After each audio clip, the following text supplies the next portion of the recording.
In the career transition hall of Ishan City, rows of nervous students were anxiously waiting.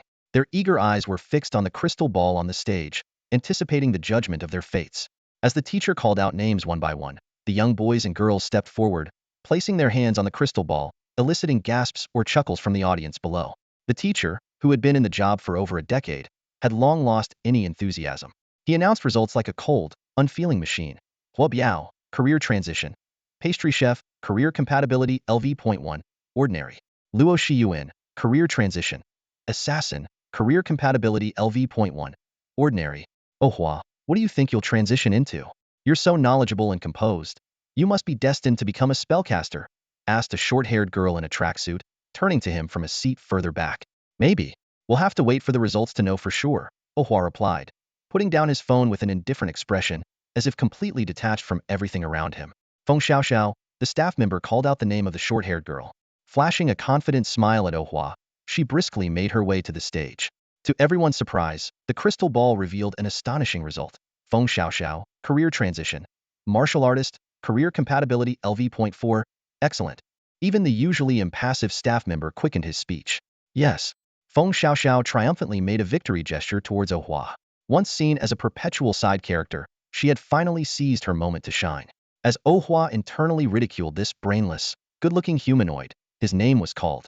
His towering height of nearly 1.9 meters and sharp, cold demeanor instantly drew everyone's attention. Taking a deep breath, Oh Hua placed his palm on the crystal ball. A few seconds later, the staff member announced flatly, Oh Hua, career transition.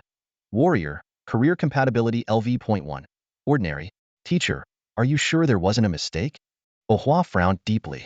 On his personal attribute panel, visible only to him, it clearly displayed career, berserker, career compatibility LV.9, an unprecedented hidden class. The staff member responded dismissively, no mistake, young man. Face reality. Being a warrior isn't bad. Back in his seat, Feng Xiaoxiao hurried to comfort him. Oh Hua, being a warrior is actually pretty great. We can team up and fight together. Oh Hua responded absent-mindedly, his thoughts entirely consumed by the attributes on his panel.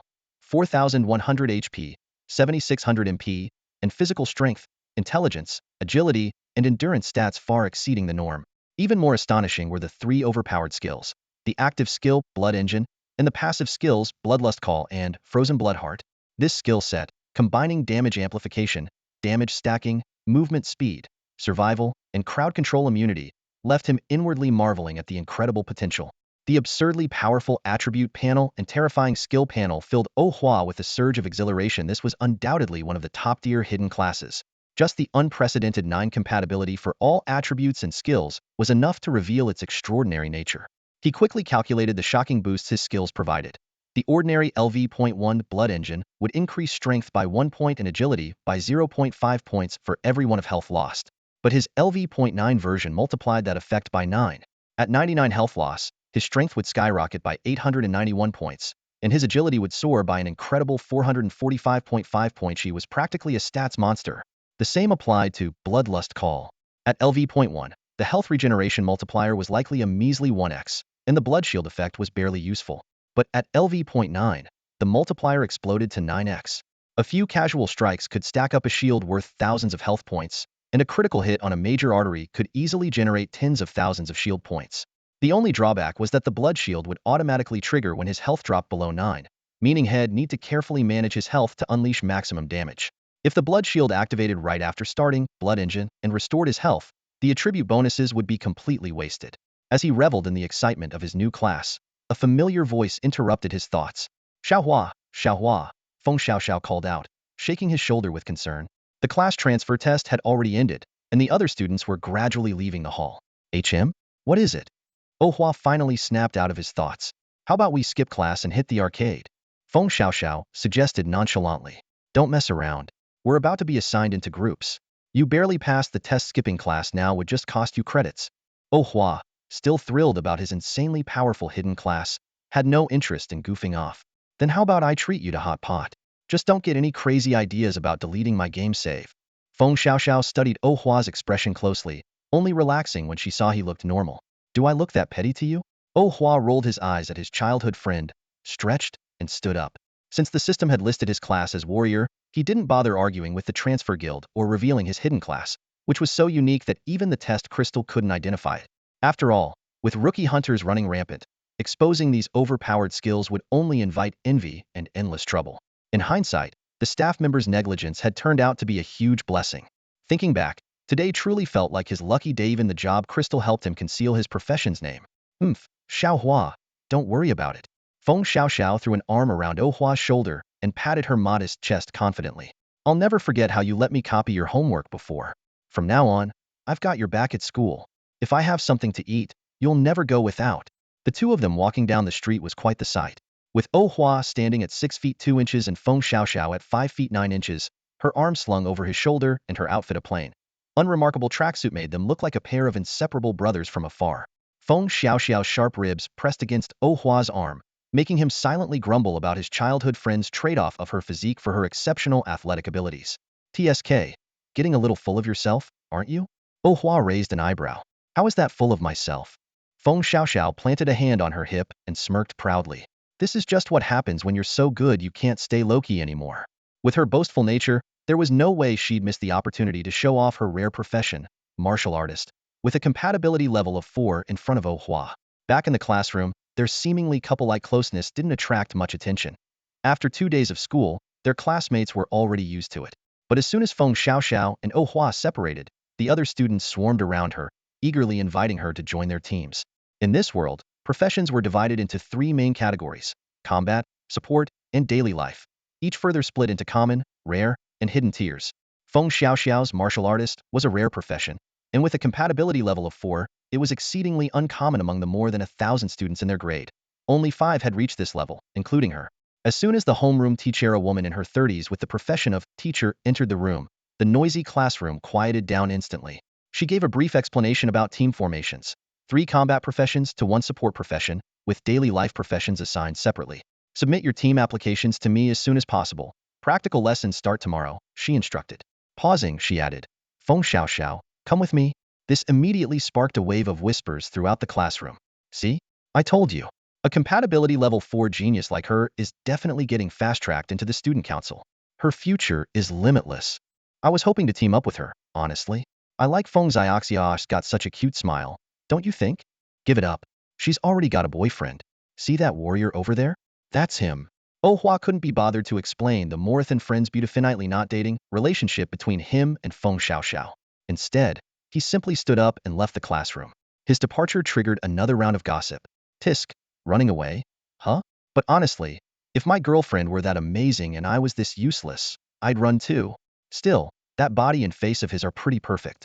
Guess he used his looks to win Feng Xiaoxiao over. Totally. Did you know he's already ranked on the school's most handsome list after just 2 days? Ignoring the bitter accusations from the boys, Oh Hua headed straight out of the school, took the subway, and returned home. In the living room, his father, Oh Waitian, was reading a newspaper. Without lifting his gaze, he put the paper down and asked expressionlessly, "You're back? How'd it go? What profession?" "Combat profession. It's all right," Oh Hua replied casually, looking at his father, who held a rare profession, engineer, with an impressive compatibility level of 6.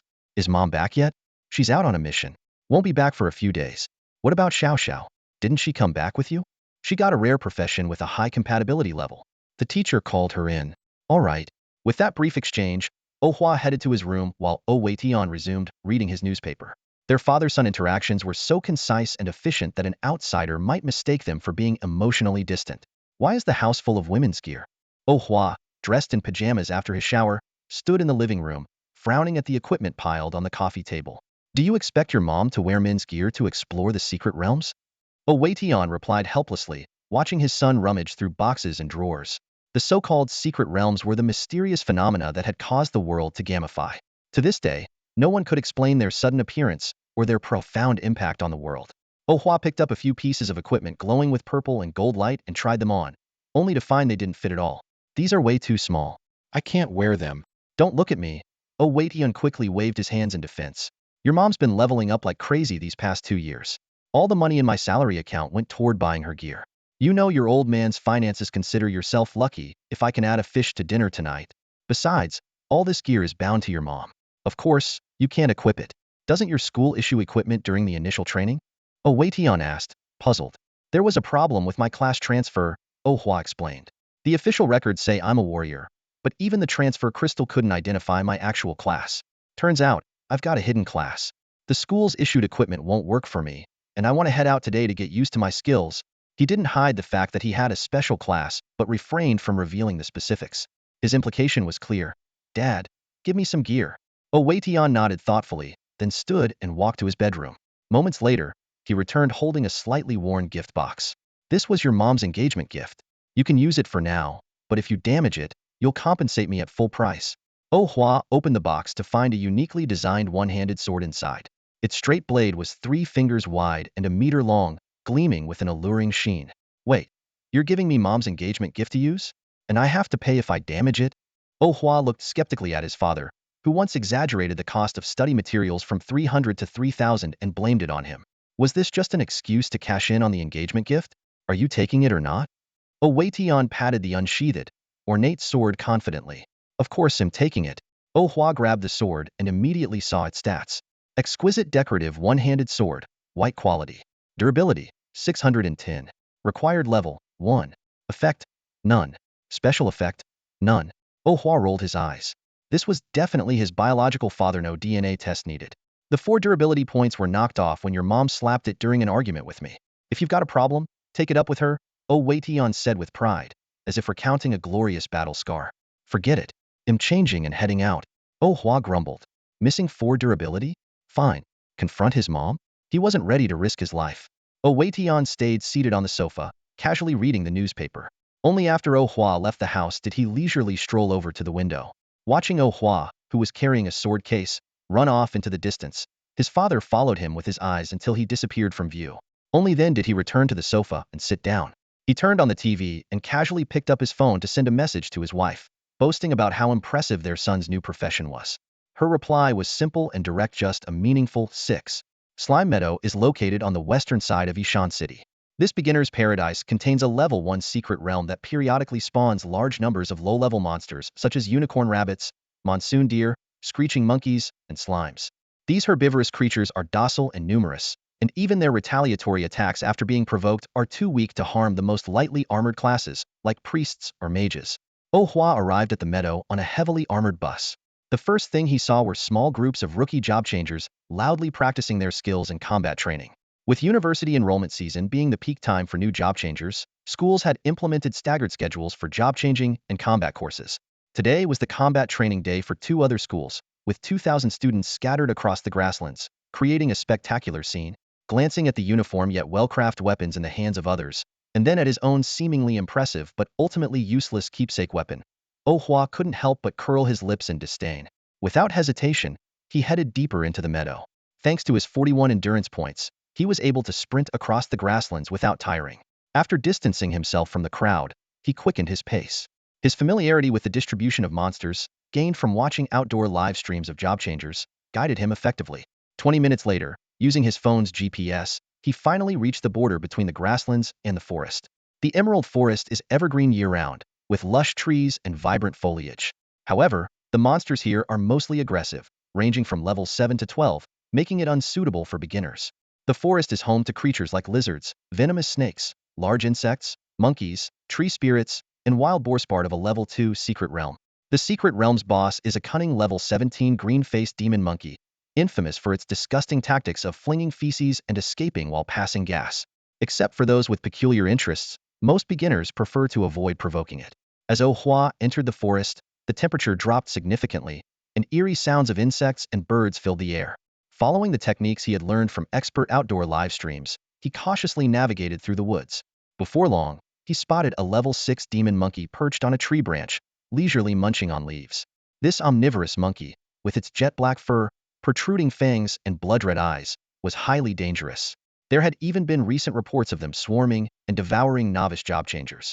Quietly, Oh Hua picked up a fist-sized rock from the ground and activated his blood engine skill. Instantly, he felt a searing heat coursing through his body, his heartbeat pounding like thunder, and a bloodthirsty aura enveloping him. The cost of sacrificing 25 of his health granted him an incredible boost to his stats. His strength skyrocketed from 52 to 277, while his agility surged from 21 to 133.5. In this state, the world seemed to slow down, as if everything was within his control. With a sharp sonic boom, the rock broke the sound barrier, tearing through the air and striking its target. The demon monkey's upper body exploded on impact, and its lifeless corpse crashed heavily to the ground. Immediately, his system interface displayed 3 notifications: additional experience points for defeating a higher-level enemy, a level increase, and an award of 5 attribute points. Just one demon monkey had propelled Oh Hua up 2 levels, bringing him to level 3. After gaining 10 attribute points, Oh Hua increased his strength to 60 and allocated the remaining points to endurance. Skill points, being far more precious than attribute points, are only awarded once every 5 levels, which explains why job changers with high-class compatibility can easily surpass ordinary ones. He glanced down at the ornate decorative sword in his hand, frowning slightly. With only 6 durability points left, he worried that a full-powered strike might completely destroy it. Then again, as a berserker, fighting barehanded seemed like a viable option. Especially with Blood Engine activated, a single punch with 285 strength could instantly kill the blue-faced ghost monkey boss. In the Emerald Forest, monsters appeared every dozen meters or so. The ghost-faced monkeys were the most common, followed by treants. Oh Hua quickly realized his damage output was overwhelming. He didn't even need to activate his skills to handle them with ease. The monsters rushing toward him often didn't even have time to react before his blood-tinged longsword severed their limbs. Even more astonishing, fleeing monsters would collapse and die from the bleeding effect of bloodthirsty call. Even the treants, when injured, would ooze resin as though crushed by a juicer. This made Oh Hua marvel at the power of bloodthirsty call. The only lingering question was whether this skill would be equally effective against element-based monsters that lacked blood or bodily fluids. To his surprise, the decorative sword, given as a token of affection, proved far sturdier than he had anticipated. After slaying over a dozen monsters, its durability remained intact. This reminded him of the terrifying memory of his mother reducing an item's durability by 4 points with a single slap. It suddenly made sense why his father was the one to discipline him as a child. It wasn't because his mother was soft-hearted, but because she was afraid of accidentally killing him. After more than 5 hours of grinding, when the decorative sword's durability finally dropped to its last point, Oh Hua reached level 5. He contentedly examined his attribute panel. Berserker class compatibility, LV.9. Transcendence realm level, LV.5. Health, 4,800.48s. Mana, 7,600.76s. Strength, 619. Intelligence, 679. Agility, 129. Endurance, 399. Looking at his impressive stats, with both strength and intelligence surpassing 70 points, Oh Hua smiled with satisfaction. Without hesitation, he allocated his newly earned skill point to Blood Engine. This active skill, which consumes 25 of maximum health, grants 10 strength and 5 agility for every 1 of health lost. Additionally, it deals 100 strength as non-elemental magic damage upon activation, lasts for 1 minute, and has a cooldown of 1 minute. The new attributes unlocked after LV.10 left Oh Hua utterly stunned. This secret was clearly unknown to most, as reaching LV.10 not only required achieving the LV.50 threshold, but also demanded a significant investment of skill points. Those in the know would undoubtedly keep such information closely guarded. Eager to test his newly acquired ability, Oh Hua discovered that the Blood Mist shockwave from Blood Engine inflicted full damage within a 1.5 meter radius, with its power diminishing over distance and becoming completely ineffective beyond 3 meters. What was originally just a buff skill now dealt tangible damage, amplified further after consuming 25 of his health to enhance his strength. Each use of the skill left craters several centimeters deep on the ground. Satisfied with the potential of the skill after thorough testing, Oh Hua, covered in dust, left the Emerald Forest. He waited by the roadside, protected by a beast-repelling formation, for about half an hour. Thanks to his extraordinary stamina, he felt no fatigue. When the bus arrived, he boarded and headed back to the city. By the time he got home, night had fallen. The construction site was doing grouting work that evening, and his father, being a core member of the project, was working the night shift. The house was empty, and there was no food in the kitchen. On the coffee table, however, lay 2 crumpled 100 yuan bills, clearly his dad's personal stash. Why tell me to order takeout and not just transfer the money? Oh Hua muttered as he picked up the bills. Starving and unwilling to go out, he ordered some spicy snail noodles and hot pot skewers on his phone before heading to take a shower and change clothes. Just as he finished freshening up and changing, a rapid knocking came from the door. The force behind it was so intense it sounded like the door might break. There was no doubt it could only be Feng Xiaoxiao, the caveman. I'm starving. Feed me. As soon as the door opened, the sweaty Feng Xiaoxiao barged in. In one seamless motion, she shut the windows, drew the curtains, turned on the air conditioner, and stripped off her workout clothes, ending up sprawled on the couch in childish cotton underwear. She demanded food from Oh Hua as if she were in her own home. Auntie, your daughter's here, and she's hungry. Oh Hua said, twitching at the corner of his mouth as he turned to look at the elegant woman from the apartment across the hall, who had come out to investigate the noise. Auntie is going out on a date with your uncle to celebrate Xiaoxiao's successful job transition. You two youngsters can celebrate at home. Auntie has to go put on makeup now, the woman replied with a warm smile, giving Oh Hua a look as tender as if she were gazing at her future son-in-law. As the neighbor's door shut firmly, Oh Hua pursed his lips and returned to his room, wondering if Feng Xiaoxiao was a freebie they got for topping up their phone plan. Back in the living room, Feng Xiaoxiao, still in her underwear, had already set up the gaming console. She slapped the couch beside her, urging Oh Hua with an eager expression to come play. Taking the snail noodles from the delivery driver, Oh Hua cast an indifferent glance at the scantily clad Feng Xiaoxiao. I've been watching this for over a decade, and I'm completely numb to it by now.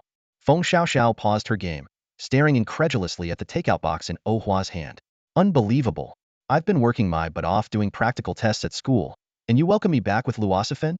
Oh Hua's lips curled into a cold smirk, showing no intention of sympathy. Who told you you'd be treated to hot pot tonight? And for the record, this isn't for Yute's mine. With that, he headed straight for the kitchen cabinet, grabbed a packet of instant noodles, and tossed it to Feng Xiaoxiao. Still haven't eaten at this hour? What were you doing all day? Thinking about her bold declarations earlier that day, Feng Xiaoxiao suddenly felt a pang of guilt and quietly put down her game controller. Dressed in her undergarments, she walked into the kitchen to boil water for her noodles. Cooking an egg was out of the question since she had no idea how to do it. I took a trip to the slime plains. Turns out warriors are pretty strong. Taking down slimes in one hit is actually pretty satisfying, Oh Hua said casually. While boiling water, Feng Xiaoxiao suddenly turned her head, glaring at Oh Hua with a fierce look. By the way, you haven't joined a team yet, have you? Her gaze unmistakably warned him. If he dared to ditch his best friend and form a team without her, she'd tear him apart. Oh Hua had barely slurped a couple of bites of his noodles when the doorbell rang. He got up to retrieve his spicy hot pot delivery and placed it on the coffee table. No, I haven't. For now, I'm planning to go solo. Tisich, I'd love to go solo too, Feng Xiaoxiao said as she carried her instant noodles over. But that old witch of a chairwoman insisted that top students must team up with equally outstanding partners. She won't let me go on my own. Upon spotting the spicy hot pot, she shamelessly sat down in front of it. No matter how much Oh Hua kicked at her under the table, she refused to budge, looking every bit the rogue who had just claimed ownership of the dish. How about we team up for tomorrow's practical class? Feng Xiaoxiao suggested as she devoured the hot pot, flashing the same cheeky grin she used whenever she wanted to copy summer homework. If we're totally in sync, it still kind of counts as going solo, right? Seeing that he couldn't dislodge Feng Xiaoxiao, whose seat seemed glued to the chair, Oh Hua finally gave up. Fine. I'll try not to hold you back, top student. He deliberately stretched out his words. Feng Xiaoxiao speared a beef ball with her chopsticks, took a bite, and retorted viciously, good that you know your place. Tomorrow, big sis will have your back. Little brother. Early morning. Oh Hua, accustomed to staying up late and rising early, had already washed up, dressed, and was preparing to head out. As he bent down to tie his shoelaces, Feng Xiaoxiao shuffled out of the guest room, still half asleep. Her wrinkled pajamas and the way she held her backside gave her the appearance of a disheveled old man. Running off again? Didn't you promise to wake me up last night? She grumbled through a yawn, grabbing her clothes and disappearing into the bathroom. To his surprise, no sooner had Oh Hua finished tying his shoes and stood up than Feng Xiaoxiao emerged, her morning routine completed. Toothpaste foam lingered at the corner of her lips, and her bangs were still damp evidence of her rushed preparation.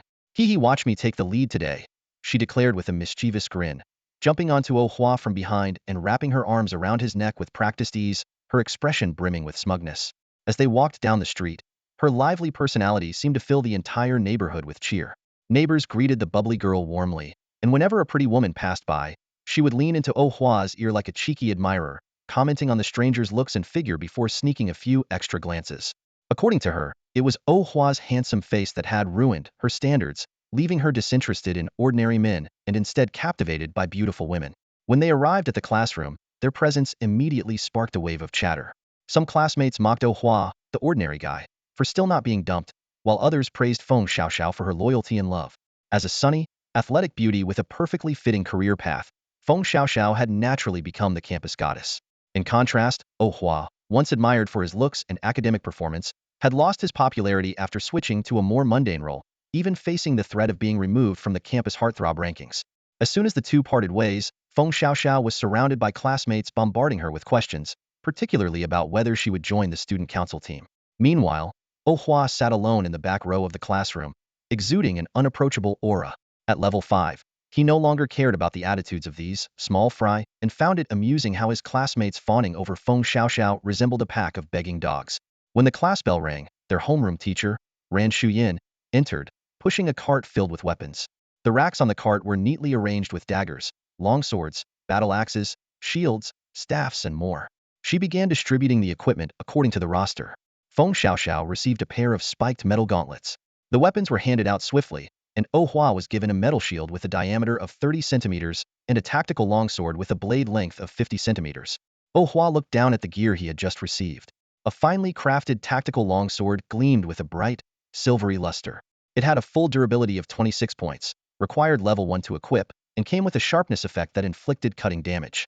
The accompanying tactical round shield was also of white quality, boasting 120 points of durability and a level 1 requirement. It featured a sturdy effect, consuming only 1 durability point on a perfect block. Although these standard issue pieces were mass-produced, their craftsmanship was excellent, and their designs were sleek. However, for someone like Oh Hua, who was accustomed to heavy weaponry, they felt far too light. Still, as the standard equipment provided to warriors by the school, he had no grounds to complain after all. The school prioritized cost-effectiveness and couldn't afford to provide extravagant, resource-intensive items like greatswords for individual students. Your team application has been approved. You're allowed to temporarily switch teammates, Ran Shuyin announced as she handed out the equipment, her face beaming as she turned to Feng Xiaoxiao. Once we reach the destination, they'll introduce you to your new teammate. She had already applied to the principal yesterday to have her prize student join the elite school team.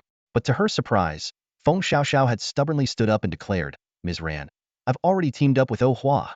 To her, the bond of friendship far outweighed the importance of being on the school team. Don't be ridiculous, Ran Shuyin exclaimed, growing anxious. This arrangement was made by the principal. The school team slots have all been decided. If you don't go, where am I supposed to find a replacement? Don't make things difficult for your teacher. Feng Xiaoxiao turned to Oh Hua for support, only to see him gently shaking his head. Despite her strong will, she had no choice but to compromise. Fine, she said reluctantly. You all have 30 minutes to prepare.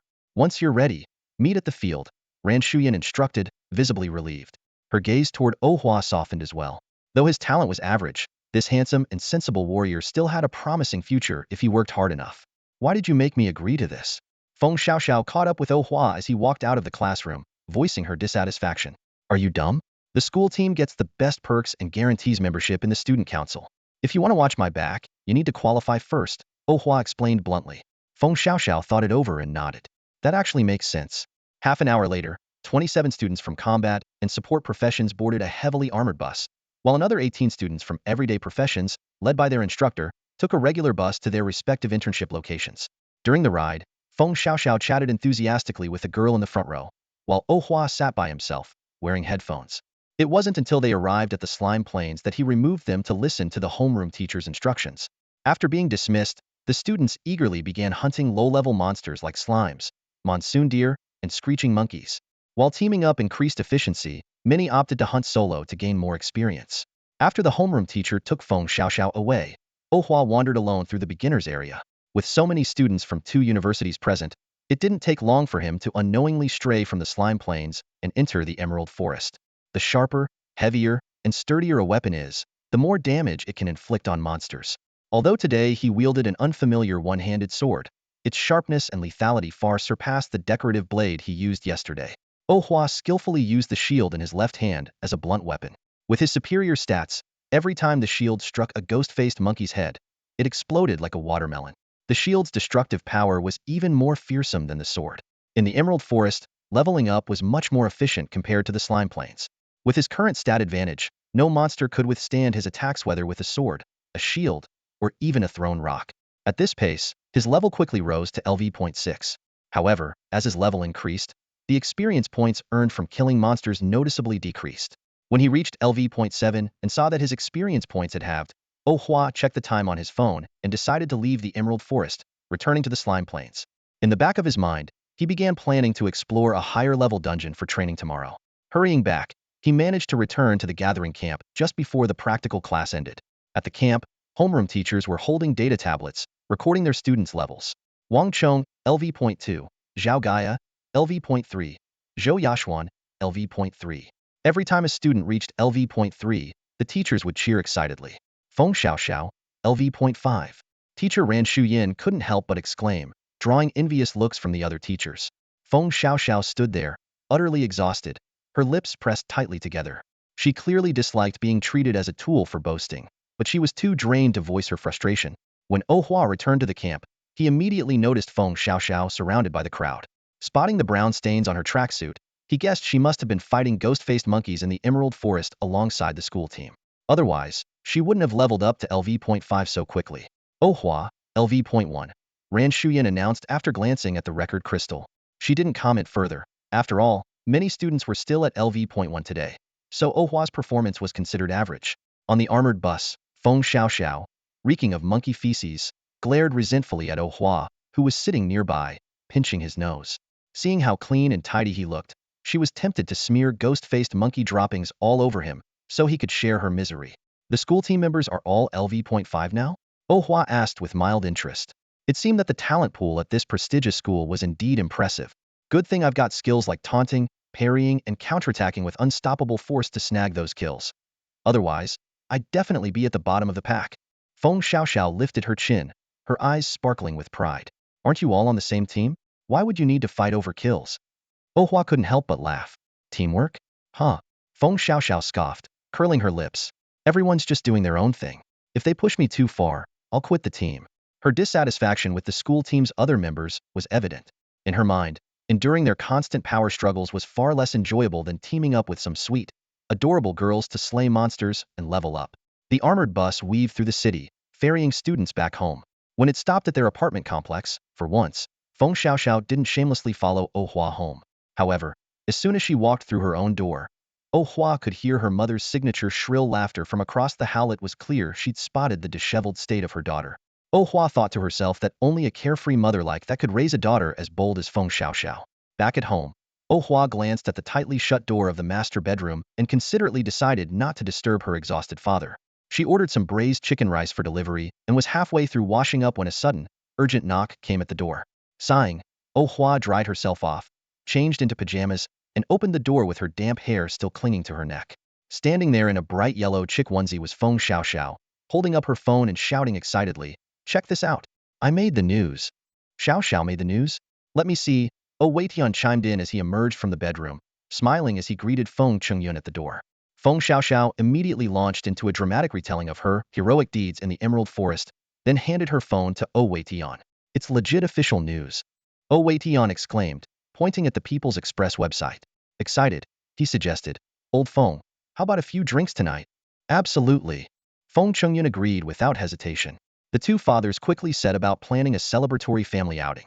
However, every restaurant they passed was packed to capacity, with even the least popular spots requiring a waitlist of 20 or more tables. It turned out to be the job change season, and families everywhere were celebrating their children's progress. Left with no other options, the two fathers, their craving for alcohol fully awakened, led everyone to a high-end restaurant they would normally consider only for fools. Luckily, they managed to snag the last available table. Despite the exorbitant prices on the menu making Oh Weitian wince internally, Feng Chengyun, who held the higher family authority, ordered with grand enthusiasm. To Xiaoxiao. Oh Weitian raised his glass and stood, lowering his voice conspiratorially. Congrats on reaching level 5 and making the news. Thank you, Uncle O. Feng Xiaoxiao replied, grinning sheepishly as she clinked glasses with everyone. As the two families enjoyed their warm celebration, a middle-aged man in a sharp suit entered the restaurant. His cold, predatory gaze zeroed in on Feng Xiaoxiao, locking onto her like a hunter sizing up his prey. The man in the suit, with his unsettling gaze, naturally drew the attention of everyone at the table. Oh Hua, Feng Xiaoxiao, Oh Weitian, Feng Chengyun, and Feng's mother all noticed the disconcerting stare. The atmosphere at the dining table instantly grew heavy, and everyone hastened their meal. When it came time to settle the bill, the waiter informed them that it had already been paid by someone else. At that moment, the man in the suit stood up and, with deliberately slow steps, walked toward them. "Good evening, sir. My name is Wang Kai, a senior headhunter for the Yaoyang Guild," he said with a professional smile, extending his hand toward Feng Chengyun. Despite his reservations, Feng Chengyun shook hands with him out of politeness. Wang Kai retrieved a gold-embossed business card from the inner pocket of his suit and handed it to Feng Chengyun, saying, "Sir, we sincerely invite your daughter to visit the Yaoyang Guild during our union experience session in 3 months." "All right, thank you," Feng Chengyun replied curtly, slipping the card into his pants pocket. "Please do make sure to visit," Wang Kai added with a meaningful glance at Feng Xiaoxiao. He nodded slightly before turning and walking away. Once Wang Kai was out of sight, Feng Chungyun immediately tossed the business card into the trash can. With a serious expression, he turned to his daughter and said, "Remember, no matter what, don't ever go to that Yaoyang guild." "Why? Have you heard something shady about them?" Oh Weitian asked. "Not any specific details, but any place that looks at someone else's daughter like a piece of merchandise can't be a decent one," Feng Qingyun said with a cold sneer. "Haven't there been enough scandals with these private guilds? If this were a decade ago, people like him might have just outright kidnapped someone." "I'm not going there," Feng Xiaoxiao said with a pout. "The guild I'm interested in is the Red Rose Guild where Aunt Xiu works.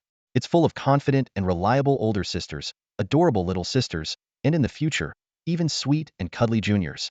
Yaoyang Guild might have a decent ranking, but it's nowhere near as good as Red Rose. Plus, with Aunt Xiu there, she'll definitely look out for me. Let's head back." "What bad luck," Feng Chungyun muttered, then turned to Weitian. "Hey, want to come over to my place for a few more drinks?" "Sure. You bring the food, and he'll bring the booze." After picking up some marinated dishes and beer, the three adults headed to Feng's house to continue their drinking session. Meanwhile, Feng Xiaoxiao sneaked over to Hua's house to play video games. As she controlled her racing character, she teased, "Which guild are you planning to join in the future?" "Too bad Red Rose is a women-only guild. How about you switch genders and join? With your looks, if you went through with it, you'd totally be the cool and aloof type of big sister." She laughed as she picked up a homing missile in the game and locked onto Hua's character. "A guild?" Feng Xiaoxiao asked. Hua shook his head, thinking he'd probably go the lone wolf route, maybe occasionally team up with a fixed party. As for joining a guild, being socially awkward, he decided it wasn't for him. In the game, Hua ignored Feng Xiaoxiao's usual chatty distraction tactics. With quick reflexes, he used a scavenged shield to block the incoming missile. Then, with a cleverly placed banana peel trap, he sent her character spinning in circles. "Another whole day of practical classes tomorrow. I really don't want to go," Feng Xiaoxiao groaned, collapsing onto the couch like a lifeless fish after losing the match. "You still have to go," Hua reminded her. "Didn't your favorite streaming pro say that the early stages of job progression are the golden period for leveling up? Fall behind one day, and you'll be lagging far behind your peers in no time." After his victory, Hua switched to a fighting game. Seeing the new game on the screen, Feng Xiaoxiao instantly perked up, straightened her back, and prepared to battle. The two played over a dozen rounds, ending with an even split of wins and losses. It wasn't until a tipsy Weitian returned home that Feng Xiaoxiao reluctantly left. At least with a parent around, her primitive thought processes upgraded just enough for her to remember to dress appropriately before heading home. The next morning, the students gathered on the field with their gear, ready to board a bus to another beginner-level dungeon on the outskirts of northern city, the Dark Forest. The monsters here were slightly stronger than the ones in the slime plains they visited yesterday, consisting mostly of insect-type creatures that were particularly unsettling for the girls. Giant maggots, over 20 centimeters long, squirmed on the ground, fist-sized mosquitoes buzzed aggressively, and flies as large as bricks darted around chaotically. Worse still, venomous giant scorpions, centipedes, and spiders occasionally launched surprise attacks from the trees. Yesterday's confident battle cries now carried a distinct tremor, and the forest was filled with the blood-curdling screams of novices as they encountered facefuls of insects. Upon entering the forest, Hua headed straight for the deeper area, the shadowed ruins. This ancient city's remains were haunted by various undead creatures, decayed zombies, skeletal warriors, and ethereal ghosts, perfect for players at levels 11-18 to train. At level 7, Hua moved through the area with ease. Zombies and skeletons fell with a single strike, and ghosts were scattered by the gusts of wind whipped up by his shield before they could draw near. His real target here was the elite monsters that only appeared at level 10 and above. Defeating these creatures could sometimes yield dimensional boxes containing supplies and equipment. While high-end loot was rare from low-level elites, the dimensional boxes dropped by skeleton soldiers and zombie soldiers might hold the two-handed greatsword he was after, albeit with a very low probability. Navigating the decayed streets, Hua proceeded cautiously, ever alert for traps on the ground.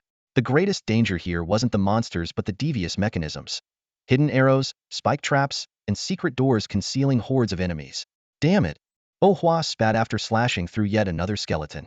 "I've taken down dozens of them, and not a single elite has shown up.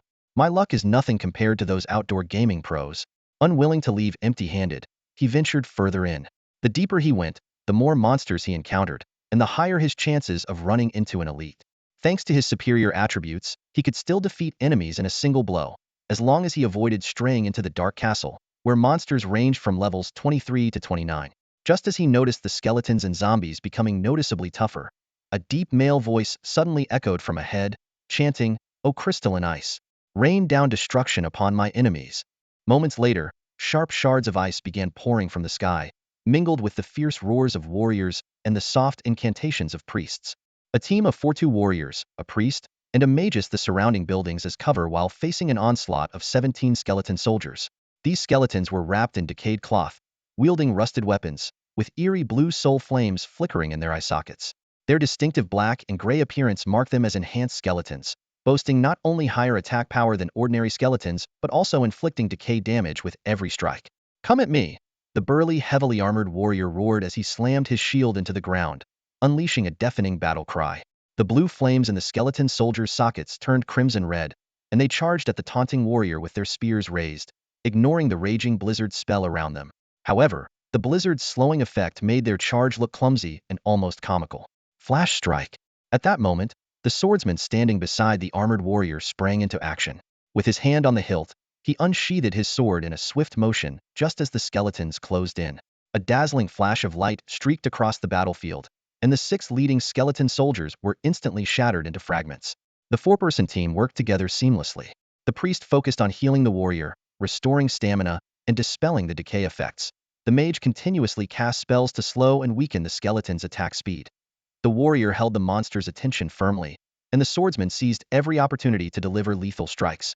With such flawless coordination, the remaining 11 skeletons soon crumbled into a heap of shattered bones, their anguished wails fading into silence.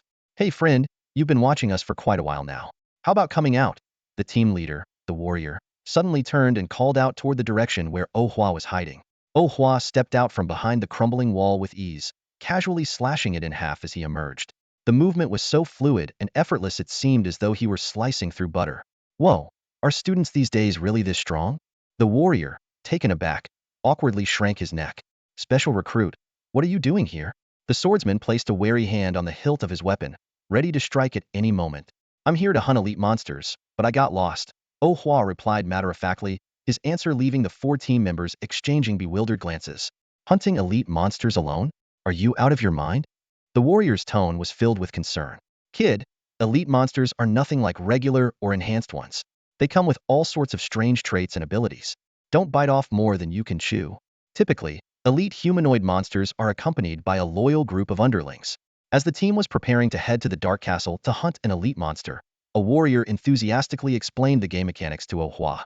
He went into detail about the hatred linkage mechanism between monsters and how the team could easily fail in open terrains. Oh Hua didn't argue but humbly accepted the warrior's advice with a shy demeanor, softly mentioning that he wouldn't be hunting the elite monster. The warrior, now at level 39, nodded in satisfaction at Oh Hua's modesty and led the team toward the Dark Castle. Watching the team disappear into the distance, Oh Hua chose a different direction. At his current level, venturing into the Dark Castle would be no different from delivering free meals to the monsters. Although he was eager to explore the area on his own, time was limited, and after searching for half an hour, he had to give up. He pulled out his phone and posted a bounty on the Dark Ruins forum. Soon, a flood of text and image guides poured in. Oh Hua transferred 120 yuan to a player who had posted a detailed guide on the elite monster, briefly thanked them, and followed the instructions. With the guide's help, it only took him 13 minutes to locate his target, a jet black skeleton swordsman with a silver glowing frame. Staring at the formidable opponent, Oh Hua couldn't help but sigh. While money couldn't directly enhance one's strength in this world, it certainly made things more convenient. This towering skeleton swordsman was well equipped, flanked by 4 skeleton spearmen who never left its side, while 2 skeleton archers occupied strategic high points. On the perimeter, 6 patrolling skeleton spearmen added to the challenge. The archers' positions were particularly tricky, making it nearly impossible for most players to deal with them simultaneously. But this was no problem for Oh Hua. Swiftly avoiding the patrol routes, he leapt onto a 3-meter-high rooftop and took down the first archer in an instant. As the second archer prepared to draw its bow, a whistling stone shot through the air like an anti-material rifle bullet, shattering its skull into fragments. The fall of the 2 archers alerted the patrolling spearmen. Though their bodies were just skeletal remains, their agility was astonishing, and they were scaling the rooftop in the blink of an eye. Timing his move perfectly, Oh Hua leapt down and activated Blood Engine. Sacrificing 25 of his health for a surge in strength and agility, he unleashed a blood mist shockwave that instantly obliterated 2 skeleton spearmen. Like a bulldozer, Oh Hua charged toward the remaining 4 spearmen. Under the strike of his long blade, their bone spears and skeletal frames crumbled like toothpicks, scattering into piles of shattered bones in no time. It was only then that the elite skeleton swordsman noticed the disturbance. Its silver markings flared brightly, coiling with serpent-like arcs of electricity. Letting out a silent roar, it led its remaining minions in a charge toward Oh Hua. As the elite skeleton swordsman charged toward him, Oh Hua swung his longsword in a reverse sweep, the blood engine ability still active. The blade smashed into the nearby wall with a resounding crash, sending a shower of debris raining down like a storm onto the 5 skeletons ahead. The elite skeleton swordsman at the front, enhanced by crackling lightning, remained unfazed despite being struck by the flying debris. However, the 4 ordinary skeleton spearmen behind it were not as fortunate. The shards of stone shattered their bones with loud cracks, disrupting their charge formation. Seizing the opportunity, Oh Hua strode forward decisively. His long sword, shrouded in dense blood mist, whistled through the air as it slashed downward. The elite skeleton raised its sword in defense, gripping it tightly with both hands to block the attack. Yet, under the sheer force of the strike that reduced its health by 25, its arm bones fractured and fell apart, forcing it to its knees. The longsword's momentum remained unstoppable, cleaving through its shoulder, ribs, and spine, splitting the skeleton in half. The blow was so powerful that the crimson force carved a 3-meter-long fissure into the ground. The remaining 4 skeleton spearmen met their end swiftly under a few casual swings of Oh Hua's blade. From the start of the encounter to its conclusion, the entire battle lasted less than 30 seconds, a flawless demonstration of what it means to speedrun an elite dungeon. When the battle ended, a glowing blue spatial rift appeared at the site of the elite skeleton's corpse. Oh Hua reached out to touch it, and the rift vanished, leaving behind 2 items on the ground: a one-handed sword wrapped in decayed bandages and an ancient-looking skeletal ring.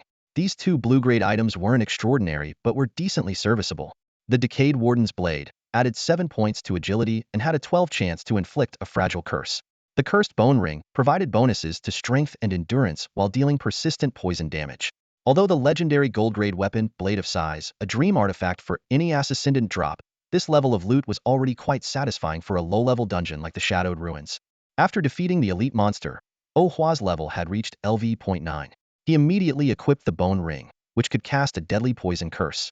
However, the one-handed sword, requiring LV.11 to unleash its sharpness and fragile curse special effects, could only be used as a regular weapon for now.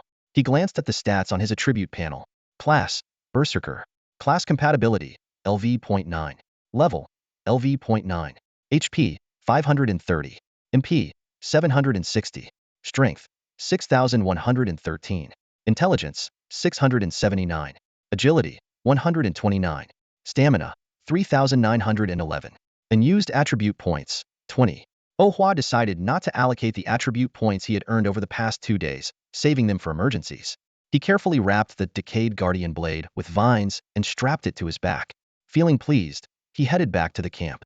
Although he had spent 120 coins on today's mission, the 2 blue-tier items he obtained could sell for thousands, making it a worthwhile investment. When he arrived at the camp, most of his classmates had already completed their registration. Even the priests, who had the hardest time leveling up, had reached LV.3 thanks to the dense swarms of insects in the forest. The moment Oh Hua appeared, he caused an uproar. Look, that pretty boy is carrying blue-tier gear. Even the bone ring on his hand is blue quality. That's equipment for LV.9 players. Class 1's Zhao Xiaochuan being LV.7 was shocking enough, but this guy is the real dark horse. Their homeroom teacher, Ran Shuyan, caught sight of the blue-tier items on Oh Hua and her eyes lit up. However, when the crystal ball displayed his level as LV.1, her expression instantly darkened. Oh Hua, what on earth have you been doing today? How are you still at LV.1? Faced with her skepticism, Oh Hua didn't offer an explanation. In a world where only stats mattered, any explanation would seem futile. He silently boarded the armored bus, ignoring the mocking laughter and gossip from his classmates. While a few sharp-eyed students noticed the bloodstains on his clothes and speculated that he might have a hidden class, no one dared to ask him directly. As soon as Feng Xiaoxiao saw Oh Hua board the bus, she said goodbye to her best friend and went to the second-to-last row to wait for him. Where did you get that sword? Did Uncle O buy it for you? She asked, her eyes sparkling. Dropped it from a monster. Oh Hua replied curtly, drawing sneers from the boys around him. Impressive. What level are you now? Feng Xiaoxiao gave him a thumbs up. Oh Hua didn't answer directly. Instead, he raised his left hand and shared the attributes of the cursed bone ring with her. Holy crap! Feng Xiaoxiao was left speechless at the level requirement of the ring, managing only a stunned exclamation. Spill it. How did you manage to fool the crystal test? At home, Feng Xiaoxiao launched a sneak attack from behind, grabbing Oh Hua's wrists tightly with both hands. She kicked off her shoes and firmly planted her left foot on his back, employing a move she proudly dubbed the philosophical surfboard, causing Oh Hua to curse in pain. This girl is ruthless. Oh Hua felt like his arms were about to snap as he silently fumed. What kind of weird stuff is she watching every day? If I find out which teacher taught her this, I'll make sure they regret it. Let go. Oh Hua roared angrily, unable to move. Sitting on the sofa, Oh Weitian was engrossed in his phone while thoroughly enjoying the show. He kept recording the scene of Oh Hua being bullied, sending the footage to his wife. Watching the normally composed and mature Oh Hua grimace in pain made Oh Weitian's grin even brighter than the day he won thousands betting on a game. You really don't know? Feng Xiaoxiao asked sternly, her small face serious as she pressed harder with her foot, finding Oh Hua's back oddly comfortable. Her added pressure earned her a furious, "Damn it. Go easy," from Oh Hua. I really don't know. Oh Hua snapped coldly. The moment Feng Xiaoxiao let go, the tide turned. Oh Hua seized her wrist in an instant and pinned her to the ground before she could react. Brother. Dear brother. Now reduced to the surfboard, Feng Xiaoxiao quickly begged for mercy. I snagged an elite monster today, got a piece of gear I didn't need, and made some quick cash. I'll treat you to chicken hot pot tonight. Spare me. Oh Hua calmly negotiated. Extra large portion. 2 of them. As he spoke, he gently tugged her arm, eliciting a string of panicked cries. Extra large. Extra large. Brother. Dear brother. Spare your little sister's hands so I can pour you some ice-cold cola. At dinner, Feng Xiaoxiao rubbed her sore arm and glared resentfully at Oh Weitian, who was happily munching on a chicken leg. Uncle, you didn't even try to save me. And after all the nice things I've done for you, I'm never pouring you ice-cold cola again. Sweetheart, your uncle treats you like his own daughter. And since you're like family, we believe in equality here. When you were roughing up Oh Hua earlier, I didn't step in either, did I? Oh Weitian downed the last of the ice-cold cola she had poured him, completely unfazed by her complaints. Ugh. Seeing the referee remain impartial, Feng Xiaoxiao clicked her tongue in frustration. After dinner, the 3 went their separate ways. Feng Xiaoxiao immersed herself in gaming. Oh Weishenho detested chores, changed into his work clothes and left for his shift, leaving the task of cleaning up the takeout trash to Oh Hua. Fortunately, there wasn't much to clean, and he finished the job quickly. Why don't you head over to the Job Change Guild and use their professional equipment for a checkup? Feng Xiaoxiao plopped down on the sofa and casually tossed the game controller to Oh Hua, her gaze carrying a hint of seriousness. No need. Oh Hua caught the controller and relaxed into a comfortable position. I'd rather not end up as a guinea pig for the guild's research. If I go, ITLLB when I'm strong enough to handle it. Besides, I know my class is a hidden one that even the guild hasn't recorded before. There's no point in proving anything. He skillfully navigated the character selection screen, calculating internally.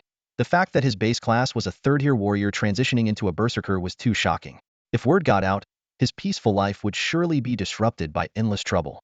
Humph. Feng Xiaoxiao suddenly snorted, clearly recalling something that annoyed her. I just can't stand that old woman's attitude. Thinking of Ran Shuyan, especially her decision to assign her to the school team without permission, made Feng Xiaoxiao boil with anger. Oh Hua's fingers danced across the controller, executing a seamless combo, only for Feng Xiaoxiao to block it perfectly. Just treat her like a clown. The more arrogant she is now, the more embarrassed she'll be later. With my current level, I can request a class transfer from the director. When the time comes, we'll both move to class 1 and let her lose face completely. By the way, how's your school team's strength? Oh Hua asked, recalling the much-hyped Zhao Xiaochuan had read about online. If someone like that could be hailed as a Onsen Millennium genius, then with his hidden class and monstrous stats, wouldn't he be considered a Onsen Tenthasandier's phenomenon? Feng Xiaoxiao completely ignored the director's confidentiality warning and began explaining.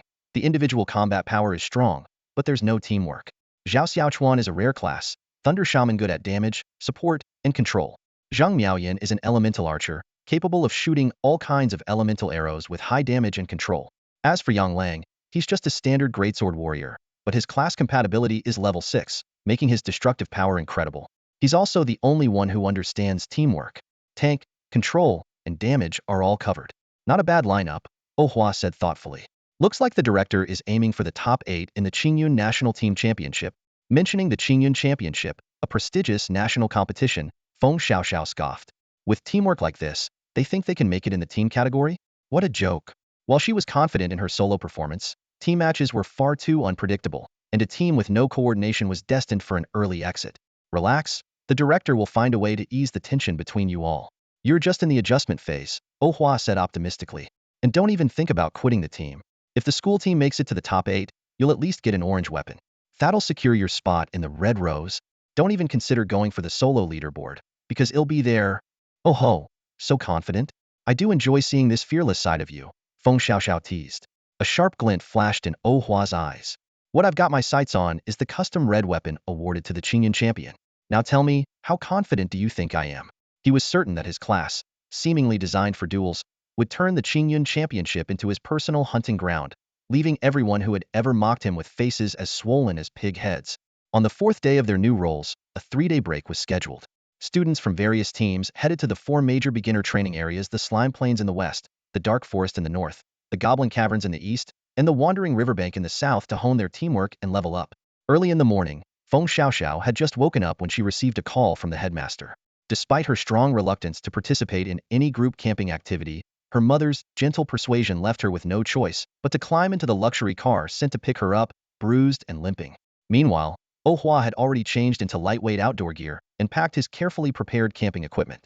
He sent his father a message, heading out for 3 days, and, after receiving confirmation, boarded the armored bus back to the dark ruins. This time, his plan was to clear out all the elite monsters deep within the ruins, starting with the elite skeleton swordsman he had encountered the day before. With the previous day's experience, Oh Hua navigated the area with ease. He first eliminated the troublesome skeleton archers, then swiftly dealt with the elite skeleton swordsman and its minions. This time, he only looted a single white quality item. Sturdy Sentinel Bracers White Quality. Durability, 3232. Required level, LV.9. Attributes, Strength 2, Stamina 1, Agility 1. Special effect, none. While not impressive, it was better than nothing. Oh Hua equipped the bracers and ventured further. Along the way, skeletons, zombies, and ghosts posed no threat to him. Thanks to the experience bonus from defeating higher-level monsters, and without any time constraints, his leveling efficiency soared. The Dark Ruins spanned a vast area, and even though Oh Hua focused entirely on fighting monsters, he had only explored about 1/10 of the region by the end of the day. He encountered another elite skeleton swordsman, which dropped a blue quality one-handed axe. Sharp Sentinel Battle Axe Blue Quality. Durability, 7373. Required level, LV.11. Attributes, Extremely Sharp, Strength 6, Stamina 3. Special effect, increases damage dealt to unarmored enemies by 20. As night fell, Oh Hua followed the advice of outdoor survival experts from live streaming guides and set up camp on a relatively safe rooftop. He lit a magical campfire to ward off monsters and crawled into his sleeping bag. After a full day of monster hunting, he had reached LV.10. During his rest, he opened his skill panel and allocated his newly earned skill points to Bloodlust Call. The passive skill effect of Bloodthirsty Call left Oh Hua astonished. This skill not only makes wounds inflicted by attacks extremely difficult to heal, but also significantly enhances bleeding effects. When health drops below 10, it absorbs 10 times the enemy's bleeding damage as health. Any health exceeding the maximum limit forms a blood shield lasting 10 seconds, dealing magic damage equal to 10 of the user's maximum health per second to nearby enemies. When the skill reaches level 10, the damage effect is further enhanced, and the health threshold to trigger the blood shield is lowered to 8. Each point of stamina adds an extra 10 health, which also boosts the damage output of Bloodthirsty Call. With Oh Hua's current stamina at 57, triggering the blood shield would deal 57 magic damage per second for a full 10 seconds in a world where ordinary people have only 100 health and tank class professionals barely reach 700. However, activating this skill in the beginner's area proves challenging, as his attributes are simply too high. At night, the eerie chirping of insects and calls of birds outside the tent made it hard for Oh Hua to fall asleep.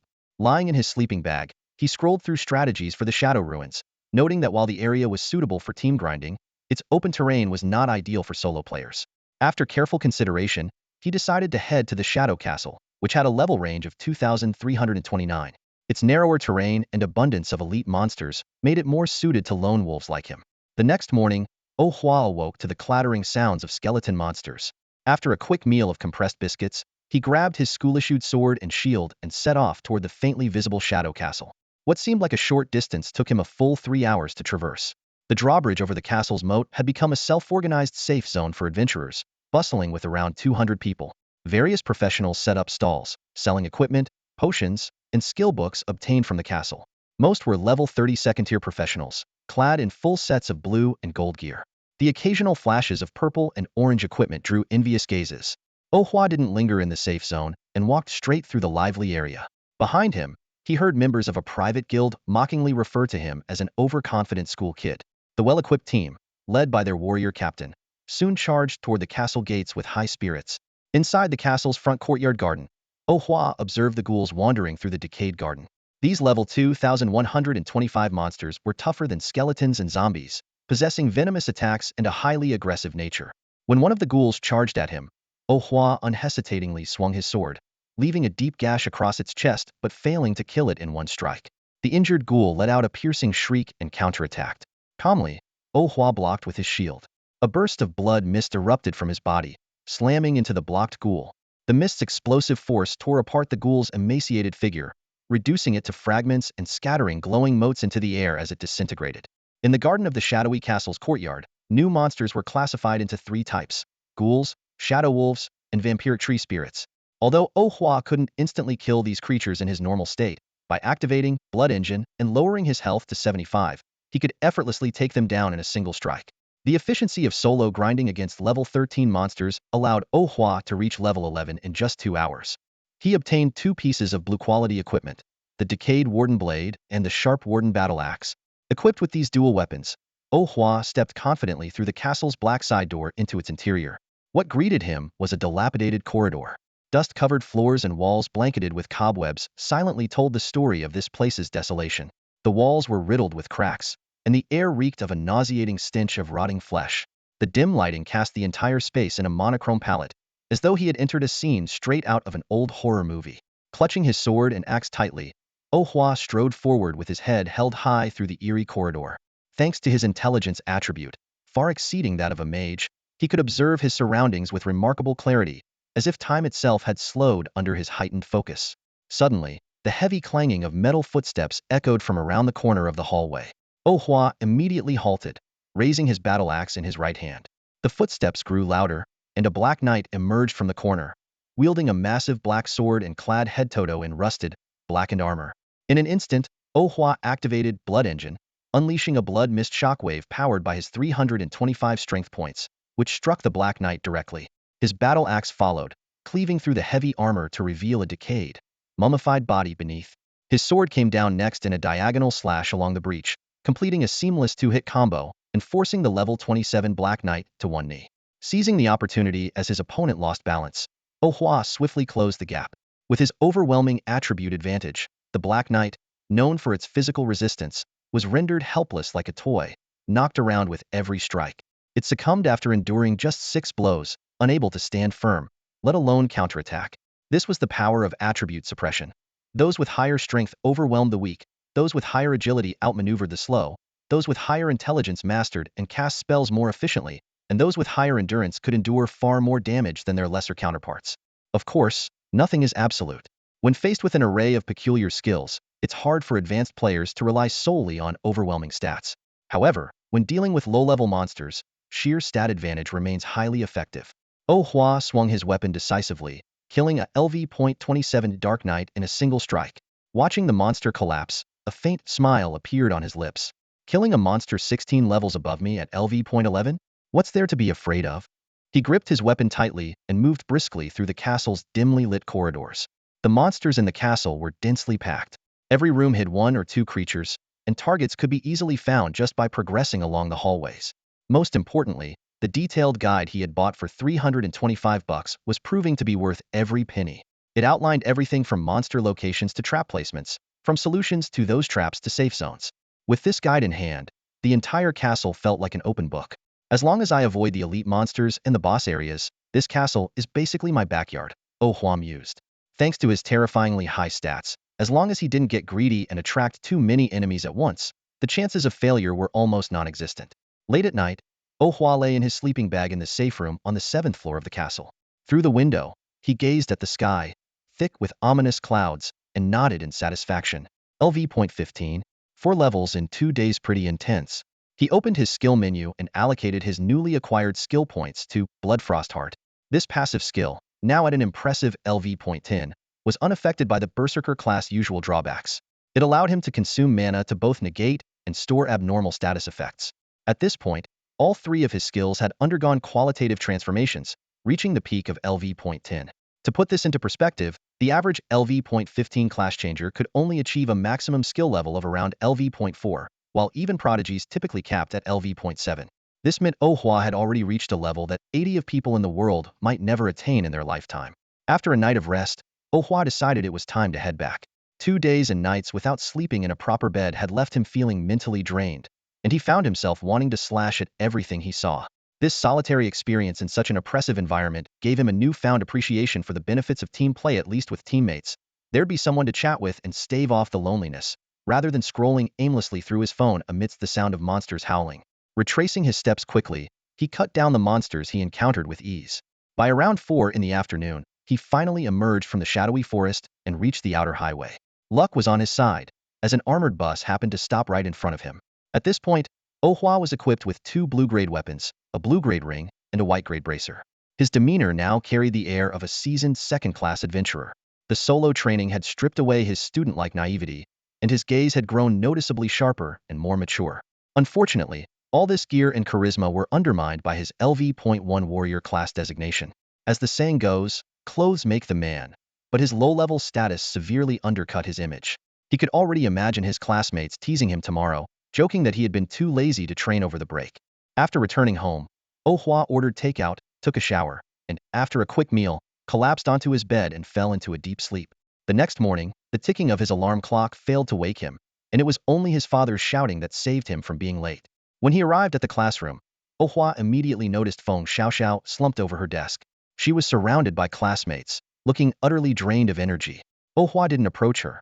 Instead, he gave her a slight nod when she looked up at him, then quietly found a seat in the back row. The LV.1 guy is here, someone nearby whispered. Feng Xiaoxiao has already reached LV.9 in 3 days, and he's still stuck at LV.1? Exactly. How can someone like him at LV.4 even think he's a match for Feng Xiaoxiao? If you ask me, Zhao Xiaochuan from the school team, who's also LV.9, is way more suitable. These murmurs were clear to Oh Hua, but he chose to ignore them. It wasn't that he feared trouble. He simply preferred not to stir up unnecessary drama and wanted to focus quietly on leveling up, maintaining his cold and aloof demeanor. However, when their homeroom teacher, Ran Shuyin, entered the classroom holding a testing crystal, Oh Hua sensed trouble. Sure enough, when Feng Xiaoxiao tested at LV.9, while he remained at LV.1, the entire class erupted in chatter. Although Ran Shuyin was a bit of a snob, her sense of responsibility as a teacher prompted her to quickly silence the loudest students. She began teaching the basics of monster types and their distribution. With the aid of her teaching skills, her explanations were simple yet engaging, holding the class attention. All right, the next humanities courses are electives. Arrange them as you see fit, Ran Shuyin announced. When her gaze fell on Oh Hua, all she could do was sigh and shake her head. For students who gave up on themselves after dissatisfaction with their chosen path, she no longer had the energy to invest extra effort. The moment the bell rang, Feng Xiaoxiao, who had spent the entire class catching up on sleep, suddenly jolted upright, a glimmer of drool still on her lips. She stumbled over to Oh Hua, her brain seemingly still in a haze. "I'm going home to sleep now. Want to come sleep too?" she blurted out, leaving the surrounding classmates visibly stunned. "No thanks. I slept 17 hours yesterday, so I'm not tired," Oh Hua replied, understanding the underlying meaning of her words, and politely declined. "You've worked hard these past 3 days, and so have I. Anyway, I'm off to sleep now. Remember to kick me awake tonight," Feng Xiaoxiao said as she dashed out of the room. 3 days as a grinding monk. Tonight, I'm going to party all night. Her figure disappeared down the hallway in an instant, aided by her martial artist skills. Taking advantage of his classmates still being caught off guard, Oh Hua quickly left the classroom. Since it was free activity time, he decided to head straight to the Job Transfer Guild. The Job Transfer Guild was located in the heart of the city, housed in a massive 8-story building. The expansive guild plaza often hosted street vendors, and the entire building buzzed with activity, resembling a bustling commercial hub. The job changers passing through were mostly equipped with various weapons and gear. Some flaunted purple, orange, or even red-grade weapons, though in the city center, such displays were more about showing off. Everyone knew that resorting to violence here would not only ruin one's reputation but could also cost them their life. Dressed in casual clothes, Oh Hua looked like an ordinary person. Following the signs, he arrived at the task hall. The hall had over 50 service windows, yet it was still packed with people. He swiped his student ID at the self-registration kiosk and received number 13204. Glancing at the electronic board, which displayed the current number as 12830, he was about to find a seat to wait when his phone suddenly vibrated. A message on the screen informed him that he could proceed to window 43 or accept tasks directly via the app. Oh Hua opted for the former and walked straight to the designated window. "Hello," the receptionist greeted him. Her voice softened slightly upon seeing the handsome young man in front of her. Hi, I'd like to take on a level task, Oh Hua said, handing over his student ID. The receptionist glanced at the ID and raised an eyebrow. A freshman? She briefly entertained the idea of asking for his contact information or even sponsoring this diligent and attractive junior. However, maintaining professionalism, she projected the details of 10 level tasks onto the glass panel. These tasks were all basic, involving things like clearing slimes, land turtles, screaming monkeys, or collecting medicinal materials. I'll take all 10 tasks, Oh Hua said. Though they were minor tasks, completing all of them would earn him 1,100 guild points, the daily limit for beginner benefits. All right, do you belong to a team? If you're working solo, it might be challenging to complete all tasks within the allotted time, and late submissions will result in point deductions, the receptionist reminded him earnestly. I don't have a team, but that's fine. I'm certain I want to take all the tasks, Oh Hua replied with a confident smile. That smile left the receptionist momentarily dazed, and despite her intention to remind him once more, she found herself processing all the tasks for him without hesitation. The 10 daily tasks really weren't designed to make things difficult for beginners. All the tasks Oh Hua received were centered around the slime plains, including 4 hunting tasks and 6 gathering tasks. The hunting tasks required eliminating 20 slimes, 10 screeching monkeys, 6 monsoon deer, and 2 twin-tailed foxes, which were relatively easy to complete. However, the 6 gathering tasks such as collecting 10 water spirit grass and 12 water soothing grass proved to be the real challenge. Although the official website provided detailed illustrations, for players without gathering skills, identifying these herbs, which looked almost identical to ordinary plants in the dense undergrowth, was no simple feat. The guild strictly prohibited purchasing herbs from black market sellers, so combat-focused players often avoided gathering tasks altogether. Even if they accepted one, they would typically seek help from teammates skilled in gathering at the guild square. But Oh Hua wasn't deterred by these challenges. He efficiently completed all the hunting tasks within an hour, and then pulled out his phone to follow a detailed guide as he embarked on the arduous herb-gathering journey. Thanks to his exceptionally high intelligence stats, he memorized the characteristics of each herb and treated the gathering trip as a Hansen herbology lesson. After 9 hours of gathering and an hour of hunting, he finally returned to the guild to submit his tasks, exhausted, at 8 p.m. Seeing the notification of gold coins credited to his account and the guild points he earned on his phone, he stretched and felt that all the effort of the day had been worthwhile. What may seem like tedious daily tasks actually hold significant value. By earning the maximum guild points each day, one could accumulate 1,000 points in 10 days, enough to exchange for high-value blue equipment at the guild's weapon shop. Even if upgrading equipment wasn't an immediate priority, saving up points for future needs was a wise choice. Compared to the high-level missions that could take months to complete and were fraught with danger, the daily tasks, while repetitive, were stable and reliable. For someone with Oh Hua's insatiable appetite, the rewards from these tasks were especially important. His food consumption was astonishing, far exceeding that of the average person, and it only grew with each level he gained. The income from daily tasks ensured he could continue indulging in hearty meals.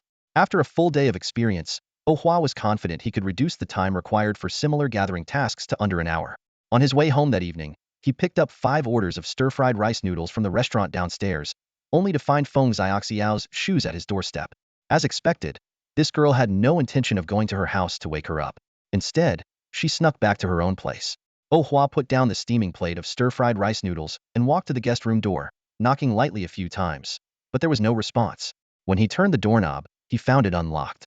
Pushing the door open, he discovered that Feng Xiaoxiao, who was supposed to be in this dedicated guest room, was nowhere to be seen. Puzzled, Oh Hua headed to his own room. The moment he turned on the light, the scene before him made his temple throb. Feng Xiaoxiao was lying on his bed, sound asleep, still dressed in her outdoor clothes. Exhausted from the day, Oh Hua resisted the urge to kick her off the bed and instead picked up her phone from the bedside table.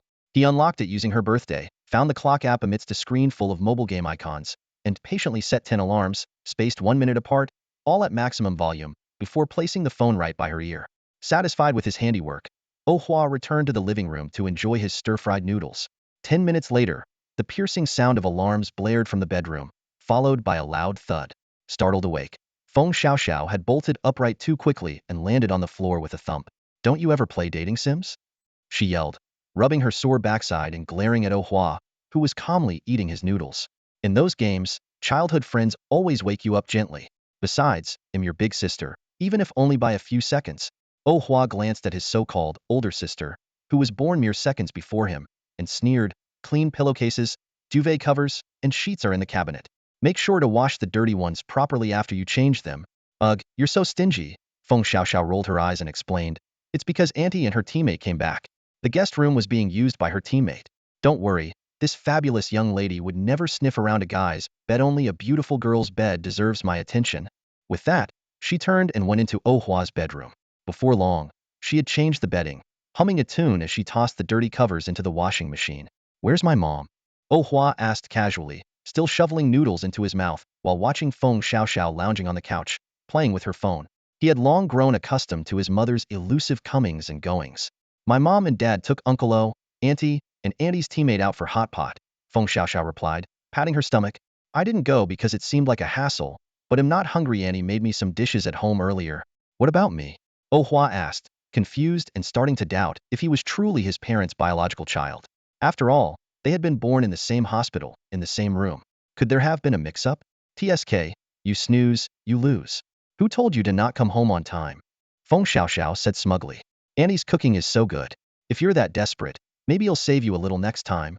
Her tone, as if she had picked it up from some sketchy website, made Oh Hua want to punch her. Suddenly, Feng Xiaoxiao smacked him hard on the shoulder, as if she had just remembered something. Oh, by the way, Auntie's teammate is so gorgeous. A total ice queen beauty. Way prettier than those women on TV rankings. And she's a member of Red Rose too.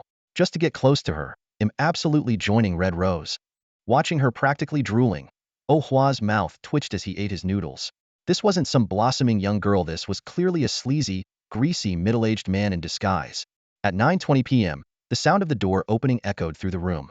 Oh Hua and Feng Xiaoxiao, who had been engrossed in their video game, quickly turned off the console and hurried toward the door. Xiaoxue, this is my son. Oh Hua. Oh Hua, this is Morong Shui. Call her Aunt Morong. Xiaoying naturally introduced the young woman, who appeared to be in her early 20s. Aunt. Morong Shui's cherry-like lips parted slightly, clearly caught off guard by the title. Hello, Aunt Morong. I'm pretty tired today, so I'll head to bed now, Oh Hua said flatly, showing no trace of embarrassment. Having grown up in a family where he held a low seniority rank, he was long accustomed to such situations. Even his cousin, who was 10 years younger, required him to call her aunt. Addressing a slightly older woman as aunt seemed entirely normal to him. Hey, didn't you promise to stay up all night with me? Feng Xiaoxiao, who had slept all day, immediately protested. Get lost. When did I ever agree to that? Oh Hua retorted bluntly, turning to head toward his room. Don't mind that blockhead. Annie will stay up with you. Xiaoying shot a glare at her son before comforting Feng Xiaoxiao. Having also slept all day, she had no intention of going to bed early and decided to keep her future daughter-in-law company. This decision allowed Oh Wei Tian, who had just closed the door, to breathe a sigh of relief, silently thanking Feng Xiaoxiao for sparing his aging back from further strain. Once in his room, Oh Hua immediately got to work on planning his tasks. He opened his laptop to research the types of daily tasks and gather information, meticulously jotting down notes on paper, especially marking the specific locations for each collection task. After finalizing his plan, he quickly washed up, scrolled through his phone for a bit, and went to bed. The next morning, he discovered 3 women of different age groups happily playing a kart racing game in the living room. Despite having stayed up all night, Feng Xiaoxiao, Morong Shui, and his mother, Qiuing, were still full of energy. Aren't you supposed to be at school? Oh Hua, fully dressed and ready to leave, asked his childhood friend before heading out. I'm off today. Yesterday, the director dragged me straight from the campsite to school. If it weren't for waiting for you, I'd have been back ages ago, Feng Xiaoxiao said, focused on the game, though her tone turned pitiful as she recalled the events of the past 3 days. Oh Hua left silently. Walking to school alone, he quickly became the subject of gossip among his classmates.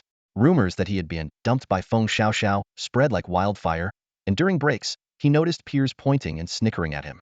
After his main classes from 8 to 10 a.m. ended, Oh Hua prepared to leave campus. However, unlike the previous day when he had slipped away unnoticed, today he was confronted by 3 trendily dressed, bold female classmates blocking his path. Hey, are you really Xiaoxiao's boyfriend? Asked the leader of the group, her revealing outfit accentuated by 3 earrings on one ear and an unbuttoned shirt collar exposing a generous amount of pale skin. She stood tall and confident, staring directly at Oh Hua. No, she and I are just childhood friends who grew up together, Oh Hua explained with a dismissive tone. This was the first time he had ever clarified his relationship with Feng Xiaoxiao to someone else.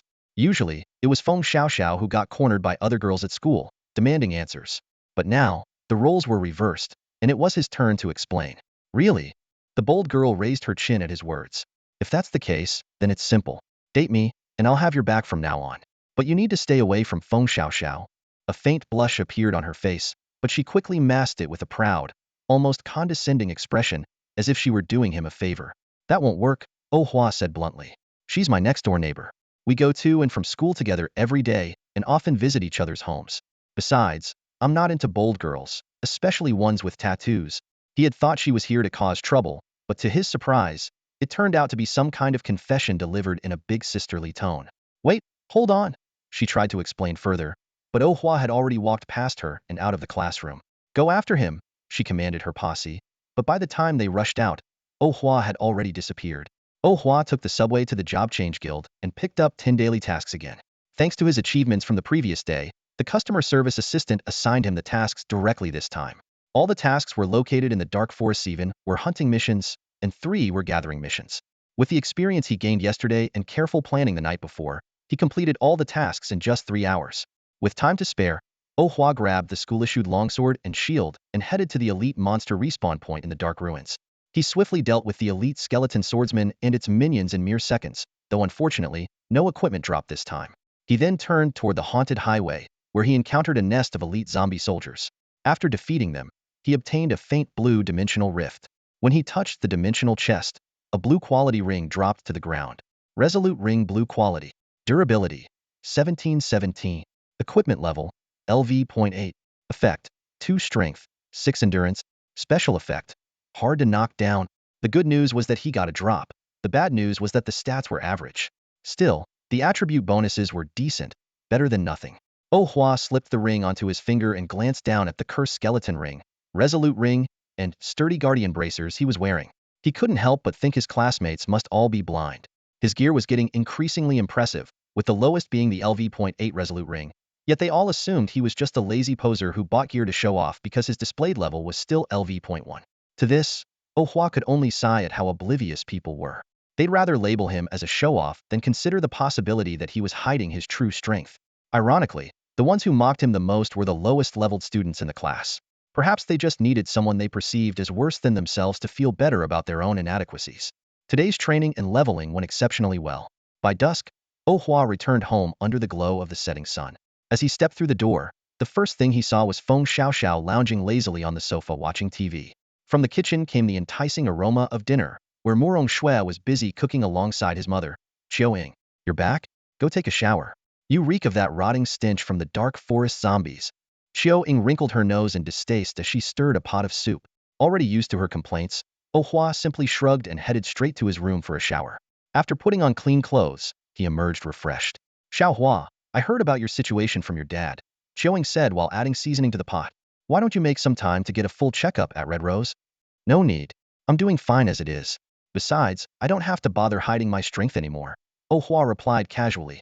As he spoke, he kicked Feng Xiaoxiao, who was hogging the entire sofa, right in the backside. Amid her startled yelp, he forced his way onto the sofa and claimed a spot for himself. All right then, do you want Aunt Morong to take you leveling? Qiao Ying asked enthusiastically, not noticing the amused yet exasperated expression that flickered across Murong Shui's face at the mention of Aunt. No thanks. I can level up pretty quickly on my own. Oh Hua declined outright.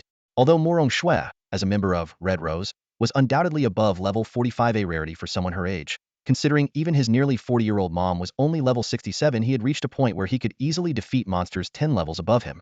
Solo training yielded more experience points. More importantly, if they stumbled upon good loot while leveling together, he'd owe her a favor just to claim it. That was too much trouble. Feeling confident. Huh? All right, it's up to you. Qiao Ying shrugged and turned back to her conversation with Murong Shui.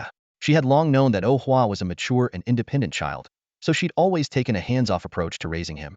She had initially planned for Murong Shui, at level 49, to help him level up, but since he didn't need it, she wouldn't push the matter.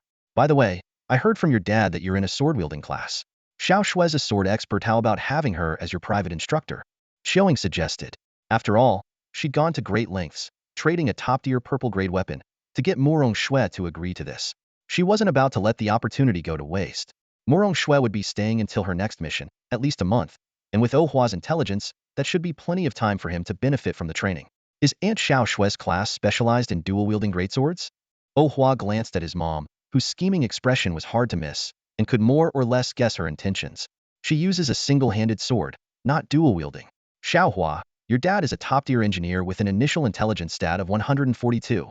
I'm a top-tier magic swordsman with an initial intelligence of 73. It's bad enough that you're not a magic swordsman, But how did you end up playing a dual-wielding greatsword class? Qiuing massaged her temples, looking genuinely troubled, as if questioning whether there had been a mix-up at birth. Although Ohua's appearance clearly took after his father, his choice of class was completely unexpected. Meanwhile, Murong Shui observed Ohua with interest, seemingly intrigued by this unconventional young man. After all, Ohua's first impression on her was one of rationality and intelligence, coupled with Qiu Ying's starting class, Magic Swordsman, which, though not a hidden class, was still relatively rare. Murong Shui couldn't help but show great interest when she heard that Ohua wielded dual greatswords. How would I know? Job changes are random. If you're unhappy, go complain to the Job Change Guild about why they didn't make me a magic swordsman. Ohua shrugged, looking completely indifferent.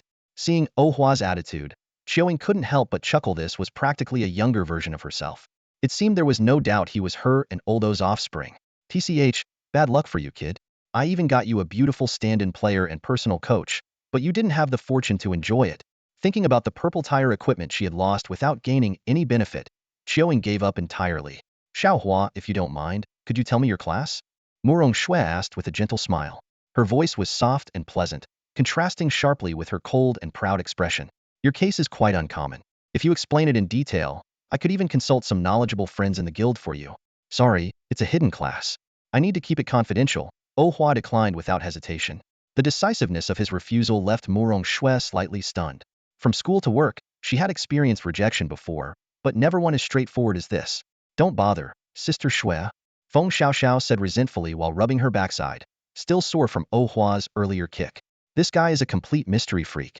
Back in school, he used to throw away perfect test papers just because he thought they were too heavy to carry in his bag. There's no way he'll reveal his hidden class. Murong Shui paused her chopping. Her competitive spirit sparked. Dual-wielding weapon classes are rare. They're usually for those who sacrifice defense to pursue extreme damage. Two-handed swordsmen, due to their limited strength stats, can only wield single-handed swords or sabers. Assassins and rogue classes typically dual-wield daggers, short swords, or knives, while Eastern-style classes might dual-wield katanas. Hidden classes capable of dual-wielding heavy weapons are even rarer. The ones I can think of are Berserker, Frenzied Knight, and Demon Hunter. She paused briefly before continuing. Frenzied Knights usually use dual warhammers, morning stars, or maces, while Demon Hunters favor curved blades, halberds, or crescent claw blades. With that, she stopped her analysis. In the room, both Qiuing and Feng Xiaoxiao had already deduced Ohua's hidden class after hearing Murong Shui's breakdown. Ohua neither confirmed nor denied it, but he did feel a newfound respect for Murong Shui's knowledge. Murong Shui, on her part, wisely refrained from pressing further and returned to helping Qiuing prepare dinner. No way. Are you really one of those head-empty, Halathemoon berserkers? Feng Xiaoxiao leaned in close to Ohua and asked in a low voice. Wow, thanks for that flattering description, Ohua replied, rolling his eyes. Without the frozen blood, burning heart skill, he might indeed have fit Feng Xiaoxiao's exaggerated portrayal. After all, the defining trait of the Berserker class was simple. The lower their health, the higher their attack power, and the higher their attack power, the lower their intelligence. It was a universal characteristic of Berserkers worldwide, one they couldn't escape. Not that any Berserker wanted to escape a thrill of dancing at the gates of the underworld with godlike destructive power, while being nearly unkillable was the ultimate rush every Berserker lived for. The news that Ingjia's son advanced his class for the first time and became a Tier 3 profession Berserker made the president of the Red Rose Guild jump up from her desk in shock. Late at night, on the rooftop of an apartment building, Murong Shui was reporting today's unusual discovery to this stunningly beautiful and elegant guild leader via a communication crystal. I've seen plenty of Berserkers, and we have them in our guild too, but someone with Berserker as their base class hidden profession? This is a first, the president said, her voice unable to conceal her astonishment. Murong Shui gazed out at the dazzling neon lights outside the window, her eyes slightly tired from returning from the secret realm. According to Ingjia, ordinary detection crystals can't determine his profession, level, or compatibility. However, he's holding a level 12 blue quality one-handed axe, so his level should be quite high. Level 12 in 7 days? The president clicked her tongue in amazement. This kid is not only a genius, but also incredibly hardworking. It's probably not just level 12. Murong Shui shook her head lightly. That's just the minimum level requirement for his equipment. The president pondered for a moment. Did Qiuing tell us this to ask for our help in keeping her son's hidden profession a secret? Yes. Understood. I'll arrange for people to lock down the information. You should guide the boy more. He refused. Oh. The president's tone turned playful. Murong Shui, the great Murong Shui, got rejected? And by a little boy. The next morning, Ohua woke up early, quickly freshened up, and left his room. Dressed and ready, Murong Shui followed shortly after despite finding it troublesome. The 2,000 guild points promised by the president were too tempting to pass up. Since there was no major course with the homeroom teacher that morning, Oh Hua went straight to the Job Change Guild to pick up 10 daily missions before heading directly to the Goblin Cave in the eastern part of the city. This cave, with its complex terrain that changed every time the secret realm refreshed, was dangerous, but the goblins, cave spiders, and rock pythons within provided significantly more experience than other beginner areas. 3 hours later, Oh Hua completed all the daily missions and continued deeper into the cave. His pace was steady, and every monster he encountered was slain with a single swing of his axe. Following him from a distance, Murong Zue, despite her level being far higher than Oh Hua's, couldn't help but feel secretly shocked. After all, berserkers were indeed among the highest in terms of attack power across all professions. However, without a significant level gap of 10 or more, the rock python, a high HP, high defense monster typically ranging from LV.7 to LV.12, was shockingly taken down in a single strike. Murong Shui stood in the shadows, her eyes filled with disbelief. As they ventured deeper into the goblin cave, her astonishment only grew. The LV.13 LV.18 Grey Goblin recruits were also killed in one blow by Oh Hua's sword. Was this really something a rookie who had only changed classes 8 days ago could achieve? Upon reaching the second floor, Murong Shui finally saw that it took Oh Hua 4 or 5 strikes to deal with the LV.21 LV.26 Grey Goblin veterans. Just as she was about to breathe a sigh of relief, the scene around the next corner left her utterly stunned. Oh Hua charged straight at an elite Grey Goblin, his figure erupting with a blood-red shockwave that sent it flying. In the next instant, he cleaved down with his sword, slaying the elite monster one with 10 times the health of regular monsters in just one strike. As Oh Hua casually retrieved a blue-quality necklace from his dimensional box and walked away, Murong Shui remained frozen in place. An elite LV.24 monster, one that even she, a seasoned LV.49 player, would struggle to kill without using skills, had been effortlessly dispatched. What kind of monster was this rookie? Unaware that someone was secretly tailing him, Oh Hua navigated the cave quickly using his phone's offline map. The soft glow from the luminescent moss illuminated his path clearly. He only stopped when his alarm went off, signaling it was time to retrace his steps and head back. Compared to the monsters in the plane's secret realm, the creatures in the goblin cave were far more densely packed. However, to one-shot the LV.30 monsters on the third floor, he had to activate the blood engine, maintaining 50 of his health to gain a 500-point strength boost. Thanks to the rich experience from defeating higher-level monsters, Oh Hua had already reached an impressive LV.17. After returning home, Oh Hua tidied up briefly before collapsing onto the couch and scrolling through his phone. When his mother still hadn't returned after a long while, he resorted to ordering takeout for dinner and went to bed early. A month later, while most of the school team members were only around LV.23, Oh Hua had already reached LV.29, a full 5 levels ahead of Zhao Xiaochuan, thanks to the experience boost from his lone wolf higher-level kills. During this time, what left the most lasting impression on Oh Hua was the persistent girl who blocked his way to confess her feelings after school every day. He had turned her down nearly 20 times, each time with a different reason, and yet she adjusted her appearance like a chameleon to suit his preferences. When he said he didn't like bold girls, she transformed into a black-haired, glasses-wearing intellectual type. When he found her too plain, she switched to a pure princess style. Even when he insulted her by calling her a public bus, she proudly declared in front of everyone that she was factory-sealed and brand new. Left with no other choice, Oh Hua sought help from Feng Xiaoxiao, asking her to pretend to be close to him at school.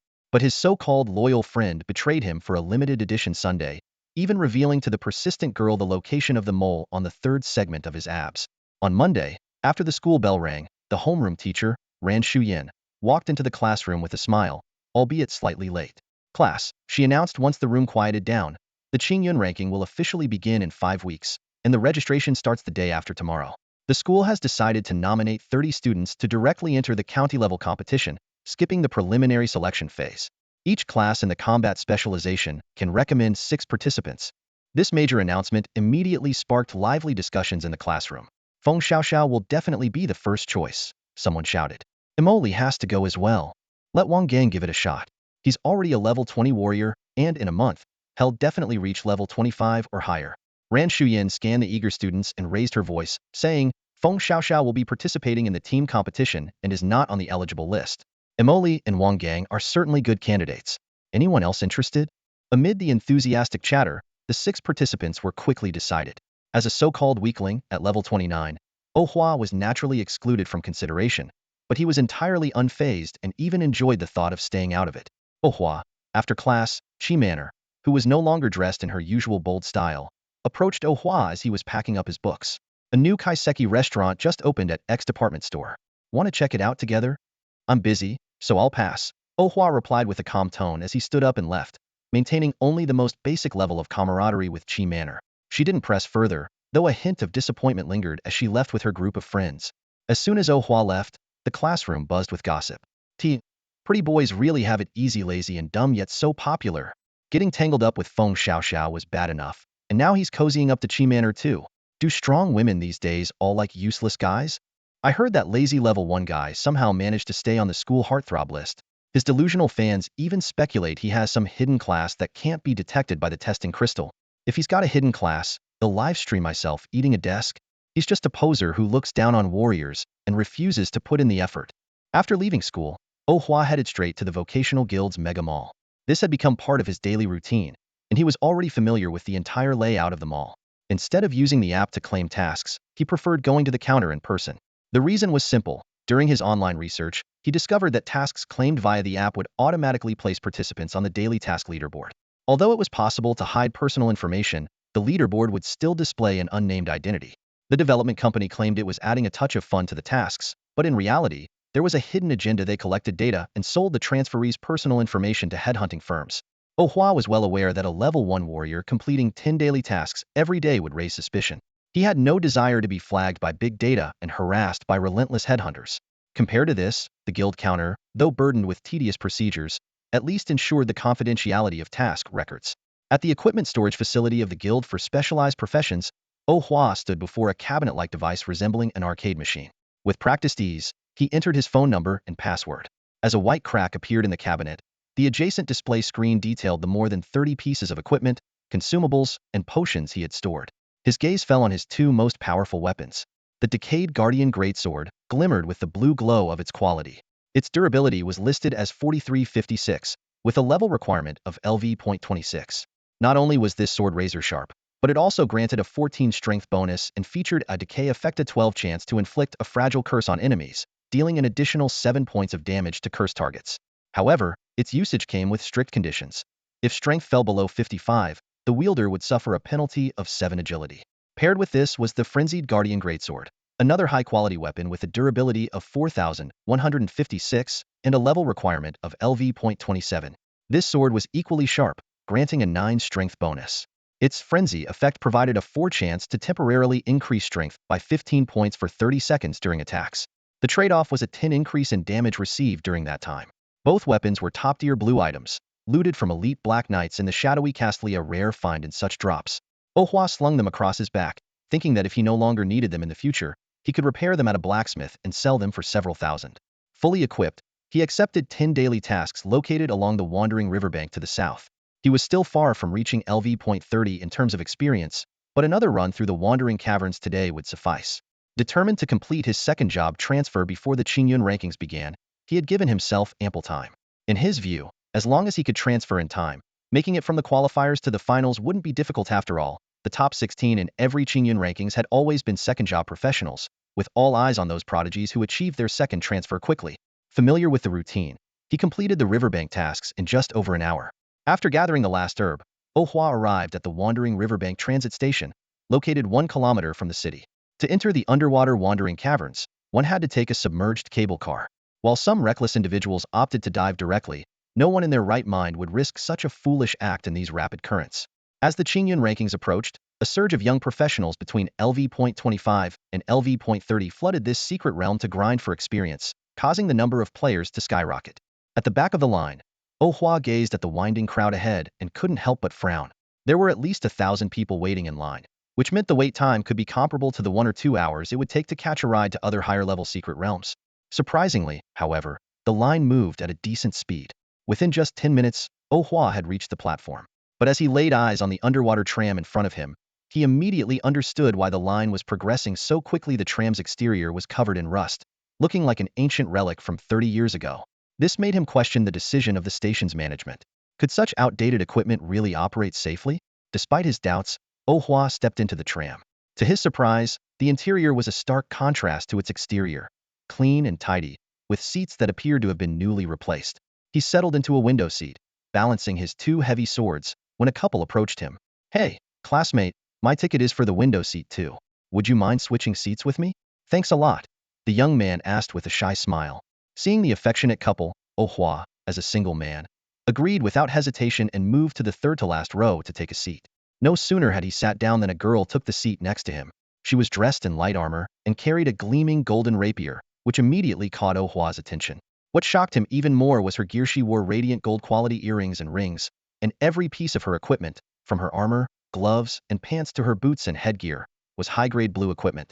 Among them was the dawn leather armor, which Oh Hua recognized as a level 28 item. This meant her level was at least 28, possibly even 29, just like his own.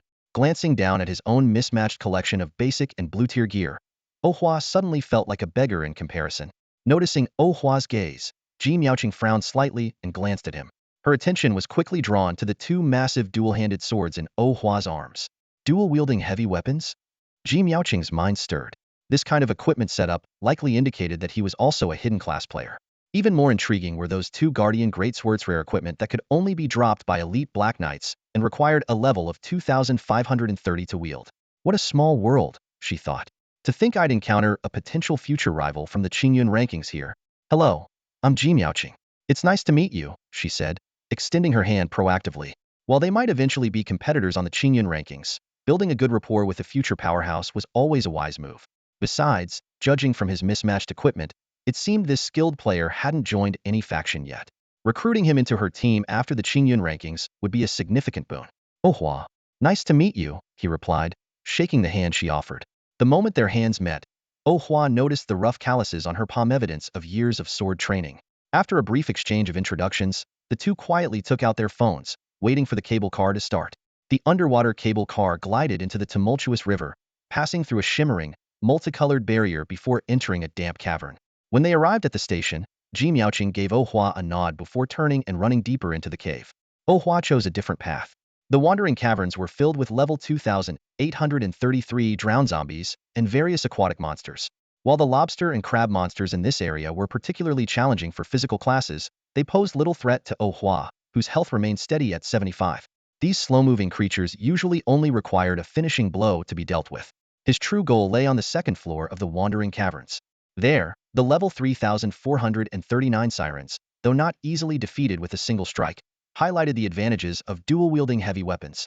If his right-hand strike failed to finish a siren, his left hand would immediately follow up. With the high agility granted by the Blood Engine's skill, his two greatswords spun like high-speed turbines, leaving the sirens drenched in their own blood. One-hit kills are a man's romance. Unlimited combos under the moonlight are also a man's romance. Oh Hua thought with amusement. I love both kinds of romance. He continued venturing deeper into the second-floor area.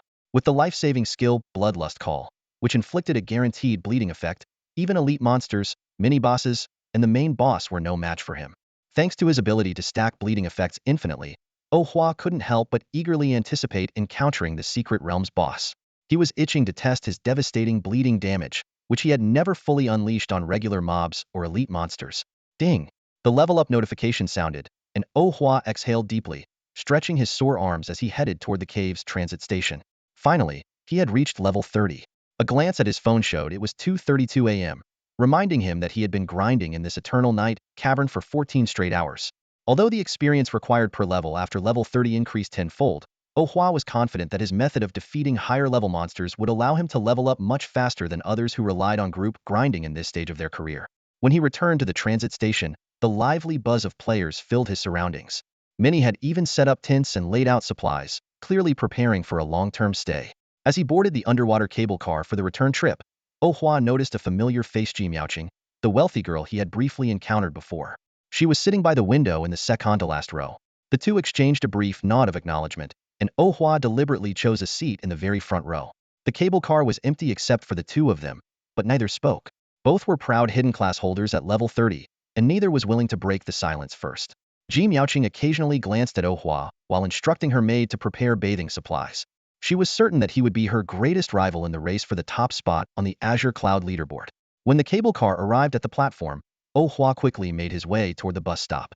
Just then, a sleek and luxurious black car pulled up in front of him. The window rolled down to reveal Ji Miaoqing's refined face. Heading to the Job Change Guild too? Want a ride? She asked sincerely, surprising the elegant woman in the driver's seat.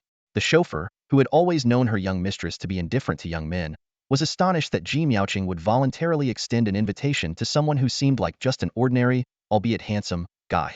Sure, Oh Hua replied curtly, climbing into the spacious back seat with his twin swords in hand. I have a feeling I'll see you on the Azure Cloud leaderboard, Ji Miaoqing remarked, sitting gracefully. Despite her martial attire, she exuded a natural noble air. I don't feel the same. Maybe my sixth sense isn't great, Oh Hua retorted with a faint smirk. The two remained silent for the rest of the ride.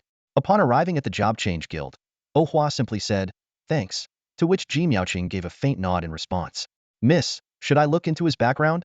The chauffeur eagerly asked after they left the guild. No need. The unknown is more intriguing, Ji Miaoqing replied, her gaze fixed on the night scene outside the window. Her sense of rivalry with Oh Hua grew stronger by the moment. Turn around. Head for the dark castle, she suddenly instructed. Miss, it's almost 3 a.m. The chauffeur hesitated, reminding her of the late hour. Don't make me repeat myself, Ji Miaoqing said, her tone firm and unyielding as her brows furrowed slightly. She was determined to complete her second job change and level up as quickly as possible. Her hidden class advancement awaited her in the deepest part of the dark castle.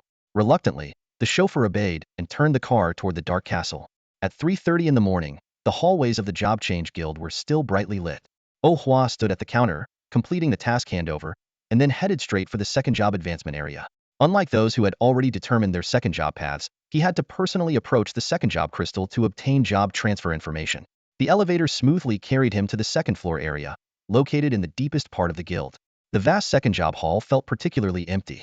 In the 500 square meter space, only a single night shift staff member sat idly behind the counter, scrolling through her phone. She was a young woman with dark red hair, dressed in a tailored professional outfit that accentuated her curvaceous figure. Oh Hua took the number 1 ticket from the automatic dispenser at the entrance and walked toward the counter as his phone chimed. Hello, I'd like to apply for a second job search, he said. What the? The girl jerked her head up and, upon seeing the strikingly handsome face before Hera textbook example of restrained elegance, she momentarily lost her composure. Ahem, apologies. She quickly regained her composure. As she operated the computer, the girl glanced at the holographic display showing a level 1 status and asked with a puzzled expression, at this level, you can't qualify for a job change. My profession is a hidden class that can't be detected by the crystal. I just reached level 30 and can now proceed with the job change, Oh Hua explained calmly, accustomed to this kind of skepticism. The girl quickly typed on the keyboard and soon printed out an identity card, handing it to Oh Hua. The information on the card was minimal. Name, Oh Hua. Class, unknown. Level, LV.30. Taking the card, Oh Hua headed toward the job transfer room. Although the guild maintained strict confidentiality, each individual had only 2 opportunities for a second job transfer. Failure meant being stuck in their current class indefinitely. While they could still gain experience and level up, they would forever lose the chance to acquire new class skills. He arrived at the room indicated on the card and swiped it to enter. Inside the 5 square meter sealed space, a crystal ball floated silently above a magic circle. Having thoroughly familiarized himself with the job change process through various instructional videos and live streams, Oh Hua pressed his hand against the crystal ball without hesitation. The crystal ball erupted with a dazzling light, which then surged into Oh Hua's body. A crimson task interface unfolded before his eyes. Blood God's Recognition. Recommended level, LV.54 or higher. Task details. At the peak of the northern desolate highlands lies the land where fearless warriors face death hidden and defy its grip. Under the gaze of the blood god, ignite the flames with blood. The 4 lords golden-beaked eagle, wasteland direwolf, titan python, and thunderclaw bear await challengers at the summit. Objective, defeat golden-beaked eagle 01, wasteland direwolf 01, titan python 01, thunderclaw bear 01. Note, defeating any one of the lords will complete the class advancement. The more lords you challenge and defeat, the greater blessings the blood god will bestow. The final number of lords defeated will influence the profession determination. Time limit, 720 hours. Accept task? Yes, no. Damn it. I knew my class advancement wouldn't be that simple, Oh Hua muttered, shaking his head at the task's recommended level, which was far beyond his current capability. Class advancement tasks were categorized into 6 levels: white, blue, gold, purple, orange, and crimson. White and blue tasks corresponded to common professions, while those who reached LV.30 within a year typically received gold or purple tasks for their second advancement. Orange tasks, however, were the hallmark of rare, powerful professions. Whenever someone received an orange task, they would immediately show it off on social media. It was said that his mother's second advancement had been an orange-level task. As for crimson tasks, They not only signified extreme danger, but also represented the highest tier. Crimson tasks, which appeared only once every 5 or 6 years, were often reserved for the most elite hidden professions and typically showed up during the 3rd or 4th advancements. The restrictions within the illusionary realm were incredibly strict. The monsters were exceptionally dangerous, and they didn't drop experience points or dimensional boxes. The sole reward was the class advancement itself. Completing such a task required either extraordinary personal strength or hiring top-tier experts at great expense. As for forming a team, in these realms where annihilation was a constant threat, no one would risk their lives unless they shared an unbreakable bond. After clicking accept, Oh Hua left the advancement hall. The receptionist, who had been playing on her phone, was still engrossed in her screen. However, the moment he left, she immediately put her phone down. Staring at the task interface glowing with crimson light, she began trembling with excitement and quickly contacted her regional supervisor. Supervisor, that LV.1 professional just received a crimson class advancement task. The supervisor, who had been sound asleep at home, instantly woke up and leapt out of bed. This is amazing. Ishur City has finally produced a hidden profession after hundreds of years. This is a monumental achievement. He paced excitedly around his bed, even planting a kiss on his wife's cheek in his exhilaration. Don't say a word to anyone yet.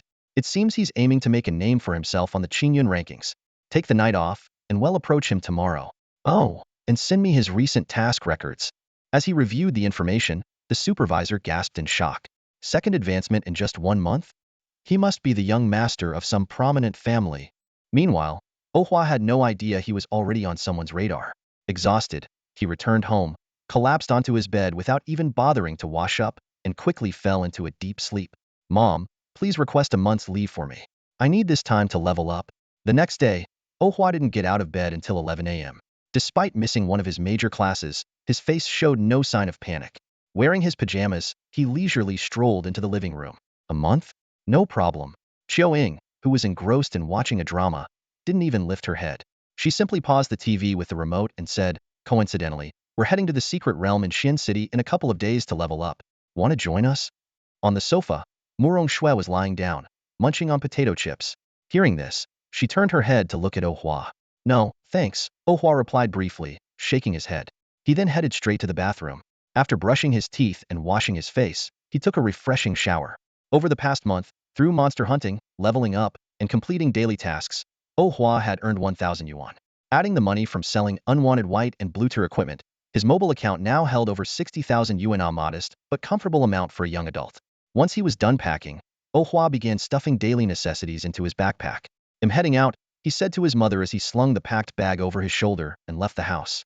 Ingjia, should I follow him? Murong Shui finally remembered her bodyguard duties. Although she had been enjoying a month of easy guild points, she lazily asked the question. Don't worry about him, Chiao Ying said nonchalantly, waving her hand while snacking on sunflower seeds. He's very independent. If he thinks he's got it under control, then he definitely does. As a mother, she had already guessed that her son's month-long leave was likely for his class transfer mission. Since Oh Hua didn't want Murong Shui to know about his secret, she was happy to play along. Murong Shui nodded. Anyway, in 2 days, she'd be heading out with Chiao Ying for their own training. The trip could last anywhere from 1 to 6 months. For now, she decided to savor her comforts after all. There wouldn't be cozy sofas, potato chips, or cola in the secret realm. When Oh Hua arrived at the equipment storage section of the class transfer guild to retrieve his gear, a handsome middle-aged man with a warm smile approached him, accompanied by the staff member he had met the night before. Oh Hua wasn't surprised to see this executive. After all, since the founding of Yishan City, there hadn't been a single hidden class user. As the first one, now preparing for his second class transfer and tasked with a top-tier mission, it was only natural that he'd attract the higher-ups' attention. Are you Mr. Oh Hua? The man asked politely, extending his hand. I'm Zhao Huayu, and this is Xiao Wang. It's a pleasure to meet you. Hello, Oh Hua replied, shaking hands with him. He appreciated how this executive refrained from flaunting his status right away. Mr. Oh Hua, please rest assured that all your information will be kept strictly confidential, Zhao Huayu said with a reassuring tone. I'm here to provide you with the benefits of being a hidden class user and to personally apologize for our staff's oversight, which caused you to remain under scrutiny at level 1 for so long. Looking at the promising young man in front of him, Zhao Huayu felt more and more satisfied. It was just a pity, he thought, that his own wife had given birth to a son instead of a daughter. If I had a daughter, I would definitely marry her off to him. Zhao Huayu thought with satisfaction. No problem. In fact, I should thank this LV.1 status for saving me a lot of trouble, Oh Hua replied cheerfully. Since the other party apologized immediately after realizing the mistake, he wasn't the type to hold grudges. Zhao Huayu gave a professional smile. Mr. Ohua, the equipment benefits for your hidden class have been delivered to your storage. Additionally, since the detection crystal failed to identify your class, our guild is providing 3,000 universal guild points as compensation. Ohua was well aware that this guild manager was trying to curry favor with him. Since he had to eat from this pot, it wouldn't hurt to get along with the cafeteria manager. Besides, he really needed some good gear to challenge the illusionary realm boss. After exchanging a few pleasantries and receiving Ohua's forgiveness, Zhao Huayu left with Xiao Wang, looking quite satisfied. Ohua immediately logged into his storage and was greeted by two purple quality, warrior-exclusive two-handed greatswords, Elusus Zeal and Elusus Passion, both LV.30 equipment. The rest consisted of blue quality armor, pants, gloves, rings, and earrings. While their attributes were average, they were still significantly better than his current gear. After equipping himself, Ohua underwent a complete transformation. A sleek black knight-style light armor, gloves embroidered with a silver cross, and cross-shaped pendants on his ears. Combined with his handsome yet aloof face, he resembled a contestant in an equipment showcase. However, the two crossed purple greatswords on his back added an intimidating edge to his presence. The storage area was bustling with noise as the upcoming Azure Cloud rankings drew near. Many professionals cast complex glances in his direction. Just as Ohua was about to purchase a spaceship ticket to head to the northern region, a familiar voice called out from behind him. Ohua, what are you doing here? Wait, aren't those two swords on your back the LV.30 Elusus ones? Exclaimed Chimaner, a girl who had changed her style to a fluffy princess dress just to suit Ohua's tastes. That's a secret. They'll treat you to a limited edition sundae when I get back, Ohua said, frowning slightly as he raised his hand to stop her from approaching. Without waiting for her response, he turned and left the increasingly crowded storage area, leaving the love-struck girl rooted in place with hearts in her eyes. In the dim ruins, Chi Manor and her three close friends formed a small team to explore the area. However, as a priestess, her mind was elsewhere, constantly drifting to the image of Ohua clad in high-level gear. Manor, I'm about to run out of health. If you're love-struck, save it for later. The female sword and shield warrior at the front, now down to half health under the relentless attacks of an elite skeleton swordsman, shouted helplessly at the distracted healer. Huh. Oh, sorry. Chi Manor snapped back to reality. She quickly raised her blue-quality warhammer staff, casting a healing spell that instantly restored the warrior's health to full and added a 100-point shield. Then, with a light tap of her right foot, a soft white glow radiated from beneath her, providing comprehensive stat boosts to the mage and archer in the team. With Chi Manor's buff enhancements, the mage unleashed a charged lightning chain, effortlessly taking down the elite skeleton swordsman. Although priests lacked high damage output, their exceptional healing abilities, buffs, and top-tier resilience made Chi Manor the core of the team. Leveled up, level 20. Yay! The sword and shield warrior's body glimmered with light as she let out an unexpectedly delicate cheer, entirely at odds with her combat-ready persona. Lily, tell me, for other job changers who started at the same time as us, how much effort would it take to reach level 30 by now? Chi Manor asked, staring anxiously at her own level 19 stats panel, troubled by the gap between her and Ohua's level. Luli pondered for a moment before answering. To reach level 30 within a month, you'd have to spend every day immersed in high-level, dangerous dungeons, battling intensely for 18 hours daily. Even with major guilds going all out to help someone grind above their level, hitting level 30 in a month is barely achievable. I've seen the fastest solo livestream records, and even they took over 2 months. Chi Manor was stunned. She had naively thought that Ohua maintaining level 1 was ideal. But now she realized that once he showcased his strength on the Qingyun rankings, he would undoubtedly attract the attention of countless tycoons, guilds, and extraordinary women. Let's go, sisters. We aim to reach at least level 25 before the Qingyun rankings begin, Chi Manor declared resolutely, regaining her focus as she led the team toward the forecourt of the Dark Castle.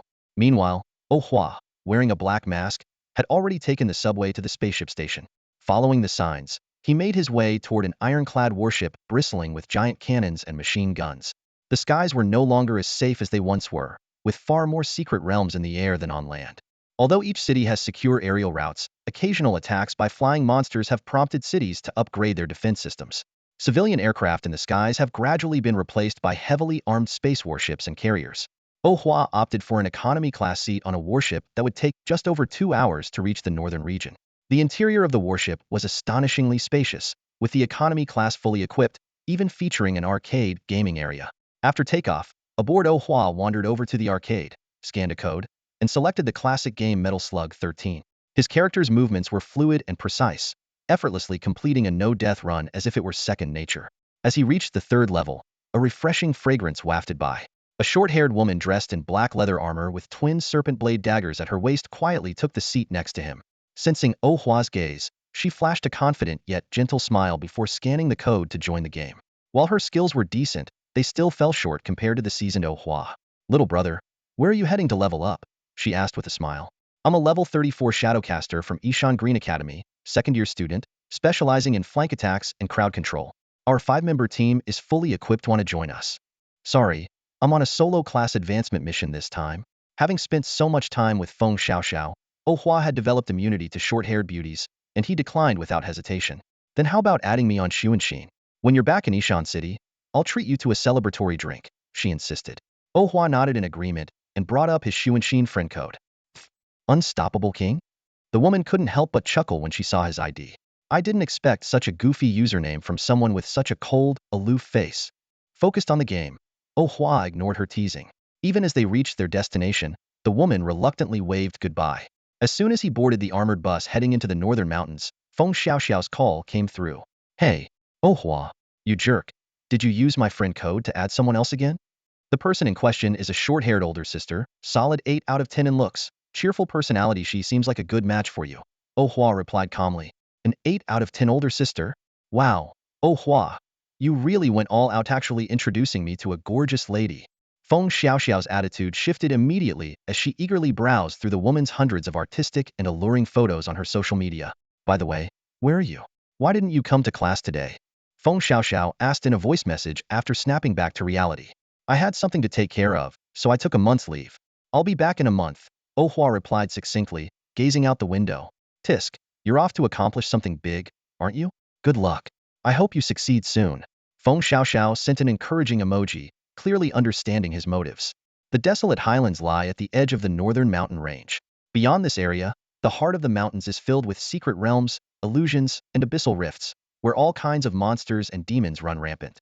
Even to this day, humanity has yet to fully explore this deadly region. Oh Hua felt fortunate that his second-tier advancement task was located only in the outskirts. If he were required to venture deep into the mountain heartlands, he wouldn't even be able to handle the stray creatures spilling out from the secret realms, making the advancement mission impossible to complete. After disembarking at the nearby city of Jilling, Oh Hua immediately began preparing for his expedition. Storage spaces in this world were extremely scarce and expensive, so he had no choice but to purchase a sturdy backpack and a warm sleeping bag, along with enough supplies to last a month. To ensure his phone's navigation and strategy guide functions wouldn't fail, he also bought 2 high-capacity power banks and a solar charging panel. At the Advancement Guild, he exchanged points for 12 healing potions and 12 mana potions. Once ready, Oh Hua had no option but to travel on foot to his destination. The Desolate Highlands was an activity zone for professionals above level 50, and there were dedicated direct routes. However, given his current level 30 status and the system only detecting him as a level 1 warrior, he couldn't purchase a direct ticket. Even if he explained it was for an advancement task, he'd only be turned away. As for black market rides, the checkpoints along the way deterred any drivers from risking their lives to take the job. Leaving the city, Oh Hua's first challenge was to traverse the slime plains west of Jilling. This area wasn't the typical beginner's secret realm found near cities, but a remnant of the secret realm explosions from decades ago. Back then, the Beast Tide catastrophe devastated human civilization, forcing survivors to rebuild cities in beginner zones.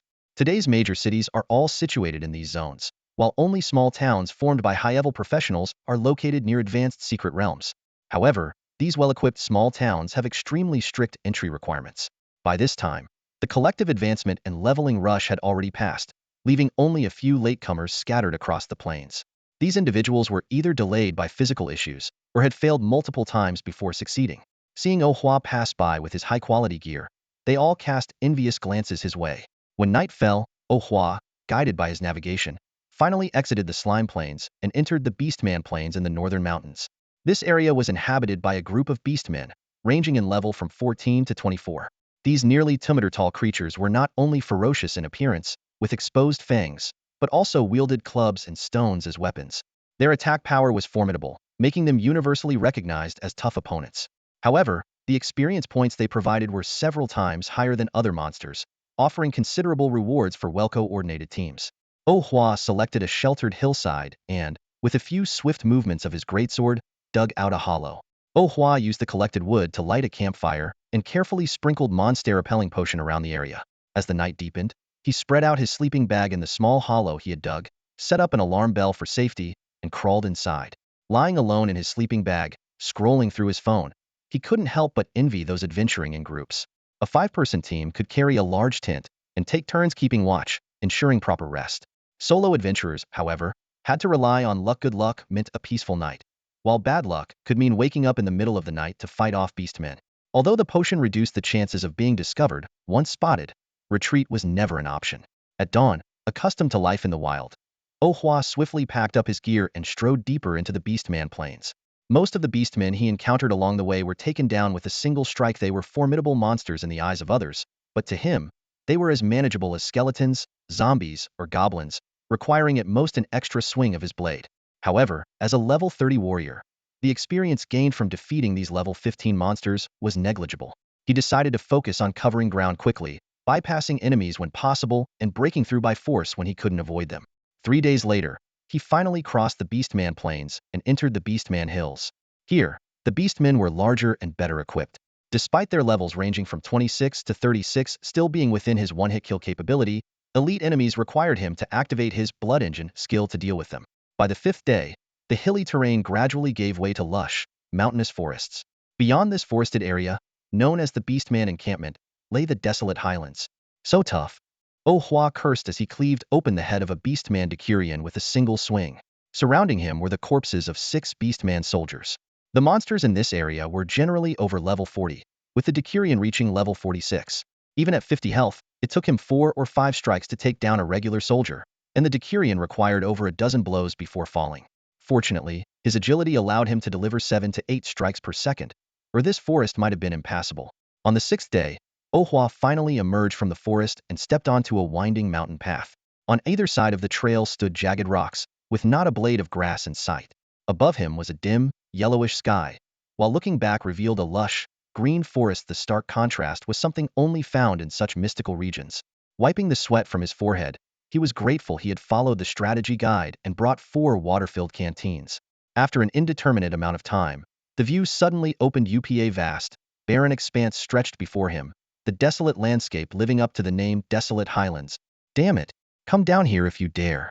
On the desolate highlands, Ohua glared furiously at the dozen or so foul-smelling vultures circling in the sky. These level 52 flying creatures weren't particularly strong individually, but they excelled at harassment tactics. They would dive to attack when he least expected it, and the moment he turned to counter them, they'd flap their wings and soar out of reach, effortlessly maintaining a safe distance. What was even more infuriating was their ability to spit sulfurous green acid. While it didn't deal significant damage, the unbearable stench was an assault on his psyche. In this barren land with no water sources, getting hit by the acid was a nightmare. Even though raging blood ice heart could dispel and store the corrosive effects, the pungent odor lingered, forcing him to endure it until his job transfer mission was complete. Hours of relentless harassment had completely drained Ohua's patience. After narrowly dodging another acid bombardment, he drew his massive sword, pointing it at the sky, and let out an enraged roar. The name of these vile creatures was Spotonthi were utterly revolting. After calming himself, Ohua quickened his pace toward the tallest peak in the distance. All he wanted now was to finish his job transfer mission as soon as possible and return to the city to post a bounty, recruiting ranged fighters to wipe out these detestable vultures. However, the old saying, the closer the mountain looks, the farther it is, proved all too true. After running for an entire day, the towering peak seemed only slightly closer in his view. Fortunately, fate showed mercy. Amid this barren wasteland, he discovered a person-sized hole in the ground and immediately ducked inside for shelter. Once inside the cave, Ohua cautiously peeked out to observe his surroundings. He saw that the vulture flock had dispersed. Thanks to the agility boost from Blood Engine, his gear and clothing had been spared from damage. However, he had already consumed 4 recovery potions to repeatedly activate his evasion skills, a testament to his deep hatred for those vultures. The shelter, seemingly man-made, spanned about 30 square meters. Other than the remnants of a fire pit from a month or 2 ago in the center, it was completely empty. After inspecting the area, Ohua set up warning traps and scattered monster-repelling powder 10 meters outside the cave entrance. Exhaustion from hours of intense running weighed heavily on him. After eating a few pieces of compressed biscuits, he crawled into his sleeping bag and quickly drifted off into a deep sleep. Although it was a bit cold waking up without a fire, there was no firewood to gather on the Gobi Desert, and buying charcoal from the camp took up too much space in his backpack. So, he had no choice but to wrap himself tightly in his sleeping bag and make do for the night. The silence of the late night was suddenly broken by the crisp sound of bells, jolting Oh Hua awake. He quickly grabbed the two great swords lying beside him and moved cautiously toward the entrance of the cave. "Friend, we're job-changing adventurers," came the anxious voice of a middle-aged man from outside the cave. "We saw this shelter dug out by the Job Change Guild and thought we'd stop by to rest. We mean no harm." Standing in the shadows at the cave entrance, Oh Hua carefully observed the 5 adventurers under the moonlight. Judging from their gear and demeanor, they were all above level 50. His experience told him it was best not to stay with people like this. "We just need a place to rest," the middle-aged man continued, his tone becoming more earnest upon realizing there was only one person inside. "There's nowhere else to find shelter on this desolate highland, and this is the only cave in the area. Please, do us a favor."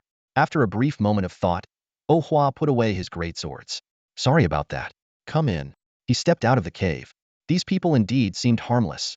If they had intended to rob or kill him, their mage would have already launched a long-range attack. The middle-aged man was momentarily surprised to see how young Oh Hua was, but then led his team into the cave. "Heh, those disgusting bald vultures in the wasteland highlands are the worst. The next shelter is 8 kilometers away, so we'll have to squeeze in here tonight," he said, unbuckling his longsword and explaining to Oh Hua. "No worries, the cave is spacious enough," Oh Hua replied with a polite smile, returning the older man's kindness. Before long, their logistician, Old Xian, had started a fire. The special charcoal quickly warmed up the cave. Watching the scene, Oh Hua couldn't help but envy the advantages of being part of a team. At least they could enjoy a hot meal. "You're quite impressive, venturing into the wasteland highlands at such a young age," said the middle-aged man, who introduced himself as Zhuang Huahao, as he handed over some dinner. "But traveling alone is too dangerous. In the future, it's better to find some like-minded friends and form a team." Oh Hua responded politely, though he had no intention of seeking companions. Sitting by the warm fire, the group chatted until around 10:30 p.m. Afterward, the 5-member team arranged their watch shifts and began to settle down for the night. Oh Hua chose a spot near the cave entrance to lie down. He was well aware that, despite their outward friendliness, the group still regarded him as a potential threat. They hadn't even included him in the watch rotation. But he was perfectly fine with that. It meant he could enjoy their fire and their vigilance for free. Pressing his 2 great swords under his arm, Oh Hua slowly closed his eyes. For the first time since accepting his job change mission, he slept soundly and peacefully. The next morning, Oh Hua slowly woke up in the warmth of the camp. The 5-member team was already packing up their camping gear. Being the one with the least luggage, Oh Hua quickly tidied his belongings and was the first to leave the shelter. The desolate plateau was bone-chilling in the early hours, with a thin layer of frost covering the rocks. Fortunately, the group was not harassed by the foul-smelling vultures today, making the journey much smoother. The towering LV.57 giant poisonous scorpions and the LV.54 stone elemental golems posed no threat to Oh Hua at this point, allowing him to stride forward with confidence. By noon, with the sun blazing down and making his vision blur, Oh Hua finally reached the base of his destination. Looking up, the mission site seemed to pierce the clouds, but what lay before him forced him to halt. 11 highland wolves were guarding the entrance. These wolves were part of a vast monster species, ranging from the timid LV.10 forest jackals in the shadowy woods to the LV.120 warlord gnolls. The pack in front of him, belonging to the mid to lower tier of the desolate highlands, were roughly LV.50. Each wolf stood about a meter tall at the shoulder, with a body length of 2 meters excluding its tail. Typically, they lived in groups of 10 to 18, and were among the most troublesome foes for adventurers. There were only 2 viable strategies for dealing with such pack creatures. Either overwhelm them with sheer firepower, or find a way to completely avoid them. However, evasion was nearly impossible as they had extremely high aggression levels. Once they locked onto a target, they would relentlessly pursue it until the prey escaped the desolate highlands. The wolves were not only capable of biting and clawing, but also had skills that caused bleeding and wound infections. Being caught by just one of them often meant facing the entire pack's onslaught. This was Oh Hua's first time challenging such a large group of monsters directly. Taking a deep breath, he activated Blood Engines twice, reducing his health to 50. As the cooldown timer neared its end, and with an additional 250 points of agility, Oh Hua became a blur of motion as he charged toward the pack. The distance of 500 to 600 meters vanished in an instant. Using the momentum of his charge, he swung his greatsword precisely at the lead wolf's waist. The alpha howled in pain and tried to flee, only to be struck by a fountain-like pulse of blood mist. With his third activation of Blood Engine, Oh Hua's health dropped to 25. Unleashing a devastating 830-point strength damage blood mist shockwave that severed the alpha's limbs and left its abdomen a mangled mess. In the moment the wolf was sent flying, a cold flash of steel sliced through its neck, decapitating it. Now, with his health reduced to 25, Oh Hua gained an additional 750 points of strength and 375 points of agility. At that moment, Oh Hua's figure turned into a swift black streak of lightning among the pack of jackals. To the average eye, he appeared as nothing more than a blur darting through the beasts. By the time everyone realized what had happened, the dozen or so jackals had already been shredded into indistinct, bloodied fragments by a sharp blade, and then dissolved into specks of light that vanished into the air. After the battle, Oh Hua immediately took out a healing potion to restore his lost health. To his slight disappointment, the pack of highland jackals didn't drop even a single white dimension box. After adjusting his mindset, he embarked on his journey up the mountain. What seemed like an insurmountable peak appeared easily conquerable under Oh Hua's feet. Following the mountain path, he reached the summit in half a day. Along the way, he encountered several groups of hulking lizardmen covered in earth-colored scales. These highland-exclusive creatures were far more challenging than the jackals, so Oh Hua decisively avoided them whenever he spotted them. At the mountain's summit was a platform the size of a basketball court, with a stone altar standing at its center. Standing atop the peak and overlooking the rolling sea of clouds below, Oh Hua couldn't help but be awed by the breathtaking scenery. Around the altar, for stone pillars were carved with images of an eagle, a wolf, a snake, and a bear, while the center of the altar bore a mysterious and intricate runic array. Oh Hua stepped onto the altar, drew his greatsword, and cut his finger to let a drop of blood fall into the center of the array. In an instant, crimson flames ignited atop the 4 stone pillars. Oh Hua gripped his twin blades tightly, bracing himself for a fight, but the boss never appeared. Puzzled, he approached the pillar engraved with the snake, its blood-red flames still burning. A strange force seemed to pull at him, and he instinctively touched the pillar with his greatsword. A wave of dizziness overcame him, and when it passed, Oh Hua found himself standing in a tropical rainforest, surrounded by towering trees that reached hundreds of meters into the sky, their canopies blotting out the sunlight. Suddenly, a chilling, hissing sound came from behind him. Without hesitation, Oh Hua activated his blood engine skill and swung his twin blades, now shrouded in a crimson mist. The sensation of his strike was akin to cutting through a tree trunk. Before he could catch a clear glimpse of the boss, his vision blurred, and he was abruptly transported back to the desolate highlands. Staring at the now extinguished snake-engraved pillar, Oh Hua could hardly believe that the legendary Crimson Quest had been so effortlessly completed. In truth, it wasn't that the quest was simple, but rather that Oh Hua's absurdly high stats, combined with the boss being forcibly suppressed to level 30, allowed him to kill it with a single strike. Having defeated one boss, Oh Hua remained cautious. After fully restoring his health, he approached the next pillar, the one adorned with the image of a wolf and still burning with crimson flames. The moment he touched it, the scenery around him shifted once more, and he found himself standing on a vast grassland. On the vast grasslands, an intense battle was underway. Enveloped in a crimson mist, Oh Hua wielded dual swords as he faced off against a massive wolf. The beast, standing 3 meters tall at the shoulder and exceeding 5 meters in length, possessed the ability to tear through armor and inflict continuous bleeding. However, these debilitating effects were rendered ineffective against Oh Hua, who bore the Frenzied Blood Ice Heart ability. The Frenzied Blood Ice Heart absorbed these negative effects by consuming mana, storing them, and reflecting them back onto the wolf with Oh Hua's next strike. After a minute of fierce combat, when Oh Hua's health dropped to 50, the blood engine unleashed a shockwave of blood mist, knocking the giant wolf to the ground. As his vision cleared, Oh Hua found himself back at the altar. This battle made him realize that it wasn't the boss that was too weak, but rather his own overwhelming strength. Setting aside the boss serpent he had defeated in a single strike, even this giant wolf whose armor-tearing and bleeding effects could be fatal to an average level 30 adventurer became an exploitable advantage in Oh Hua's hands. The effect of Bloodthirsty Summon even surprised Oh Hua. Every wound on the wolf seemed like a pump, draining tens of thousands of its health points at a rate of hundreds per second and transforming them into blood spheres that floated around him. The stacking bleeding effects exacerbated the process, draining the wolf of all its life within just a minute. After using a healing potion to fully restore his health, Oh Hua touched the bear totem and teleported to a desolate island shrouded in dark clouds. The moment he arrived, a harsh, grating roar echoed in his ears. Turning to stay alert, Oh Hua saw an unusual creature charging toward him, a bear with an owl's head, standing 4 meters tall at the shoulder. Its claws crackled with blue lightning, exuding an even greater sense of menace than the wolf he had just defeated.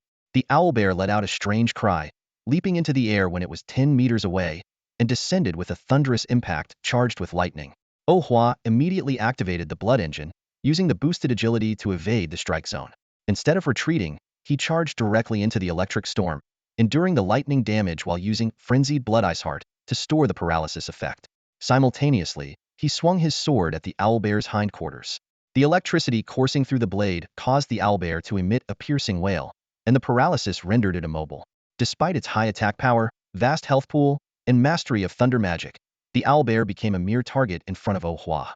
Ultimately, it succumbed to the bleeding effect of bloodthirsty summon, its life drained entirely.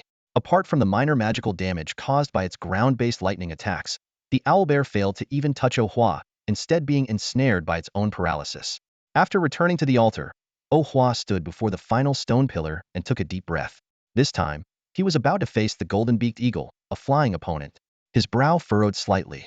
If this creature resorted to high-altitude bombing tactics like the foul-smelling vulture he had fought before, it could very well be the most challenging boss, yet possibly one that could wear him down to death. After a brief moment of thought, Oh Hua pressed his greatsword against the stone pillar. His vision blurred, and he was teleported to a vast, open grassland. Looking up, he saw a black dot circling in the sky. The massive figure was unmistakably the golden-beaked eagle. Almost simultaneously, the giant eagle, with a wingspan of 12 meters, spotted its prey on the ground. It suddenly folded its wings and dove down like an arrow. Seeing the enemy's straightforward attack approach, Oh Hua actually felt a sense of relief. At least he wouldn't have to deal with the annoyance of prolonged aerial combat. The golden-beaked eagle's body was surrounded by a sharp wind armor, and its dive attack, accompanied by a fierce gale, emitted a piercing howl. Oh Hua immediately activated the blood engine, gaining an additional 125 points of agility, but even so, he couldn't completely evade the eagle's attack trajectory. Locked onto by the eagle, Oh Hua had no choice but to face it head-on. The eagle's beak slammed heavily into him, and his feet carved deep grooves into the ground as he was pushed back. The wind armor tore into his armor, and his health plummeted to below 30 at an alarming rate. At this critical moment, Oh Hua's strength and agility had surged to their limits. He swung his twin swords with ferocity, easily shredding the eagle's proud wind armor. Though the golden-beaked eagle continued to push him across the ground, its head had already sustained severe damage, and it let out a shrill cry. Before it could react, Oh Hua's other greatsword sliced through its throat. With his health dropping to 21, Oh Hua's attacks became so fast they blurred. In mere seconds, he completely obliterated the golden-beaked eagle's head. When Oh Hua returned to the altar, his equipment was in tatters, and he looked utterly disheveled. He glanced at the person-high blood flame rising in the center, downed 3 healing potions, and sat down to rest for about an hour. Only then did he stand up and reach out to touch the transformation flame. The blood flame seemed to come alive, surging eagerly into his right arm. A warm sensation swept through his body, like soaking in a hot spring. As the blood flame fully merged into his arm, a crimson flame-like pattern emerged. So, that's it? The transformation is complete?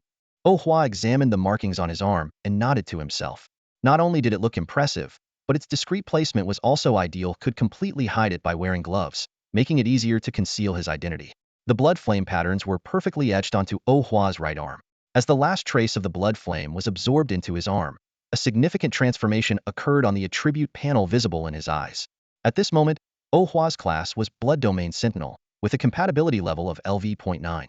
His health had reached LV.30, mana was at 1660, strength at 860, intelligence at 1849, agility at 779, endurance at 479, with additional attribute points of 1579 and extra skill points of 75. His strength and endurance had more than doubled, while the increases in agility and intelligence, though less dramatic, had reached the standard level for a second-tier class. The skill panel now displayed 2 new skills. The passive skill, Frenzied Beast Blood Spirit, LV.9, granted him the blessings of various creatures. The golden-beaked eagle's blessing provided a 9 chance to ignore armor with each attack. The Wasteland Wolf's blessing inflicted additional 9 points of damage with each consecutive attack on the same target, tearing the wounds further. The Titan Python's blessing caused blood poison to seep into enemies upon attack, reducing their overall attributes by 19 for 9 seconds, with effective attacks resetting the duration. Lastly, the Thunder Bear's blessing instilled fear in enemies, dealing 190 critical damage and causing them to be terrified for 3 seconds. The active skill, Blood Demon, Kaishiu, showcased the immense power that the Blood Demon had entrusted to him. This skill consumed 11 of his health to summon the Blood Demon's projection, which mimicked the summoner's actions. The projection inflicted 1.9 times true damage of the original attack. The skill could be manually deactivated, with a cooldown period of 51 minutes. The LV.9 attribute enhancement made Oh Hua feel overwhelmingly powerful, especially with the 1.9 times true damage as a decisive finishing move, which thrilled him to no end. When the skill was activated, his attack speed became astonishingly fast, allowing him to strike over 10 times per second. When his health dropped to 25, his speed surged further, reaching over 20 strikes per second. Alongside physical damage, Blood Demon Kaishio also delivered 1.9 times true damage, making Ohua feel that this adventure was absolutely worth it. Suppressing his excitement, he allocated his pre-prepared skill points to these two new abilities. The passive skill, Frenzied Beast Blood Spirit, reached LV.10, further enhancing its effects. The Golden-Beaked Eagle's Blessing now provided a 10 chance to ignore armor and added a knockback effect. The Wasteland Wolf's Blessing inflicted an additional 10 points of damage with consecutive attacks on the same enemy, with the stacked damage becoming true damage against bleeding targets. The Titan Python's Blessing now reduced enemy attributes by 20, sealed their passive skills, and extended the duration to 10 seconds, with effective attacks resetting the timer. After receiving the blessing of the Thunderclap Bearhawk, Ohua's combat abilities improved significantly. His attacks not only dealt 200 critical damage but also inflicted a 3-second fear status on enemies, during which every strike he made was guaranteed to be a critical hit. However, this passive skill paled in comparison to his ultimate ability, Blood Demon Kaishio. This active skill required just 10 of his health to summon a Blood Demon projection. Although the projection consumed 1 of health per second, it perfectly mirrored Ohua's actions and dealt twice the true damage of his original attacks. Even more terrifying was its unique feature. Any enemy with less than 10 health would be marked for instant death. If the mark wasn't removed within 1 second, they would be sacrificed to the Blood Demon. With a cooldown of 50 minutes, this ability made Ohua wonder if he might accidentally kill his opponents too easily. Reflecting on the fact that he had such fearsome skills so early in his progression, combined with the potential to learn more universal abilities in the future, Ohua was filled with excitement. He searched for the location of the Desolate Highlands boss on his phone, while descending the mountain with a smug sense of satisfaction. Reality, however, quickly slapped him in the face. As soon as he reached the foot of the mountain, he was attacked by the foul-smelling acid spit of a bald vulture, leaving him in a sorry state. Even activating Blood Demon Kaishio proved useless. No matter how powerful the skill, it was worthless if it couldn't hit the target. Frustrated, Ohua resorted to throwing rocks in retaliation, but the vulture easily dodged and responded with an even denser barrage of acid attacks. He fled in a frenzy, venting his anger on the ground-dwelling lizardmen and giant venomous scorpions along the way. Once he escaped back to the secret realm of the Beastmen camp, Ohua began a relentless rampage. The Beastmen Decurions, who previously required over a dozen strikes to defeat, now fell with just a single blow. Even the Centurions commanding the camp couldn't last more than a few seconds against him. Thanks to the Bloodthirsty Call skill, which fully restored his health whenever it dropped below 8, Ohua became an unstoppable force, tirelessly clearing out enemies in the camp. This intense and thrilling battle spree lasted for 28 days, during which his level rose to LV.37. Although his leveling speed had noticeably slowed and the extended wilderness living had made him irritable and impatient, the hidden effect of Frenzied Blood, Icy Heart, helped him maintain his composure and stick to his grinding plan. Without this skill, he might have already abandoned the harsh wilderness life to return to the city for the comforts of hot water, takeout, and a soft bed. After deciding to return, Ohua traveled day and night without rest. On the 32nd day, he finally passed through the 3 Beastmen's secret realms and returned to the Slime Prairie. Watching the round, squishy slimes bouncing across the grassland, he couldn't help but smile. These soft, harmless creatures were indeed far more endearing than the beastmen with protruding fangs, grotesquely muscular arms, and a penchant for feasting on raw human flesh. At 4 p.m., Ohua arrived back in Jilling City and hailed a rickety taxi to the spaceship terminal. In the storage area of the terminal, he deposited all his gear. Although this training journey had been efficient for leveling up, the loot from the Beastmen elite monsters was disappointingly sparse. A blue-grade ring, a blue-grade bracelet, and a pair of blue-grade boots. As for skill books, he hadn't found even a trace of one. This sobering realization reminded him that he wasn't some chosen one blessed by Lady Luck. Once on board the spaceship, Ohua collapsed into his seat and immediately fell into a deep sleep. After nearly a month of constant vigilance, he could finally let his guard down in a safe environment. Despite his disheveled sleeping posture and the bloodstains and grime covering his gear, none of the other passengers cast judgmental glances his way. In this era, people understood that such an appearance was the hallmark of adventurers who risked their lives grinding monsters in the wild. Ordinary citizens held deep gratitude for these adventurers. After all, by reducing the number of monsters before the beast tides arrived, they were protecting the lives of the less capable civilian population. However, in this era where strength reigned supreme and the rule of law was practically non-existent, there were always those who didn't know better. While Ohua was sound asleep, a heavy kick landed on his calf. "Hey kid, your snoring is loud as hell. Get lost and sleep somewhere else.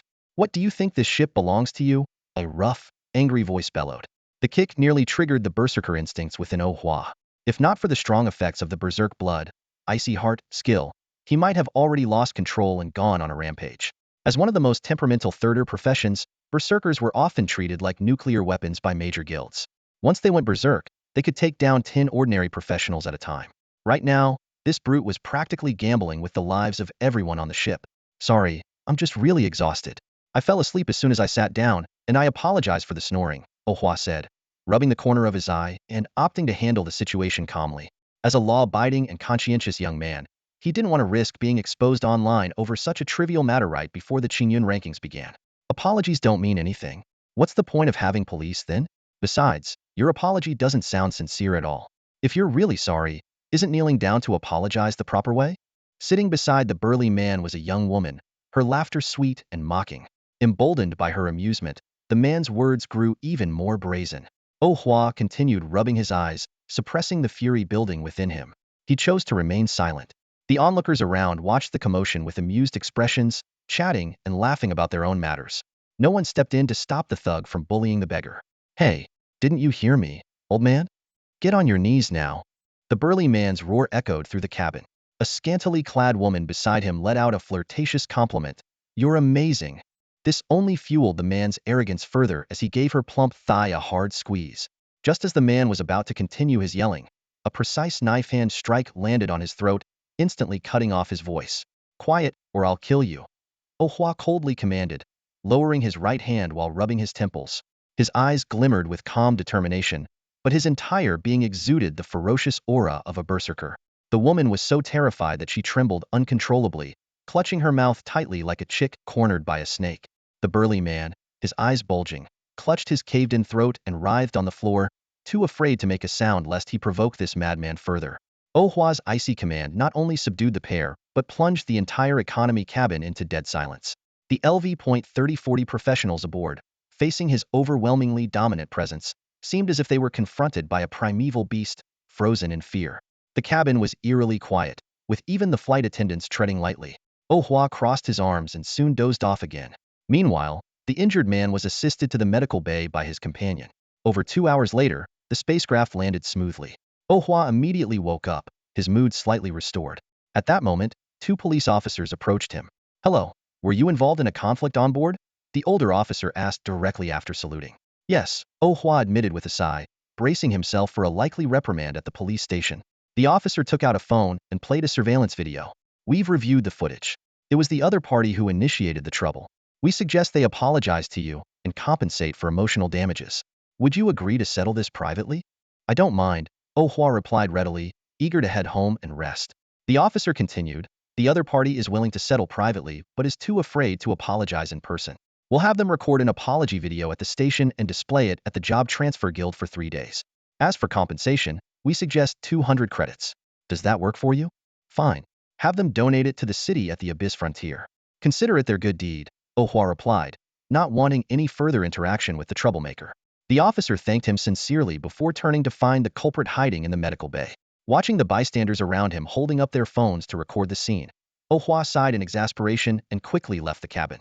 When Oh Hua returned home, the house was empty. Both the gas and the main power switch were turned off, suggesting it had been unoccupied for some time. He flipped the circuit breaker, and the lights instantly illuminated the room. Heading straight to the bathroom, he took a refreshing shower, washing away the exhaustion of living in the wilderness. Standing in front of the mirror, he studied his face, which now appeared noticeably more mature. Over a month of outdoor living had kept him constantly on edge, but now, in the comfort of his familiar home, an unparalleled sense of relaxation washed over him. Digging through the kitchen cabinets, he found a few packets of instant noodles and quickly satisfied his hunger. Then, he collapsed onto the soft sofa, pulling out his long-unused phone to scroll through it. Intentionally, he hadn't informed anyone of his return, simply wanted to savor this rare moment of solitude. Before long, fatigue swept over him. He turned off his phone and soon fell into a deep sleep on the couch. When he opened his eyes again, it was already 3 p.m. the next day. A full night's rest had left him energized, his body brimming with strength, as if he could punch through a bull's skull. After changing into a neat outfit, Oh Hua headed straight to the Career Advancement Guild to register for his second-tier profession. The moment he stepped into the guild's bustling marketplace, he spotted Zhao Huayu approaching him with a warm smile. Inside the supervisor's office, however, The test results left Zhao Huayu with an awkward expression. Stroking his chin, he stared at the latest model of the testing crystal on the coffee table, but it still couldn't identify Oh Hua's hidden profession. Well, this is strange, Zhao Huayu joked. Oh Hua, there's no doubt you've already advanced to a second-tier profession, but it seems our testing crystals still need some upgrades. Unfortunately, the Qingyun rankings only accept data from the testing crystal, so you'll likely have to compete as a level 1 warrior. He pulled a set of Qingyun rankings application forms from a drawer and placed them on the coffee table, speaking in an especially friendly tone. It's already the last 2 days to register for the Qingyun rankings. Just fill out these forms, and you'll be ready to participate in the preliminary rounds. Oh Hua carefully reviewed the seemingly standard application forms in his hands and found no unusual terms. Supervisor Zhao, I heard the Career Advancement Guild also has direct entry slots. What are the requirements to obtain one? Zhao Huayu's eyes lit up, his joy unmistakable. I've saved one specifically for you, Oh Hua. But I must remind you, as a public institution, the Career Advancement Guild doesn't offer the same perks as other guilds. Additionally, after competing, regardless of your results, you'll need to serve as the guild's image ambassador for 1 year. He had always believed that Oh Hua had the potential to be a top scholar. Zhao Huayu was thrilled. A hidden profession that even the detection crystal couldn't uncover. If he could secure Oh Hua, it would undoubtedly bring significant attention to the Job Change Guild. If Oh Hua could make a name for himself on the Qingyun leaderboard, Zhao Huayu might even get promoted from city supervisor to provincial supervisor. A year as a brand ambassador? The kind that doesn't really have to do much? Oh Hua recalled the live streams he'd seen before, where brand ambassadors for the Job Change Guild often ended up becoming top influencers in various fields. Though Zhao Huayu spoke humbly, the Job Change Guild was undeniably the #1 state-owned institution. For them, elevating a transferee to the top of an industry was effortless. Many independent transferees were desperate to join, fighting tooth and nail for a spot. Ahem, Zhao Huayu suppressed his excitement. It's not good to spell everything out too clearly, but Uncle Zhao promises you. The contract will state that you can take it easy on the workload. Uncle Zhao, just give me the contract. After careful consideration, Oh Hua decided not to participate in the open selection to avoid exposing his abilities too early. Besides, with his current stats, a slight misstep could result in accidentally killing an opponent. That would not only disqualify him from competing, but also land him 3 months of labor reform in the secret realm waste of his talents. Zhao Huayu immediately produced the contract he'd already prepared. Oh Hua carefully read through the 2-page document, ensuring it matched what Zhao Huayu had promised. The brand ambassador role came with few restrictions, even allowing him to join other private guilds as long as he prioritized completing assignments from the Job Change Guild. Satisfied, Oh Hua signed and stamped the contract. After signing, Oh Hua politely declined Zhao Huayu's invitation to dinner and went straight home to relax. The next morning, he dressed up and headed to school to report in. His month-long leave had already exceeded its limit, and he was 3 days late on top of that. He was fully prepared for a scolding from his homeroom teacher, Ran Shuyan. To his surprise, Ran Shuyan only asked him to write a 500-word reflection. As a teacher with over a decade of experience, she had seen too many students who never made it back to school, some leaving behind nothing but an obituary. Her expectations for her students were simple: work hard, return safely after taking leave, and occasional laziness or mischievous behavior was something she could tolerate. At worst, she would just lower her expectations for them. While the homeroom teacher's reaction was unexpected, his classmates' responses were exactly as Oh Hua had anticipated. They whispered behind his back, mocking him quietly. Oddly, this made Oh Hua feel grounded in reality, unlike Ran Shuyan's response, which felt almost surreal. On the way home, Feng Xiaoxiao wrapped her arm tightly around Oh Hua's neck, practically choking him, and gritted her teeth. Little brother, we've been busting our butts for 2 months just to reach LV28. Spill it, what cheat code did you use? Seeing that Oh Hua had successfully completed his second job change and returned, she was both worried about her childhood friend enduring hardships and consumed with jealousy. Life restart device. You could use it too, though you'd need a little help. That building over there looks like a pretty good life restart device, Oh Hua said, bending over as Feng Xiaoxiao's ribcage dug painfully into him. He silently complained to himself that if his childhood friend with her slender figure were a bit more well-endowed, being put in a chokehold by her wouldn't be so uncomfortable. When Oh Hua got home, Feng Xiaoxiao grabbed him by the neck and dragged him into her house. As soon as they entered, Feng's parents rushed over. Seeing Oh Hua's gaunt face, they sighed repeatedly in distress. Upon learning that he had been living alone in the wild for over a month, they treated him like their own child, showering him with care, though Oh Hua repeatedly waved them off, politely declining. After dinner, considering that the Qingyun list provincial trials were just 2 days away, Feng's parents didn't insist on him staying longer. They only reminded him several times to get proper rest before finally letting him go home. The next day, Oh Hua brought a neatly written self-reflection essay to the office. Ran Shuyin glanced at it briefly and nodded in satisfaction. Punctuality is very important. If you really can't manage it, at least call ahead to ask for leave. That's all I have to say. I'll read your essay later. You can go now? All right, Ms. Ran. Oh Hua nodded and left, feeling his hostility toward this teacher diminish slightly. Ran Shuyin, however, didn't bother reading the essay. She continued organizing her lesson plans. For her, the attitude of admitting mistakes was the key. She didn't care if the essay was copied from the internet. However, if the attitude was poor, she would treat such a student as if they didn't exist in the class. Tisk, you're already at your second advancement, and you actually wrote an essay for that old witch? Feng Xiaoxiao jumped out as soon as he stepped out of the office, punching him on the shoulder. Oh Hua glanced around warily. Seeing that the hallway was mostly empty, he lowered his voice and said, "It's just basic respect. If I didn't think she deserved it, I wouldn't have written it at all.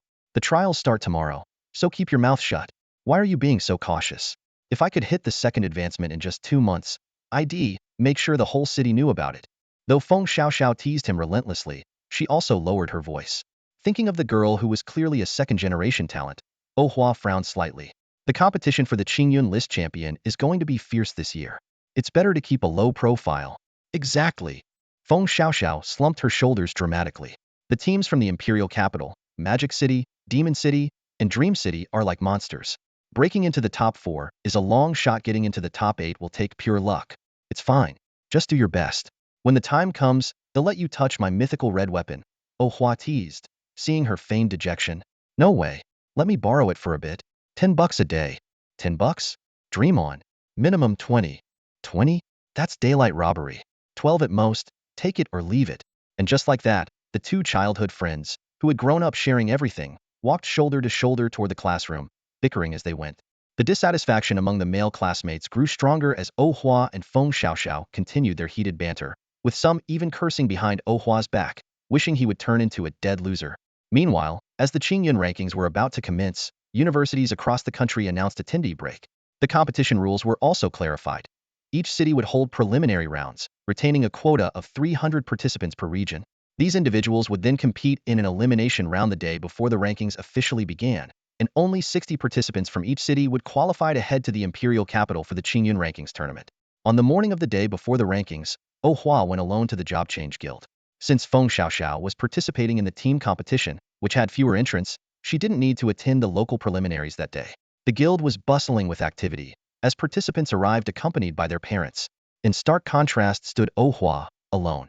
His father, serving as a senior core engineer during the final stages of a construction project, could only send a text wishing him luck. When Oh Hua informed his mother about the competition, all he received was a simple 6 in reply. Suppressing the urge to throw his phone, he consoled himself, thinking, Mom must be battling some top-tier dragon-type monster, and could only reply with one hand. No way, our LV.1 warrior actually showed up. A mocking voice came from behind. He must be here just to watch the fun. With his level, he won't even make it through the preliminaries. Us classmates who got direct entry to the local trials should really show him what hard work looks like. 3 classmates deliberately walked past him, their levels ranging between LV.24 and LV.29. Oh Hua just shrugged, unwilling to waste his energy on these narrow-minded individuals. Forget it, let's go find old Zhao, Oh Hua muttered, heading toward the supervisor's office. Oh Hua, you're finally here. Zhao Huayu, looking haggard, greeted him excitedly. Great news. Absolutely fantastic news. The Central Guild has confirmed the completion of your Crimson Job Change quest and approved my application for your direct promotion. You don't need to participate in the local trials. You've secured a spot in the Qingyun Rankings tournament. Oh Hua smiled with satisfaction. It seemed his showcase of strength would be postponed until tomorrow. Haha, Oh Hua, Zhao Huayu said, rubbing his hands together excitedly. Once the Qingyun Rankings are over, since we'll already be in the Imperial Capital, how about I take you to the headquarters to test your true profession? The headquarters was paying special attention to Oh Hua's unique case, which was a huge boon for Zhao Huayu. Their fates were now closely tied, and he was already considering the terms for renewing his contract next year. Sure, that works, Oh Hua replied thoughtfully, but wouldn't it be better to maintain a bit of mystery? After all, people tend to be far more fascinated by the unknown than the known. Though he didn't plan to keep his profession hidden forever, he intended to follow a path as a mysterious and invincible job changer to ensure his future success. Zhao Huayu nodded in understanding. I get where you're coming from. The testing is just for the record. The Central Guild's confidentiality measures are the best in the world. No one will know the truth unless you choose to reveal it yourself. He also agreed that the idea of a LV.1 warrior taking on second-tier professionals could generate massive attention. However, since it was the Central Guild's directive, he had no choice but to comply. Oh Hua stood in the supervisor's office, gazing down at the 10 arenas through the window. The scenes of combat below seemed to him like children's games, utterly uninteresting. However, his attention was soon drawn to Chi Manor, who stood on one of the stages. Clad in heavy armor, wielding a hammerhead staff and a massive shield, she resembled an unstoppable siege tank, slowly but steadily compressing her opponent's space to maneuver. Though her fighting style exuded an oppressive force, Oh Hua merely smiled faintly. In his mind, he thought that if he were to step in, he could easily send her and her shield flying with a single strike. He was astonished by his own stats, as the combat abilities of ordinary people seemed utterly insignificant to him. The privilege he enjoyed filled him with satisfaction, especially in moments like this. While others fought desperately for their spots, all he needed to do was sit back in an air-conditioned room and watch leisurely, effortlessly reaping the fruits of their struggles. Finally done? Heading out tonight? Oh Hua, who had dozed off on the couch, was awakened by Zhao Huayu's voice. Groggily, he asked, "What's going on?" Zhao Huayu, full of excitement, informed him, "Since you're a direct entry participant in the Qingyun rankings competition, your first match is tomorrow. Go get some rest and make sure you win beautifully." His enthusiasm made it seem as though he could already see a brilliant future ahead. Oh Hua nodded, picked up his prepared backpack, and followed Zhao Huayu out of the supervisor's office. In the square of the Job Transition Guild, a massive battleship bristling with cannons and machine guns was docked, capable of holding 300 people. Although there were only 60 contestants, the square was packed with a boisterous crowd. Some parents had even hired drummers to celebrate their children heading off to the Qingyun rankings competition, adding to the lively atmosphere with the sound of drums and gongs. Ignoring the clamor, Oh Hua followed Zhao Huayu through the crowd and boarded the ship. The surrounding chatter turned to murmurs of curiosity, doubt, and disbelief. After all, the school's social circles were small, and everyone knew that Oh Hua, even after 2 months of job transition, remained at LV.1. Yet, as the boyfriend of Feng Xiaoxiao, his name carried some weight on campus. Feng Xiaoxiao, now at LV.28 with a profession compatibility of LV.4, was considered a prodigy. Combined with Oh Hua's striking appearance, the couple was well known even among students from other schools. But today, the person they had always thought of as perpetually stuck at LV.1 was suddenly accompanying the city supervisor of the Job Transition Guild as a direct entry participant in the Qingyun rankings competition. It was unbelievable, as though they had been misled by rumors. Among the crowd, Chi Manor, surrounded by her family, stood frozen with her mouth slightly open, staring in disbelief at Oh Hua's departing figure. She had been searching for his figure in the venue just moments ago, only to unexpectedly discover that he was with the supervisor of the Job Change Guild, and seemed to have secured a direct admission slot. This revelation left her utterly stunned. Dad, uncle, second uncle, first unclean law, second unclean law. I'm heading up first. Chi Manor shouted to her relatives behind her.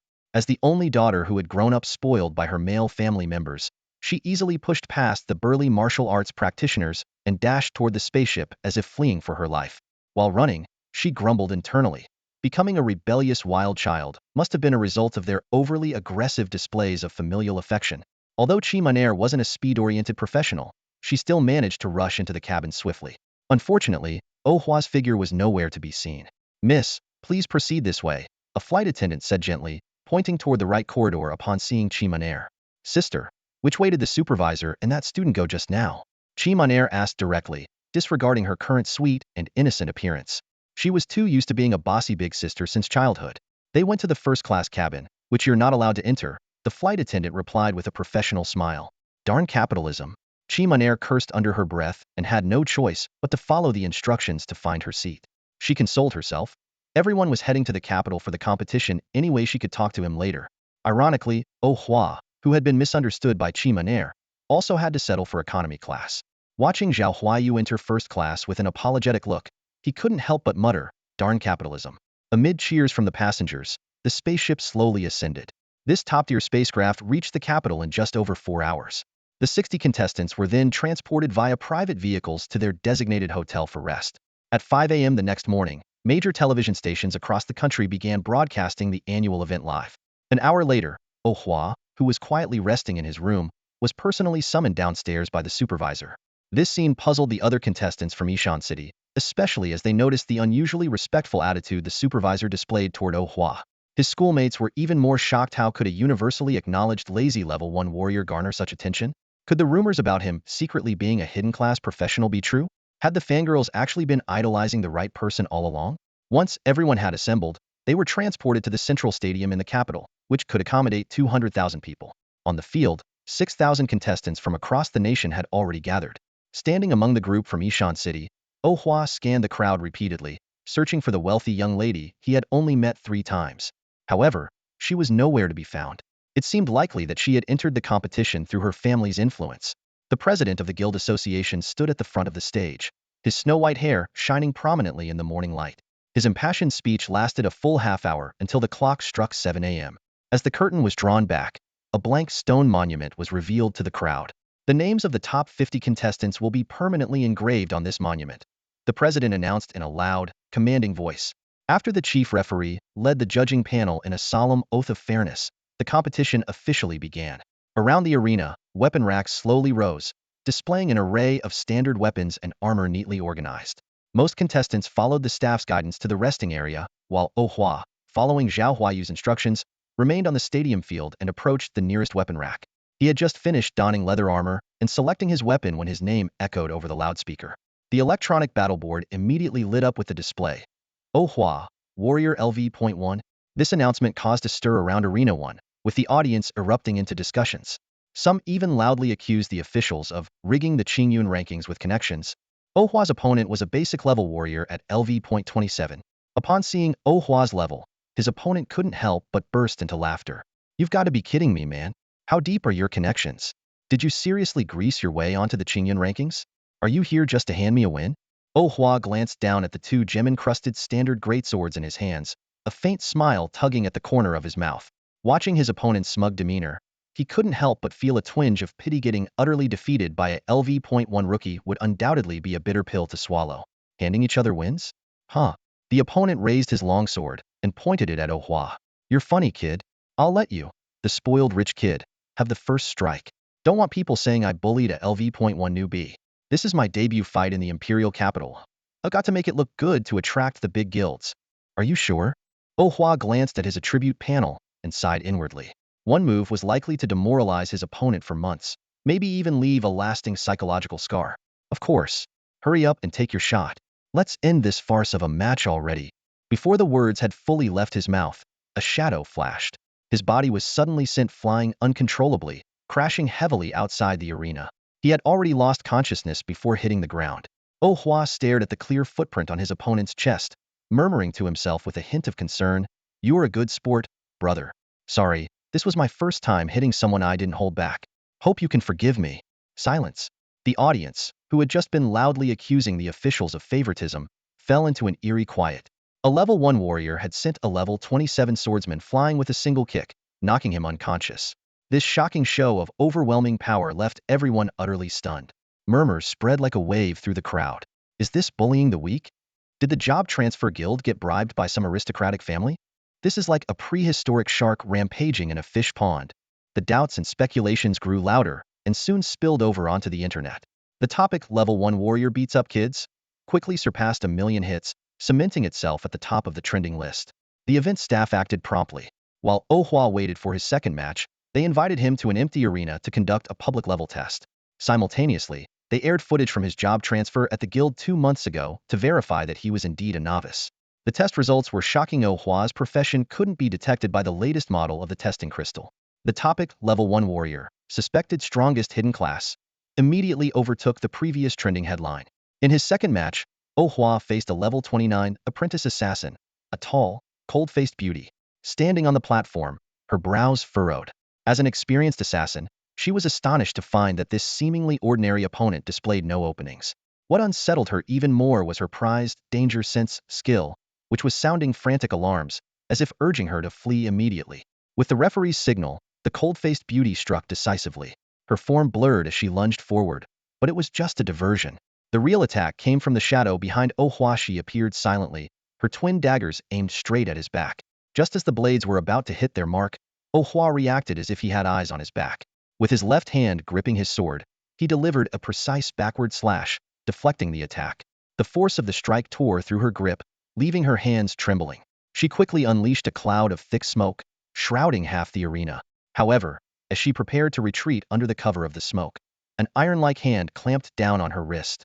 Instinctively, she swung her dagger in retaliation, but a powerful punch landed squarely on her chest. Though the blow only struck a wisp of smoke, she had escaped using her skill. She now knelt on one knee, gasping for air, clearly feeling an unprecedented level of pressure. Although she was only grazed by the force of his punch, it still took away a tenth of her health bar. This made her heart skip a beat. If she were to take a direct hit, she would likely be instantly killed, not to mention the two massive swords strapped to his back that hadn't even been drawn yet. As the smoke cleared, the cold-faced beauty clutched her chest with one hand and looked at Oh Hua, who calmly planted his giant swords into the ground on either side of him. Without hesitation, she raised her right hand in surrender. It was a complete mismatch of power. She had exhausted all three of her skills, while he had suppressed her with sheer stats alone. When the referee declared Oh Hua the winner, the audience erupted into a lively discussion. Rumors about Oh Hua being a direct descendant of some hidden noble clan spread like wildfire. Some even speculated that his opponents had been staged to make him look unbeatable, and the gossip only grew more rampant. After the match, Oh Hua returned to the hotel accompanied by his manager, Zhao Huayu. Zhao, ever enthusiastic, reassured him, "Don't mind the gossip of those ordinary folks. The higher-ups are full of praise for you. Once you take the championship, those rumor mongers will naturally quiet down. I'm not a child. I wouldn't care about such things." Oh Hua replied calmly as he turned on the TV to watch the arena live stream. This year's Qingyun ranking had drawn over 6,000 participants, with matches on the first day running until 8 p.m., followed immediately by the losers' bracket matches through the night. The competition wouldn't pause until the winner's bracket resumed the next day. Each participant had two chances: the winner's bracket, which followed a streak-based system, and the intense loser's bracket. Ultimately, the champions from both brackets would face off for the title. Success in the winner's bracket relied on luck, while the loser's bracket demanded both skill and endurance. Competitors in the loser's bracket often had to fight 10, even 20 matches in a single night, making these grueling battles the audience's favorite to watch. Zhao Huayu had fully taken on the role of a manager, ordering a feast of hotel dishes for Oh Hua. He even personally tasted each dish before recommending it. Oh Hua felt a bit embarrassed by the gesture. Though his blood frenzy ice heart skill could store poison effects, he was still touched by Zhao's thoughtfulness. Late into the night, around 11 p.m., Oh Hua was still scanning the matches for the hidden class girl he had once encountered, but she was nowhere to be found. Turning off his phone, which was flooded with missed calls, he broke the SIM card and deactivated his messaging account, leaving it to Zhao to purchase a new one. The next morning, feeling refreshed, Oh Hua arrived at the competitor's lounge. At 10 a.m., his name finally appeared on the announcement board. His opponent was a level 29 magic swordsman named Gu Yutingan ultra-rare class that combined physical and magical abilities, the same starting class as his mother. When Oh Hua stepped onto the arena, he found his opponent was a round-faced girl no taller than 1.5 meters. He couldn't help but smile wryly to himself. Standing at over 1.8 meters, he felt like a giant towering over her. Would it seem too unfair to go all out against someone like her? And with yet another female opponent, he worried that he'd soon earn a bizarre nickname like Slayer of Cute Girls. As the referee announced the start of the match, Gu Yuding gripped her standard longsword tightly and assumed a defensive stance. While she had initially believed she stood a good chance against the mysterious LV.1 opponent, the moment her eyes met Oh Hua's, an overwhelming sense of pressure engulfed her. It felt as though she were a tiny ant confronting a towering mountain, almost compelling her to surrender on the spot. Seeing her cautiously keeping her distance, Oh Hua moved forward deliberately. Clenching her teeth, Gu Yuding swung her sword, unleashing two sharp wind blades that carved deep grooves into the arena floor. Yet, with a simple horizontal sweep, Oh Hua effortlessly neutralized the attack, reducing the fierce wind blades to harmless breezes. As Oh Hua advanced step by step, Gu Yuding could only retreat, maintaining distance while repeatedly launching wind blade attacks. During a brief pause caused by her continuous strikes, Oh Hua seized the opportunity. In an instant, he crossed a 10-meter gap, his raised greatsword descending toward her with deadly force. Yuding! From the stands, a young man with an unremarkable appearance but piercing eyes suddenly stood up, glaring at Oh Hua with intense hatred. Inwardly, he vowed, "If he dares harm her, I will kill him." Faced with a potentially fatal blow, Gu Yuding softly chanted a spell, her figure blurring and twisting like the wind, narrowly dodging the strike. However, Oh Hua's second greatsword was already sweeping upward from her right side. With no way to evade, Gu Yuding was forced to brace the blade with her left hand, while using her right hand to parry. The forceful strike sent her petite body flying. Her right hand's grip tore, blood seeping from the wound, and cracks spread across her long sword. Though midair and clearly at a disadvantage, she stubbornly bit her lip, preparing to counterattack. Yet, before she could act, Oh Hua's explosive kick struck her squarely in the chest. The protective crystal orb shattered upon impact, and Gu Yuding was sent tumbling out of the arena like a kite with a broken string. The young man dashed to the edge of the platform, catching the unconscious Gu Yuding in his arms, his eyes blazing with unrelenting hatred. Winner. Oh Hua. The referee, indifferent to the personal vendetta unfolding, promptly declared the result of the match. Oh Hua cast a glance at the guy who was the same age as him, frowning slightly. In the ring, Wang Wei gently placed the unconscious Gu Yuding onto the stretcher brought hurriedly by the medical team. His fingers brushed against the blood trickling from the corner of her mouth, and a flicker of coldness flashed through his eyes. Stop right there. Wang Wei's sharp voice halted Oh Hua, who was about to step off the stage. What is it? Oh Hua raised a hand to rub his temples, a telltale sign of his effort to suppress his anger. Clenching his fists, Wang Wei said through gritted teeth, I'll call you a friend for now. But striking a girl in the chest was truly out of line. I suggest you apologize to Yuding in person when she wakes up, or don't blame me for being merciless on this stage. Fine, I'll apologize, Oh Hua replied, veins bulging on his forehead. If not for the permanent passive effect of frenzied blood and frozen heart, this fool standing before him would have already been torn to shreds. Wang Wei sneered, stuffing his hands into his pockets with an air of arrogance. Having completed his second-class advancement, he was convinced he would be the champion of this year's Qingyun rankings, unbeatable by anyone. Oh Hua's smile grew even brighter as he gave Wang Wei a slight nod before turning to leave. Meanwhile, Feng Xiaoxiao, who had advanced to the top 32, was watching this scene unfold via livestream. Seeing Oh Hua's overly gentle smile, she felt a sense of foreboding. After all, when she was 11, she had been locked in a refrigerator by Oh Hua for 27 hours simply because she was too loud, and her parents hadn't even come looking for her. In the resting area, Zhao Huayu's gaze was icy as he asked, Xiao Hua, do you want me to dig up some dirt on that guy? Not necessary. Uncle Zhao, help me buy some fruit and roses. I'm going to apologize, Oh Hua said with a smile that sent a chill down Zhao Huayu's spine. Inwardly, Zhao couldn't help but wonder if Oh Hua's hidden class might actually be something like Death Knight or Dark Warrior. In just 3 or 4 minutes, Zhao Huayu returned with a fruit basket and a bouquet of vibrant red roses. After thanking him, Oh Hua headed toward the medical area with a warm smile. When he arrived at Gu Yuding's hospital room, he found her still unconscious. It seemed that his kick had indeed been quite forceful. Placing the fruit basket on the bedside table, Oh Hua skillfully picked up a fruit knife and began peeling an apple.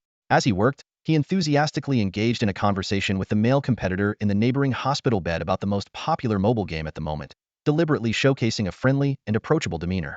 Their voices seemed a bit loud, and the previously unconscious Gu Yuding slowly opened her eyes. The moment she saw Oh Hua, a trace of instinctive fear flickered in her gaze. You're awake? Oh Hua placed the apple he had carefully carved into the shape of a little bunny onto the pink paper plate that came with the fruit basket. His tone was gentle as he said, I'm still not great at controlling the power I've recently gained. Apologies. The kick earlier landed in an awkward spot. It's okay. Gu Yuding froze for a moment, surprised that he would apologize. On the ring, anything can happen. Since I decided to compete, I've mentally prepared for whatever might come. Her cheeks flushed slightly, and under Oh Hua's warm and sunny smile, she didn't dare to meet his eyes. This powerful competitor wasn't just exceptionally good-looking but also so kind and considerate that he even apologized for such a minor incident. Yuding, you're so mature. Hearing hurried footsteps approaching from behind, Oh Hua's smile grew even gentler. He deliberately used an affectionate tone as he said, Do you have time tonight, Yuding? I'd like to treat you to dinner. I heard there's a new dessert shop nearby with some limited edition items. Sure. Gu Yuding's eyes lit up. I don't have my next match in the losers bracket until tomorrow, so I'm free tonight. As she agreed, she exchanged contact information with Oh Hua. Just then, Wang Wei, beaming with confidence after an easy victory, appeared at the doorway of the hospital room. Then it's a date. They'll pick you up in the evening, Oh Hua said, glancing at his phone, which only showed new messages from Feng Xiaoxiao, Gu Yuding, and Zhao Huayu. He stood and headed toward the door.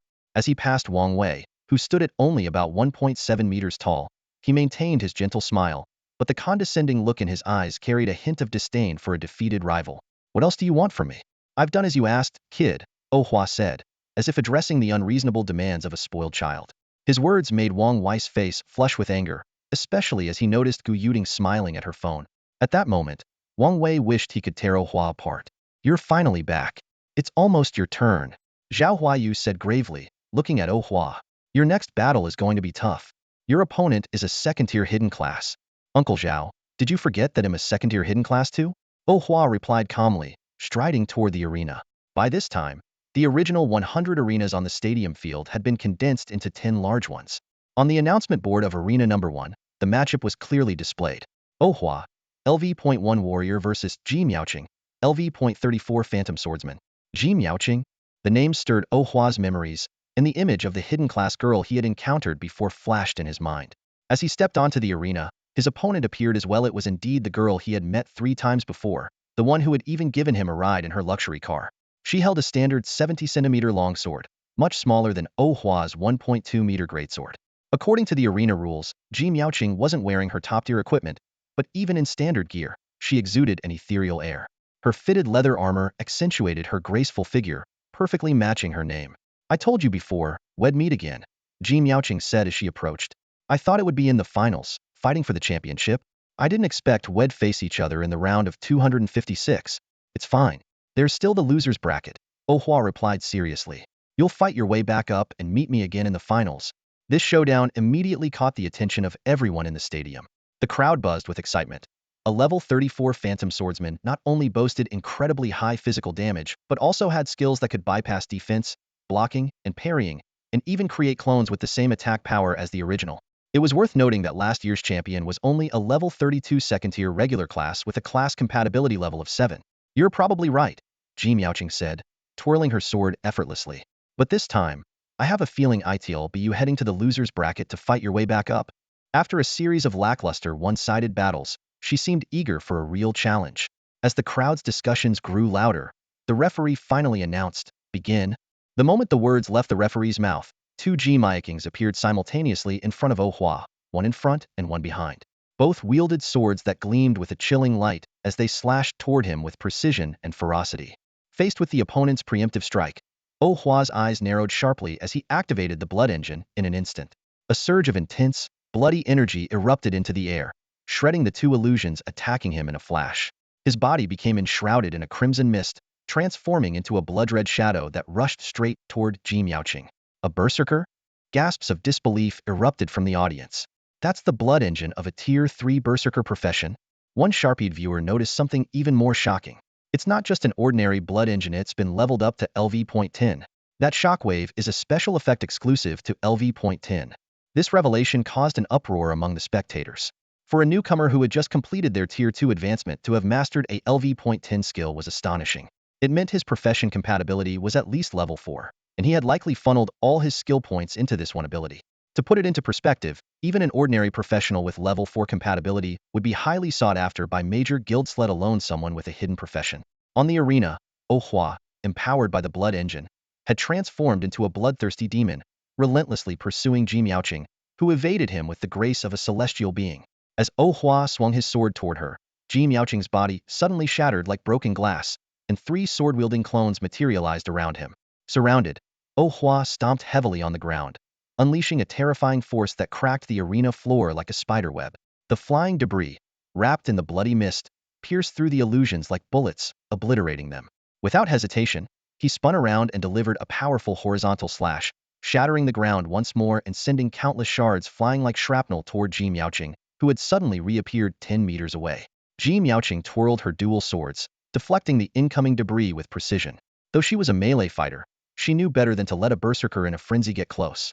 The relentless onslaught of their attacks could overwhelm even the strongest opponents. You have 30 seconds left, Oh Hua said coldly as he sliced through another newly appeared illusion. If you can't defeat me in 30 seconds, you'll lose, or worse, you might die. It was both a warning and a gesture of gratitude for her earlier kindness in giving him a ride. Ji Miaoqing, however, dismissed his words, assuming it was merely a taunt to provoke her. She was in perfect condition and only needed to use her minor skills to create illusions and maintain distance. She could easily wait out the duration of his frenzy. By then, this berserker would go from a raging juggernaut to a weakened shell, completely at her mercy. Are you sure you won't use another skill in the final 10 seconds to try and defeat me?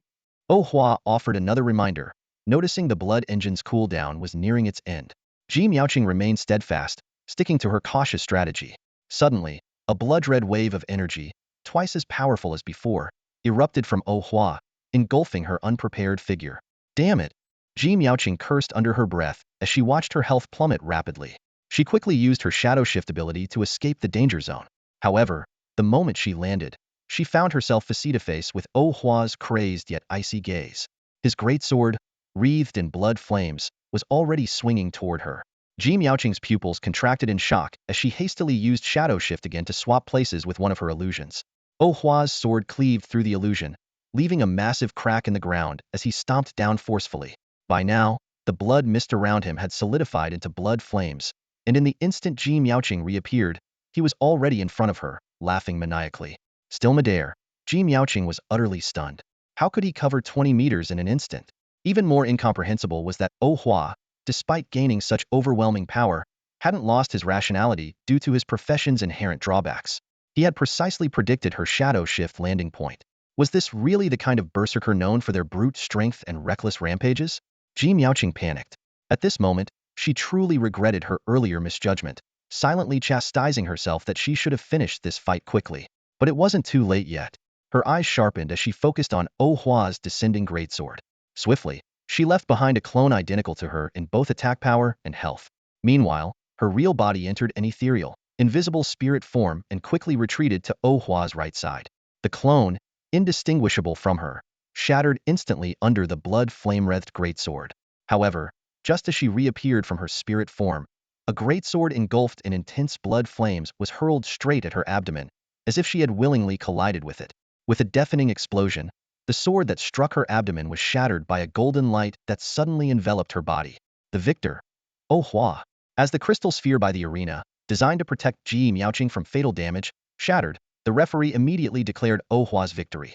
Although the arena's protective mechanism had activated and destroyed the sword, the force imbued within it still sent her skidding back over 10 meters across the stage before she could stop. Blood trickled from the corner of her mouth. Even though most of the impact had been absorbed by the protective mechanism, the blow still left her injured, and her health had dropped to just 31 points. As Oh Hua had said, without the arena's protection, her carelessness would have cost her life. Damn it. She had already used 2 of her 5 class skills, Phantom Shift and Spirit Veil, as well as one of her 3 general skills, Shadow Step. She silently berated herself. This overconfidence was a flaw she needed to correct. When I fight my way back from the loser's bracket, I won't let you win so easily again. After reflecting on her mistakes, Ji Miaoqing smirked, wiped the blood from her lips, and gently massaged her aching abdomen before leaving the arena with an air of nonchalance. In her heart, she had made up her mind. In the finals, she would use every skill within 30 seconds to defeat this terrifying man. There were 2 strategies for dealing with a berserker. One was to drag out the fight, waiting for their power to wane before taking them down effortlessly. The other was to go all in, exploiting their hallmark high attack but low defense and eliminating them in a single explosive burst before they could unleash their storm of attacks. Hold on to your hopes. To be honest, you're quite disappointing, Oh Hua said. The lingering effects of his blood engine skill surrounded his entire body with intense blood flames. A smug smile played on his lips, but his voice was chillingly calm, as if a composed soul resided within this frenzied body. His unervingly calm expression sent the entire stadium into a frenzy. A third berserker was undoubtedly a top-tier physical damage dealer, capable of delivering unmatched burst damage. With terrifying lifesteal and recovery abilities, they could endure even boss-level attacks while wearing full offensive gear, making them legendary one-man armies. However, this physical powerhouse came with one fatal flaw.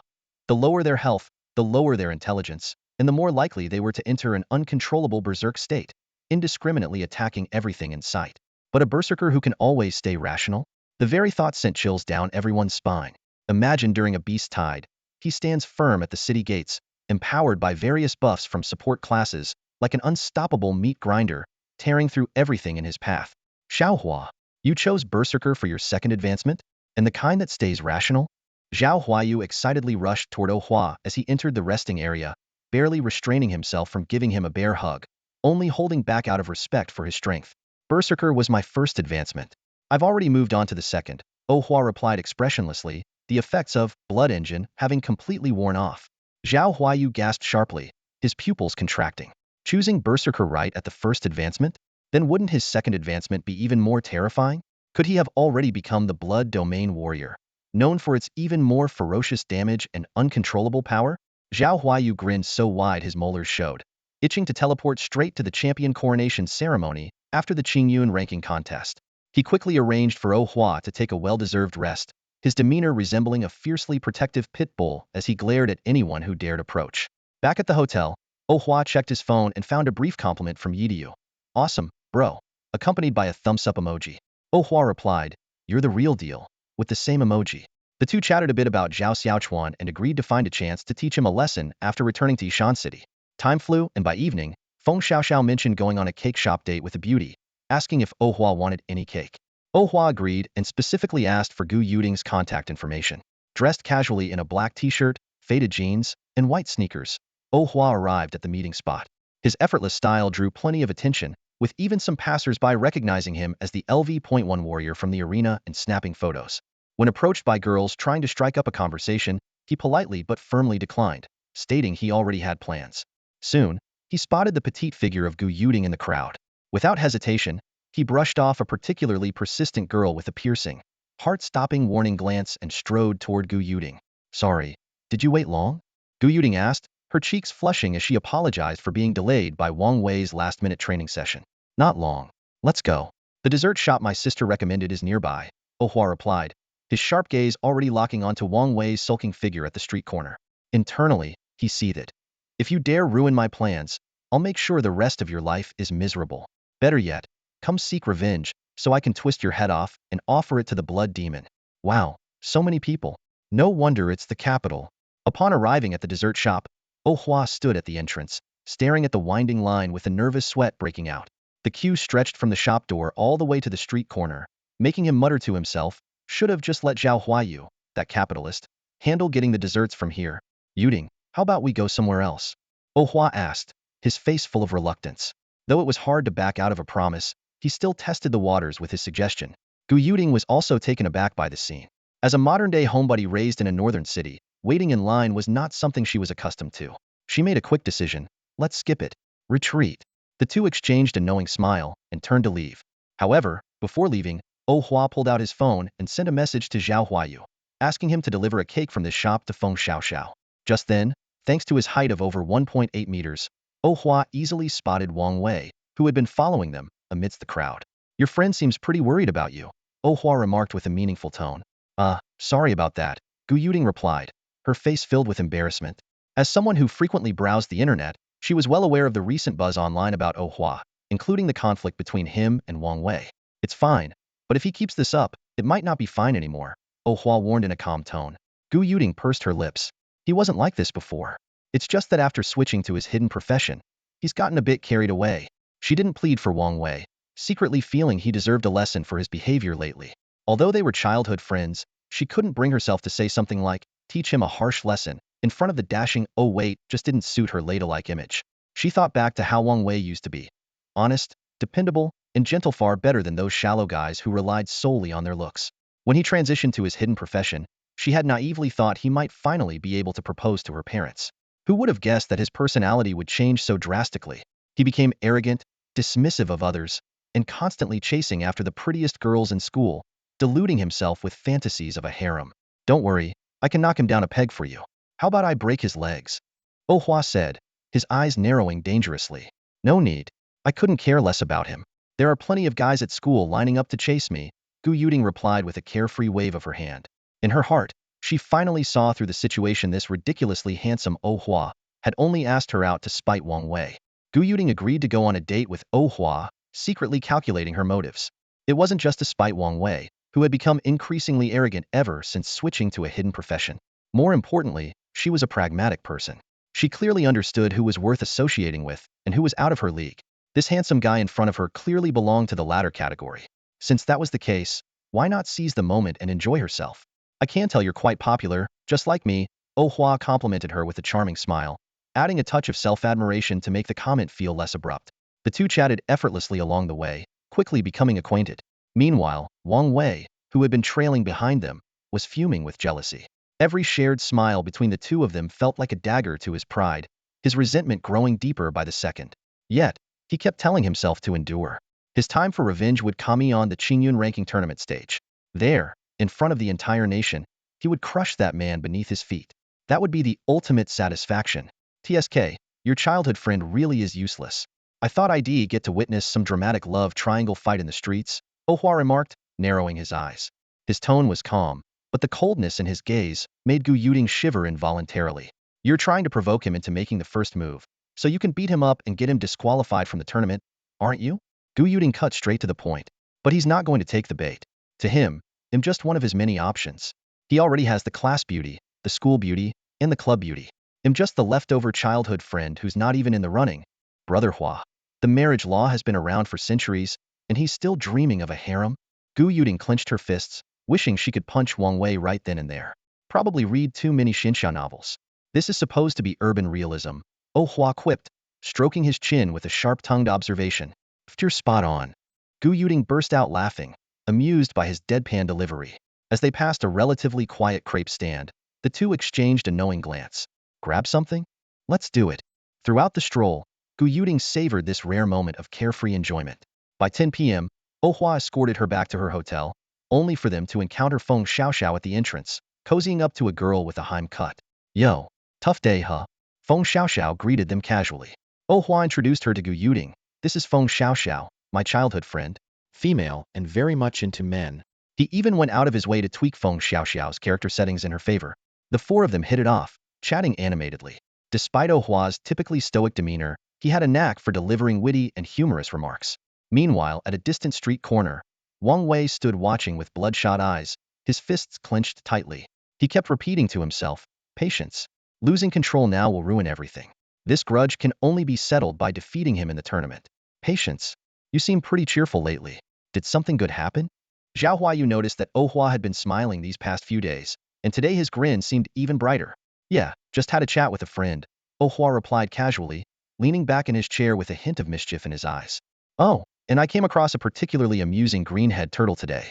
Even if I took his childhood sweetheart to a hotel, he'd probably just stand outside the window, chanting to himself, she cares about me. At this, Oh Hua couldn't help but laugh out loud, though he quickly shook his head to suppress it. Wang Wei is so predictable. You can see through his behavior in an instant. If I really wanted to mess with him, I bet spending a mere 100,000 on a sweet, innocent beauty trap would be enough to send him spiraling. He paused playfully. But I wonder, what is he exactly? A dragon king, a Livian son-in-law, or a miracle doctor? Or maybe all three rolled into one? Ha ha ha, Zhao Huayu burst out laughing. If he really had all those identities, wouldn't you, Xiao Hua, just end up being his stepping stone? As someone steeped in countless novels, Zhao naturally caught the sarcasm in Oh Hua's words. Oh Hua tapped his fingers rhythmically on the armrest of the sofa, his gaze tinged with disdain. If he can land a hit on me, that's his skill. Uncle Zhao, can you arrange for us to have a match in the ring tomorrow? I can give it a shot, Zhao Huayu replied seriously. But I've looked into it's also a second-tier hidden class. Do you need any info on him? No need, Oh Hua said, closing his eyes. He doesn't know a thing about me either. Honestly, I don't think he'd last a minute against me. He recalled the difference in pressure he felt when facing Wang Wei and Ji Miaoqing. Ji Miaoqing always exuded a subtle sense of danger, as if she could strike fatally at any moment. Wang Wei, on the other hand, felt no different from any ordinary professional. All right, they'll take your word for it. Zhao Huayu grinned. That guy's been stuck in the beginner's zone for too long, bullying regular professionals. It's about time he got a taste of reality in the losers bracket. After parting ways with Oh Hua, Zhao Huayu headed straight to the headquarters of the Job Change Guild. While directly altering rankings was out of the question, tweaking the system's match-drawing probabilities was entirely doable. Besides, the headquarters staff was also curious about Oh Hua's true strength. This seemed like the perfect opportunity to find out. By early the next morning, the arena had been completely refurbished, erasing any trace of the previous night's losers bracket matches. The organizers of the Qingyun ranking seemed to understand that Oh Hua was the ultimate traffic magnet, scheduling his round of 128 into 64 match as the opening battle on the third day. His opponent was a second-tier sword and shield knight named Lu Ming, level 30. This class was renowned for its solid defense and deadly counterattacks, often serving as a secondary tank or secondary DPS in teams, a reliable presence that brought a sense of security to teammates. After witnessing Oh Hua's ferocious offensive power the previous day, Lu Ming dared not underestimate him. As the referee signaled the start of the match, Lu Ming took a deep breath, raised his shield, and charged toward Oh Hua. His greatsword rested on his shoulder, the 1.2-meter blade shimmering with a golden glow, ready to strike a devastating blow at any moment. However, while Lu Ming's charge was swift, his time being sent flying was even swifter. Activated with the blood engine, Oh Hua was enveloped in a menacing aura of blood energy, relentlessly pursuing the airborne Lu Ming. Swinging his greatsword, Oh Hua treated his opponent like a baseball, striking him repeatedly. After just 3 strikes, Lu Ming, filled with frustration, was blasted out of the arena. Damn it! Lu Ming slammed his dented shield into the ground, his left arm throbbing with unbearable pain, as if the bones had shattered. After regaining his composure, he looked up at Oh Hua, who was still in his blood engine state, his expression slightly manic. I lost.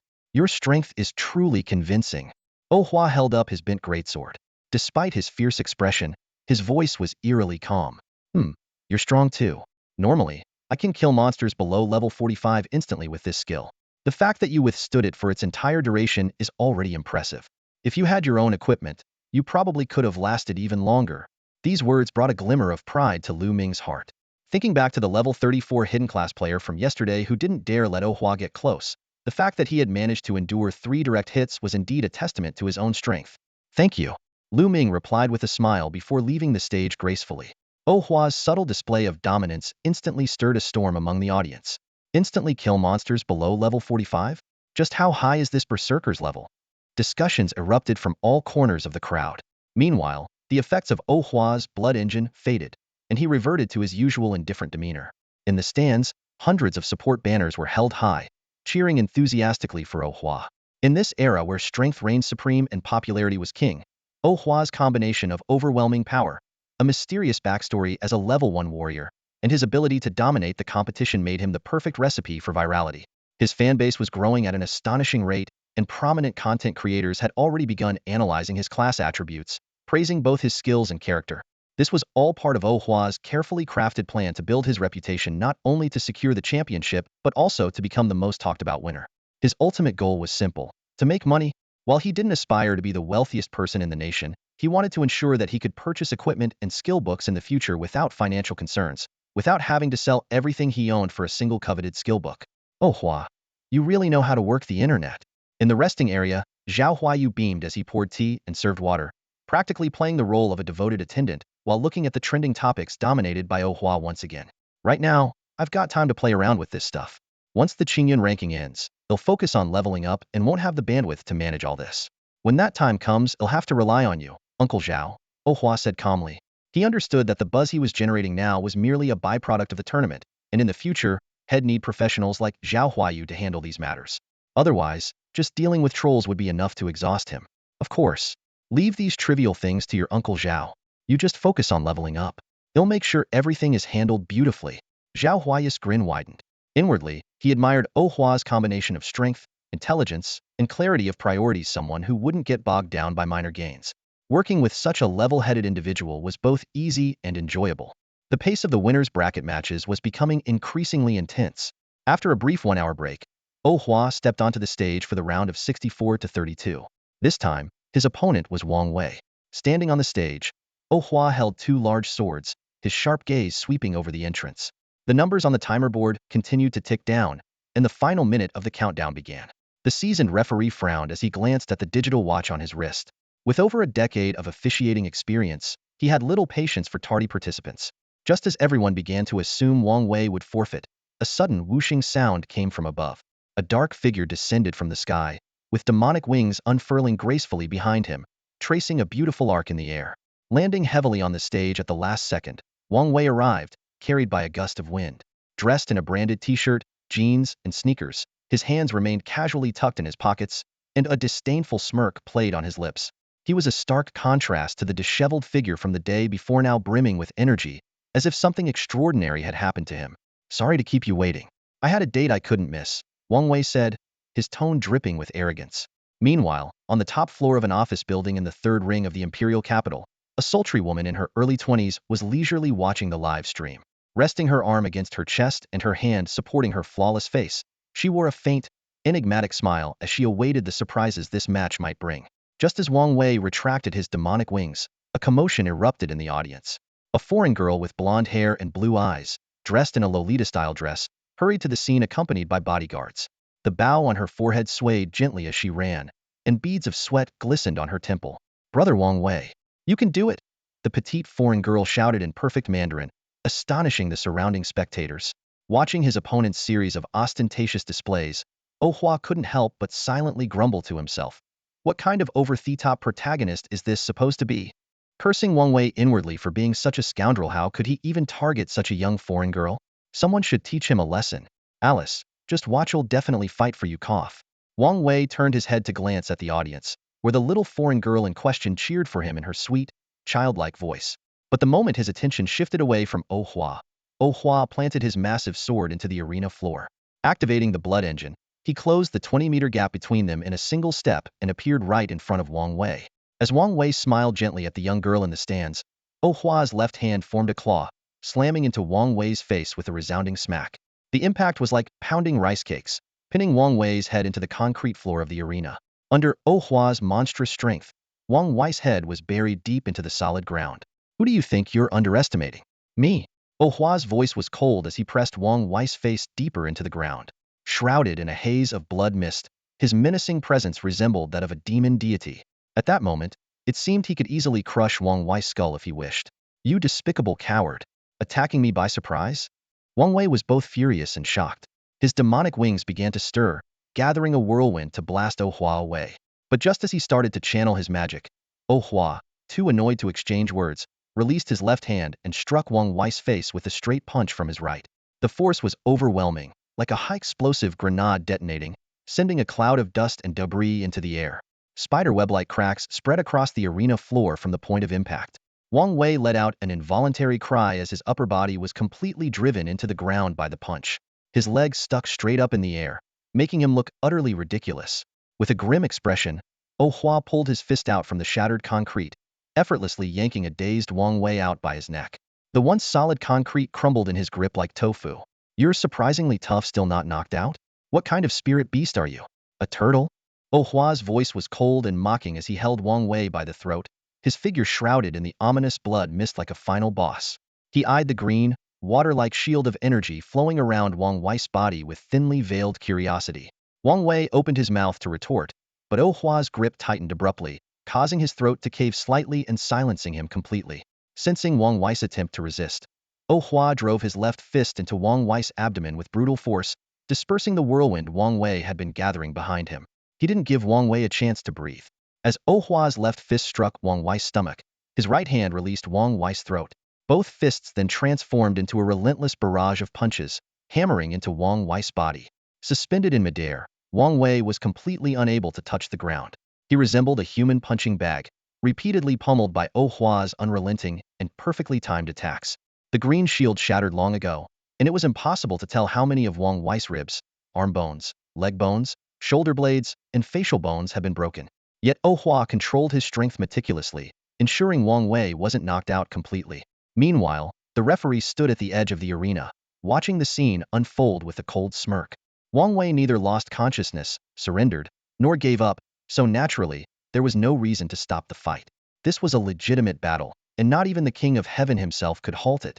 Watching everything through a live broadcast, the beautiful CEO's expression darkened as she observed the once gentle and radiant face on the ring grow cold, his gaze turning from fervent to icy.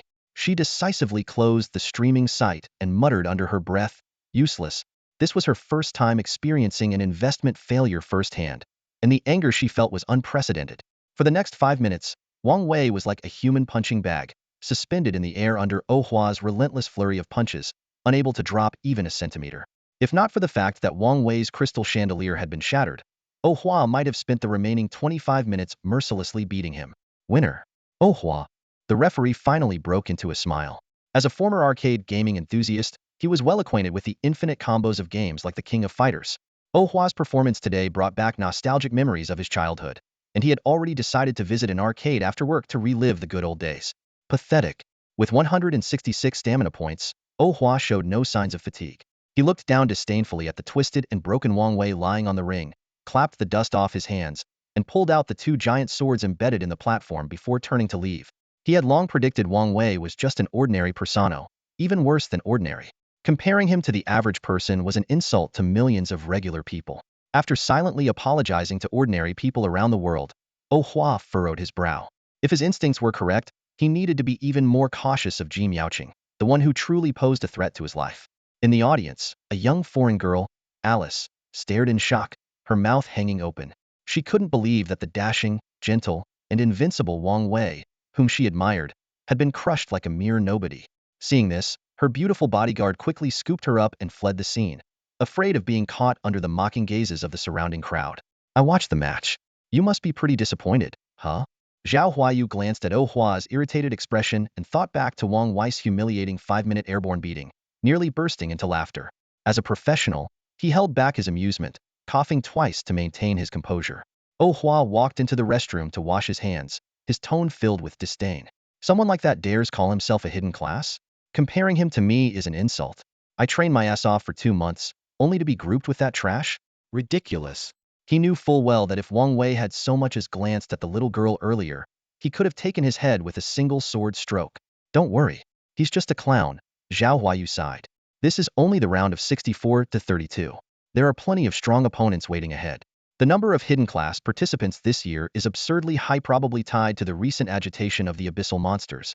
Since yesterday's meeting, the joy he once felt had been overshadowed by these troubling developments. This time, the Qingyun rankings revealed an unexpected number of hidden class holders, 7 in total. Among the individual rankings, 6 were from previously known classes, but Oh Hua's class remained undetectable. On the team rankings, 3 hidden support classes emerged, while news of hidden classes in the daily rankings continued to surface. However, for the Job Change Guild, this unusual phenomenon brought more concern than joy. Monsters across various abysses had become increasingly restless, prompting some highly alert individuals to speculate that this might be a sign of an impending apocalyptic disaster. Inside the medical room, Gu Yuting sat by Wang Wei's hospital bed. She had anticipated that Oh Hua would teach Wang Wei a lesson, but she hadn't expected him to be so ruthless. Wang Wei's entire body had been left with broken bones, and his injuries appeared extremely severe. However, with the advanced medical techniques available through the Qingyun rankings, a level 4 archbishop healed all his compound fractures with a single time reversal spell. Now, although Wang Wei was still wrapped in bandages, he would be ready to compete in the losers bracket tomorrow after some rest. Yuting, do you think I'm useless? Wang Wei, who had already regained consciousness, looked at Gu Yuting with swollen, bruised eyes on his battered face, his gaze filled with an awkward sense of affection. A trace of disdain flashed in Gu Yuting's eyes, but their decade-long friendship stopped her from outright saying yes. Instead, she sighed softly and offered a consoling remark to the arrogant yet mentally fragile boy. He's just a bit stronger, that's all.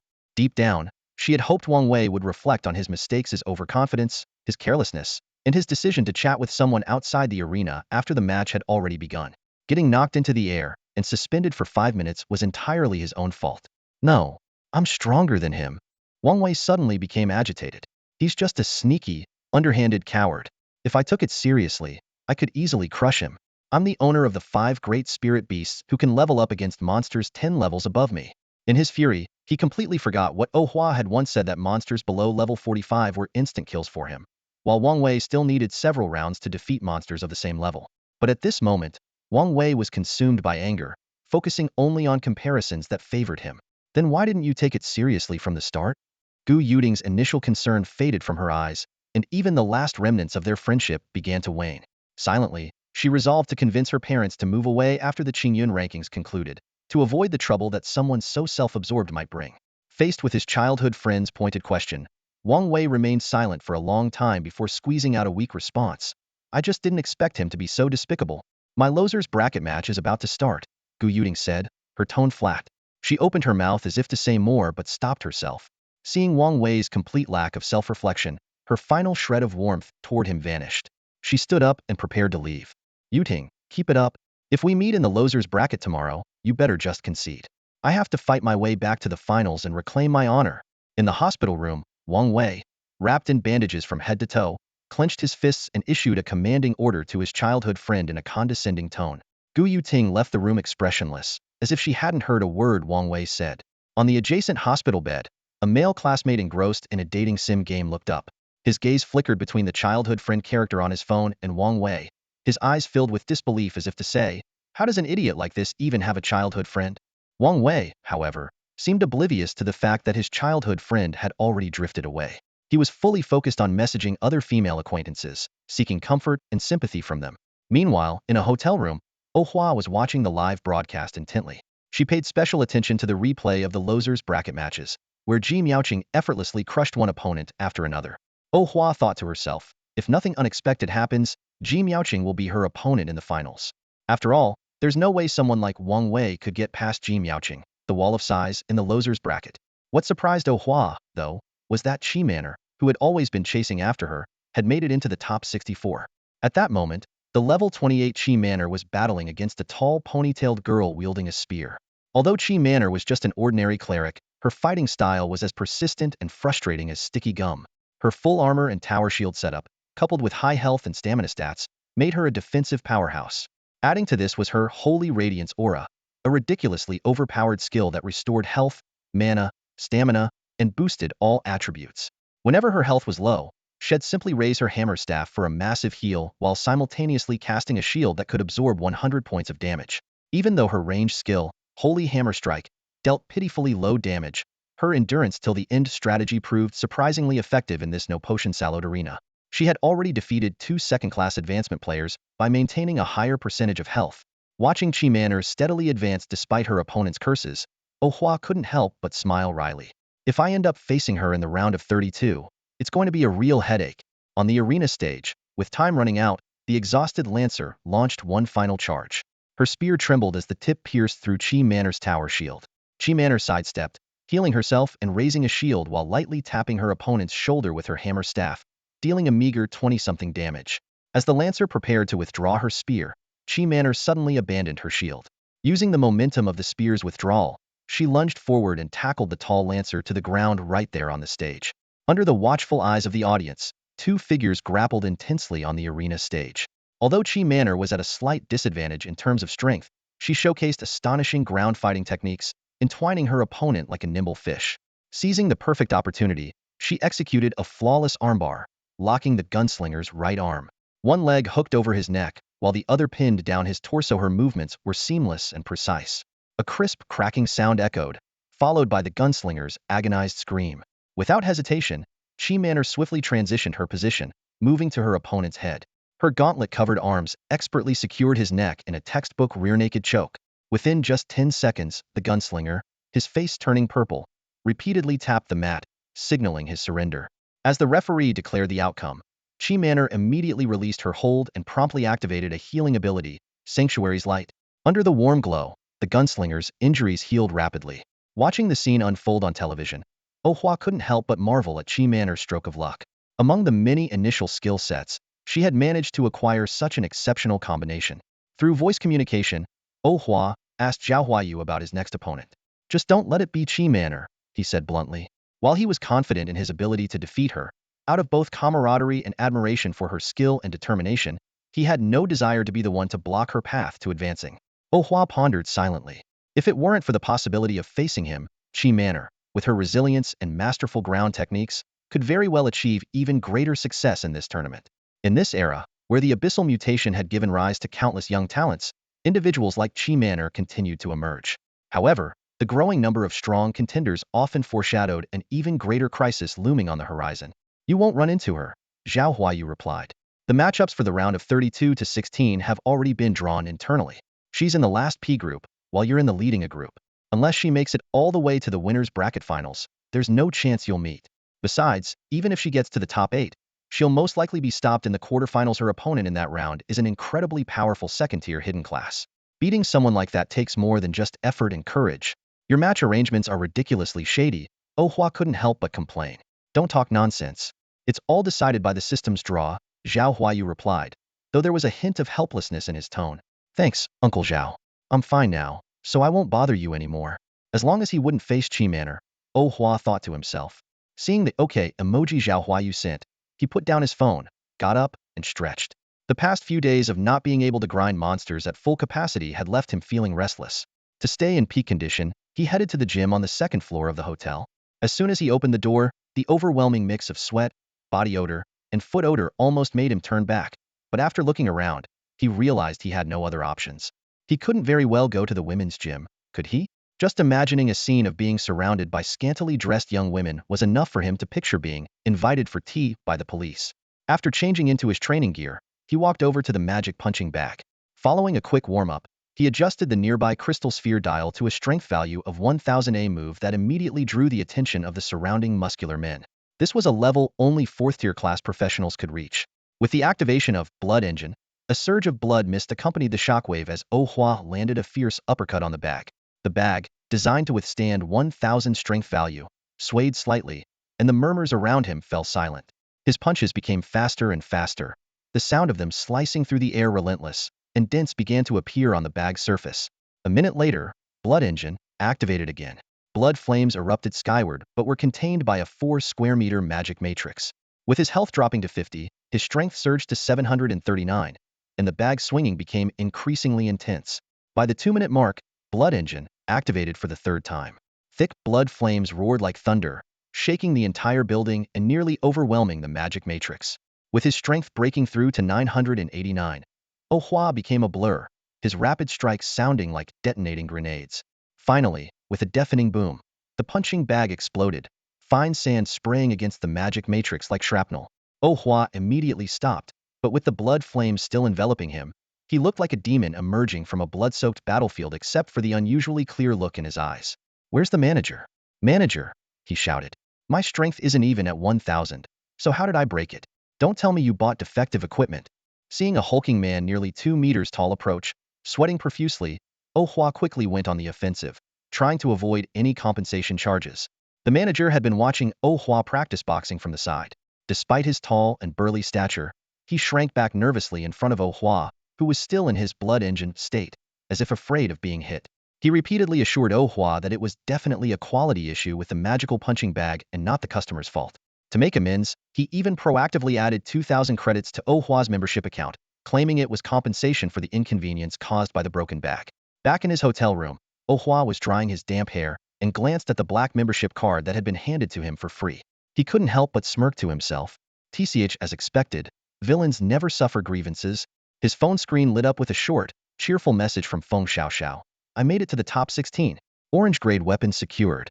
Her excitement was evident in every word. Oh Hua chuckled softly and replied with a simple 6 to congratulate her. Feng Xiaoxiao responded with a smile emoji.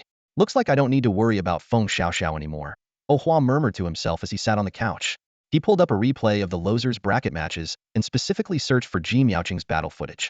His earlier display at the gym had been far from pointless. It was a deliberate move. He wanted the video to circulate online and make the contestants in the winner's bracket think twice about whether they could handle his storm-like assaults. After making it to the top 32, Oh Hua resolved to go all out in every match. He wasn't just aiming to claim the top spot on the Qingyun rankings. He wanted to dominate it so thoroughly that no one could challenge his position. Only then could he effortlessly attract the resources he needed to grow stronger. His 10 general skill slots were still empty, not because he couldn't learn new skills, but because those cheap skill books held no appeal for him. The skills he desired, whether it was sword aura, mind force integration, or phantom weapon throw, all came with exorbitant price tags, often in the tens of millions, if not auctioning for over 100 million. Although his current fame made earning money relatively easy, it would cost him valuable leveling time and require significant effort to find the right skill books. Instead, he planned to attract a major guild to recruit him. By signing a 1- or 3-year contract, he could gain access to these god-tier skills and leave the money-making to them. All he needed to do was focus on leveling up and maintaining his invincible persona, and wealthier and more powerful guilds would naturally come vying for him. The next morning, as soon as Zhao Huayu saw Oh Hua enter the resting area, he eagerly approached with good news. "Your opponent forfeited today's match. Congratulations on advancing to the top 16. Clearly, the video of Oh Hua destroying the magical punching bag had already worked its magic. Anyone who saw that display would think twice about facing him, so his opponent's withdrawal came as no surprise. For the upcoming match, Oh Hua had no expectations left. He even hoped his opponent in the second round would forfeit. Sure enough, the opponent's forfeit did not surprise him. It was exactly the outcome he had meticulously planned for. "I see Group B's match is dragging on painfully. They'll probably forfeit too, right? Well, let me congratulate you in advance for making it to the top 8, Zhao Huayu remarked, watching the intense battle between 2 second-tier professionals on the TV in the resting area. He was confident that no matter who won, they wouldn't stand a chance of stopping Oh Hua's advancement.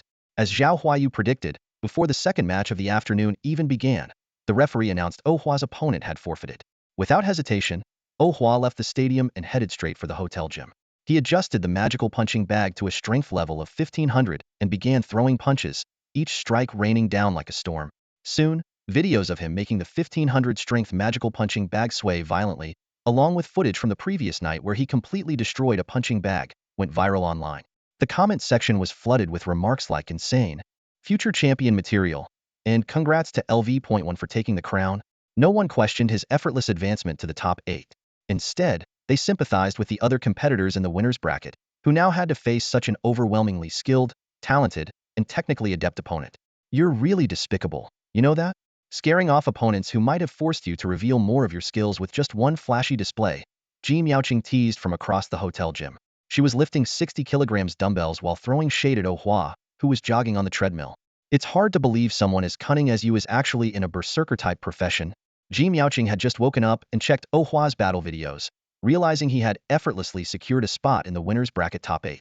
Meanwhile, she had fought 18 grueling matches the night before and was facing at least 18 more later. Frustration bubbled within her. It's just a strategy to conceal my true strength, Oh Hua countered while jogging. Didn't you lose to me for the same reason because you were hiding your own strength? Their banter continued back and forth, with Ji Miaoqing slowly coming to appreciate Oh Hua's warnings about underestimating opponents. She thought back to Wang Wei, who had stood on the arena with his hands behind his back, confidently advising her to surrender. The memory left her speechless. As their conversation deepened, Ji Miaoqing found herself increasingly unable to figure out the young man before her. He seemed lazy on the surface but was actually diligent. Outwardly gentle yet undeniably ruthless. Appearing wild but possessing a startling calmness within. His personality mirrored his profession, full of contradictions, yet seamlessly whole. She couldn't decide whether he was destined to be a savior of the future or a hidden mastermind lurking in the shadows. Today marks the start of the quarterfinals. In the first match, Oh Hua's opponent once again chose to forfeit. This time, no one mocked the decision, as if such an outcome had become the most natural thing in the world. As Zhao Huayu had predicted earlier, Qi Man'er was defeated in her quarterfinal match. The 38th level psychic fighter showcased overwhelming strength, leaving Qi Man'er had barely made it to the top 8 through sheer persistence, utterly powerless. While watching the replay of the match, Oh Hua's attention was drawn to the peculiar outfit of the psychic fighter. The combination of a high-slit Chong Sam paired with safety shorts left him puzzled. Was this attire chosen for combat practicality, or was it simply meant to catch the audience's eye? Was the contestant feeling shy, or just overheated? These questions lingered in Oh Hua's mind. Qi Man'er let out a small gasp as she walked toward the resting area. She glanced down at the deep fist imprint on the chest plate of her armor and touched her mouth, where 2 front teeth had been knocked out. Her opponent's seemingly delicate fists could easily penetrate her plate armor and magical shields, directly inflicting damage on her body. In the face of the psychic fighter, her once spirited defenses were utterly useless. Congratulations, making it into the top 8 in the winner's bracket is already quite an achievement, Oh Hua said as he stood at the entrance to the resting area, greeting the only classmate who had made it this far. Even if you lose every match in the losers bracket, you'll still get an orange tier weapon. Qi Man'er's eyes lit up, and she seemed to instantly forget the sting of her defeat. She walked quickly toward Oh Hua, smiling as she said, "Heh, what is it? Have my skills finally won you over, and now you want to be my boyfriend? Skills? Are you referring to your toothless, stubborn persistence?" Oh Hua swiftly placed a hand on her forehead, using his height advantage to block her overly enthusiastic attempt at a hug. Qi Man'er's expression darkened instantly. As the heir of a martial arts family in Ishan City, she had grown up in the family-owned martial arts gym. Her father, uncles, and older cousins were all either martial artists, judokas, or boxers. Growing up in such an environment, she had been undefeated throughout elementary, middle, and high school. Even adult men would respectfully call her Big Sis and avoid crossing paths with her. Whenever she went out shopping, she was always surrounded by a group of junior disciples from the martial arts gym, never fewer than 10. She once believed that inheriting her family's legacy and becoming the strongest martial artist of her time would be possible after transitioning to a combat-based class. However, fate played a cruel joke on her, as she instead became a hybrid cleric, part healer, part tank. "Please, let's not dwell on this," Qi Man'er explained nervously. "There's a universal skill called Power of Vitality that converts stamina into attack power. Who says a cleric has to stick to being a support role?"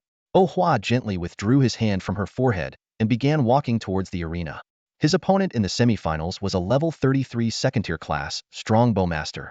Even after the mana punching bag incident, this opponent still had the courage to challenge him, a testament to his tenacity. "Besides, don't you have an offensive skill like Holy Hammer Strike?" Oh Hua said as he passed by the blushing Qi Man'er, who was still absent-mindedly touching her forehead where his hand had been. "Maybe your second-tier class could be something like Retribution Knight or Disciplinarian. And honestly, the way you stood your ground against a level 38 powerhouse was impressive, far more admirable than those who surrender before the fight even begins." Picking up a great sword from the weapons rack, Oh Hua stepped onto the arena amidst the thunderous cheers of 20,000 spectators chanting his name.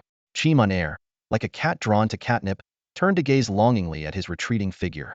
She wanted to say something but found herself speechless. The mouth that could normally spout endless expletives now seemed frozen. Amidst the deafening cheers, she felt as though an unbridgeable chasm had opened between them, growing wider with every passing moment. On the arena, Bartle, towering at 2.04 meters tall, stood with his arms crossed, eyes closed in meditation. His thick leather armor couldn't hide his powerful physique. Behind him was a 1.5-meter-long hardwood bow, and a quiver neatly filled with 20 massive steel arrows, each as thick as a thumb and 1.2 meters long. Since his name appeared on the leaderboard, Bartle had been waiting on the arena. He had tuned out the crowd's cheers, converting the pressure into fuel for battle. Excitement caused his muscles to tremble slightly. Having fought monsters in the Northern District since the age of 8, Bartle craved battles against the strong. To him, Ohua was the ultimate opponent. Traveling from the Northern District to compete in the Qingyun rankings, Bartle wasn't after the title of champion but the chance to face true strength. Advancing to the top 4 without encountering a worthy adversary had left him wanting, but this fight would make his journey worthwhile. Even if he were to stop at the semifinals and fall into the loser's bracket, he would leave satisfied. Begin. At the referee's signal, Bartle's massive eyes snapped open. In one fluid motion, he grabbed his colossal bow, knocked a steel arrow, and drew the bowstring to its full extent, forming a perfect arc. At this moment, his muscles swelled, stretching the fabric of his sleeves to their limit. His square face, framed by thick brows and piercing eyes, radiated determination, resembling a battle god forged from steel. Haorue! Badr roared in an ancient tongue, his voice booming over the cheers of the 200,000 spectators rooting for Ohua in the arena. His thunderous bellow silenced the crowd instantly. With a flick of his arm, a steel arrow as thick as a thumb shot through the air, its piercing whistle breaking the sound barrier as it streaked toward Ohua's head. The 30-meter distance was negligible for this master marksman, capable of hitting targets from 1,000 paces. Sensing the imminent danger, Ohua immediately activated the blood engine. However, the blood mist shockwave that erupted around him failed to stop the arrow's momentum. He was forced to dodge, tilting his head just in time, though the razor-sharp wind trailing the arrow still left a cut on his cheek.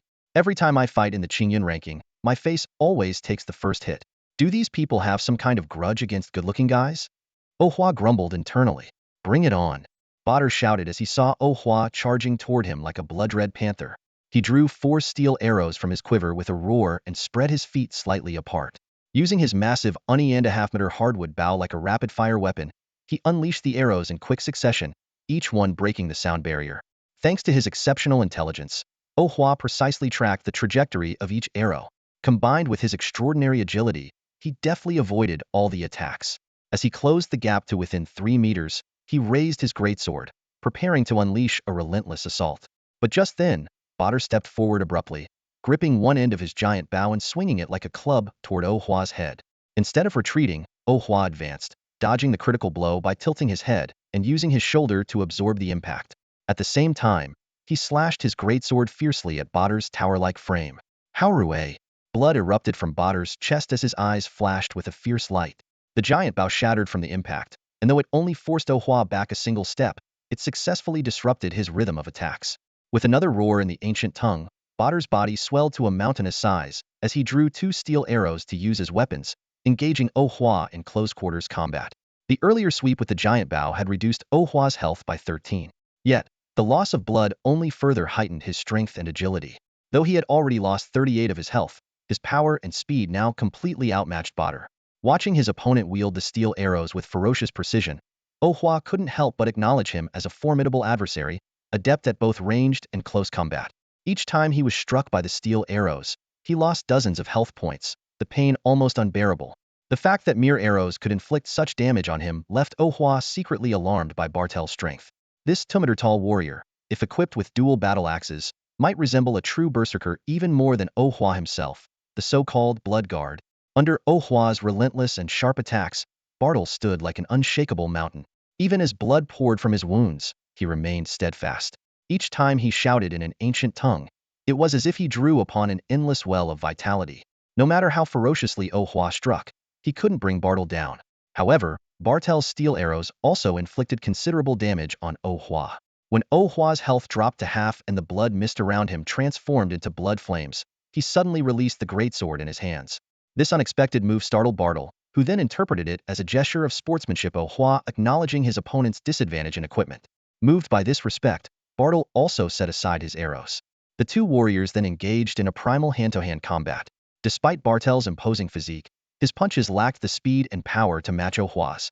Under the barrage of Ohua's rapid strikes, the towering Bartle was forced into retreat, his face quickly covered in bruises.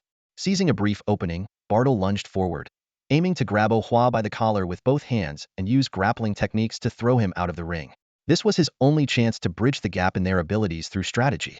Yet just as his hands were about to grip Oh Hua, he realized too late that he'd fallen into a trap. The opening had been deliberately left by Oh Hua. Oh Hua, fully prepared, locked onto Bartel's wrists and used his momentum against him. With a flawless over-thresholder throw, he slammed Bartel onto the ring floor. Bartel's head hit the ground hard, and he instantly lost consciousness. Shrouded in blood flames, Oh Hua didn't press the advantage but instead stood calmly to the side, waiting for his opponent to awaken. After about 5 or 6 seconds, Bartel regained consciousness. He quickly sat up and turned to look at Oh Hua behind him. In that moment, he finally came to terms with the truth: they were in entirely different leagues. Bartel was merely a power-focused featherweight fighter, while Oh Hua was a masterful heavyweight in both skill and strength. I surrender. Sitting on the ground, Badr raised his muscular right hand high, his face beaming with a proud smile. The audience erupted into deafening cheers. For Badr, this battle was a loss, but it was a loss with honor. He was the only challenger so far who had managed to face the strongest fighter heat, inflict substantial damage, and even force his opponent to dodge. His fighting style might have been simple and unadorned, but achieving a feat that made the champion step back was an accomplishment he could take pride in. Oh Hua nodded slightly to his opponent, whose face bore a sincere and honest smile, as a gesture of respect before turning and leaving the stage. Near the passage leading to the resting area, Ji Miaoqing, who was waiting for her turn in the loser's bracket, immediately spotted Oh Hua and approached him. This mysterious opponent fascinated her immensely, and even the slightest bit of information about him excited her. Your tactics were solid. I hope they come in handy next time, Ji Miaoqing said. Badr is indeed strong. If you face him again in the loser's bracket, don't hold back. Use your ultimate move when needed. Don't let a hidden ace cost you the fight. Oh Hua shrugged, already formulating his plan in his mind with unleashed blood demon Kaishio right at the start when facing Ji Miaoqing in the finals. As for her secret close combat class, Psychic Warrior, even Commander couldn't handle it, but it likely wouldn't pose much of a threat to him. I'll take your advice into consideration, Ji Miaoqing said wearily. But the opponents in the loser's bracket are truly terrifying. It's getting harder and harder for me to win. She recounted the grueling challenges in the loser's bracket: at least 10 matches a day, with a staggering 27 on the most intense days, lasting from late at night until the next morning without any breaks in between. In contrast, the winner's bracket required only 2 matches a day, with at least an hour of rest guaranteed, like a paradise in comparison. Anyone familiar with Ji Miaoqing would have been utterly shocked to witness this scene. As the treasured daughter of the vice president of Xiaku Xing, she was known for her disdainful attitude toward men, often showing outright contempt. Her beauty, strength, and distinguished background were so remarkable that many overlooked her abilities, focusing solely on her stunning looks.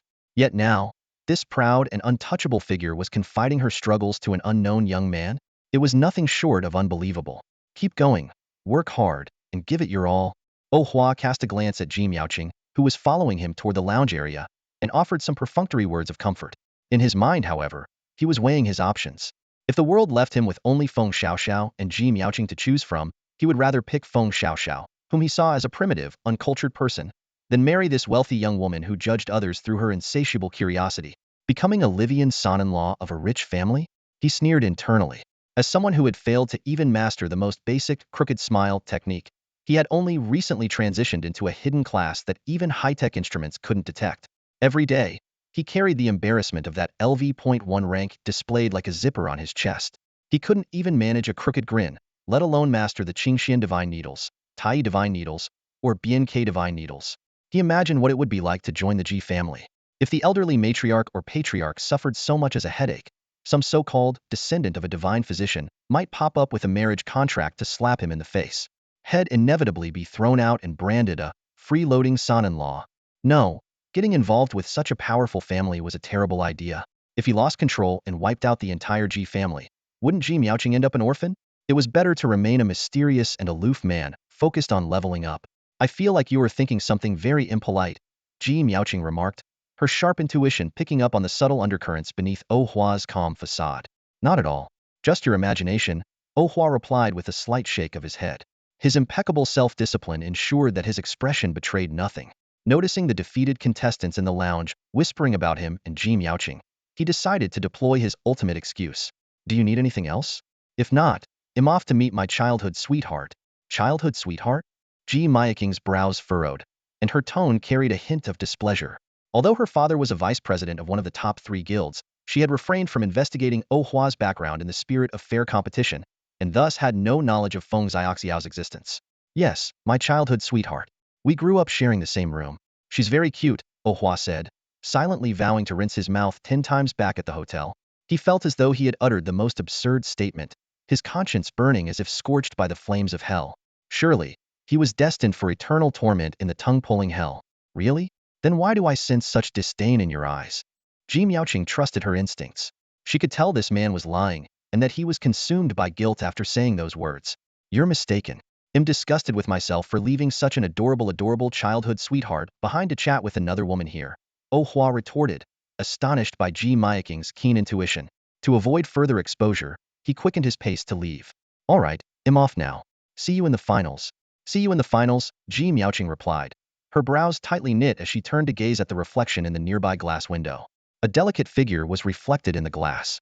Her face was breathtakingly beautiful, like a celestial being from a painting, with skin so fair and smooth it seemed to radiate light. However, her palms were calloused from wielding a sword, and faint scars adorned the backs of her hands, forming a stark contrast to her ethereal elegance. Even clad in leather armor, her flawless figure, enviable even to supermodels, was impossible to conceal. Yet, this stunning woman, blessed with both beauty and grace, somehow managed to provoke the disdain of that man. What was even more baffling was that he had just complimented another girl, one missing 2 front teeth and encased in heavy armor. Ji Miaoqing crossed her arms, her slender fingers lightly tapping against her arm as she frowned slightly. She found Oh Hua intriguing but was puzzled as to why he seemed to dislike her. After much contemplation, her straightforward and indifferent nature led her to a simple conclusion. Could it be my personality? Just as she was about to approach the girl to ask for an explanation, the losers' bracket matches began. The billboard prominently displayed her upcoming duel with Qi Manor. Had she also been relegated to the losers' bracket? Well, it made sense. Yi Feihua had indeed held back, and her injuries were not severe. Setting aside her confusion, Ji Miaoqing casually picked up a long sword from the weapon rack and strode confidently onto the stage. Across from her, Qi Manor, clad in heavy armor, stood solemnly, locking eyes with her. At the referee's signal, Ji Miaoqing immediately activated Phantom Variations, creating 2 illusory clones near Qi Manor.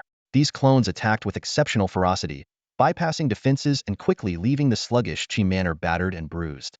In contrast, the hammer-like scepter in Qi Manor's hand, which appeared to lack any real threat, struggled to land a hit on the swift-moving illusions. Even when it did, it failed to inflict meaningful damage. Ji Miaoqing had initially hoped to observe something remarkable from this girl whom Oh Hua seemed to value. She paused to carefully study Qi Manor. However, even as the 2 illusions shattered her opponent's crystal lamp, Ji Miaoqing failed to uncover any exceptional qualities in her adversary. Instead, she found herself pitying Qi Manor, who seemed so weak that she couldn't even overcome illusions with only 33 of Ji Miaoqing's attributes and triple damage vulnerability. Oh Hua's advancement to the winner's bracket final came as no surprise to anyone. The strength he displayed made it all seem inevitable. Today, his opponent in the finals would be none other than the mind energy fighter Yi Feihua, known for her striking appearance in a Chong Sam. In the previous matches, Yi Feihua had defeated a formidable opponent Lu Fahai, a second-tier hidden-classed Oblivion mage. As the only caster to make it to the semi-finals, Lu Fahai demonstrated remarkable strength. Despite the disadvantage of competing in the confined space of the arena, he managed to stand out among numerous hidden and rare class players, securing a spot in the winner's bracket semifinals. In a team battle with allies providing cover, his damage potential would undoubtedly be even more astonishing. At 9 a.m. on the 6th day of the Qingyun rankings, an hour before the winner's bracket final was set to begin, the 200,000-seat stadium was already packed to capacity. At the center of the arena stood a massive 100 by 100 platform, specially designed for the final match. As for the losers bracket competitors, their ultimate victor would not be decided until the evening of the 8th day.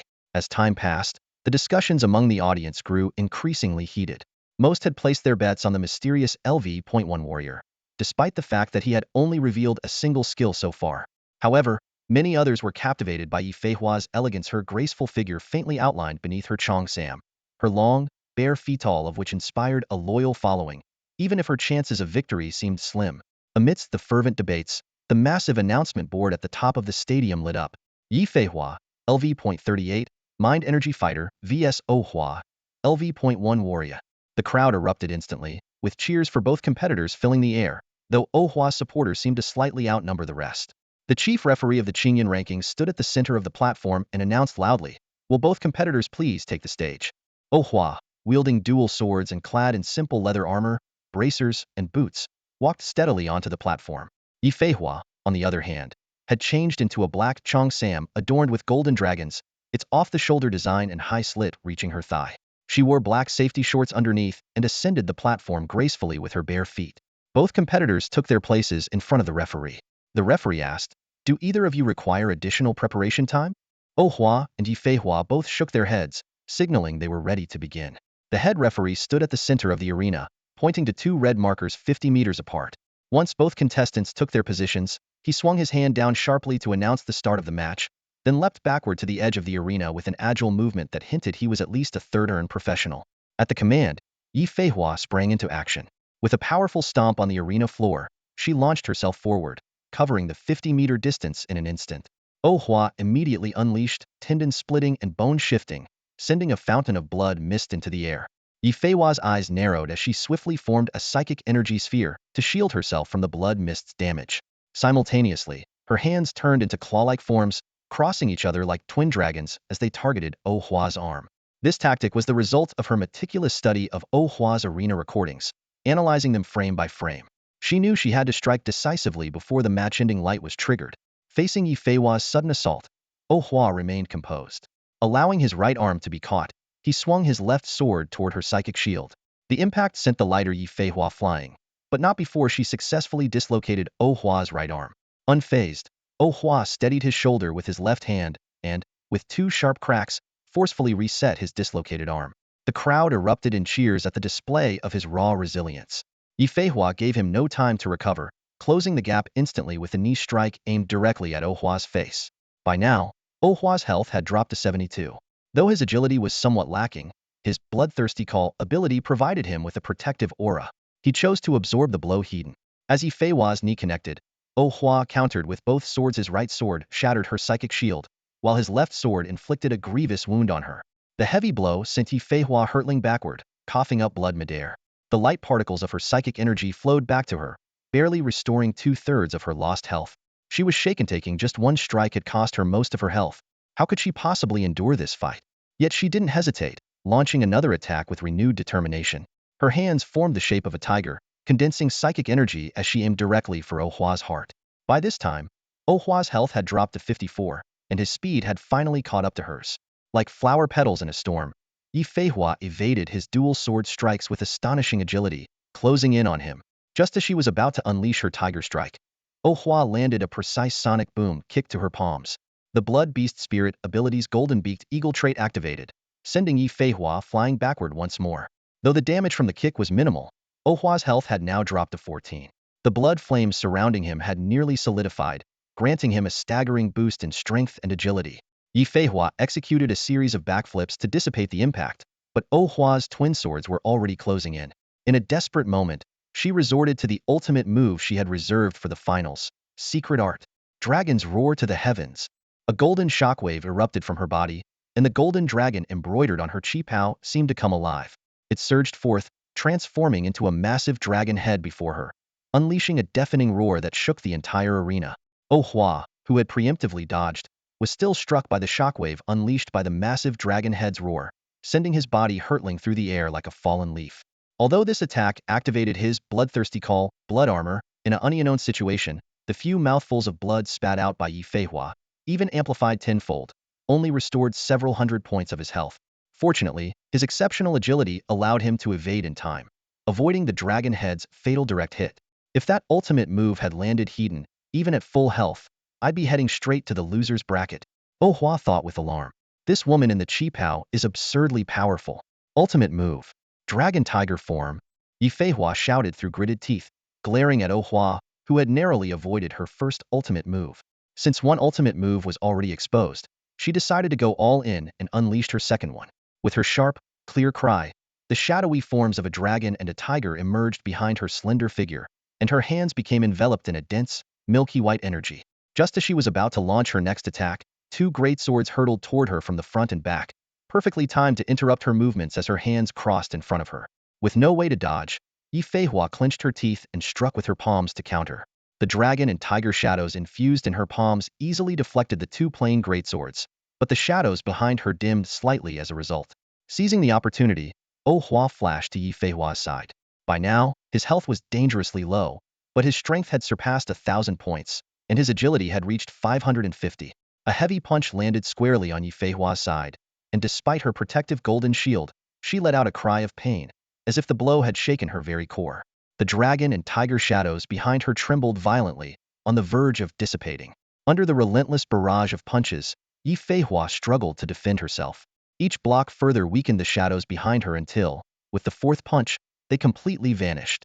A flicker of fear flashed in her eyes, as though she had glimpsed her deepest dread, and she instinctively turned to flee. This was the opening he had been waiting for. Oh Hua capitalized on the moment, delivering 3 devastating critical punches to her slender back. Under the fear effect induced by the blood beast spirit thunder bear form, each strike was guaranteed to critically hit. The crystal lamp representing Yifeihua at the edge of the arena emitted a piercing shatter. Oh Hua's final punch stopped just millimeters above the back of Yifeihua's motionless head. Had it landed, it would have obliterated her entirely. The battle, which lasted only 41 seconds, ended with an eruption of deafening cheers from the arena.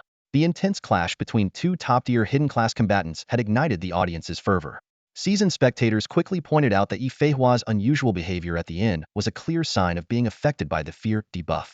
Phew, that was close. Oh Hua exhaled deeply. Good thing I didn't go all out with my big moves at the start, or I really would have been taken out by your ultimate. It seems Bloodthirsty Call isn't as effective in duels as I imagined. In his current blood engine state, he resembled a god of blood, yet his tone was surprisingly calm as he spoke, creating a stark contrast. I was too hasty. I should have controlled your health first, then waited for the right moment to finish you off when you were at half health. After breaking free from the state of fear, Yifeihua struggled to her feet. The excruciating pain from her fractured ribs left her face pale, but she forced a smile despite it. Her tear-filled eyes and the weak smile she managed to muster made her look both somewhat pitiful and exceptionally captivating. This appearance immediately triggered thunderous cheers from the audience, especially from those who had a particular fondness for beautiful young women. Although Oh Hua had already secured his position as a top contender, in the hearts of many spectators, the kippa-clad, skilled yet delicate Yifeihua was the undeniable alternative champion. Oh Hua didn't respond to Yifeihua's analysis. Instead, he simply nodded to her, expressing his respect for this opponent before turning to leave the stage. Internally, he reflected on the close call. This time, he had almost failed. It seemed the blood armor effect of Bloodthirsty Summon was better suited for fighting multiple opponents. However, Yifeihua likely had some special skill to stop bleeding. After all, his strike had clearly landed, yet it hadn't even torn her chi pao. In the resting area, Zhao Huayu, who had been waiting, greeted Oh Hua with a hearty laugh and a slap on the shoulder. Haha, Xiao Hua, you almost lost. You better not let your guard down in the finals just because your opponent is a pretty girl. Oh Hua then made a request. Uncle Zhao, for the finals, could we have a high bishop stationed by the ring? Understanding that Oh Hua was concerned about accidentally injuring his opponent during the match, Zhao Huayu immediately thumped his chest in assurance. Of course. I'll make it happen. Even if headquarters doesn't approve, I'll cover the cost myself. As Oh Hua was about to leave the stadium, he was suddenly grabbed around the neck by Feng Xiaoxiao, who had been hiding in the shadows. With a mischievous grin, she asked, "Who do you think will win between Ji Miaoqing and Yifeihua?" Betting on the girl in the chi pao. When Oh Hua reminded her that Yifeihua might also come from a prominent family, Feng Xiaoxiao just chuckled awkwardly and tightened her grip, ensuring he couldn't see her expression. Meanwhile, in the shadows near the stadium entrance, Ji Miaoqing silently observed the scene, her gaze fixed on them. Oh Hua listened quietly, his expression unreadable. He was well aware of how this overly self-assured girl operated. Those she criticized most harshly were rarely as bad as she made them out to be. Besides, this girl who liked other girls was probably hostile toward Zhao Xiaochuan because the pretty sister she fancied seemed to have a thing for him. Our opponents in the round of 16 are the Kyoto team, Feng Xiaoxiao said casually, chewing on a skewer with an easy smile on her face. I heard they have a pretty girl on their team. She's a support class hidden profession specialist in healing, buffing, and summoning. Plus, all of them are second-class professionals. I'm already looking forward to my first custom orange gear.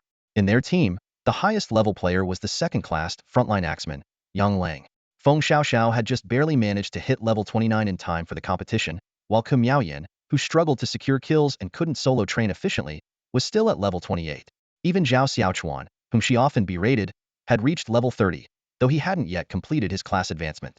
On the Qingyun Rankings team leaderboard, their squad was at best a tall one among the short ones.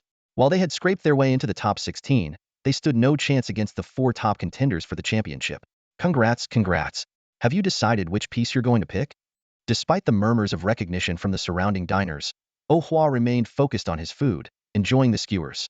He couldn't help but shake his head as more and more curious glances were cast his way. It seemed he had become something of an online celebrity. Of course. The level 63 Crown of Conqueror. 3 to fighter class skills. Feng Xiaoxiao said excitedly. It's a rare treasure you can only get from the National Treasury of the Job Change Guild. She had long set her sights on this orange tier equipment.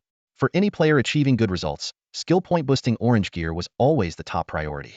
The Crown of Conqueror, as a top-tier piece for fighter class professions, not only had an extremely low drop rate, but could only be obtained from a perilous dungeon boss with an instant death skill called Grip of Death. Although the level 68 Heart of Supremacy, a red earring with 4 to fighter class skills, would be the absolute best, red weapons and gear are reserved for the champions of the team competition, Feng Xiaoxiao lamented with a shake of her head. Then, turning to tease him, she added, what about you? Which red weapon are you going to pick? I suggest the level 45 Favor of the Omniscient One, a ring with 3 to all class skills. They'll give you $2,400 to rent it for a year. In response to Feng Xiaoxiao's teasing, Oh Hua answered calmly, Ill choose, Curse of the Blood Mage. Holy crap, your appetite is huge. A top-tier LV.120 red weapon? Feng Xiaoxiao gasped, staring at Oh Hua in shock. The Job Change Guild might give it to you, but can you even use it? Planning to let it sit at home collecting dust for 10 years? She quickly weighed the pros and cons. The fastest anyone worldwide has reached LV.120 took 11 years and 6 months. Right now, you should focus on getting some transitional gear around LV.60.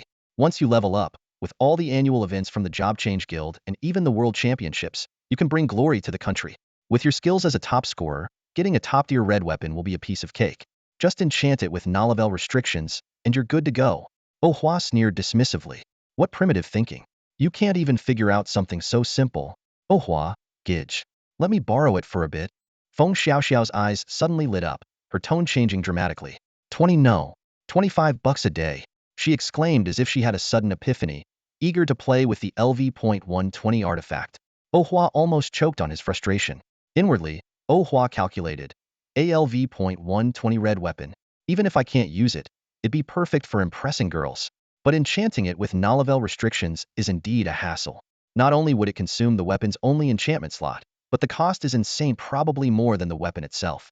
Still, he was confident that he could convince the Job Change Guild to enchant Curse of the Blood Magic with non-level restrictions on their own initiative. By the time I actually reach LV.120, who would even care about this outdated weapon? As they finished paying and prepared to leave, a Bugatti Veyron with a striking black body and orange accents roared to a stop right at the entrance of the store, blatantly ignoring the no parking zone. So, what do you think? Are they here for you or me? Feng Xiaoxiao noticed the tense atmosphere but remained casually playful. No idea, Oh Hua frowned. Plan C or Plan B? He was already in the finals and didn't want any trouble jeopardizing his path to becoming the top scorer. If it's a guy, definitely Plan C. Feng Xiaoxiao nodded, recalling their old tricks from their more mischievous days. Plan C was her acting as bait while Oh Hua swooped in to play the hero. Plan B was the reverse, and Plan A? Pretend to be a couple and make a quick getaway. The car door opened, and a young man in a designer suit and luxury watch stepped out. He stood by the car, scanning the crowd with sharp, hawk-like eyes, occasionally adjusting his suit buttons with the poise of a runway model. Damn, someone from the Imperial Capital team. Talk about filthy rich. Feng Xiaoxiao rolled her eyes so hard they almost got stuck. She turned to glance at the low-profile Oh Hua standing next to her. Even in his off-brand clothes, he looked far more handsome than those so-called rich young masters. Oh Hua gazed at the figure in front of her and couldn't help but sigh inwardly. This childhood friend of hers, who had forcibly turned her into a girl crush, definitely had what it took. Compared to him, those so-called heirs all seemed downright greasy and unappealing. Oh Hua's eyes glanced at the empty passenger seat of the luxury car nearby, and she immediately understood. This guy was probably here to pick up some ordinary female lead. She turned to look at Feng Xiaoxiao beside her, whose innocent yet somewhat blank face was adorned with a simple, honest smile. Unless he had a thing for primates, the girl he was here to pick up definitely wasn't her. Noticing Oh Hua's gaze, Feng Xiaoxiao mistakenly thought she was worried about her. A blush crept up her face as she gave a bashful smile. But in the next moment, she reverted to her usual carefree demeanor, naturally hooking her arm around Oh Hua's and pretending to be a delicate, dependent partner. The two of them acted like an ordinary couple, quietly preparing to leave. Stop right there. A cold, domineering voice rang out from behind them. Did you really think you could avoid me? Both Oh Hua and Feng Xiaoxiao froze in place. Oh Hua turned to look at the equally bewildered Feng Xiaoxiao beside her, too stunned to speak. The surrounding crowd began whispering among themselves, many pulling out their phones to record the scene. Someone exclaimed, Unbelievable. Is someone actually going after a primate? The sharp sound of leather shoes approached from behind. Oh Hua felt a strong wave of hostility directed at her, and her instincts immediately kicked in. A faint blood-red mist began to shimmer around her. She signaled to Feng Xiaoxiao with her eyes to be ready for action. Feng Xiaoxiao caught on instantly, giving a quick blink in response as she discreetly activated her counterattack skill, ready to deliver a punch to that greasy face. But the anticipated attack never came. The rich young master, who stood at 1.78 meters and was noticeably shorter than Oh Hua, walked right past her. The hostility dissipated instantly.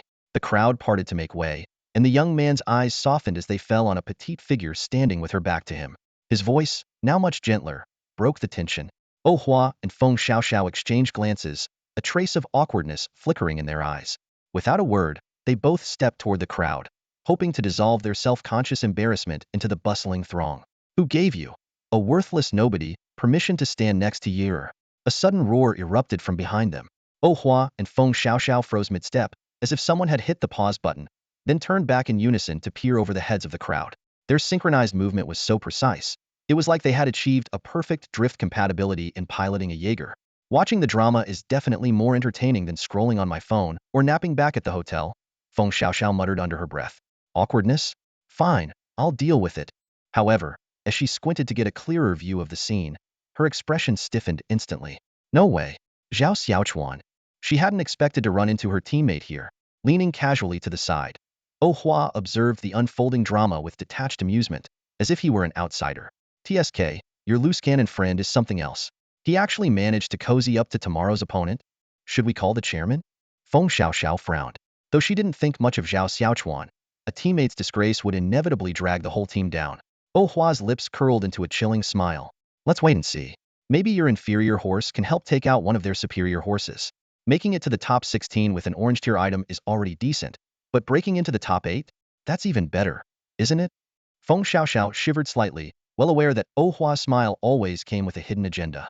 In the center of the commotion, a haughty young man flung a wad of cash onto the ground at Zhao Xiaochuan's feet. Hey, race 100,000. Take it and get lost. Zhao Xiaochuan's eyes reddened, his fists clenching and unclenching as fury churned within him. Yi Haolei.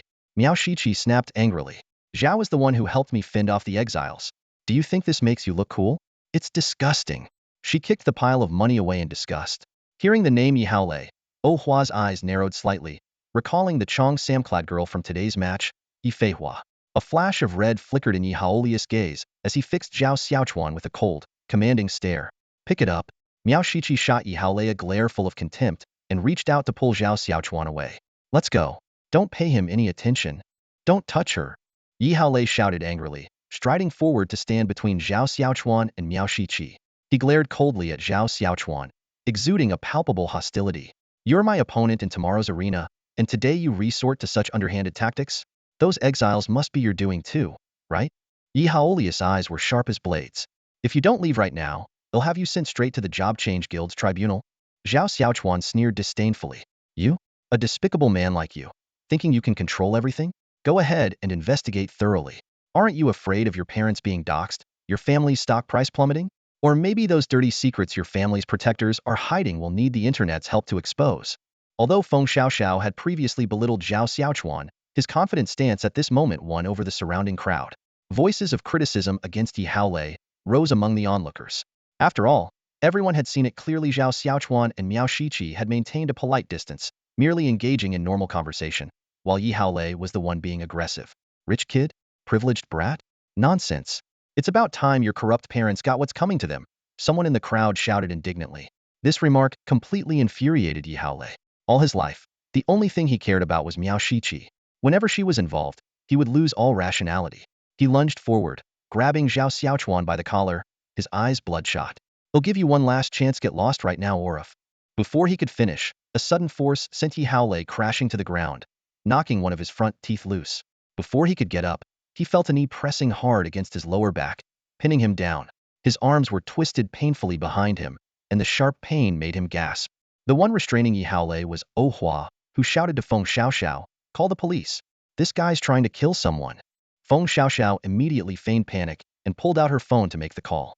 Soon, the sound of police sirens grew louder. The officers arrived and took everyone in for questioning. During the interrogation, Oh Hua and Feng Xiaoxiao exaggerated the events and presented video evidence. In the end, Yi Haolei was sentenced to 7 days of detention without bail for repeatedly making public death threats. If not for the swift public relations efforts of the forces behind Yi Haolei, suppressing the online videos, such repeated threats made with clear malice in public could have easily resulted in a prison sentence of up to 3 years. Meanwhile, Zhao Xiaochuan and Miao Shiqi were still in a state of bewilderment, unable to comprehend how things had escalated to this point. Late at night, a young lawyer in a sharp suit stood in the darkness, sweat streaming down his forehead. He repeatedly wiped the cold sweat with his sleeve, a primal reaction to overwhelming fear. Across from him stood Oh Hua, exuding an almost demonic presence, a faint, blood-red mist swirling around him. A chilling smile played on his face, sending shivers down anyone's spine. Mr. O, I kindly ask you and your girlfriend to delete that video. We can negotiate the price, the young lawyer said, struggling to steady his trembling voice. Oh. Oh Hua squinted his eyes. How much are we talking about? I had no idea he was the young master of the Yi family. If I'd known earlier, I wouldn't have called the police, now would I? 500,000. How does that sound? The lawyer's voice quivered even more. Oh Hua shook his head. Too much. What if you turn around and accuse me of extortion? I'm not that easy to fool. I'm in the middle of a career upswing, and now your Yi family sends a legal notice? Even if we resolve this, it would still leave a stink behind. Pass this along to your boss though, I look like someone desperate for money? With that, Oh Hua dismissively patted the lawyer on the shoulder and strode off toward Feng Xiaoxiao, who was busy flirting with a girl. The lawyer, unable to withstand the oppressive aura Oh Hua had deliberately unleashed, collapsed onto the ground, gasping for air. Clearly, an ordinary legal practitioner couldn't handle such overwhelming pressure. As Oh Hua passed Miao Shiqi, who was pale-faced and motionless, he cast her a cold, indifferent glance. Then he approached Feng Xiaoxiao, who was fully engrossed in charming the young woman. We're leaving. Or do you want to keep playing around? He asked. When Feng Xiaoxiao completely ignored him, lost in her own world, Oh Hua waited 3 seconds before his patience snapped. Anger flared, and he delivered a swift kick to her backside. You're so mean. How can you treat me like this? Feng Xiaoxiao stumbled forward and fell to the ground, putting on a dramatic display of a helpless damsel. Ugh. Oh Hua's face twisted in disgust. Did you sneak off and eat crap again? Why does your mouth reek of it? I've told you so many times you can't eat that stuff. Even if you did, at least rinse your mouth properly. Ugh, this is on me. I should have corrected this nasty habit of yours back in middle school. Nearby, Miao Shiqi stared in stunned disbelief at the scene before her. This man, far more handsome than Yi Haolei could ever hope to be, was capable of spewing such vulgar words and without hesitation, he even kicked a girl. Huagu, I'm done pretending. Done. Feng Xiaoxiao jumped up from her seat in a panic, slapping a hand over Oh Hua's mouth. She knew all too well how sharp-tongued this troublemaker could be and was terrified he'd spill her embarrassing secrets on the spot, ruining the image she'd painstakingly built in front of the pretty girl. What gave Feng Xiaoxiao the biggest headache was that she had no dirt on Oh Hua to use against him. This one-sided dynamic had always left her at his mercy. Especially that mortifying poop incident back in middle school. She had made caramel chocolates for her gorgeous deskmate, but due to a mishap, they ended up in a rather unfortunate shape. Worse still, as she hesitantly sampled one, Oh Hua had snapped a photo. She could never forget the look of amused disdain on his face, nor the exaggerated laughter of her mom when she saw the picture, a laugh loud enough to echo through the entire neighborhood. I promised your mom I'd look after you. If you want to mess around, go ask her for permission yourself. Oh Hua glanced at his phone. It was already 2 a.m. His tone was laced with impatience. Though he absolutely couldn't believe anyone would be interested in this uncivilized wildling, he had to admit that for those unaware of Feng Xiaoxiao's true nature, her looks and figure could indeed leave a decent first impression. I was just talking to Shakish lives nearby. Feng Xiaoxiao leaned closer, wrapping an arm around his shoulder. Her voice turned syrupy sweet, and she even threw in a suggestive wink, hoping for his help. She was just attacked by some exiles. It'd be safer with more people around. How about we take a little detour and walk her home? Maybe you should go home and drink some walnut milk for brain health, Oh Hua muttered, pinching the bridge of his nose as he fought the urge to pry open Feng Xiaoxiao's head and examine its inner workings. Do you even know where we are? Isn't this the capital? Feng Xiaoxiao shrank her neck, mumbling in a small voice. Noticing Oh Hua rubbing his temples, she immediately let go and prepared to bolt at any moment. Exactly, the capital within the second ring, right near Chang'an Street, Oh Hua said, waving her off in exasperation. The people who live here? Their starting wealth is in the millions, and they're likely on their second career advancement with hidden perks. And you? A newbie who hasn't even hit level 30 yet. Think they need your protection? Ignoring the surprise and confusion on Miao Shiqi's face, Oh Hua turned and headed toward the hotel. After walking about 10 meters, he noticed Feng Xiaoxiao still standing there dumbfounded. He sighed inwardly, feeling like he was more responsible for her than her own father. Are you coming or not? Oh. Coming. Feng Xiaoxiao shot a strange glance at Miao Shiqi before hurrying to catch up with Oh Hua, silently grumbling to herself, unbelievable. I'm trying to woo you, and you're eyeing my childhood friend? Not happening. She's off limits. Miao Shiqi quietly watched the two of them walk away. Once they were out of sight, a luxurious car pulled up in front of her. Miss, we've identified the exiles who attempted to kidnap you. They were secretly hired by the Sima family from North City, the burly, one-eyed driver reported as she got into the car. The Sima family? Miao Shiqi nodded slightly, quickly committing the information to memory. She turned to the one-eyed driver and instructed, investigate that LV.1 warrior's detailed background for me. Also, since Yi Haolei can't participate in the competition anymore, find someone stronger to replace him. Understood, miss. The one-eyed driver replied respectfully. Miao Shiqi rubbed her temples and sighed lightly. I didn't expect things to blow up like this. Replacing someone last minute in the top 16 to 8 matches will be a costly move. She silently blamed Yi Haolei for being overly ambitious without the strength to back it up this time. He really brought it upon himself. The next day, although the video of Oh Hua capturing the wealthy her-turn murderer was suppressed and failed to make the trending list, the news of the Imperial Capital team applying for a player substitution caused an uproar among the audience. Most of the spectators at the event had some level of influence and naturally knew about Yi Haolei's detention. They loudly voiced their support for the Yishan team too, and the deafening boos left the Transfer Guild in an extremely awkward position. Under immense pressure, the Transfer Guild had no choice but to announce that Yishan Team 2 could also replace a player, hoping to quell the audience's outrage. Meanwhile, Oh Hua was killing time in her hotel room watching a horror movie when her phone suddenly rang with an ear-piercing tone. Oh Hua, I need your help, urgently. Feng Xiaoxiao's voice came through the line, so excited that she was barely coherent. What happened?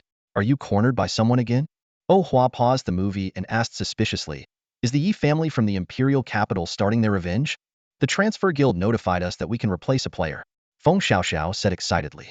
After discussing it with the chairman, we decided to swap out Kim Yaoyan and have you take on the team leaderboard. Plus, our equipment slots increased from 4 to 5. Are you serious? Oh Hua jumped off the couch. Wait for me, I am coming to claim my freebie. She was thrilled at the thought of getting a free orange-grade piece of equipment or weapon.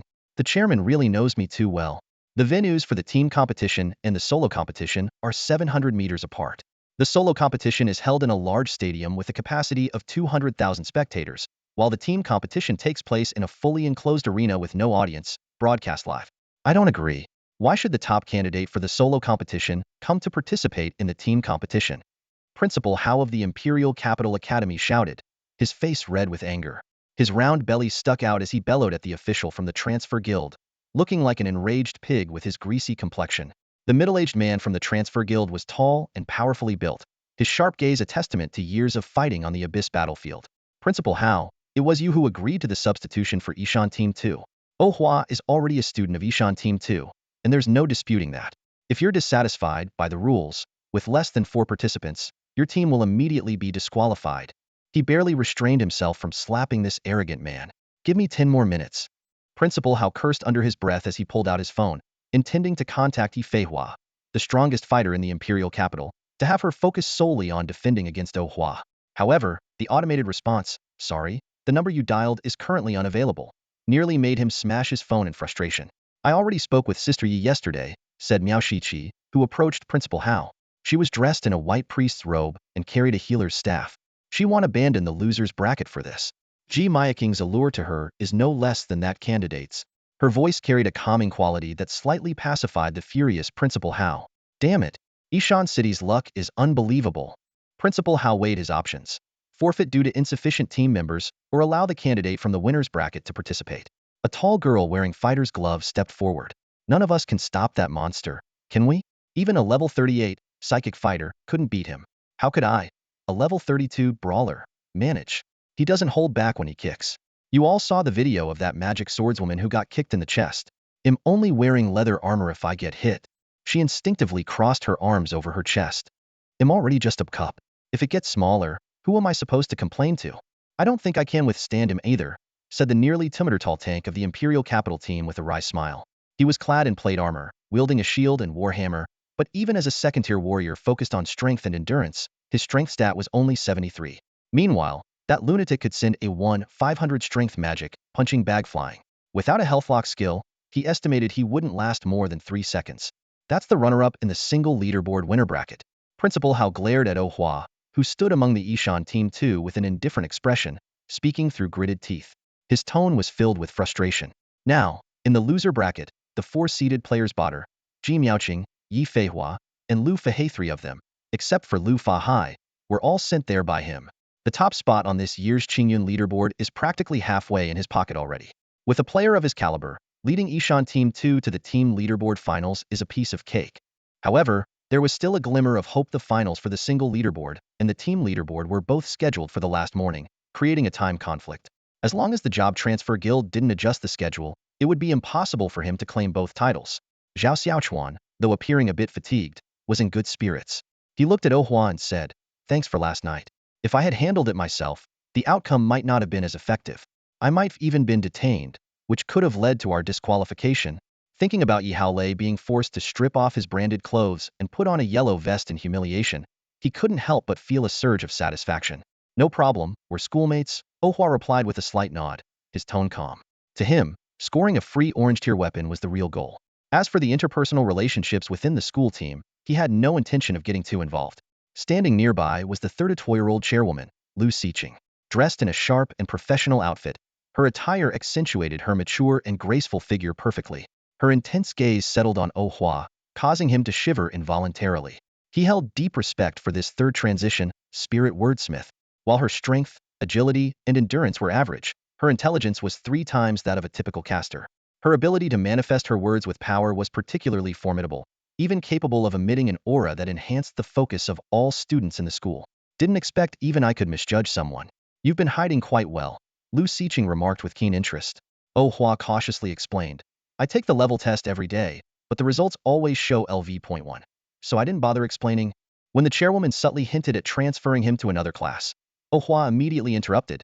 "Teacher Ran is a kind and responsible teacher. It's an honor to be in her class." Indeed, Teacher Ran might be a bit lacking in perception, but she's a good teacher, the chairwoman nodded approvingly. From Feng Xiaoxiao, she had already learned the details of Yi Haolei's detention and that Oh Hua's actions were purely motivated by helping his childhood friend secure a spot in the top 8. At the referee's command, the representatives from both sides stepped toward the center of the arena. Holding a golden coin, the referee turned to Principal Hao and Chairwoman Lu Xiqing. "Ladies first. Miss Lu, please make your choice," the referee said. At this moment, Principal Hao's attitude underwent a dramatic shift. The arrogance he had displayed toward the referee moments ago vanished entirely, replaced by a beaming smile directed at Lu Xiqing. "Tails," Lu Xiqing declared succinctly.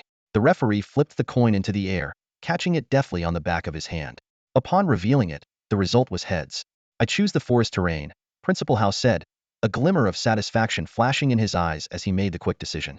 With the terrain selected, neither representative said another word as they turned and left the area. Immediately, the venue began to transform in an extraordinary wailed, twisted and bent. The space expanded to twice its original size, and a shrouded, misty primeval forest materialized. Oh Hua remained unfazed by the spectacle. Such artificially controlled environments were nothing new to him. They were not only common in professional guild arenas, but also served as the settings for luxurious villas owned by the wealthy. As the competitors took their positions, the match officially began. Team Ishan 2 adopted a standard formation. Oh Hua led at the front, followed closely by Feng Xiaoxiao, with the ranged specialist Zhao Xiaochuan in the middle, and Yang Lang, wielding a massive ghost head blade, guarding the rear. "When we encounter the enemy, execute Plan C for a fast assault.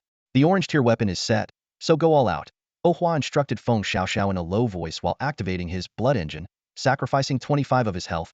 "Got it," Feng Xiaoxiao replied crisply. While the dense forest terrain was ideal for hiding and ambushes, neither team had an assassin class. Oh Hua deduced that the opposing team had chosen this setting merely to buy time, or lure them into splitting their forces. Considering the time limit on the leaderboard, a team that kept avoiding combat would be automatically disqualified. With that in mind, Oh Hua and Yang Lang decided to accelerate their search while maintaining their formation. Suddenly, Oh Hua's sharp hearing detected a faint disturbance. "Over there," he signaled to Zhao Xiaochuan. Without hesitation, Zhao raised his hand and chanted, sending a bolt of lightning straight into the waist-high grass, striking a concealed enemy. "There are 2 of them. Xiao Xiao, follow me. Watch for ambushes." Oh Hua quickly assessed the situation, identifying the exposed enemies as a brawler and an iron guard. while their light healer and Yi Haolei's substitute, Beastmaster, remained hidden. It seemed they were stalling for time for the Beast Tamer. The forest terrain was obviously chosen to give the summoned battle pets of the Beast Tamer a significant advantage. However, Miao Shiqi and Principal Hao had planned for so long without realizing that Ohua was just a reckless individual aiming to get an orange tier equipment for free, while Feng Xiaoxiao blindly followed his lead. Jiang Zihua, her whole body numbed by the electricity, gritted her teeth and prepared to fight. The Iron Guard, Lu De, raised his shield and positioned himself in front of Jiang Zihua. Watching Ohua charge forward with Feng Xiaoxiao, the two bait players swallowed nervously, unsure if the host could actually withstand such an opponent. As Ohua and Feng Xiaoxiao closed in within 5 meters, Lu De roared and raised his tower shield. Activating his taunt skill, Feng Xiaoxiao, who had been locked onto Jiang Zihua, involuntarily shifted her focus to Lu De. However, Ohua, under the effect of Frenzied Blood Ice Heart, was completely unaffected by the taunt. Instead, he stored the taunt effect within himself. As Feng Xiaoxiao, unable to control her body, charged at Lu De and punched his shield, Lu De noticed that Ohua remained unaffected by the taunt and decided to stop engaging with Feng Xiaoxiao. He turned and swung his hammer toward Ohua, who was attempting to bypass him. At that moment, a blood flame shockwave erupted, enveloping both Lu De and Jiang Zihua. Their eyes turned blood red, influenced by the taunt effect Ohua had just stored. Under the taunt's control, they completely forgot Miao Shiqi's carefully laid out plan and charged at Ohua with reckless abandon, attacking without defending. Unfortunately, they stood no chance against the twin blood flame-wreathed swords. Jiang Zihua was struck twice, causing her crystal lamp to shatter and triggering the protection mechanism. As a tank, Lu De had high resistance to negative effects, and he snapped out of the taunt within a second. Unfortunately, the unlucky guy triggered the fear effect of Blood Spirit of the Frenzied Beast on Ohua's first strike. What followed was a series of devastating critical hits. Despite having more than 4 times Jiang Zihua's health, Lu De's crystal lamp shattered simultaneously with hers under the relentless assault. Miao Shiqi, who had been hiding on a tree branch, ready to heal or retreat at any moment, stared in shock, her mouth agape. She had completely miscalculated. This lunatic had deliberately kept his health low from the start. Was he crazy? Wasn't he afraid someone might ambush him and finish him with a single light orb? At this moment, Ohua's heightened agility also enhanced his senses. He looked up toward the sound of Miao Shiqi's sharp intake of breath, locking eyes with her as she looked down at him. In that instant, Miao Shiqi felt as if she was staring into the deepest, blood-soaked abyss. Fear consumed her, and she immediately surrendered. Miao Shiqi couldn't understand why Jiang Zihua and Lu De had fallen under the control of the taunt skill. At this point, all she wanted was to surrender and escape this monster. 2 frontliners had been taken out in an instant. How could a healer and a summoner possibly hold out? This individual, a top contender for the solo rankings, had come to the team rankings just to annihilate everyone. Against such overwhelming power, numbers were a joke. As Miao Shiqi's voice rang out, declaring her surrender, the forest arena began to distort, gradually dissipating like mist. Surrounded by fairy-like specks of light, Miao Shiqi descended slowly from the tree. Her face was pale, and she was still shaking from the terror of their earlier eye contact. Upon landing, her wide eyes remained fixed on Ohua as she kept retreating, trying to put as much distance between them as possible. That single glance had made her realize. Orange tier, red tier equipment, it wasn't worth risking her life. What did you do to her? Feng Xiaoxiao had just entered the top 4 of the team rankings and was still basking in the joy of victory. After a brief celebration with her teammates, she turned to walk toward Ohua. Seeing Miao Shiqi trembling like a frightened little chick nearby, she couldn't help but ask curiously. No idea, Ohua replied, squinting as he recalled the moment. He rubbed his chin and added, I just gave her a glare. Though, to be fair, I might have been thinking something like, I'll twist your head off and use it as a ball at the time. Ugh, no wonder you'll end up single forever. Feng Xiaoxiao clicked her tongue in mock judgment. Ohua turned to look at her, a soft smile appearing on his face. Unless you'd prefer I twist your head off and use it as a ball for her? Ahem. Cough, cough. Feng Xiaoxiao immediately shrank back, retreating a step. Knowing full well that continuing the conversation would only lead to her doom, she quickly changed the subject. Let's go meet the director. Ohua shrugged, ignoring Principal Hao's murderous glare, and walked toward the smiling director in the distance. In his mind, he was already calculating. The director was definitely someone worth building a connection with. With her support in Ishan City, many things could be accomplished with half the effort. After all, her network of connections spanned the entire nation, and even Principal Hao from the Imperial Academy had to show her respect. Strengthening ties with her, combined with the orange tier gear gained from the team rankings, was a win-win situation. Well done, Lu Xiqing said excitedly. Aim for the finals. If you make it to second place, I'll personally reward each of you with a level 40 orange tier item.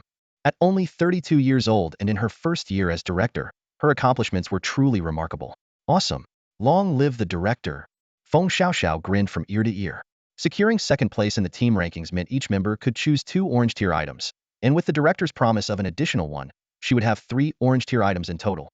Such an equipment advantage would undoubtedly speed up her leveling process significantly. There's still an 8-4 match today, Lu Xiqing said, turning to Oh Hua, who had been quietly standing to the side. She spoke gently. Oh Hua, you won't be participating in the next match? What? Why not? Feng Xiaoxiao protested immediately. With Xiao Hua on the team, we can definitely secure second place, and maybe even fight for the championship.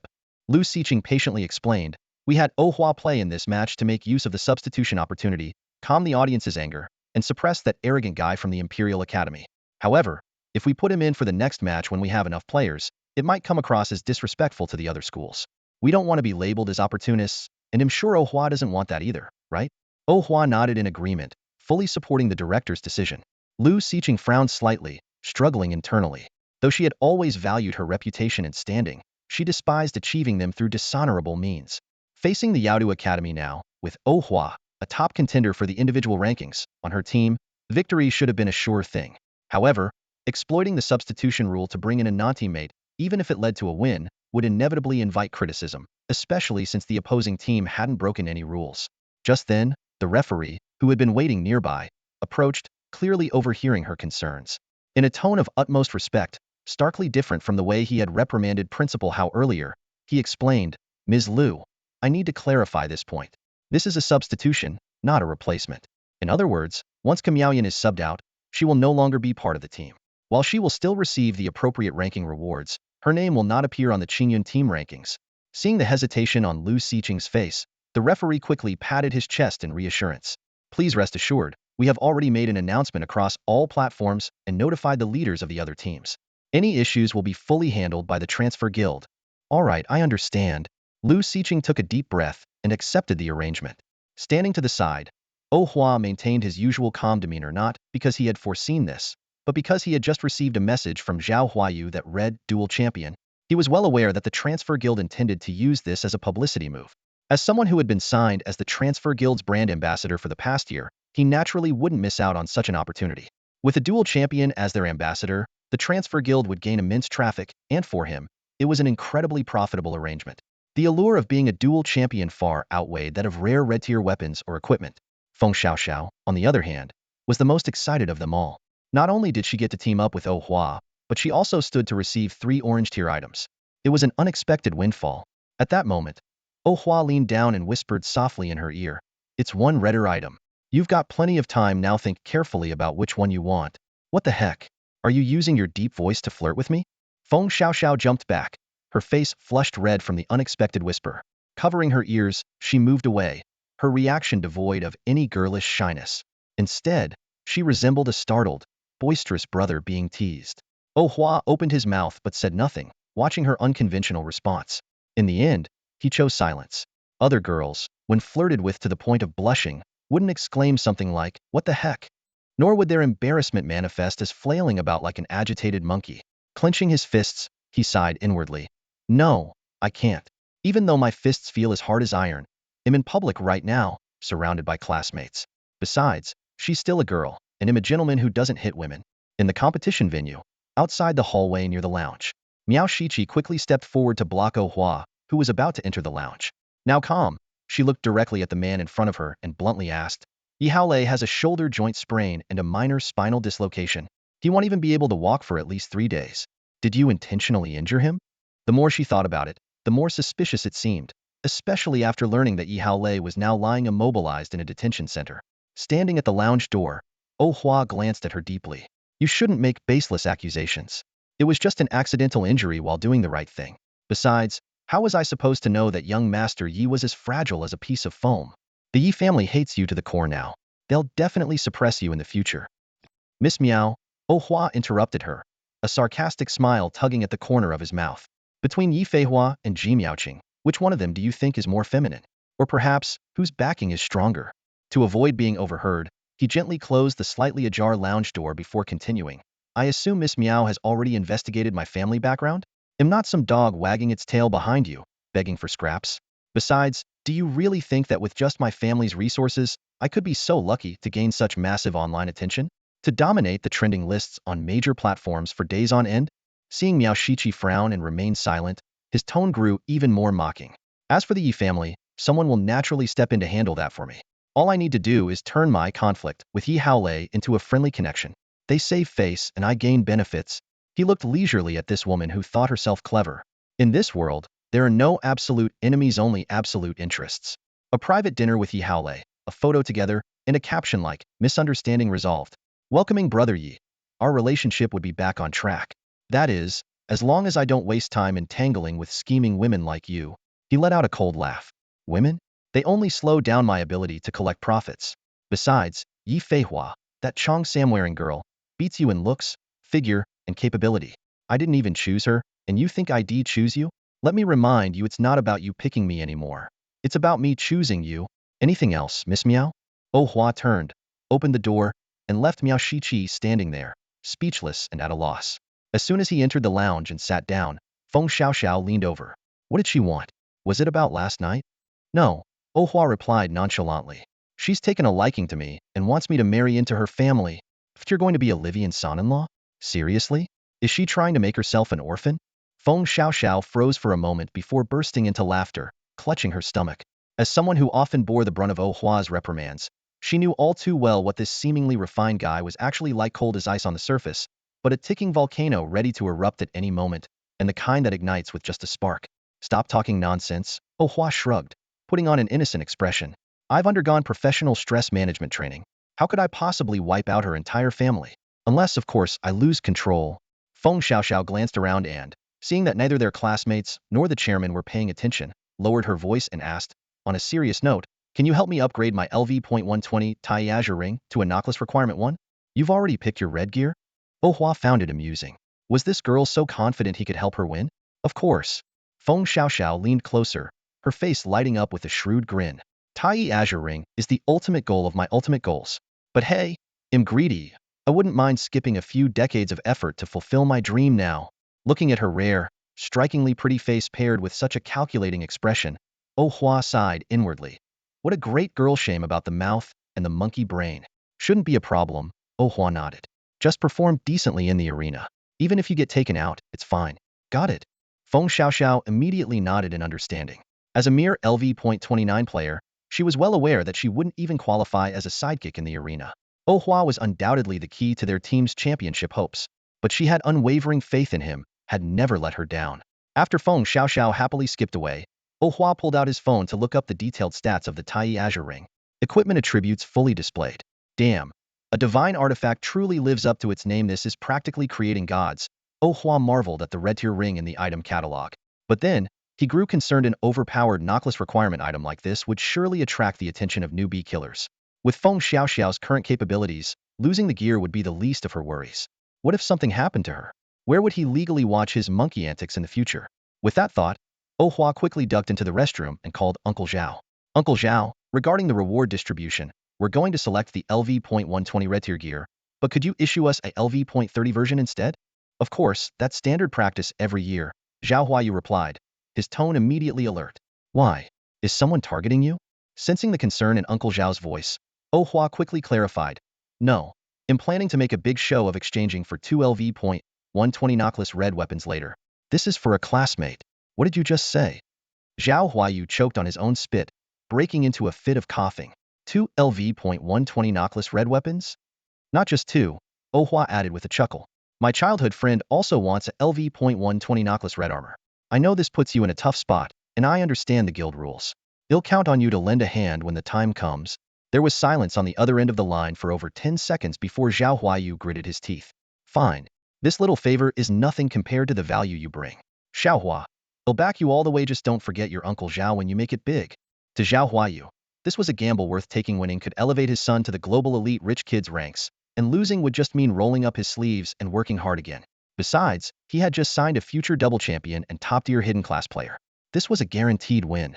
While Oh Hua and Zhao Huayu were discussing the matter of the non-level restriction red gear, the major online platforms were already in an uproar. The reason? None other than the unexpected team leaderboard livestream where Oh Hua, a candidate for the single leaderboard champion, suddenly appeared and crushed the Imperial Capital team with overwhelming force. The most striking moment in the video was Oh Hua's reaction to the opposing main tank's taunt. Not only did he completely ignore the taunting skill, but he also used an unknown skill to turn the tables and subdue two of the opponents. This scene had countless viewers cheering in excitement.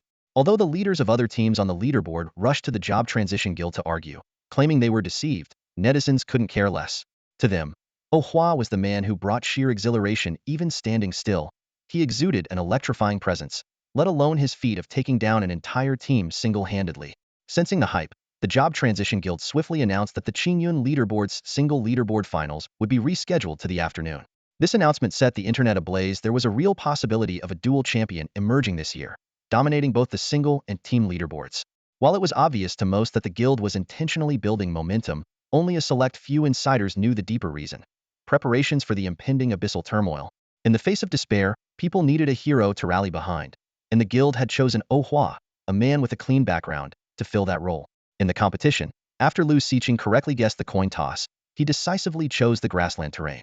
As the secret realm unfolded, both teams took their positions.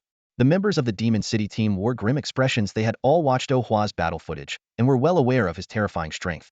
A single leaderboard finalist like him was more than capable of taking on 10 opponents at once. Advance steadily. Xiaochuan, focus on healing Xiao Xiao. I've got self-preservation skills, Oh Hua instructed while activating the blood engine to suppress his health bar and simultaneously laying out tactics. Initially, he had only joined to get an orange tier gear, but now, securing victory in the team leaderboard was crucial for obtaining the null-level restriction red weapon. With impeccable control over his expressions, he masked his disdain for his teammates, presenting a friendly and approachable demeanor. Got it, brothero, just charge ahead. Yang Lang, the Borderlands axeman, thumped his chest in assurance. No problem, Huage, just go all out. Don't worry about Feng over here. Zhao Xiaochuan displayed absolute obedience to Oh Hua's commands. This wasn't just out of gratitude for Oh Hua's righteous assistance the previous night, but also because of the overwhelming strength demonstrated during the recent team match. In this era, beyond filial piety and respecting teachers, strength was the ultimate principle. Faced with the lineup of the Yaodu team comprising a second-tier warrior, assassin, support, and mage, Oh Hua found the situation somewhat tricky. While their all-second-tier configuration wasn't as luxurious as the Daidu teams, their impenetrable turtle's hell formation, bristling with spikes, made it exceptionally difficult to breach. Despite Oh Hua's formidable power, he remained cautious of the possibility that the opponents might focus all their attacks on him in a desperate attempt to take him down. After a moment's thought, he decided to play his trump card, calling upon his childhood friend, Feng Xiaoxiao. Oh Hua plunged his greatsword into the ground, activating Blood Engine, and called out to Feng Xiaoxiao. Even without prior discussion, Feng Xiaoxiao immediately understood his intent when Oh Hua extended his hand. She grabbed his palm and leapt gracefully, landing steadily in the wide expanse of his right hand. The blood flames swirling around her not only spared her from harm, but also radiated a comforting warmth. Taunt that tank, Oh Hua said in a low voice, striking a throwing posture as Feng Xiaoxiao balanced herself by holding onto the back of his neck. Got it. Feng Xiaoxiao responded with rare seriousness. Taking a step forward, Oh Hua hurled Feng Xiaoxiao from his palm like a cannonball. The unexpected tactic left the Yaodu team momentarily stunned, and even Yang Lang and Zhao Xiaochuan, who had followed along, were dumbfounded. Flame kick. Feng Xiaoxiao, nearly breaking the sound barrier, instantly bypassed the mage's attack range and appeared before the shield-wielding warrior. Using the momentum from the throw, she delivered a sharp sidekick that slammed heavily into the opponent's shield. The resulting flames climbed up the shield, forming a rippling arc that knocked the three fragile teammates behind the warrior into disarray. The power of this flame kick, enhanced by Oh Hua's throw, was more than doubled. However, the immense recoil came at a cost for Feng Xiaoxiao. As she landed, she gasped in pain, her right ankle swelling rapidly. Seeing this, Zhao Xiaochuan immediately cast a shamanic totem, enveloping her in a soft yellow glow. The healing spell quickly mended her injury, restoring her health to full. Taking advantage of the enemy's disrupted formation, Oh Hua, with his health at 50, broke through the mage's attack range and surged forward. The Yaodu team's warrior quickly stepped up to block his advance. Hasn't your teammate ever told you that you reek of a damp old man smell? Feng Xiaoxiao's mocking voice rang out with a sly tone. You're just a pathetic loser oozing failure from every pore. The taunt instantly ignited the warrior's fury. Veins bulged on his forehead, his eyes turned bloodshot, and he raised his battle axe, swinging it down toward Feng Xiaoxiao's shoulder. Though her taunt skill was highly effective, it seemed her sharp tongue drew even more aggro. However, Feng Xiaoxiao's Radiant Dominance Fist was no ordinary technique. Combining taunting, blocking, counterattacking, and an unyielding stance, it was nothing short of a legendary move. With a casual flick of her hand, she deflected the axe as if brushing aside a leaf, redirecting its trajectory. Then, with her left hand encased in a metal gauntlet, she delivered a crushing blow to the warrior's face. Ouch, that really hurts. Feng Xiaoxiao winced, shaking her left fist while sucking in sharp breaths. It actually has a counter-damage effect? The warrior staggered back 3 steps before regaining his balance. Just as he prepared to give this infuriating woman a piece of his mind, his teammate's urgent shout snapped him back to reality. Old Wu, forget her. Block that monster now. The warrior immediately raised his shield and charged toward Oh Hua, who was already closing in on their support teammate with his sword raised. The support tried to dodge, but to Oh Hua, his movements were laughably slow. There was no escaping the lethal strike. Get out of my way! The warrior roared, slamming into Oh Hua with all his might. To everyone's shock, Oh Hua stopped him effortlessly with a single hand on his sword, not budging an inch. In the next moment, his other greatsword slashed down, sending blood spraying from the support's chest and triggering the protective mechanism. You're persistent, I'll give you that, Oh Hua remarked coldly, having anticipated the warrior's attempt to use crowd control to save his teammate. With a swift counterstrike, he reversed the stun effect back onto the warrior. However, the blow sent a sharp pain through Oh Hua's hand, as if pierced by needles. Deciding to leave the task of dismantling this porcupine shell to Zhao Xiaochuan, he turned his attention to the mage and the assassin from the opposing team, both trying to create distance. When the warrior finally recovered from the stun, the sight before him made his blood run cold. 3 of his teammates lay on the ground, writhing in agony, their bodies covered in gaping slash wounds that exposed bone and writhing organs. If not for the protective mechanism, those fragile members would have died instantly from a single strike. Meanwhile, Oh Hua, cloaked in a fiery aura of blood flames, stood at a distance, his cold, piercing gaze fixed on the warrior.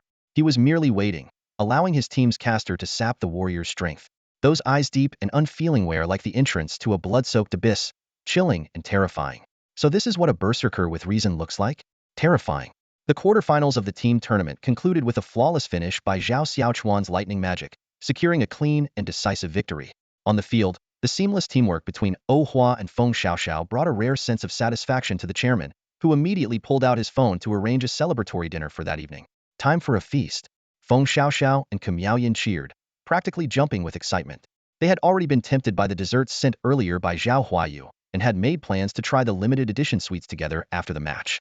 However, when they pushed open the door to the chairman's luxurious suite, the sight before them left the 2 girls stunned. The so-called feast turned out to be a table full of takeout boxes. No 5-star restaurant, no Michelin chef, not even a hint of Quanjued roast duck, just an assortment of takeout containers. Still, the joy of victory outweighed their slight disappointment. Amid laughter and chatter, everyone raised their glasses of juice for a toast, filling the suite with lively energy. The chairman clearly had his reasons for such an arrangement. During these sensitive times, extravagance could easily attract trouble. The detention of Kyoto team's Yi Haolei served as a stark warning. At 9 p.m., Oh Hua stood to leave. As the elevator doors opened, he immediately spotted Ji Miaoqing in the lobby. She was casually seated on a sofa, wearing a white shirt, jeans, and high-heeled sandals. Well, you seem quite popular, Ji Miaoqing greeted him with a hint of surprise, her tone clearly alluding to Miao Shiqi's interest in him. Not really, just the curiosity of a wealthy heiress, Oh Hua replied politely, nodding as he continued walking, maintaining his usual courteous but reserved demeanor. Ji Miaoqing watched his retreating figure, a faint smile playing on her lips. As a sharp observer, she easily caught the layered meaning in his words, addressed not only to Miao Shiqi, but also as a subtle jab at herself. What's with that strange smile? Asked Yi Feihua, stepping gracefully out of the elevator in a dragon-embroidered off-shoulder qipao. Her damp hair suggested she had just showered. Nothing, Ji Miaoqing replied as she stood and walked alongside Yi Feihua toward the sports arena. The lower bracket teams are no pushovers today.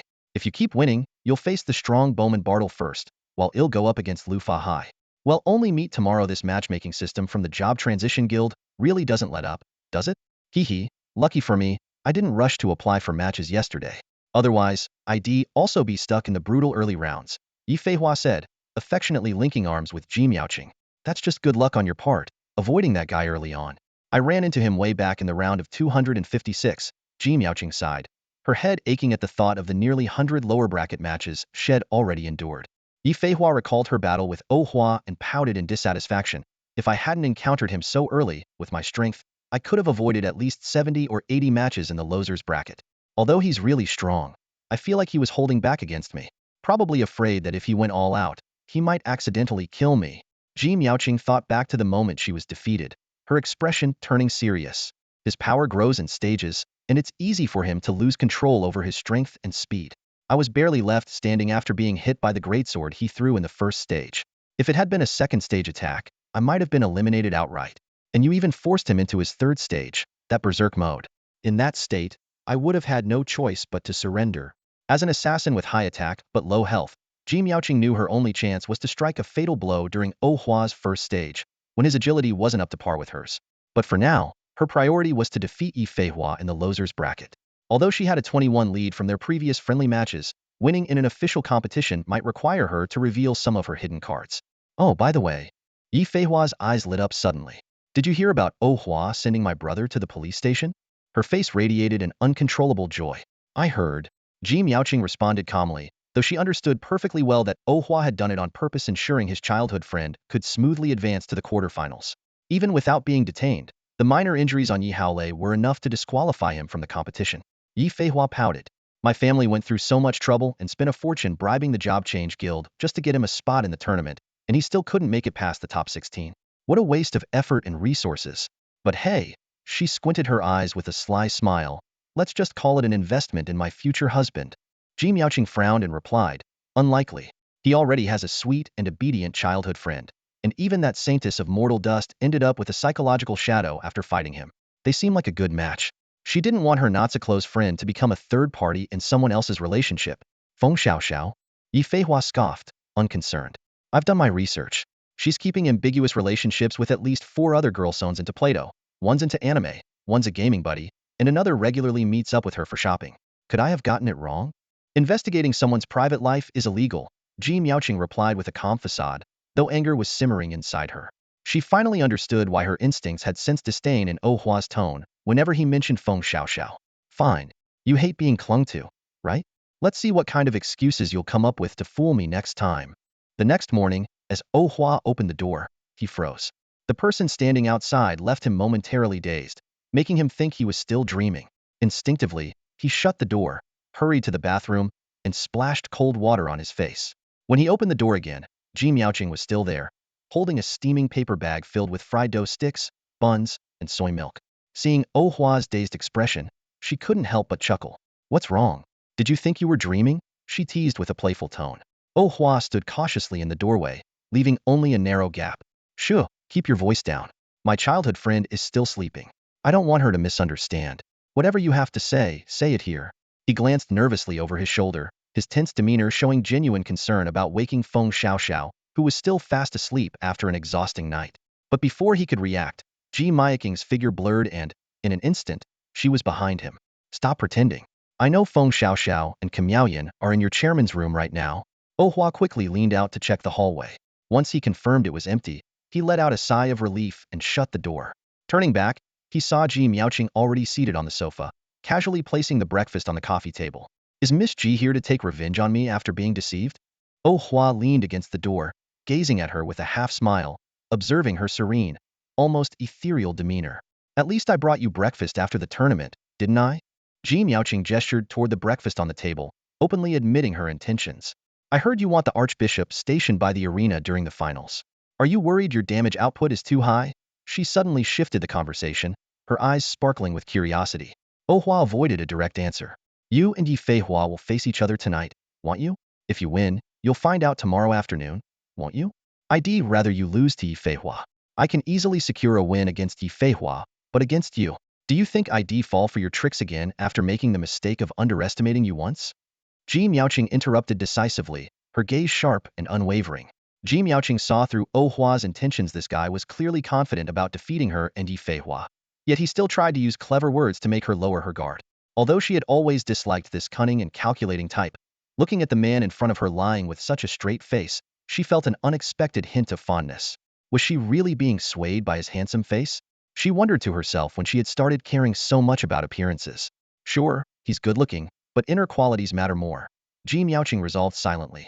I'll have to work on correcting his bad habit of lying so shamelessly in the future. Is that so? What a shame. Oh Hua shrugged nonchalantly. He had only been trying to change the subject, not wanting to dwell on the topic of his abilities. Well, I'm heading back to rest, Ji Miaoqing said, standing up before adding with a sudden shift in tone. Do you need me to bring you breakfast tomorrow? No need, Oh Hua replied lazily, slumped on the sofa without any intention of seeing her off. Ji Miaoqing paused by the door, turning back with a meaningful smile. Oh, then maybe it's your turn to bring me a midnight snack? Lately, I've been fighting until dawn every night without a bite of anything warm. I have low blood sugar, and when I'm unhappy, I tend to bring people breakfast. Better stock up on some glucose, Oh Hua replied, completely ignoring the veiled threat in her words. Ji Miaoqing chuckled ambiguously and left the room. Oh Hua opened the breakfast package to find neatly arranged youtiao, steamed buns, and soy milk. Without hesitation, he began eating. The seemingly ordinary breakfast turned out to be surprisingly delicious, making him wonder where Ji Miaoqing had bought it. After finishing, Oh Hua took his time heading to the team leaderboard venue. Today, there was only one semi-finals match to play, and it wouldn't start until after 10 a.m., so he wasn't in any rush. Well, our playboy finally graces us with his presence. Feng Xiaoxiao teased as soon as he entered the lounge, sidling up to him with a mischievous grin. Did you just come from some exercise? Can your waist handle it? She handed her phone to Oh Hua. The phone screen displayed a video. Ji Miaoqing holding breakfast at the hotel entrance, talking to Oh Hua.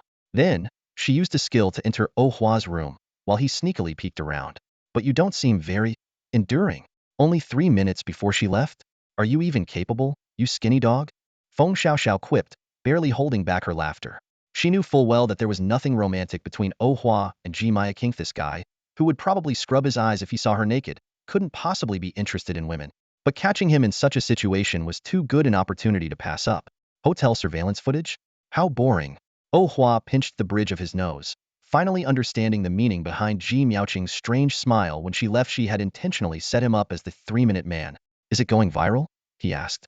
Of course. You're the top-ranking star on every leaderboard right now. How could it not?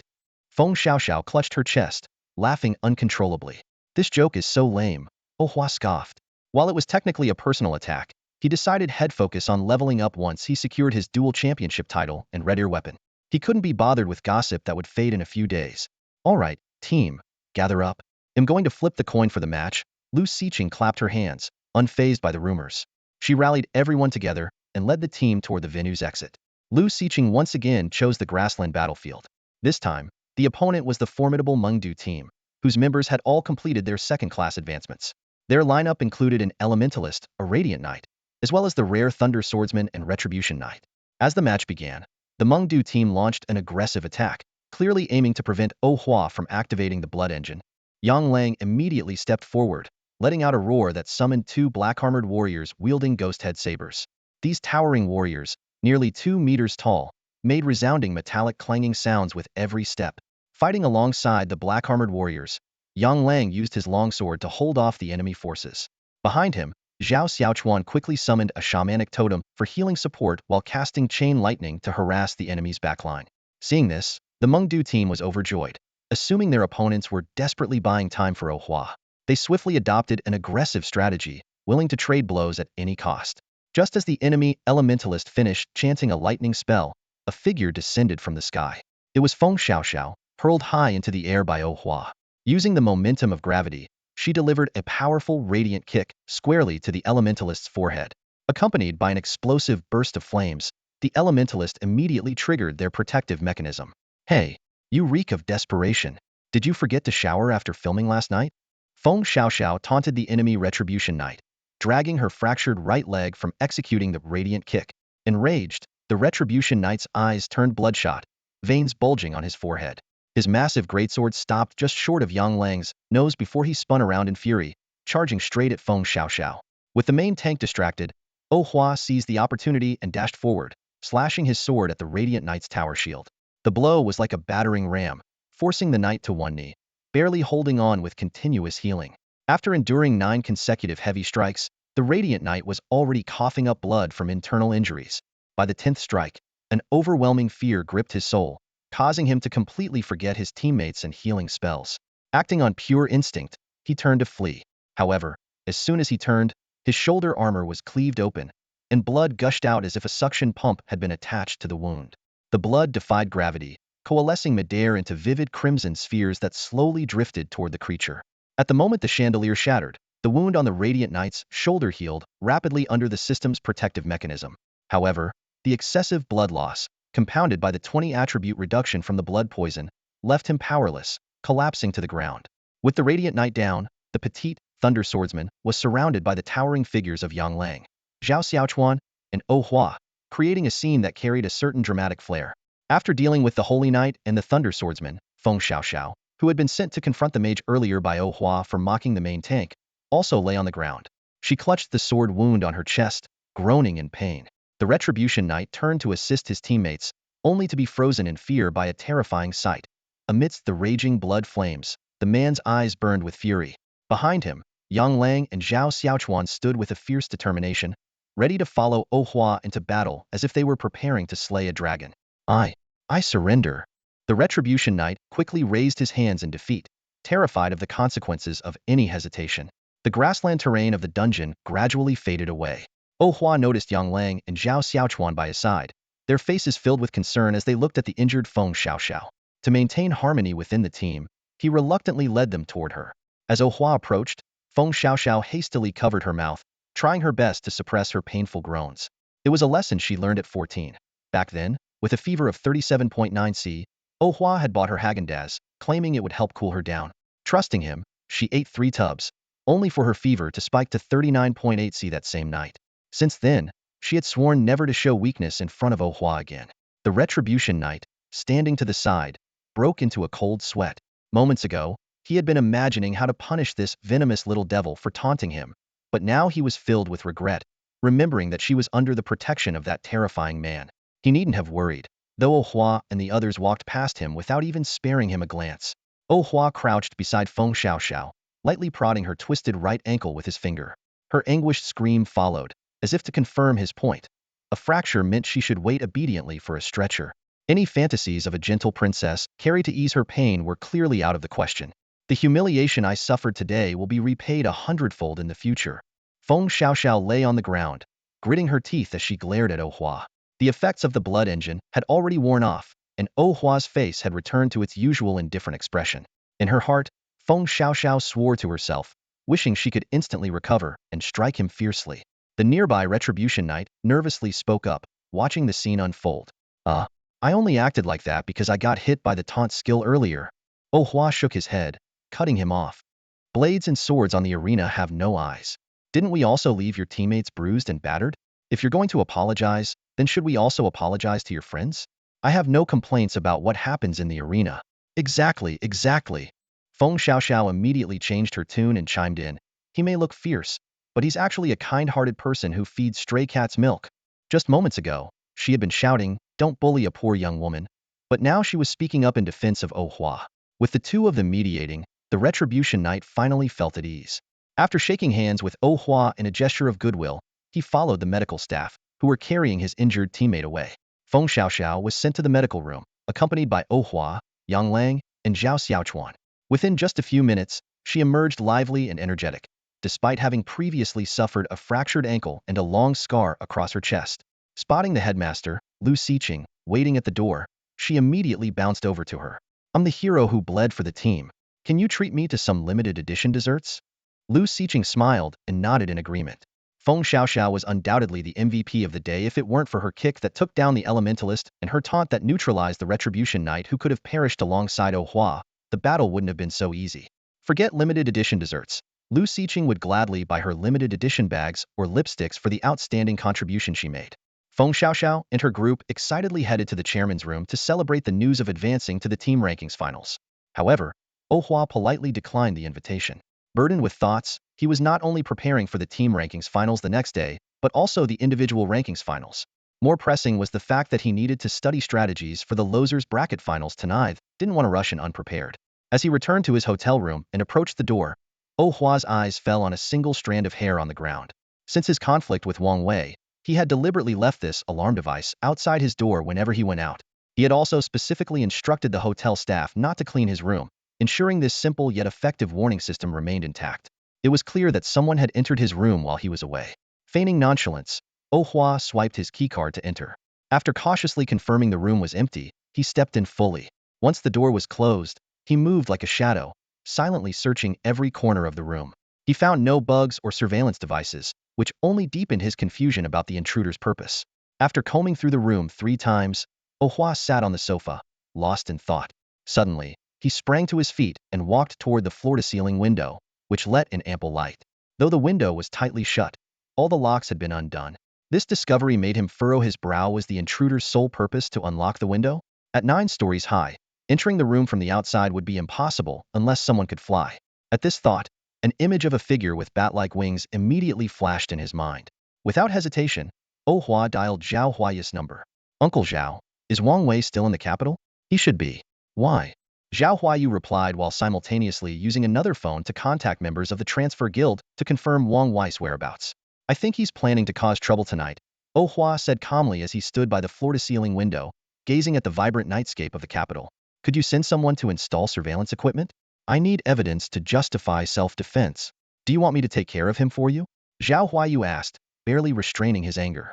That kid is utterly reckless, completely out of line. No need. I can handle it myself. It's much easier to catch him in the act than to chase him down, Oh Hua replied with a faint smile. Besides, I'd like to watch how this plays out differently this time. Half an hour later, Zhao Huayu had sent someone to install 2 discrete cameras in the room, capable of monitoring the entire space. With that settled, Oh Hua turned his attention to watching the losers bracket matches live. From noon until 9 p.m., he didn't miss a single game. The final match of the losers bracket was between Ji Miaoqing and Yi Feihua. Facing Yi Feihua's equally matched speed, Ji Miaoqing was forced to use her ultimate skill, narrowly securing victory. As Yi Feihua unleashed the Dragon Tiger form for a decisive strike, 24 illusions of Ji Miaoqing materialized simultaneously, forming an impenetrable circle around her. Each illusion's blade slash created a disorienting visual distortion in space. Even though Yi Feihua's Psychic Warrior class boasted formidable defenses and a psychic energy shield, these terrifying attacks, capable of slicing through space itself, bypassed all forms of protection. Oh Hua repeatedly watched the recording of this intense duel. Ji Miaoqing's astonishing offensive power rivaled that of his own blood demon Kaixio. Her elusive movements, the ability to swap positions with her illusions, and her extremely low health threshold made her nearly invincible when she chose not to engage in prolonged battles. As a fellow hidden class combatant, her strength was undeniably formidable. The recording also revealed a moment where Yi Feihua had an opportunity to use Dragon's Roar of the Heavens to instantly defeat Ji Miaoqing but failed to capitalize on it. This further reinforced Oh Hua's belief that battles between hidden classes often came down to split-second life-and-death decisions. After finishing the video of the losers bracket finals, it was already late at night. Oh Hua washed up and went to bed. At 2 a.m., the window was silently pushed open from the outside. Wang Wei, with bat-like wings unfurled, perched stealthily on the windowsill, peering inside. Watching the sleeping Oh Hua, he gritted his teeth.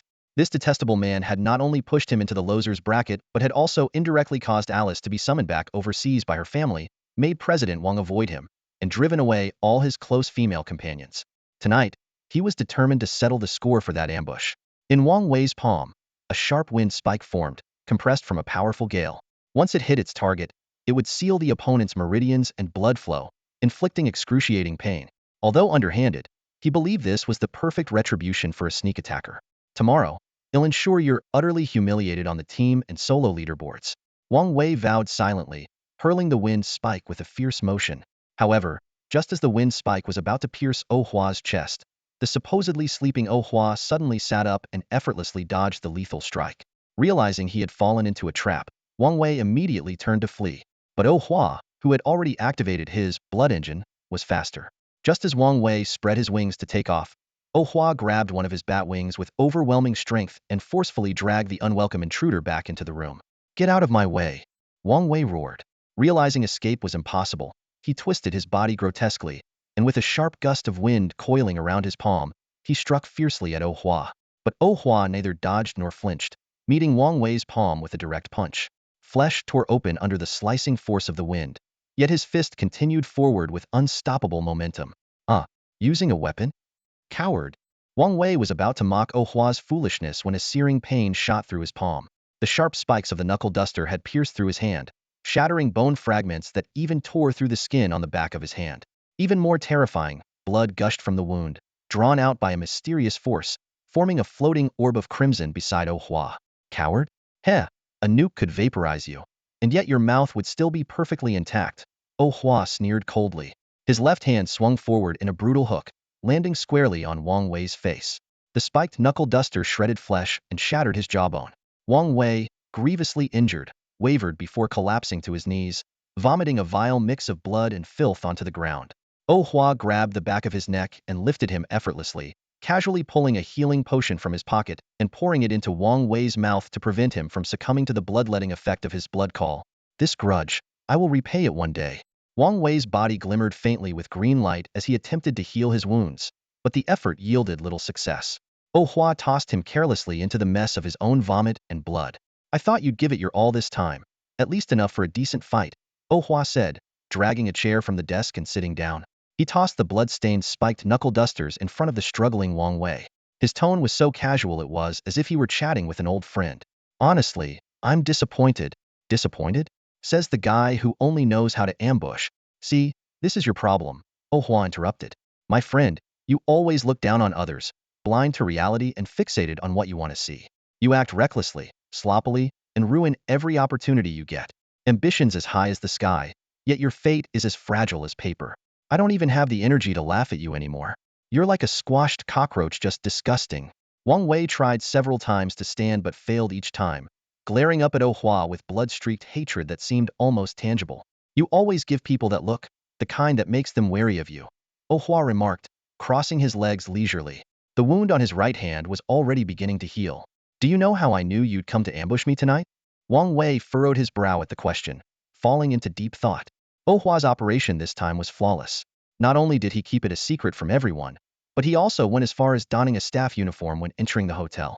This left Wang Wei utterly perplexed. If it wasn't the surveillance cameras that exposed him, could there be someone with prophetic abilities assisting the other side?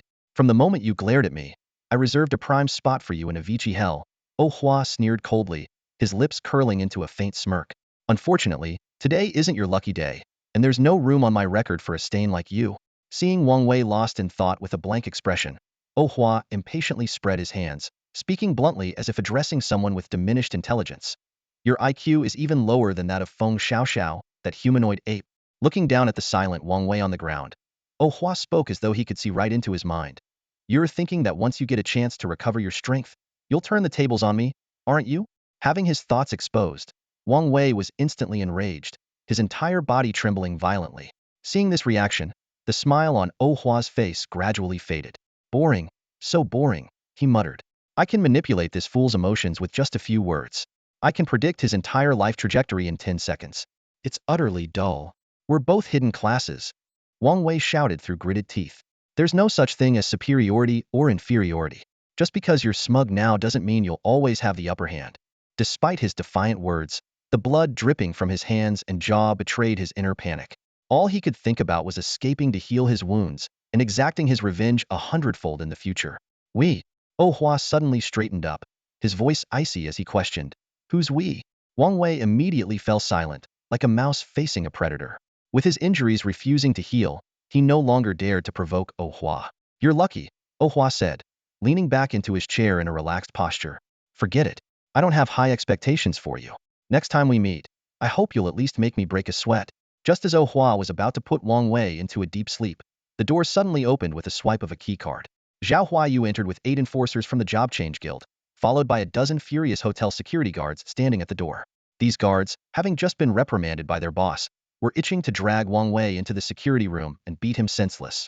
Take him to the police station, Zhao Huayu ordered tersely. The enforcers immediately lifted the barely conscious Wang Wei and carried him out. Noticing the injuries on Oh Hua's hand, Zhao Huayu's expression hardened, insisting on taking him to a top-tier hospital. However, Oh Hua simply treated the wound with a healing potion and dismissed the overly concerned Zhao Huayu once it was fully healed. Shortly afterward, the hotel manager, still reeling from being scolded by the boss, rushed over. In front of Oh Hua, he berated the security guards before turning to apologize profusely, his face plastered with a sycophantic smile. Personally, the manager escorted Oh Hua to the presidential suite on the top floor for some well-deserved rest. Did you get enough rest last night? Zhao Huayu asked, standing wearily at the entrance of the team leaderboard arena. He had spent the entire night running back and forth at the police station, handling Wang Wei's case. Only when he saw Oh Hua approaching, full of energy, did he finally let out a sigh of relief. I slept pretty well. The hotel apologized and upgraded me to the presidential suite. The bed was huge and soft. I was out the moment I lay down, Oh Hua replied, looking completely refreshed. Last night's confrontation hadn't fazed him at all. In fact, it left him feeling oddly satisfied. Landing those 2 punches had been incredibly cathartic. That guy used his abilities to break in and assault someone. The evidence is solid, looking at a sentence of at least 3 to 10 years. Plus, since he crossed the hotel's powerful backer, he'll definitely get the maximum penalty, Zhao Huayu said, patting Oh Hua on the shoulder. Though the case hadn't officially gone to trial, Zhao was already confident about the outcome. It doesn't matter. I couldn't care less about his sentence, Oh Hua said with a dismissive shake of his head. He knew well enough that if this had happened outside the city, either the situation would have become a tangled mess, or head owe someone a favor. Out in the wilderness, though, he wouldn't have even given someone like Wang Wei the chance to end up in jail. Exactly. We'll make sure he gets what he deserves, Zhao Huayu exclaimed, growing increasingly impressed with Oh Hua. He even started wondering if he should have a daughter with his wife, just so she could marry someone like him. You focus on the competition, and he'll head to the stadium to stir up some buzz for you. The atmosphere for the team leaderboard finals was already at a fever pitch. Online discussions were ablaze, with many favoring Oh Hua, the top-ranking contender. However, the hidden class player from the Shanghai team couldn't be underestimated. In underground betting circles, the odds were neck and neck, with Shanghai's team offering a tempting payout of 6.5 to 1. Before the match began, Lu Xiqing spoke in a soothing tone to calm her slightly nervous teammates. Thanks to her lingering words ability, Feng Xiaoxiao, Yang Lang, and Zhao Xiaochuan quickly regained their composure. As for Oh Hua, nerves were something he had never experienced. During the coin toss, Lu Xiqing guessed heads correctly once again and chose the grassland terrain without hesitation. The 2 teams stood far apart on the vast plains, sizing each other up. The Shanghai team adopted a classic 3-protect-1 formation, with 3 warriors shielding a single caster. Noticing their defensive counterattack strategy, Oh Hua immediately activated Blood Engine and charged forward with Feng Xiaoxiao. Yang Lang and Zhao Xiaochuan followed closely behind, maintaining just the right distance. Suddenly, a calm, melodic voice rang out from the Shanghai team. Move! A strikingly handsome man with waist-length black hair, dressed in a white robe adorned with inked bamboo patterns, sat cross-legged on the grass. Before him floated a magical chessboard surrounded by 100 shimmering chess pieces. With a graceful tap of his slender fingers on the board, 10 terracotta warriors armed with spears emerged from the ground, blocking Oh Hua's path. Amid the chilling sound of the halberds slicing through the air, Oh Hua was forced to halt his charge and retreat to evade the attack. Summoning type? Oh Hua recalled the previous battles of the Modu team. That caster had only used light meteors to attack before, never revealing the ability to summon terracotta warriors. Throw me over there? Feng Xiaoxiao deftly dodged the halberd attacks of the terracotta warriors while smashing the head of one into pieces with a single punch. With the leader in sight, her tone carried urgency. No way. Oh Hua swung his massive sword in a sweeping arc, shattering 3 charging terracotta warriors to pieces. The enemy clearly wants to wear us down. They already know you can taunt, so going alone would be suicide. Besides, the opponent is a hidden class. There's no doubt they still have a trump card up their sleeve. Observing the slow progress of his team in dealing with the terracotta warriors, Oh Hua thought to himself, the power gap within this team is too significant. It seems I'll have to reveal my trump card before the finals. To ensure victory against Ji Miaoqing, and to instill fear and hesitation in her when she sees my ultimate skill, I need to demonstrate my strength here and now. Blood Demon, Kaixio. With Oh Hua's roar, blood flames surged around him. A towering blood-red demon, 5 meters tall and wielding dual blades, materialized behind him. Each blood blade extended 3 meters in length. While Oh Hua's health dropped by 10, his speed increased drastically. He lunged forward, swinging his greatsword, as the blood-red phantom behind him effortlessly sliced through the terracotta warriors like tofu. He charged toward the Modu team like a crimson juggernaut. Stop him. Don't use control skills. The refined man in white robes, Imo Zhu, frantically placed new pieces to summon more terracotta warriors, but none could halt Oh Hua's advance. The warrior at the forefront of the Modu team stared at the colossal blood demon phantom, his throat tightening. Despite his anxiety, he gritted his teeth, raised his shield, and stepped forward to meet Oh Hua. Ah! The shield barely withstood the impact of Oh Hua's greatsword, sparks flying as the massive force caused the warrior to stagger. Yet, he managed to hold his ground. However, the blood blade of the demon phantom ignored his shield and armor, carving a massive, blood-gushing wound across his chest. Blood seeped through the gaps in his armor, drifting like threads toward Oh Hua. The attacks from the phantom behind him dealt true damage. The warrior shouted in alarm, staring at his health, which had plummeted to less than half. Another swing of the greatsword followed. The warrior gritted his teeth and endured, blood spilling from his mouth, yet he stood firm. As the team's main tank, he knew he could not retreat even a single step. When the second blood blade descended in a vertical slash, the warrior's protective mechanism finally activated. A golden shield appeared just in time, blocking the deadly strike for him. However, though the two terrifying wounds inflicted by the blood blade on his body had healed, a menacing blood-red demonic skull loomed above his head. I'm going to die instantly? The warrior, lying on the ground, stared in terror at the flashing, instant death status indicator in the attributes panel, his voice trembling with fear. At that critical moment, a holy light descended from the heavens, dispelling the fatal status. The warrior's hysterical scream dealt a severe blow to the morale of the Modu team. Grasping the opportunity, Oh Hua's blood blade gleamed with a chilling crimson light, each strike delivering horrifying double true damage. He reaped the lives of the remaining two warriors like the Grim Reaper, forcing them to trigger their protection mechanisms. Although the subsequent instant death effects were similarly dispelled by golden light, this was more than enough to demonstrate his overwhelming strength. After eliminating the three, Oh Hua wasted no time charging toward the final opponent. The finishing touch, absolute strike. Imo Luobai, a refined and composed man, glanced helplessly at the densely packed chess pieces surrounding him, realizing he couldn't unleash the dragon-soaring brush. Facing Oh Hua's lethal slash, he could only merge dozens of chess pieces into one and, with a reluctant sigh, placed the final piece. In an instant, a massive golden beam, several meters thick, descended from the sky like a concentrated ray, enveloping both Oh Hua and Imo Luobai. Even an attack at the speed of light was impossible to evade. The subsequent explosion sent a mushroom cloud towering into the air, shaking the entire grassland. This was the charged strike of the second-tier hidden class G Sky. Even a Lord-level boss would likely meet its end under such an assault. As the smoke cleared, Oh Hua still stood tall, gazing down at the fallen Imo Luobai. Though his blood shield had been shattered and his health reduced to just one, the blood engine state engulfed him in fiery blood flames, as if threatening to drown the skies in a sea of blood. Once a graceful and dashing figure, Imo Luobai now lay in a sorry state. His white ink bamboo robe was charred black, his handsome face smeared with dirt, and his once sleek black hair burned into dry, curled strands. The good news is, I've shattered the crystal lamp on that monster, triggering the protection mechanism, Imo Luobai thought to himself. The bad news is, we've been completely wiped out and at best, I can only take him down with me. Lying on the ground, Imo Luobai extended his hand toward Oh Hua, fully accepting his defeat. Your strength has earned my respect. I hope we can team up next time. Next time, for sure. Oh Hua's tone was dismissive, yet he still helped Imo Luobai to his feet. After all, bringing along such a top-tier caster to the desolate highlands for revenge would certainly help annihilate that foul group of vultures once and for all. As the referee's voice announced, winner, Ishan Team 2, the Qingyan team rankings officially came to a close. While others celebrated their victory, Oh Hua sat in the medical room, solemnly reviewing the battle footage to identify his shortcomings. Yet he quickly realized that taking down a protected Imo Luobai without injury was nearly impossible. Apart from Wang Wei, who was utterly useless, the strength of these hidden class players was indeed formidable. How's your recovery going? In the gym's lounge area, Zhao Huayu watched Oh Hua lying on the couch, unable to suppress a smile. Oh Hua had just single-handedly seized the top spot on the team leaderboard, but at this moment, he seemed unusually calm. A warm towel covered his eyes, as if the honor meant nothing to him.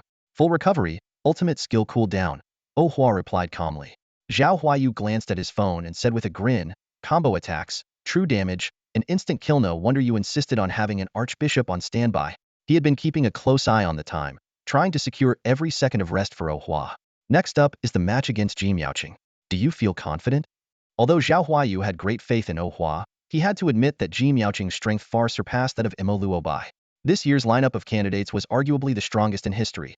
Oh Hua, Ji Miaoqing, Bader, Yi Feihua, Lu Fahai, and even Wang Wei, who was about to face severe punishment. Any one of them could have easily claimed the top spot in previous years. The title is mine, Oh Hua said flatly as he removed the warm towel and handed it to Zhao Huayu. Amid the roaring countdown of 20,000 passionate spectators, Oh Hua stood and made his way to the arena. Under the host's enthusiastic commentary, the gymnasium erupted in deafening cheers. He steadied his mindset, shutting out the chaotic noise that could unsettle him, and strode confidently onto the 100m stage. Ji Miaoqing, who had fought her way from the losers bracket to the grand finals, also entered the arena, greeted by even louder cheers than Oh Hua thanks to the throngs of fervent admirers in the audience. You didn't bring me a late-night snack last night? Ji Miaoqing suddenly remarked during the handshake, seemingly out of nowhere. Next time for sure, Oh Hua responded dismissively as he let go of her hand. The head referee asked if either contestant needed time to prepare, but both shook their heads, signaling they were ready. They each walked to their designated starting positions. Begin. At the referee's command, Ji Miaoqing immediately unleashed Phantom Mirage, creating 3 illusions to encircle Oh Hua. A sudden eruption of blood mist shot skyward, dispersing the illusions. But to everyone's surprise, Oh Hua, who had activated his blood engine, did not initiate an attack. Instead, he retreated, widening the distance between them. Ji Miaoqing frowned. Trying to stall for the second phase? This wasn't how she had envisioned the battle playing out. In her mind, a blood engine, activated Oh Hua would have aggressively pursued her right out of the gate.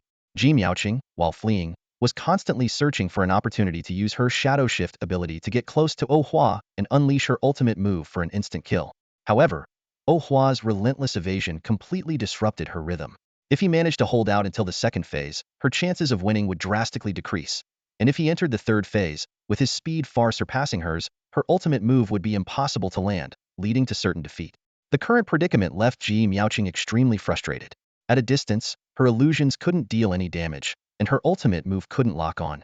Closing the distance, however, risked getting caught by him, and any misstep could lead to her being instantly killed by his ultimate move, which had no casting delay. Even high-health tank warriors couldn't withstand 2 strikes from his Bloodblade, let alone her. This cunning opponent was practically a disgrace to berserkers. Realizing she couldn't afford to delay any longer, Ji Miaoqing sprang into action. She conjured 5 Phantom Shift illusions around Oh Hua, then used Shadow Shift to swap her real body with one of the illusions. Immediately after, she activated Spirit Veil, entering a spirit state while leaving behind a more resilient and agile clone to work with the illusions in distracting Oh Hua. But then, the situation took a sudden turn. Oh Hua unexpectedly shifted his focus and charged straight toward Ji Miaoqing, who was still in her spirit form, with a massive blood demon apparition looming behind him. Tricked. Ji Miaoqing's heart sank. How did he know her spirit form would appear at this spot? Could it be that when she infiltrated his room last time using Spirit Veil, he had already discovered the weakness of this skill? What shocked her the most was that even she herself was unaware of this weakness. Seeing Oh Hua charging toward her from 20 meters away, Ji Miaoqing forced herself to stay calm. Her shadow shift was still on cooldown, leaving no room for escape. As she was about to materialize, she held her breath and focused, preparing to unleash her ultimate move, Shadow Rift Slash, in a desperate counterattack against Oh Hua, who was activating his ultimate. In an instant, 24 illusions appeared on the arena, attempting to trap Oh Hua in the center. However, just as Ji Miaoqing hastily unleashed her ultimate, Oh Hua, whose health had already dropped below 50, leapt high into the air, soaring over 8 meters, narrowly evading the range of her attack. Maintaining her Shadow Rift Slash, Ji Miaoqing was left utterly stunned. Confusion, doubt, and shock overwhelmed the usually sharp-minded woman, leaving her momentarily frozen. This man had such a calculating mind. What seemed like a reckless attempt to kill her was actually a feint designed to bait her into wasting her ultimate move. After luring out Ji Miaoqing's ultimate, Oh Hua landed and immediately deactivated his blood demon, Kaixio, which had reduced his health to 40. Transforming into a streak of blood shadow, he charged toward Ji Miaoqing, who was still dazed and channeling her shadow kill formation. His greatsword descended with a sharp, piercing sound, only to strike the illusion Ji Miaoqing had swapped with using Shadow Shift. In truth, the strength of Oh Hua and Ji Miaoqing was almost evenly matched, with both being capable of instantly killing the other under the right conditions. Oh Hua's strategy gradually became clear. Showcasing his ultimate move ahead of the individual finals during the team leaderboard competition was a deliberate tactic to make Ji Miaoqing, who would undoubtedly be observing, wary of him. He first used the seemingly non-threatening Blood Demon Kaixio against agile opponents to bait her into prematurely unleashing her devastating ultimate skill, one that posed a significant threat to him. This was a meticulously planned gamble. He bet that Ji Miaoqing would fear his ultimate move, which combined multiple hits, true damage, and instant death. More importantly, he bet that she would use Lingyin Wuxing to pursue him when he retreated. As it turned out, his gamble paid off. In this fleetingly decisive final match, Ji Miaoqing's hasty release of her ultimate move became her fatal mistake. Her ethereal, graceful figure flitted across the arena, but the blood-flame demon relentlessly pursued her, each strike aimed directly at her vital points. She dared not pause for even a moment, terrified that the massive sword, capable of easily cleaving through flesh, might graze her. In the end, Ji Miaoqing, unwilling to admit defeat, was engulfed by the surging wave of blood flames. The nearly 1,000-point damage instantly drained her health, triggering the protective mechanism that signaled the end of the battle. Winner. Oh Hua. The chief referee swiftly appeared between the blood flame-cloaked Oh Hua and the falling Ji Miaoqing, shielding her. Despite being a third-tier professional himself, the referee couldn't help but swallow nervously in the presence of the rampaging Oh Hua. However, when he saw Oh Hua casually discard his twin swords, demonstrating his clear-headed control, the referee finally exhaled in relief. How did you determine the direction of my Lingyin wuxing? Ji Miaoqing asked, her shoulders slumping in exhaustion, the question weighing heavily on her mind. Amid the deafening cheers, Oh Hua stood. His entire body wreathed in tangible blood flames, resembling a blood god descended to earth. A sinister smile played on his lips, though his eyes remained eerily calm. After using the skill, you tend to move to your opponent's right side, appearing roughly 10 meters away. So you're saying, you were just gambling from the start? Ji Miaoqing's disbelief was evident as she gaped at him. It wasn't a flaw in her skill, but her own habitual movements that had led to her downfall. What shocked her more was Oh Hua's audacity to act without absolute certainty. In response to her astonishment, Oh Hua merely smiled faintly and turned toward the Qingyun leaderboard. He didn't reveal the true reason Ji Miaoqing's heavy scent of blood was what had allowed him to track her with such precision. The emergence of a dual champion sent websites tracking the Qingyun rankings into a frenzy. Oh Hua's battle videos became a massive hit online, with even ordinary fight videos easily surpassing 1 million views. His epic showdown with Bartle set a record with tens of millions of views. Whether scrolling on their phones, using computers, or watching TV, people everywhere recognized this remarkably accomplished dual champion. Other contestants also garnered significant attention. Information about the two beauties, Ji Miaoqing and Yi Feihua, was highly sought after, while Lu Fahai and Bartle, who made it to the semifinals, dominated the top spots on search rankings. However, the most popular figure wasn't these two beauties, but Imo Lubaid, one who matched Oh Hua blow for blow, and led the Modu team to shine brilliantly in the team matches. Under the watchful eyes of 200,000 spectators, the Qingyun rankings began engraving the names of the top 32 competitors from the bottom up. Each name that appeared drew synchronized cheers from the audience, with the waves of applause growing louder each time. The contestants on the final stage all stood tall and proud, basking in the glory of the moment. Only Oh Hua seemed indifferent to the electrifying atmosphere around him. It wasn't due to cold-heartedness, but rather the ease of his victory. It felt like being dealt a perfect hand in a card game, winning so effortlessly that it failed to excite him. Perhaps it was the influence of his frenzied blood, icy heart ability, or maybe it was simply his unshakable, calm nature. When Yi Feihua's name was engraved as the third-place winner, the crowd erupted into cheers as loud as those for last year's champion. Everyone knew that even in third place, she possessed strength surpassing past champions. Soon after, Ji Miaoqing's name was etched amid another wave of applause. When it was Oh Hua's turn, the audience's cheers reached an ear-splitting crescendo. He glanced up at the bold golden calligraphy at the top of the stone pillar, gave a slight nod, and silently remarked to himself, "The lettering is well done." "You don't seem as happy as I imagined you'd be," Ji Miaoqing said, leaning closer to him amidst the deafening applause. Oh Hua shot her a sidelong glance, his tone filled with annoyance. "Wait until your next life when you dominate the Qingyun kindergarten. Then you'll understand how I feel now." He was far from pleased, as he still had to endure being watched by 200,000 spectators while waiting for the team rankings to be engraved, feeling as though he were a monkey on display. Oh Hua stood silently on the stage, his gaze sweeping over the enthusiastic audience below. He knew full well that their excitement was largely fueled by the anticipation of him performing a backflip. "Are you planning to return to Yishan City today?" Ji Miaoqing asked with a hint of dissatisfaction in her tone, casting a sideways glance at Oh Hua. Comparing her to a kindergarten kid? Even if she were one, she'd be the kind capable of taking him down with a single shot. "No, I'm planning to find a job here in the capital," Oh Hua replied, though he had indeed intended to return to Yishan immediately. However, noticing Yi Feihua nearby, eavesdropping with curiosity, he lied without hesitation. The curiosity of wealthy girls and the jealousy of rich boys were too troublesome for him to deal with. He couldn't afford to let his meticulously planned 3-year leveling strategy get derailed. "You're staying in the capital to work?" Yi Feihua interjected eagerly. "Join our Yi group. With your talent and skills, no one else deserves the CEO position more than you." "All right, give me your business card. It'll take a few days off, explore the capital, and then visit your company," Oh Hua said, extending his hand to Yi Feihua. "I don't have a business card. Let's add each other on Xuanxin," Yi Feihua said smugly, casting a triumphant glance at Ji Miaoqing. Oh Hua nodded, pulling out his phone and opening Xuanxin.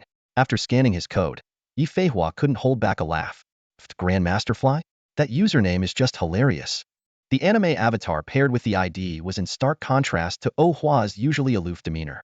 Ji Miaoqing, on the other hand, watched Oh Hua pocket his phone with an ambiguous smile, her thoughts unreadable. The guild president delivered a post-match summary that lasted over 10 minutes. As the other contestants gradually left the stage, Ohua remained the last one standing. The audience's enthusiasm didn't wane. Their synchronized chants of his name and thunderous applause filling the air. The top 8 teams from the leaderboard took turns stepping onto the stage to engrave their names in the team leaderboard section of the Qingyun rankings, as per tradition. At this moment, Feng Xiaoxiao sidled up to Ohua and lowered her voice. Hey, Ohua, there's this woman named Yifei Hua trying to add Mesh is real, right? She's real. Just try not to blow your cover for at least a day, Ohua replied nonchalantly. You doubt me? Watch me charm her so thoroughly she'll be head over heels and refuse to marry anyone but me. Feng Xiaoxiao shot back in a hushed but defiant tone. Suit yourself, Ohua said, unable to tell if this was a reward or a form of revenge. By the way, Miaoyan and I plan to stay in the capital for an extra day with the director. We'll head back tomorrow night. What about you? I'll leave as soon as I get the red gear, Ohua reminded her. The guild will post online that the gear is around LV.40. You know what that means, right? I got it, Feng Xiaoxiao said excitedly, rubbing her hands together. She was about to receive her very first LV.120 ring. If she weren't afraid of getting suplexed by Ohua, she'd have jumped up and kissed him on the spot. After patiently waiting for the team leaderboard to update with the names, Ohua stepped off the stage amidst the cheers of the audience. He waved to the crowd casually, his demeanor exuding indifference. Once outside the arena, he followed Zhao Huayu into a discreet sedan, which then headed toward the headquarters of the Job Transition Guild. The headquarters, located within the third ring of the city, occupied an area comparable to that of the Yishan City branch of the guild. The car entered an underground parking lot, maneuvering through a series of left and right turns before stopping in front of a concealed elevator. Zhao Huayu expertly input a code on the control panel, and the elevator began descending. The 6th basement level housed the core area of the Job Transition Guild headquarters, where the legendary treasury was said to be located. Walking through an empty corridor, the two eventually entered a secretive room. At the center of the room stood a crystal-clear orb, radiating a soft, jade-like glow. This is the Job Transition Crystal Core. It can directly retrieve your job status panel. When you use it, your paw might feel a bit of discomfort, Zhao Huayu explained. Without hesitation, Ohua stepped forward and placed his right hand on the crystal ball. The status panel immediately appeared. Ohua's job, Blood Domain Sentinel. Job compatibility, LV.9 Perfection Realm. Level, LV.37. Health, 1660. Mana, 860. Strength, 1849. Intelligence, 779. Agility, 479. Endurance, 1579. Bonus attribute points, 110. Bonus skill points, 2.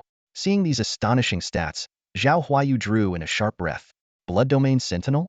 I've never even heard of this job before. Just the name alone sounds a tier above the 4th tier Blood Domain Warrior. A base strength of 193, no wonder he's been dominating the Qingyun rankings. What's even more terrifying is that LV.9 Perfection Realm job compatibility. That means all his skills have reached LV.10 and undergone qualitative transformations. Wiping the sweat from his brow, Zhao Huayu tried to calm himself. You're already at LV.37? That's truly impressive. He silently made a decision to go home tonight and convince his wife to try for a daughter. After all, with the extended lifespans of job transitioners, living past 200 years was entirely possible, and a 19-year age gap wouldn't matter in the long run. It's alright. I tend to lose patience when grinding solo, otherwise, I might have squeezed in the last few days to reach LV.38. Leveling up after the second transition is just so slow, Ohua said, shaking his head. Despite his dual title fame, the one thing that dissatisfied him was that Yifei Hua was still one level ahead of him. Zhao Huayu stared at the crystal ball display in front of him, pondering silently. If I can surpass Yifei Hua's level, only then will I truly be worthy of my dual champion title. The Yi family had poured all their resources into raising Yifei Hua to level 38. Yet with just 2 purple weapons gifted by Uncle Zhao, he had already reached level 37. This accomplishment filled him with immense pride. His gaze fell on the skill panel displayed on the crystal ball, which needed to be expanded to view. He instinctively pinched himself to suppress the intense urge to peek at Ohua's skills. After completing the professional certification, Zhao Huayu left the -6th floor with Ohua. Ohua's professional data had been entered into the system, with access restrictions set according to the contract, allowing only Ohua to lift them. Following Zhao Huayu's suggestion, Ohua chose to make his level and second-tier profession, Blood Domain Sentinel, public, while keeping details like profession compatibility, attribute values, and skill information hidden. The two of them arrived at the rooftop of the Job Transfer Guild, where a small warship had been waiting for quite some time. It was a private vehicle arranged specifically for Ohua by the president of the guild, meant to take them back to Yishan City. Once aboard, Zhao Huayu enthusiastically shared how the guild president had gone out of his way to show favor to Ohua. Knowing that Oh Hua disliked crowds, the president had immediately canceled the traditional champion banquet. To secure 3 unrestricted red ear weapons for Oh Hua, the president had nearly come to blows with the vice president during a meeting, ultimately relying on his personal prestige to convince the other high-ranking officials. As for Feng Xiaoxiao's unrestricted weapon, Zhao Huayu scoffed. If it weren't for your sake, there's no way she'd get even a level 40 unrestricted weapon, let alone a level 121. Zhao Huayu's near-reverent admiration for the guild president confirmed one thing.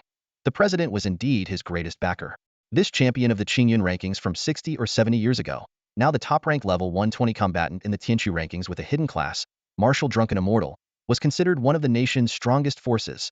Zhao Huayu said, pulling a document out of his briefcase and respectfully handing it to Oh Hua with both hands. This is the new contract. Take a look and let me know if you have any concerns. Anything you're dissatisfied with can be adjusted at any time. Oh Hua carefully read through the 6-page contract.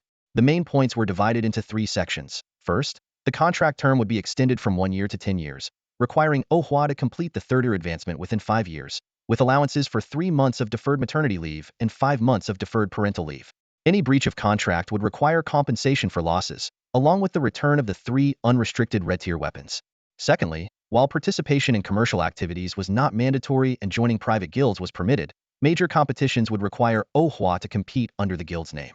This clause emphasized participation without imposing penalties. Thirdly, you must not damage the reputation of yourself or the job transfer guild. Any violations will not only require compensation for the guild's financial losses, but will also result in the retrieval of 3 unrestricted red-tier equipment pieces. Zhao Huayu finished reading the last clause of the contract and looked up to observe Oh Hua's reaction. The terms of the contract were fairly lenient. As long as Oh Hua served as an ambassador for 10 years, the rewards would be generous. While the benefits of working with the official organization were never explicitly outlined in writing, anyone who truly entered the inner workings of the guild would soon realize the truth on the surface. The guild seemed frugal, but in reality, it was incredibly wealthy. Is there anything you're concerned about? Zhao Huayu asked, watching Oh Hua, who had been silent for a while. His Adam's apple bobbed slightly, and his voice carried a hint of apprehension. He was already calculating in his mind, prepared to lower the contract's duration if necessary. Oh Hua set the contract down, his slender fingers pointing to the page discussing damaging the guild's reputation. Not much of an issue. Completing 3 job transfers within 5 years might be difficult for others, but it's quite manageable for me. I also don't mind participating in various large-scale events under the guild's name. However, some aspects of this document are not clearly defined. Does killing someone count as damaging the guild's reputation? Hearing this, Zhao Huayu immediately let out a sigh of relief, his face breaking into a bright smile. No, it doesn't. These days, the world is far from peaceful, and there are too many fugitives around. If you're eradicating threats for the people, we couldn't be happier. The head of the execution department would probably even write you a public letter of gratitude. Internally, he was ecstatic. Killing? Whatever the top scholar does can't be called killing. That's eliminating threats for the greater good. It's award-worthy. This contract is as good as secured, and I'll be able to work with him for the next 10 years. In that time, I could definitely climb my way to becoming a department head at headquarters. With a bit of luck, I might even reach the deputy minister level.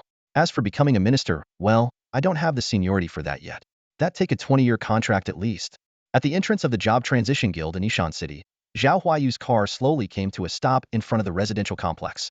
Just as Oh Hua was about to get out of the car, Zhao Huayu pulled a seemingly ordinary ring out of his pants pocket. Zhao Hua, this is a personal gift from the guild leader, Zhao Huayu said with a cheerful smile. Oh Hua took the ring and slipped it onto his finger. Instantly, a system prompt appeared before his eyes. No quality. Durability, none. Equipment level, LV.1. Effect, none. Special feature, provides 2M of storage space. Seeing the storage ring, Oh Hua's eyes lit up. This was one of the high-tech creations of the Job Transition Guild, a coveted treasure sought after by all major factions. Noticing Oh Hua's excitement, Zhao Huayu quickly explained, haha, don't worry about anyone eyeing it. Although it's currently priceless in the market, the production technology is becoming more mature. According to insider news, its price will drop to just a few thousand yuan in about half a year. Seeing Oh Hua admiring the ring so much, Zhao Huayu couldn't help but feel a little jealous and added jokingly, just kidding. I staked my luck for the rest of my life to sign the deal for this precious item. No way I'd let others easily curry favor with it. You've had a long day. Go home and get some rest. If you're not in a rush to level up tomorrow, how about coming over to my place for dinner in the evening? Zhao Huayu warmly invited as Oh Hua opened the car door. Sure, they'll come over tomorrow afternoon, Oh Hua agreed without hesitation. Although his double championship was earned through his own ability, Zhao Huayu had contributed significantly by networking and pulling strings. Without him, Hua might have only managed to snag a single orange tier item from the team rankings. Even if he had to deal with the guild leader's attitude in the future, he owed Zhao Huayu this courtesy. After all, there would likely be many occasions to seek his help in the future, and showing respect now would make it easier to ask for favors later. Great. Make sure you come tomorrow. Zhao Huayu shook hands with Hua and bid him farewell, only driving off after watching him head upstairs.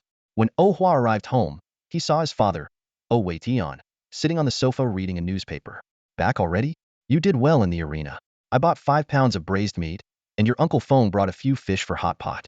We're having dinner at his place tonight, Wei Tian said calmly, putting down the newspaper, showing little reaction to his son's double championship achievement.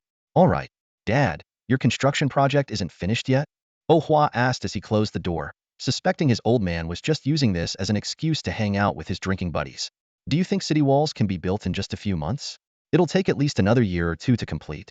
By the way, didn't Xiao Xiao come back with you? Wei Tian suddenly noticed something unusual and asked about Feng Xiaoxiao's whereabouts. She's staying in the capital for an extra day and will be back tomorrow night, Hua replied casually. Tossing his backpack onto the floor, he headed straight into the bathroom. The downside of having a family full of high IQ individuals was evident here. Apart from his fiery enthusiasm at the dinner table, Wei Tian showed almost no emotional fluctuations. The sound of running water echoed from the bathroom as he casually opened his messaging app. After confirming that the brat had returned safely, he sent his wife a brief message. Tossing his phone aside, he picked up the newspaper he hadn't finished reading. It wasn't until half an hour after Hua returned to his room from his shower that Xiao Ying replied with a simple 6, a clear display of perfunctory effort. In fact, the last meaningful conversation between the couple had been 10 days before Hua participated in the Qingyun rankings. However, for them, the moment they learned Hua was entering the competition, they had already foreseen his inevitable victory. After all, Hua, who had aced every exam since childhood, had long set the bar of excellence in their minds. If anything, if he had failed to clinch the top spot this time, Wei Tian would probably have been so thrilled that he'd throw a 3-day feast in the neighborhood, inviting every colleague, leader, and 10 drum troops to celebrate. Even Xiao Ying might have risked being expelled from the Red Rose faction and abandoned her secret realm training just to join the commotion. At this moment, Hua was seated in front of his computer, referencing various paid guides while sketching out his solo leveling route on a piece of draft paper. He was currently at level 37, and he knew that once he reached level 40, the experience required to progress would double, with level 50 demanding an almost terrifying amount. Though the guild allowed a 5-year period for advancement, he planned to reach level 60 and complete his third transition within 3 years. With attributes far surpassing the average person and 2 top-tier unrestricted red weapons in his arsenal, he could easily challenge enemies 20 levels higher. After thorough analysis, he finally chose the ethereal city in the skies as his leveling spot. This modern city for advanced job changers was surrounded by secret realms populated with level 50-70 monsters, high attack, low defense, slow moving, but offering abundant experience points. Just then, a trending topic caught his eye. Exiles had attacked Bartle in the imperial capital, resulting in 1 death and 3 severely injured. Bartle, as the first opponent to truly make Hua feel threatened, had left a deep impression on him, far more so than Ji Miaoqing, who had been thoroughly outmaneuvered by him in the finals. Clicking into the news, Bartle's arrogant remark, "Doesn't matter, I didn't even lift a hand," made Hua chuckle. Upon closer inspection, it turned out that the first-tier professionals hadn't even forced Bartle to make a move. They were all taken down with a single kick. Hua couldn't help but ponder, were these people targeting Bartle because he lacked faction support, or had his own decisive victory in their duel given them the mistaken impression that Bartle was weak? The buzz surrounding the double champion continued to escalate online. As the Job Change Guild revealed Hua's profession and level, the attention only grew more intense. It felt like the entire world revolved around Hua over the past few days. Although a few skeptics accused Hua of achieving his title with less than 2.5 months of practice, claiming he must have cheated, their criticisms went largely unnoticed amidst the nationwide celebration of the double champion's remarkable feat. At Hua's home, however, it was as if the internet frenzy didn't exist. Life remained as tranquil as ever.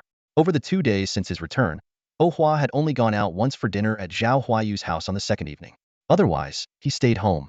Thanks to the deliberate secrecy of Red Rose and the Job Change Guild, it was as though Hua had vanished. While the entire world searched for this golden goose, no one could locate him. Feng Xiaoxiao returned home at 11 p.m. the next day, driven back personally by the guild president, who also brought Kim Yaoyan along to meet her family. Unaware of her daughter's true interests, Feng's mother felt a simmering anger and was on edge around Kim Yaoyan, fearing she might suggest visiting Hua next door. Fortunately, Feng Xiaoxiao wasn't reckless enough to take Kim Yaoyan to see him, which brought a small sense of relief to her mother. The next morning, dressed in her pajamas and scratching her stomach, Feng Xiaoxiao knocked on Hua's door. Seeing him already with a backpack, apparently ready to leave for a trip, she pouted in disapproval. It had been 16 days of rest, surely that was enough. Hua glanced at the Tai azure ring on Feng Xiaoxiao's finger and ignored her pleading eyes, which silently begged him to stay and play console games with her for the day. You're actually counting the time spent climbing the Qingyun rankings as part of your rest period? Bold move, classic you, my childhood friend, Feng Xiaoxiao said, but found herself unable to argue further. During those 10 days on the Qingyun rankings, Hua had indeed treated it like a vacation, playing just a couple of matches each day. Even in the final match against Ji Miaoqing, he wrapped up the fight in about a minute. Compared to others, he had essentially been enjoying a publicly funded holiday in the capital. Don't overindulge in playing around. With your equipment advantage, aim to complete your second job change within half a month. As for the third job change, Favino, 7 years at most, Hua said as he finished putting on his shoes. Stepping out and locking the door behind him, he added, I have insider info from the Job Change Guild. In a few years, this world might face some kind of major catastrophe. Is it really as scary as you make it sound? Feng Xiaoxiao asked, shrinking back slightly. Hua, though often finding ways to mess with her, had never lied to her. His serious expression left no room for doubt, and she instinctively believed him. This year has been particularly unusual. There's been an increase in hidden-class professionals abroad. Some previously oppressed nations have grown stronger than ever. Even if a catastrophe doesn't occur, there's a chance of wars breaking out between nations, Hua warned, still standing outside after locking the door.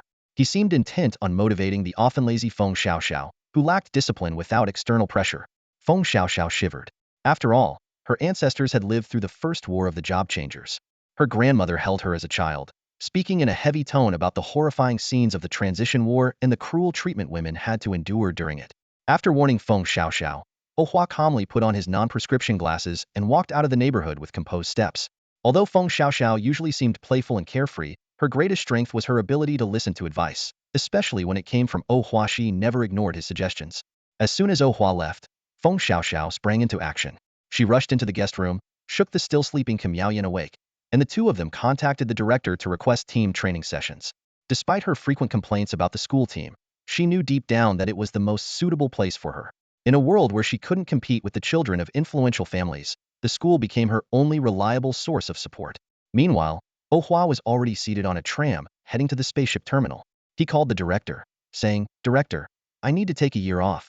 I'll return for the final exams. Wearing his plain glasses, he quietly tucked himself into a corner of the tram. Around him, passengers were enthusiastically discussing this year's dual title champion, completely unaware that the subject of their conversation was sitting among them. Lu Xiqing had just hung up after receiving Feng Xiaoxiao's request for training when she got a call from Hua. She had been worried that Feng Xiaoxiao was too playful, but it turned out her concerns were unnecessary. Although it might be inappropriate for a director to admit this, she had to acknowledge that Feng Xiaoxiao had indeed been trained into a loyal follower by Hua. No problem. You don't even need to return for the final exams, you can take them online, she replied. Thank you, director. After receiving the approval, Hua glanced at the spaceship terminal that was now within sight and politely ended the call. During the ticket purchase, security checks, and boarding process, Hua had to present his identification multiple times. Yet, the surrounding passengers paid him no attention, continuing to passionately discuss their imagined version of the Championa fiery, cunning, and wildly powerful figure. Even the ticket sellers and security staff, upon seeing his name and face, remained expressionless and went about their work. This was a reality Hua had long understood. What he had achieved was merely a hollow reputation. The online community was infatuated with the fabricated image of Hema symbol of their violent fantasies, not the refined, scholarly person he was in real life. He knew the importance of maintaining an air of mystery.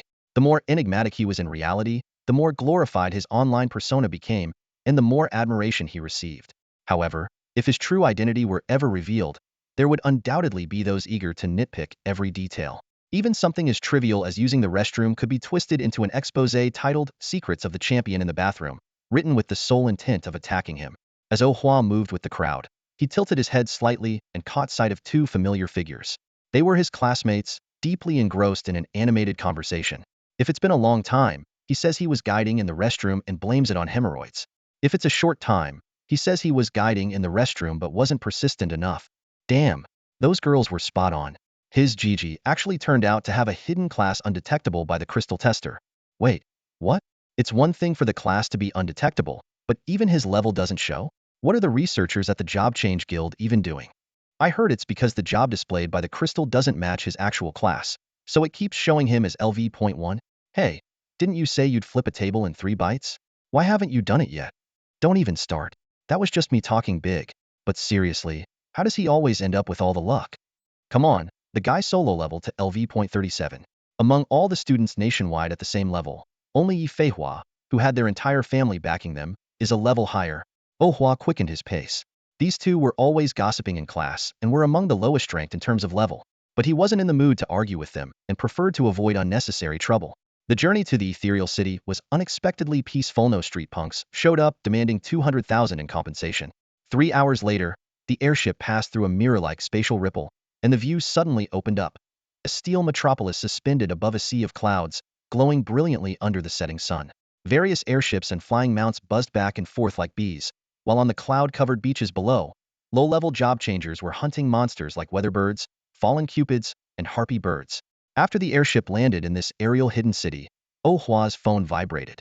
Dear Mr. Oh Hua, your custom-made weapon has been delivered to your storage box. Please retrieve it from any storage area within the Job Change Guild. Seeing this message, a faintly bloodthirsty smile curved on Oh Hua's lips. His expression immediately caught the attention of some sharp-eyed travelers nearby. Whoa, the top scorer is right here? Stop him, I need his autograph. The Situ family is offering $1 million just to convince him to become their son-in-law. Startled by the sudden commotion, Oh Hua lowered his head and quickly walked away. Thankfully, with the constant flow of people at the station, the small uproar was soon drowned out in the bustling crowd. The City of Mist, a paradise for level 50-70 job changers. This city, floating among the clouds, boasts an extensive transportation network connecting all surrounding secret realms. Airships depart every 20 minutes, ensuring even the most remote secret realms are only a half-hour journey back to the city. Within the city, transportation options are diverse and plentiful. Vibrant flying pets soar through the skies, sleek motorboats glide across the water, and various private airships are docked at the harbor, available for rent. Opting for flying pets, the fastest mode of transportation, allows one to travel to and from any secret realm in just a matter of minutes. However, this paradise-like city comes with 3 major drawbacks. It's expensive, and still expensive. Due to its unique geographical location, transporting food ingredients is challenging, leading to prices that far exceed those of regular cities. Some everyday items are priced at 10 times that of ground cities. Thinking of ordering takeout? Online shopping? Sorry, such services are unavailable here. Residents have no choice but to go out and shop themselves, making this city a nightmare for delivery companies.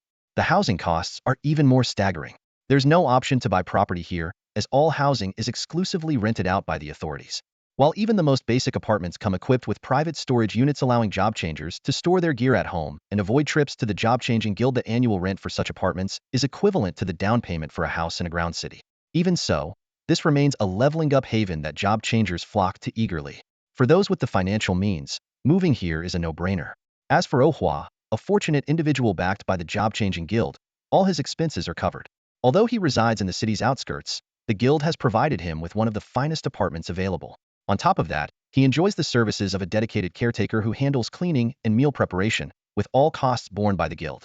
Thank you, Aunt Wu, Oh Hua said, expressing his gratitude to a kind woman wearing a simple outfit and an apron inside his spacious 2-bedroom apartment. It's nothing. Come, taste some of Annie's cooking, Wu Shanfeng replied with a warm smile, removing her apron and gesturing for Oh Hua to sit. The table was adorned with 4 dishes and a soup, their enticing aroma filling the room. With an impressive appetite, Oh Hua polished off an entire pot of rice, only feeling about 70% full. Anticipating this, Wu Shanfeng brought out a selection of delicate pastries, ensuring he was completely satisfied. Take a good rest. I'll head back next door for now. Call me anytime if you need anything, Wu Shanfeng said as she tidied up the kitchen. Standing at the door, she waved goodbye to Oh Hua, who was engrossed in his phone. Oh Hua got up to see her off, watching as she entered the apartment next door before locking his door. Glancing at the information displayed on his phone, he muttered to himself thoughtfully, Wu Shanfeng, the regional supervisor of the City of Mist job-changing guild? Huh, a supervisor with a higher rank than Zhao Huayu, volunteering to play housekeeper? Looks like taking care of me really is a lucrative gig. With the door securely locked, Oh Hua strode toward the built-in storage unit on the wall, barely able to contain his excitement. After entering the phone number and password on the screen of the storage device, Oh Hua unhesitatingly reached his hand into the white spatial rift. His fingers touched something solid, and he withdrew an awe-inspiring greatsword, a weapon with a hilt inlaid with a ruby resembling a blood-red pupil. The 1-meter-long blade gleamed with a crimson, chilling glow, and its palm-width edge radiated a dangerous brilliance.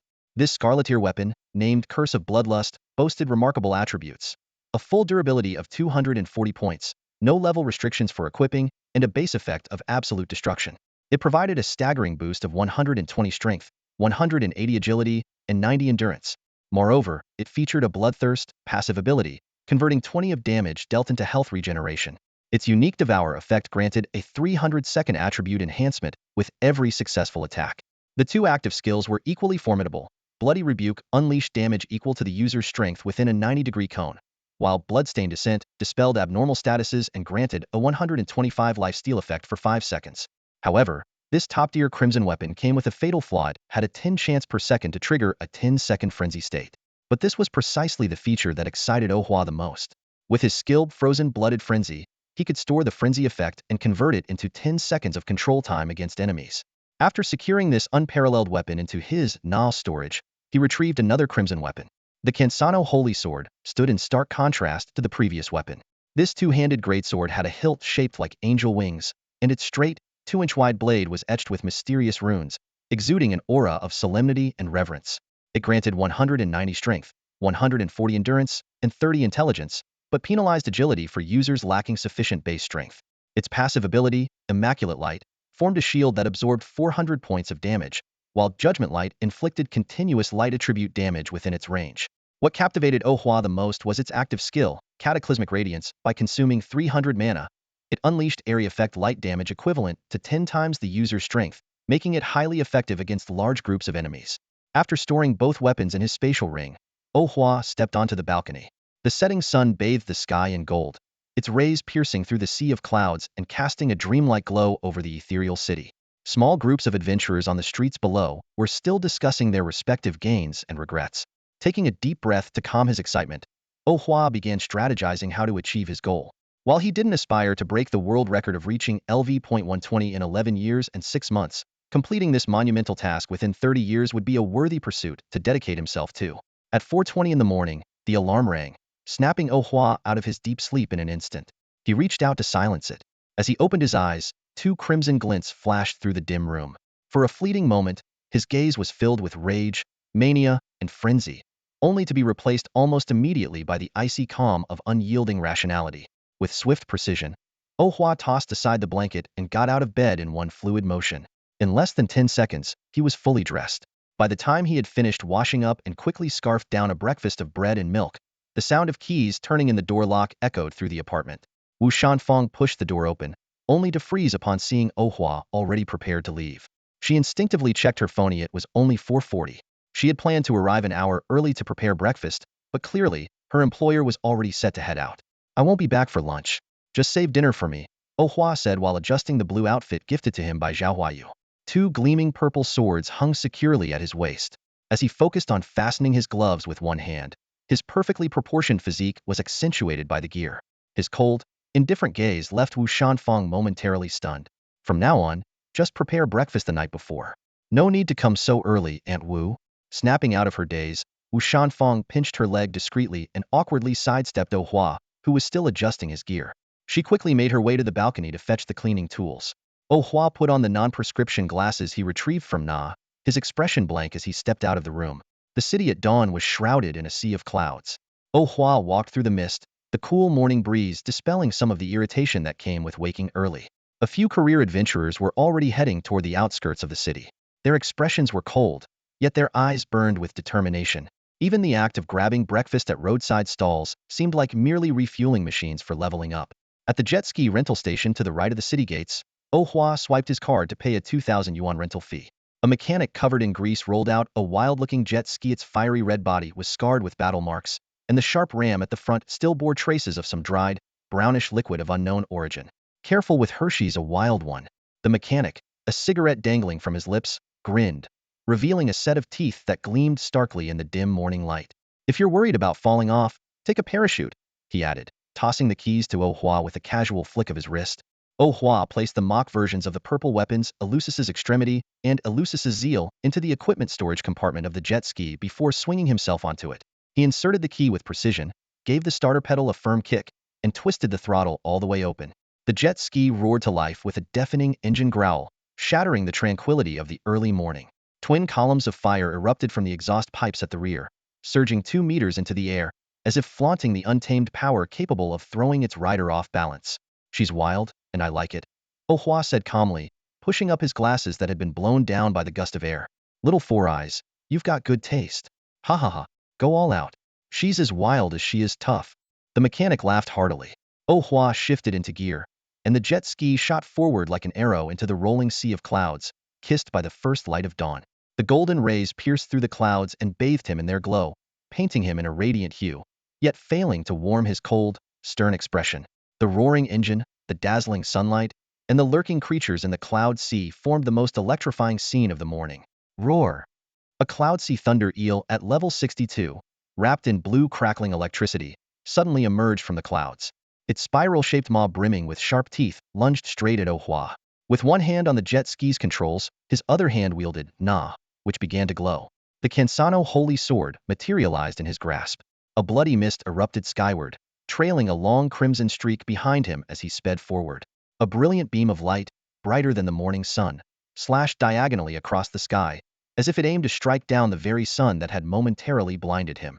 The jet ski, trailing its crimson flare, roared past. The cloud sea thunder eel had been cleaved in half, its upper body vaporized, while the remnants of its form sank back into the cloud sea, dissolving into scattered particles. The cloud sea, second sea region shallow waters, was a leveling paradise for level 50-60 job changers, located just a 9-minute ride from the ethereal city. With some reckless speeding, the journey could be cut down to 4 minutes. For Oh Hua, this was the first stop on his leveling expedition. Dropping anchor and storing the key back into Na, Oh Hua surveyed the densely packed groups of monsters surrounding him. The human-sized, cloud-clad razor crab, the 3-meter-long, jet crocodile turtle, and the massive, serpentine-winged viper python, measuring over 10 meters. With quiet determination, he drew his twin swords from the jet ski's compartments. Once again, the blood-red flames surged skyward, and the silent, menacing blood demon Kaisyu emerged from the fiery aura, wielding his blood-soaked blades as he charged into the throng of monsters. By 11 p.m., Oh Hua returned, drenched in blood and now leveled up to level 38.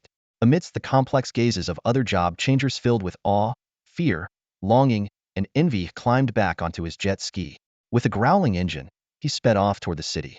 Today's leveling efficiency had satisfied him. At this pace, he estimated reaching level 40 within 5 days, enabling him to venture deeper into the second sea region to hunt the experience-rich and elite-filled Sky Sea merfolk. His goal was the Purple Ring, the swordsman's pride, a rare accessory that granted one to warrior-class skills. Though a hidden class, his role still fell under the warrior archetype. After acquiring top-tier red weapons, Oh Hua's next step was to collect purple and orange gear that enhanced warrior-class skills. Zhao Huayu was also helping him keep an eye out, but the Job Change Guild, having overspent on the Azure Rankings rewards, was temporarily unwilling to purchase expensive equipment for Oh Hua. As a result, the two had to explore alternative means of acquiring lower-tier warrior-class gear. After returning home, Oh Hua quickly removed his blood-stained gear and neatly stacked it into a storage box. He accessed his smart terminal and paid a 137-unit cleaning fee. Noticing his equally dirty clothes, he unhesitatingly tossed them into the trash bin. After taking a shower and changing into soft pajamas, the sight on the dining table surprised him slightly. 7 dishes and 2 soups were still steaming under the insulation of the food warmer, with each dish sealed perfectly under cling film. A neatly written note rested quietly at the corner of the table. Leave the dishes for tomorrow morning. Breakfast is prepared in the fridge, just heated up. Without overthinking, Oh Hua grabbed the rice cooker and started eating. Having only had some dry rations and water from the Na earlier that afternoon, he was now starving. The increased physical demands of his new role left his stomach burning, urgently needing energy replenishment. In just 10 minutes, he cleared all the dishes on the table. Collapsing onto the sofa, Oh Hua idly scrolled through his phone. However, all the major video platforms were recommending clips of his own battle footage, which left him uninterested. Turning off his phone, he headed to bed early to rest. The next morning, he woke up promptly at 4:20 a.m., completed his morning routine, had breakfast, and left the house by 4:50. While his days seemed uneventful, his level was skyrocketing. The monster experience decay rate in the Konghai Second Sea region, shallow zone, was much lower than expected, allowing him to reach LV.40 solo by the 4th day. Hey, Four Eyes, why are you back so early today? At 2 p.m., a technician lounging in a rental unit, smoking and playing a mobile game, greeted Oh Hua and tossed a bottle of mineral water from the fridge. Leveled up. Grinding for LV.40 experience is a bit tiring, so I decided to take a break. Oh Hua caught the bottle, twisted it open, and took a sip while parking his jet ski in the corner. Ha ha ha. I told you, you need to pace yourself. You're out the door at 5 and back at 11 every day. Be careful, or one day you'll just drop dead in bed. The burly technician laughed heartily, giving Oh Hua a hearty pat on the shoulder. After a brief chat, Oh Hua headed back into the city. Storing 2 purple-grade weapons into his he decided to walk to the Job Change Guild's trading plaza to try his luck finding some useful gear. Although the cost of living in Ethereal City was notoriously high, the prices of gear and skill books for job changers were relatively reasonable, which prevented out-of-town merchants from profiting through reselling. The plaza in front of the Job Change Guild was bustling with activity. Job changers had laid out simple mats, casually displaying their gear. Gold-quality items were everywhere, and purple-grade weapons were not uncommon. Only orange-grade equipment remained relatively rare, with each piece surrounded by crowds haggling over prices. To his embarrassment, it seemed that all of Oh Hua's luck had been used up when he landed the rare Crimson Tier class advancement quest. Over the past few days of grinding, he had slain countless elite crabs, turtles, and vipers, but not a single decent blue-grade item had dropped. The occasional blue gear he did find was so underwhelming that even selling it to Zhao Huayu fetched only a pitiful price. Fortunately, he'd leveled up to LV.40, reaching the threshold for maximum experience gain and qualifying him to enter the deep sea zone of the second ocean. As he pondered his next steps, a golden ring displayed on a blanket caught his eye. Bubble of the Cloud, gold quality. Durability, 1717. Required level, LV.39. Effect, increases endurance by 20 points. Special effect, Silent Guardian gradually forms a 300-point non-elemental shield. Once the shield is broken, it does not regenerate during battle, but will recover gradually 10 seconds after leaving combat. Heartfelt Ballad. Active skill activates a 600-point non-elemental shield. Cooldown, 120 seconds. It was a uniquely designed silver tail ring, with a faintly etched name on the inside. You've got a good eye, my friend. The vendor, a young man wearing non-prescription glasses, enthusiastically introduced the item. This is a rare gem dropped only by elite sirens. Perfect for gifting to a spellcasting girlfriend. Oh Hua's cold stare silenced the vendor momentarily. The young man shrugged awkwardly and cleared his throat. Ahem, 170,000. No bargaining. Deal. Scan the code. Oh Hua replied decisively, pulling out his phone. Although the price was 20,000 higher than the market rate, since the Class Advancement Guild was covering the cost, he didn't bother haggling. After completing the payment, Oh Hua examined the inside of the ring carefully.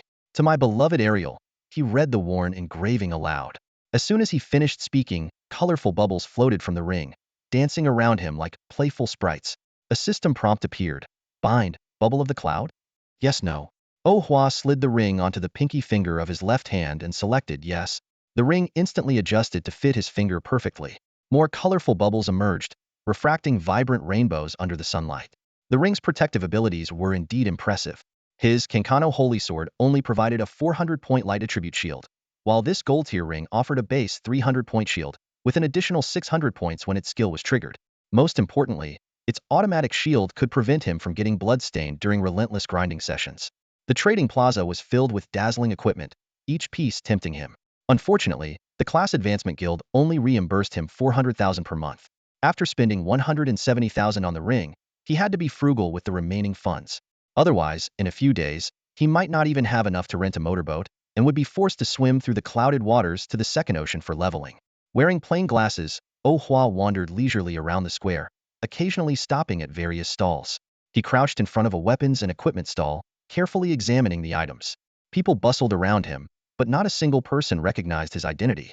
This wasn't surprising.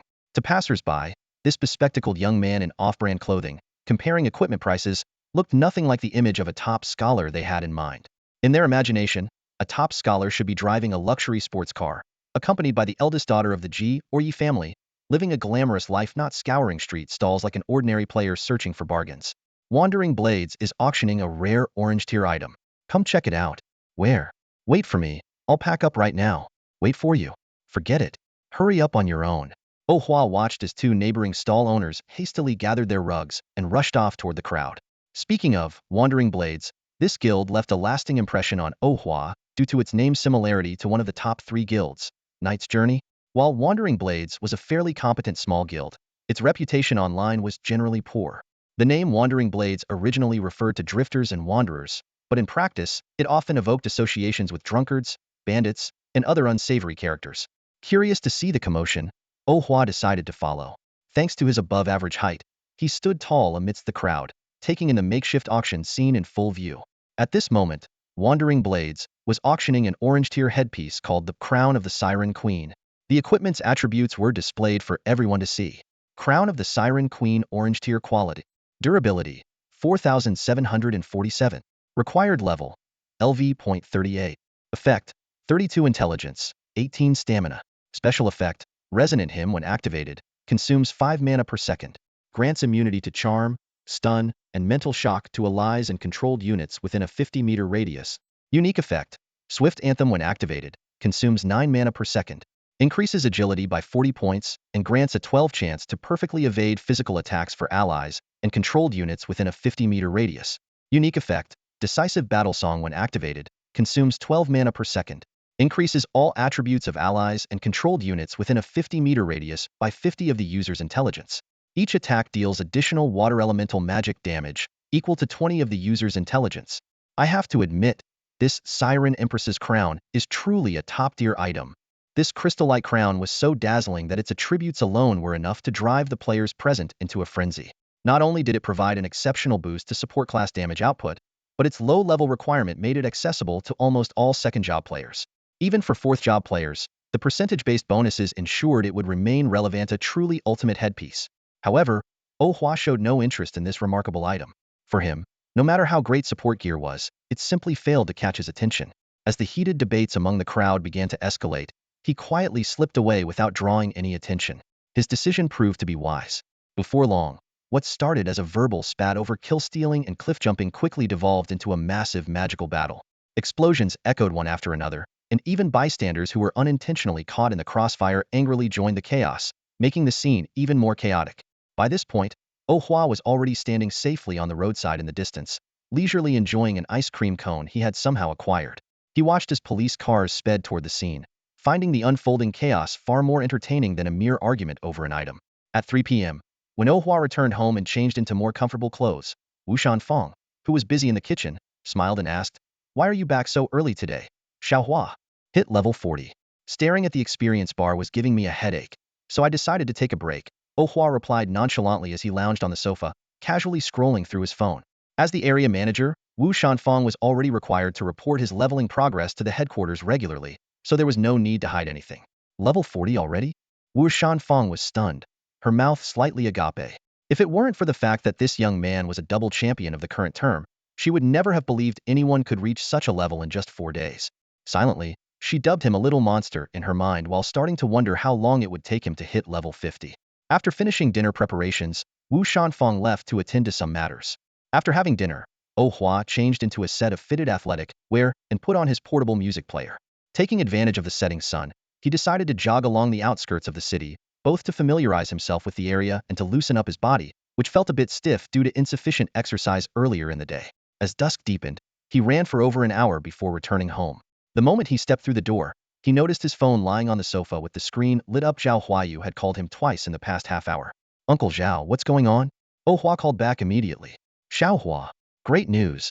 Zhao Huayu's voice was brimming with unconcealed excitement. "The Mind and Power as One skill book you wanted is secured. Shouldn't be too hard to get, right?" Oh Hua's eyes lit up. If he could acquire this long-range attack skill book, his leveling efficiency after reaching LV.50 would improve significantly. Not hard to get. This book is in Wandering Heroes. Zhao Huayu paused briefly before continuing. "The seller said they're giving you a favor, 19 billion. Uncle Zhao, stop joking and get serious." Oh Hua interrupted him directly. Ahem. Zhao Huayu cleared his throat awkwardly. 19 billion is the lowest price they offered, considering your champion status. If this book were auctioned, it could easily fetch at least 30 billion. The guild leader has already secured it for you. It should arrive in your storage box within 2 days. The guild leader spent 19 billion? Was it a personal expense?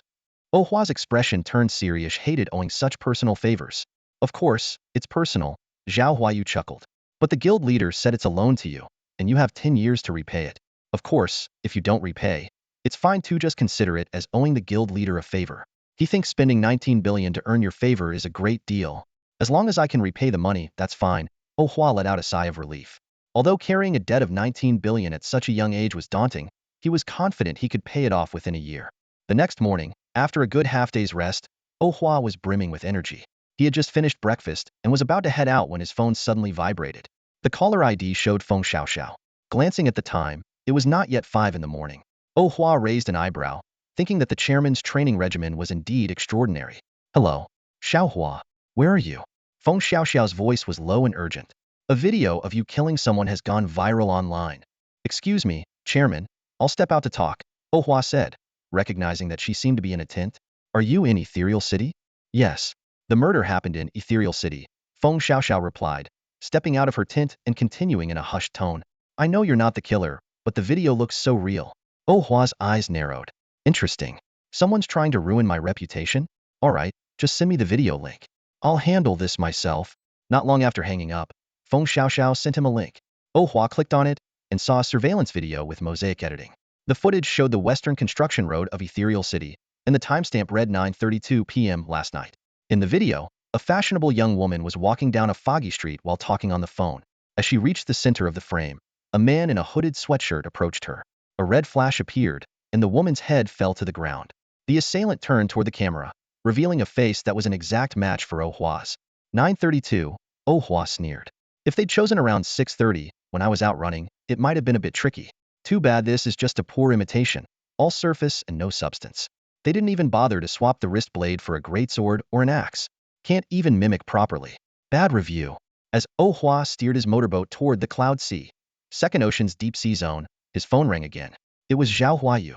Zhao Hua, be careful. An assassin-class exile has set their sights on you. They're estimated to be a second-tier professional.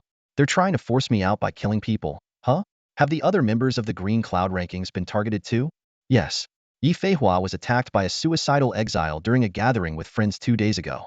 Lu Fahai, Imo Luobai, and Bader have also faced multiple attacks. Zhao Huayu paused before continuing. But that idiot Wang Wei, as foolish as he is, has some backbone. The exiles sent 10 second-tier professionals to break him out of prison, and he managed to take down 3 fully armed guys while unarmed himself. Turns out he's got some grit. Zhao Huayu couldn't help but laugh as she recalled the scene of Wang Wei being knocked into the air for 5 whole minutes by Oh Hua during their match. The memory brought back more details. Wang Wei was indeed unique. While all the other prodigies were under attack by the exiles, he, on the contrary, was rescued by them. Oh Hua seemed to have pieced things together as well and chuckled. Probably. Other than being a bit of a fool, he's the kind who can't tolerate injustice. The image of the prison surveillance footage flashed in Zhao Huayu's mind. Wang Wei, holding his injured cellmate in his arms, his eyes red with rage, smashing the surveillance camera to pieces. Such a good seedling, but sadly a fool with a head full of nonsense. Who knows if 5 years of training will be enough to straighten him out. Oh Hua was steering a jet ski through the sea of clouds.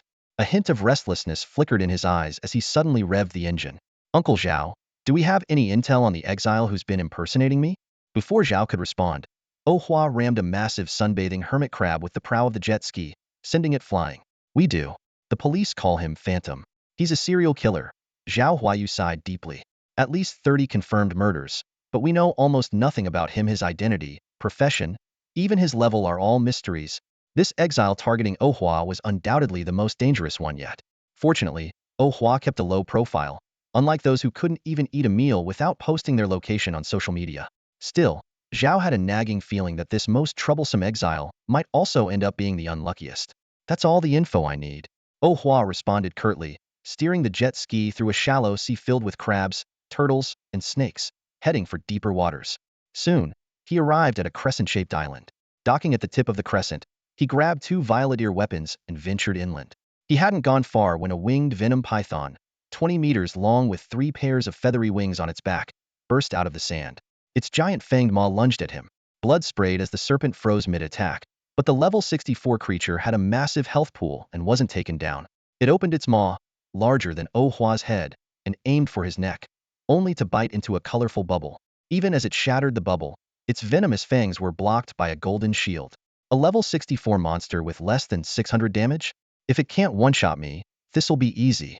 Oh Hua stowed his violeteer weapons and switched to the Curse of Blood Magic and the Kisano Holy Sword, slashing at the serpent's neck. The Curse of Blood Magic instantly replenished the 400+ health points he had lost from activating the Blood Engine, while his strike dealt over 2,000 damage. Oh, a critical hit, Oh Hua murmured, momentarily startled as his strength and agility boosts reset to 0. Watching the serpent writhing on the sand in an attempt to flee, He gave chase, alternating strikes, and killed it with 4 critical hits. Before the serpent could dissolve into particles, Ohua coldly hacked it into minced flesh, finally feeling a bit appeased. This pathetic amount of experience gain is just depressing, Ohua muttered, glancing at his unmoving XP bar. With a resigned sigh, he strode deeper into the Crescent Island. His objective was to hunt down the Siren Queen boss. The crown of the Siren Queen he had glimpsed yesterday had ignited his greed. If he could obtain that piece of equipment, his 19 billion debt could be drastically reduced. Who knows, he might even pay it off entirely. The monsters on Crescent Island belong to the troublesome species of the Cloud Sea. Second Oceanic Region, Deep Sea Zone. These creatures not only carry venom and possess overwhelming strength, but some, led by the malevolent Siren, also wield infuriating charm abilities. In this area, all monsters are at least LV.62. Even experienced professional teams, when encountering a patrol squad led by a malevolent Siren and its winged venomous pythons, often have no choice but to take a detour to avoid being charmed and turned into snake food. However, for Ohua, these threats are hardly a concern. Thanks to the unique properties of his frenzied ice heart, he is completely immune to the monster's most dangerous charm abilities. Cursed with demonic blood, he carries an endless supply of madness states within him. Encountering patrol squads only excites him further. Each swing of his weapon triggers the madness effect, throwing the monsters into a 10-second frenzy of indiscriminate attacks. The high-pressure, blood-spraying effect, the 20 attribute debuff inflicted on the Titanic Viper by the Savage Blood Spirit, and the fear effect caused by the critical strikes of the Thunderclap Grizzly all bring Ohua immense satisfaction. Even when faced with physical counterattack monsters like the Thorn Dragon Turtle, a single strike of his cataclysmic light is enough to dispatch it effortlessly. During his highly efficient monster grind, Ohua's experience bar finally showed some progress, reaching 1/10 of the level. By now, it was already 1 p.m. Based on his current efficiency, he estimated that by the time he returned in the evening, his experience would have increased to 1/5. It would take him a full 5 days to reach LV.41, and the experience required to advance to LV.42 would double from there. Grinding from 6:30 a.m. to 11 p.m. every day, nearly 16 hours of non-stop effort barely yielded this much progress. According to level up guides and the experience doubling formula, even maintaining such a schedule would mean it would take 225 days to reach LV.50. And the grind from LV.50 to LV.60, an experience hell, would be even worse. Advancing just to LV.51 might take over a month. Amid these grumblings, Ohua finally arrived at the edge of the forest in the deepest part of Crescent Island. Beyond the dense woods, a massive castle with its base submerged in the Cloud Sea came into view. As a zone that refreshed every 2 days, the garden in front of the castle was filled with coral reefs and statues of sea gods. Hundreds of merfolk monsters, with human-like upper bodies and fish-like lower bodies, patrolled the area. Among them were more than a dozen malevolent sirens, beautiful in appearance and holding harps in their arms. Seeing such a dense cluster of monsters, Ohua's eyes lit up. Compared to the sparse monsters scattered throughout the forest that required considerable effort to find, this was a visual spectacle. Without hesitation, he activated the judgment light of the Kensano Sacred Sword. A brilliant radiance enveloped the entire castle in an instant. While its light attribute damage of 120 points per second wasn't particularly high, its massive area of effect immediately enraged all the merfolk monsters, who screamed as they charged toward him. A radiant golden pillar of light, brighter than the sun, greeted them first. The beam instantly vaporized a pathway through the horde of merfolk monsters. Seizing the moment, Ohua activated Blood Demon Kaishio, gripping his twin crimson blades and charging into the coral garden. With the double true damage boost from Blood Demon Kaishio, no merfolk monster that rushed forward could withstand more than 2 strikes. As the kill count rose, the Kensano Holy Sword's Judgment Light effect became increasingly prominent, while the vampiric and voracious effects of the Curse of Demon Blood grew stronger. His strength, agility, and endurance attributes surged during the battle, quickly breaking past the 1,000-point threshold. Wherever the fury of blood swept, waves of merfolk monsters fell in unison. Since overcoming the madness drawback of the Crimson Blades, the weapons traits and abilities displayed astonishing power. Ohua cut through the opposition, carving a path from the Coral Garden to the Siren Queen's Hall, surrounded by a swirling crimson cloak formed of blood orbs that rolled and roiled with his movements. Inside the hall, mist swirled as 12 merfolk guards armed with golden tridents stood at attention.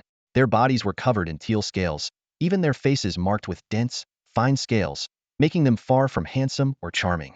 Behind them lay the Siren Queen, a massive creature resembling a blobfish, reclining on a stone bed. At this moment, Ohua was in peak condition. Without hesitation, he activated Blood Engine and charged forward. His stored blood armor had exceeded 1,000,000, and although his three main attributes were steadily declining, they still remained above 1,000 points, more than enough for him to treat this boss and its elite minions as mere fodder. Facing the attacks of the merfolk guards, Oh Hua neither dodged nor retreated. With Blood Engine active, every attack he endured granted him significant boosts in strength and agility. Combined with the 1,000+ endurance points provided by Veracity, his health surpassed 10,000, rendering him unafraid of being instantly killed. The elite monster's prideful control skills such as stun arrows and magic traps were completely ineffective against Oh Hua, who possessed the frenzied blood icy heart.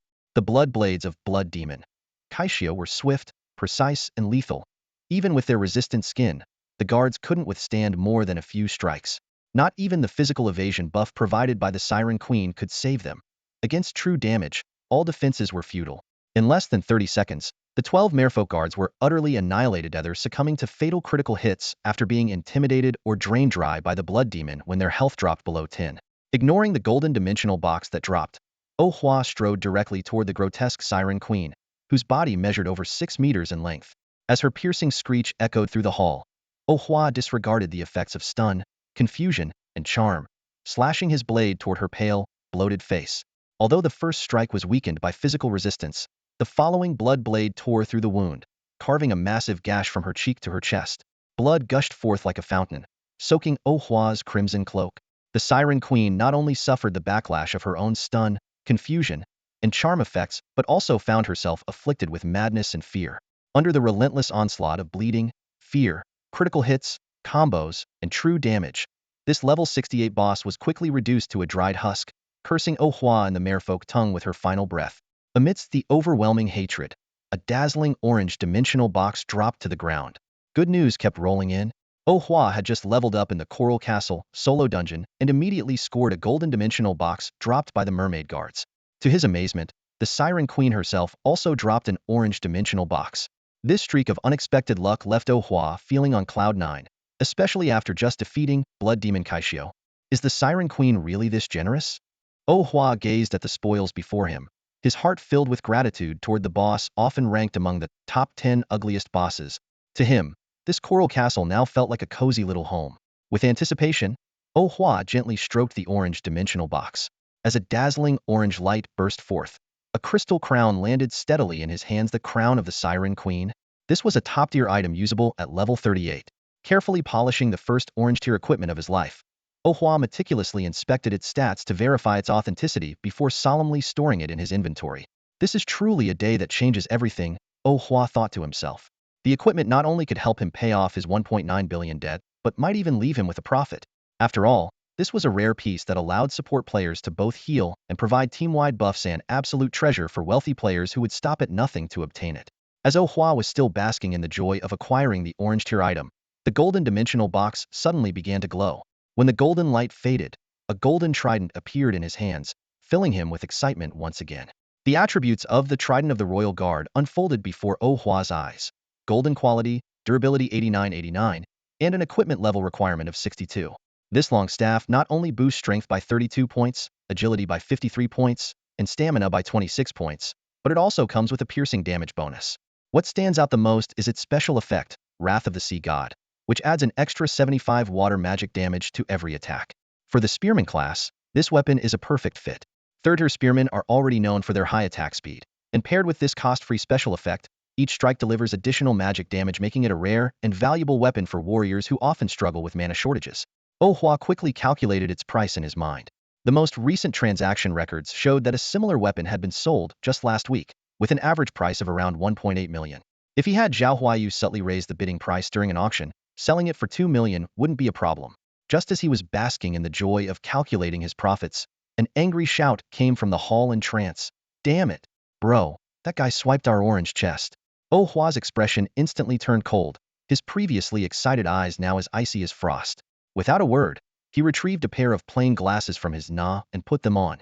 Turning to face the 6 people at the door, a barely perceptible blood mist began to rise around him. These strangers' identities didn't matter soon. They would all be dead. The warrior leading the group sized up Oh Hua, who was standing on the boss platform, and felt a wave of disdain. Just a regular furried nerd, he thought. One punch would probably make him cry. Where's your team? Song Jinghao asked, quickly assessing the situation. With no apparent hiding spots nearby, the 6-stun advantage was clearly in their favor. Oh Hua feigned anger, stomping his foot and shouting, "Don't even mention those bastards." They took the orange chest and the gold chest, then jumped out the window and ran as soon as they heard footsteps. Song Jinghao found this explanation entirely believable. After all, the Siren Queen was known for her powerful area control abilities, while the Royal Guard Merman boasted high physical and magical resistance, along with stun skills. A boss fight like this either required a coordinated guild effort or a support team to break through the crowd control. Soloing it? That was impossible by any stretch of common sense. "Looks like you're just another unlucky guy," Song Jinghao said with a hearty laugh. "But your teammates took our orange gear, so you'll have to compensate us somehow, right?" Shrinking his neck and putting on a timid demeanor, Oh Hua stammered, "What do you want? Just tell me, and I'll do my best." "Nice ring you've got there. Bubbles in the clouds, is it?" Song Jinghao sneered, his eyes glinting with mockery. As a newly advanced level 60 professional who had just completed his third-class transition, he might not excel in formal studies, but he always had a knack for picking up rumors. TSK, a grown man wearing a ring meant for women? His teammates immediately burst into raucous laughter, echoing his ridicule. Oh Hua remained unfazed, narrowing his eyes slightly as he replied, "I actually find it quite useful.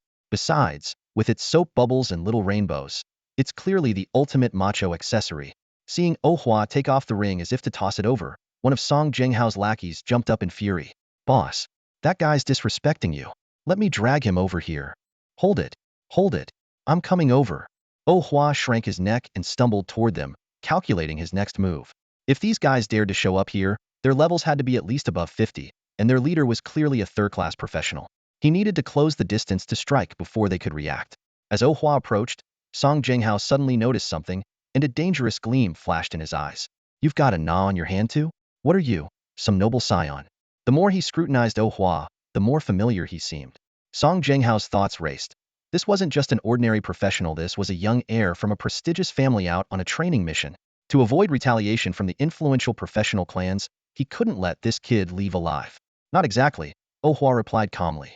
In the next instant, his entire body erupted in a blaze of blood-red flames, and the blood demon Kaishio materialized amidst the inferno, a blood blade gleaming coldly in his hand. "SHD. He's that double champion," the lackey blurted out, recognizing Oh Hua's true identity. Panicking, he reached for the dagger at his waist to unleash a control skill. But before he could act, a sudden shockwave erupted from beneath his feet, disrupting his movements. His legs went numb, and the world spun around him as if he were being hurled into the sky. The price of blood brought unparalleled power. Blood Demon Kaishio and Blood Engine were activated in quick succession, instantly draining 35 of Oh Hua's maximum health. In return, he gained a boost of 350 strength and 175 agility points from the Blood Engine.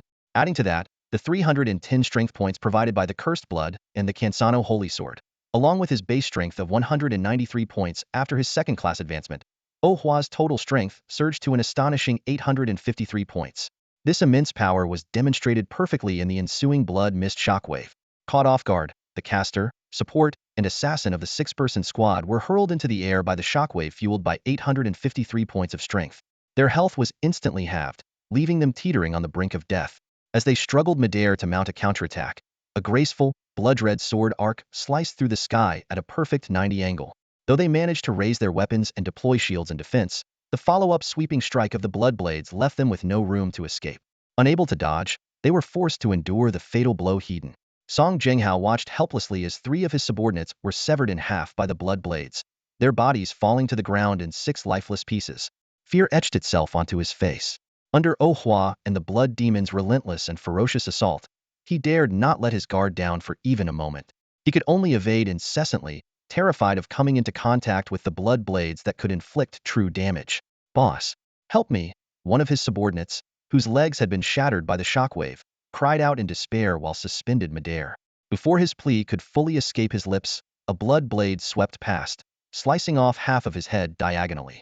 Brain matter splattered, and blood gushed out like a fountain, coalescing into a floating blood orb that hovered around Oh Hua. The scantily clad female brawler turned to flee, but was swiftly impaled through the chest by a blood blade. She collapsed to the ground, clutching her wound in agony, convulsing until she drew her final breath. "Monster!" Song Jinghao roared in trembling fury, desperately trying to dispel the terror consuming him. Relying on the agility honed through over a decade of training, he evaded the relentless pursuit of the blood blades. But he could do nothing but watch as the remaining 5 members of his team were brutally slain by the terrifying dual blades while he fled for his life. The blood of the fallen seemed to be drained by some unseen force, transforming into blood orbs that orbited around Oh Hua. At this moment, Song Jinghao had abandoned any thought of resistance. As a third-class professional, he had never felt such helplessness against an opponent of the same level. This overwhelming despair was something he had only experienced when facing fourth-class professionals. Damn it! Is your hidden class a fourth-class profession? He shouted in terror, using every ounce of strength he had to flee into the distance. Counterkill? What a load of crap. Song Jinghao cursed inwardly as he fled in a panic. He had already witnessed the devastating power of true damage from the miserable fates of his teammates, not to mention the terrifying bleed debuff. With his current health, he wouldn't survive even one strike.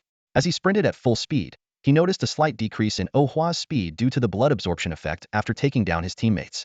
This subtle change offered him a sliver of comfort. At the same time, his gaze remained locked on Oh Hua's weapon. The gruesome deaths of his 5 subordinates revealed a critical clue: this bloodthirsty demon only mimicked the target's movements. If he could predict the weapon's trajectory, there might be a chance to evade the bloodblade. But reality was far harsher than he imagined. Facing Oh Hua's increasingly relentless attack rhythm, Song Jinghao could only dodge clumsily. When the golden greatsword suddenly thrust straight at him, he had no choice but to raise his sword to block. In that instant, the tip of the sword erupted with a blinding flash of light. A flashbang? Using tactics with an ultimate move? That's so damn dirty. This was Song Jinghao's last thought before his upper body was vaporized by the catastrophic light. A beam of golden light shot up from the castle balcony and then faded into the sky. The blood demon's shadow behind Oh Hua slowly dissipated, leaving the hall with only 5 blood-drained corpses and a half-destroyed body. From activating his skill at close range to annihilating the enemies, it had taken less than 20 seconds. This first encounter with third-tier professionals had turned out to be far easier than expected. Oh Hua paid no attention to the unbound equipment scattered on the ground and turned to leave the hall. The 6 bursting cockroaches hadn't affected his good mood in the slightest. On the motorboat back to the city, he dialed Zhao Huayu's number. "Oh Hua, what's up?" Zhao Huayu, who had been happily admiring his promotion notice, immediately sat up straight. Soloed a boss in the Lord-level dungeon, hit LV.41, and picked up some loot: Siren Queen's crown and the Guardian Trident. Took care of 6 exiles trying to steal the gear. Their bodies are in the Siren Queen's castle. Send someone to investigate their identities, Oh Hua reported succinctly, already planning his next leveling route in his mind. The incredible experience points provided by the boss monster and elite mobs made Oh Hua's eyes light up. This could definitely be the top priority for leveling up. Level 41? Zhao Huayu stared at Oh Hua's level in shock, completely ignoring his feat of soloing the boss and obtaining an orange-tier top-grade item. You were just level 40 yesterday, and now you're level 41? What kind of godlike speed is this? Oh Hua replied nonchalantly. The experience points from soloing the boss were higher than expected. Plus I got the bonus from soloing. He thought to himself that this boss, whom he affectionately nicknamed Wife, turned out to be much easier to handle than he had imagined, especially after accumulating stats and stacking blood armor through the smaller mobs beforehand. Keep it up, Zhao Huayu exclaimed, his hands trembling with excitement. At this rate, if you farm the Siren Queen every 2 days, you'll definitely hit level 50 within 3 months. He had never heard of anyone being able to solo a boss dungeon before. After all, those bosses were always heavily guarded by elite mobs. If Oh Hua could handle this, what couldn't he do? Suddenly, an idea struck Zhao Huayu like lightning. Oh Hua, wait here. I'm going to investigate which level 70 bosses in Konghai have setups similar to the Siren Queen. He realized that once Oh Hua surpassed level 50, the experience from the level 68 Siren Queen would significantly diminish. He needed to find a level 78 target for him instead. Will the world record for third-tier professions be set by me? Zhao Huayu was so thrilled that he almost jumped in excitement, eager to begin his research immediately. As Oh Hua gazed at the distant, approaching city skyline, he said calmly, "No rush. Help me sell the crown of the Siren Queen and the Royal Guard Trident first. For the crown, take a 5 cut for yourself and use the rest to offset my debt. For the trident, take 5 for yourself and give me the rest. No arguments. Done. I guarantee it'll be handled flawlessly." Zhao Huayu beamed from ear to ear. Just the 5 cut from the Siren Queen's crown alone could easily net him millions at the minimum, and if the auction fetched a high price, it could even be in the tens of millions. He made up his mind. He wouldn't rest until the crown sold for at least 2 billion. Then I'll leave it to you, Uncle Zhao. Oh Hua listened to the barely contained excitement in Zhao Huayu's voice on the other end of the call and hung up. He knew that with such a generous reward, Zhao Huayu would be motivated to push himself to the limit to secure the highest possible price. As long as he could clear his debts, Oh Hua would be satisfied. Just then, Oh Hua's phone buzzed with a message notification, informing him that a skill book had been delivered to his storage box. The second-tier job transfer hall in the Ishan City Job Transfer Association was bustling with noise and excitement. Due to the recent surge in the number of second-tier job changers, the original transfer rooms were no longer sufficient. The association had to move all the second-tier crystal balls to the center of the hall. This not only improved efficiency but also allowed the parents who came to witness the event to have a clearer view.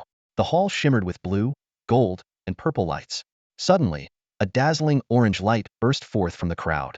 In front of Chiman, the crystal ball projected a dark orange prompt for a job transfer quest. Blessing of the Goddess of Light. Recommended level, LV.30 or above. Quest details. The Goddess of Light, Thea, is overjoyed by your purity and devotion, granting you her blessing.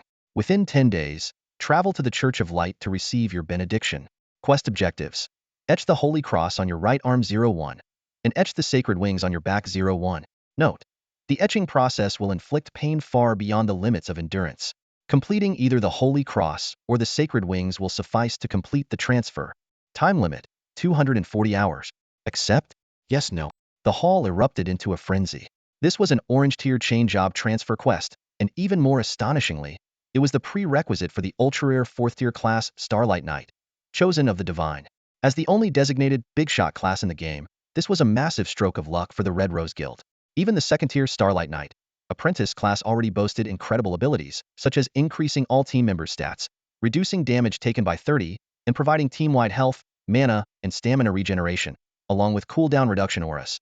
The crowd quickly recognized Chiman as one of the top 8 players on the Qingyun leaderboard and marveled at the appearance of such a rare class.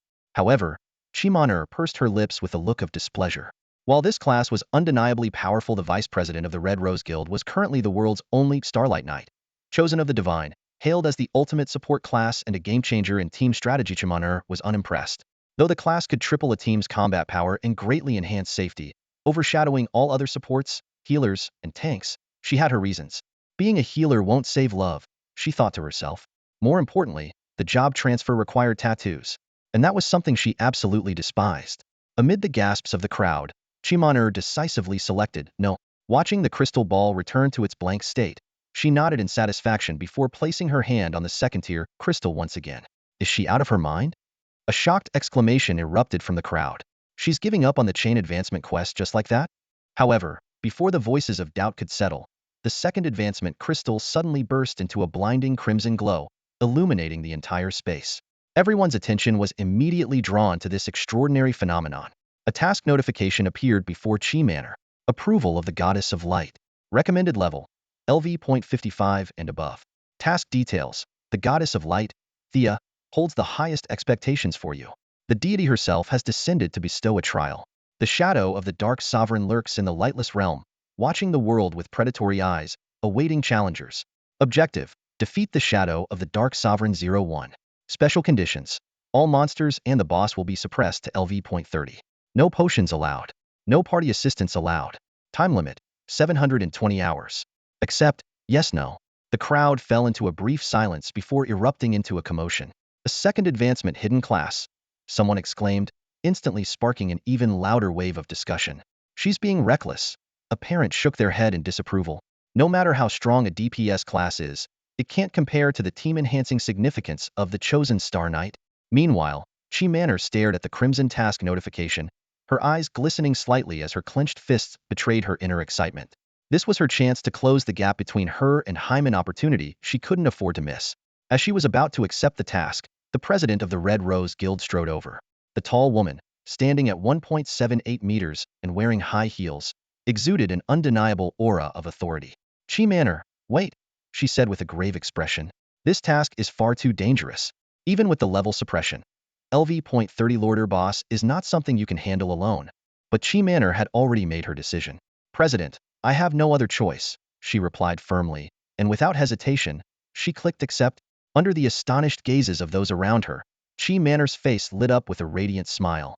To her, this hidden class, potentially even greater than the Star Knight, represented a glimmer of hope, a step forward. Because, for a girl in love, nothing is impossible. The ethereal city. As Oh Hua stepped into the elevator, he stretched his sore shoulders, finally feeling the exhaustion of intense combat settling in. Wait, handsome, Could you hold the elevator, please? A frantic female voice suddenly called out. A vibrant young woman came rushing over, dragging a suitcase behind her. She was dressed in an oversized graffiti-style t-shirt, denim shorts paired with black tights, white sneakers, and a baseball cap. Her hands were full of bags of various sizes. Oh Hua quickly pressed the door open button, stopping the elevator doors from closing. Thank you, she said with a noticeable northern accent, her suitcase rattling noisily as she stepped into the elevator. You're welcome. No problem, Oh Hua replied nonchalantly, adjusting his non-prescription glasses. Under the elevator's overhead lighting, his lenses reflected a glare, obscuring his eyes. The young woman reached out to press a floor button, but noticed that the button for the ninth floor was already lit. Hey, are you renting on the ninth floor too? She asked enthusiastically, her eyes lighting up. Yeah, something like that, Oh Hua replied, leaning against the elevator wall and fiddling with his phone, clearly uninterested in continuing the conversation.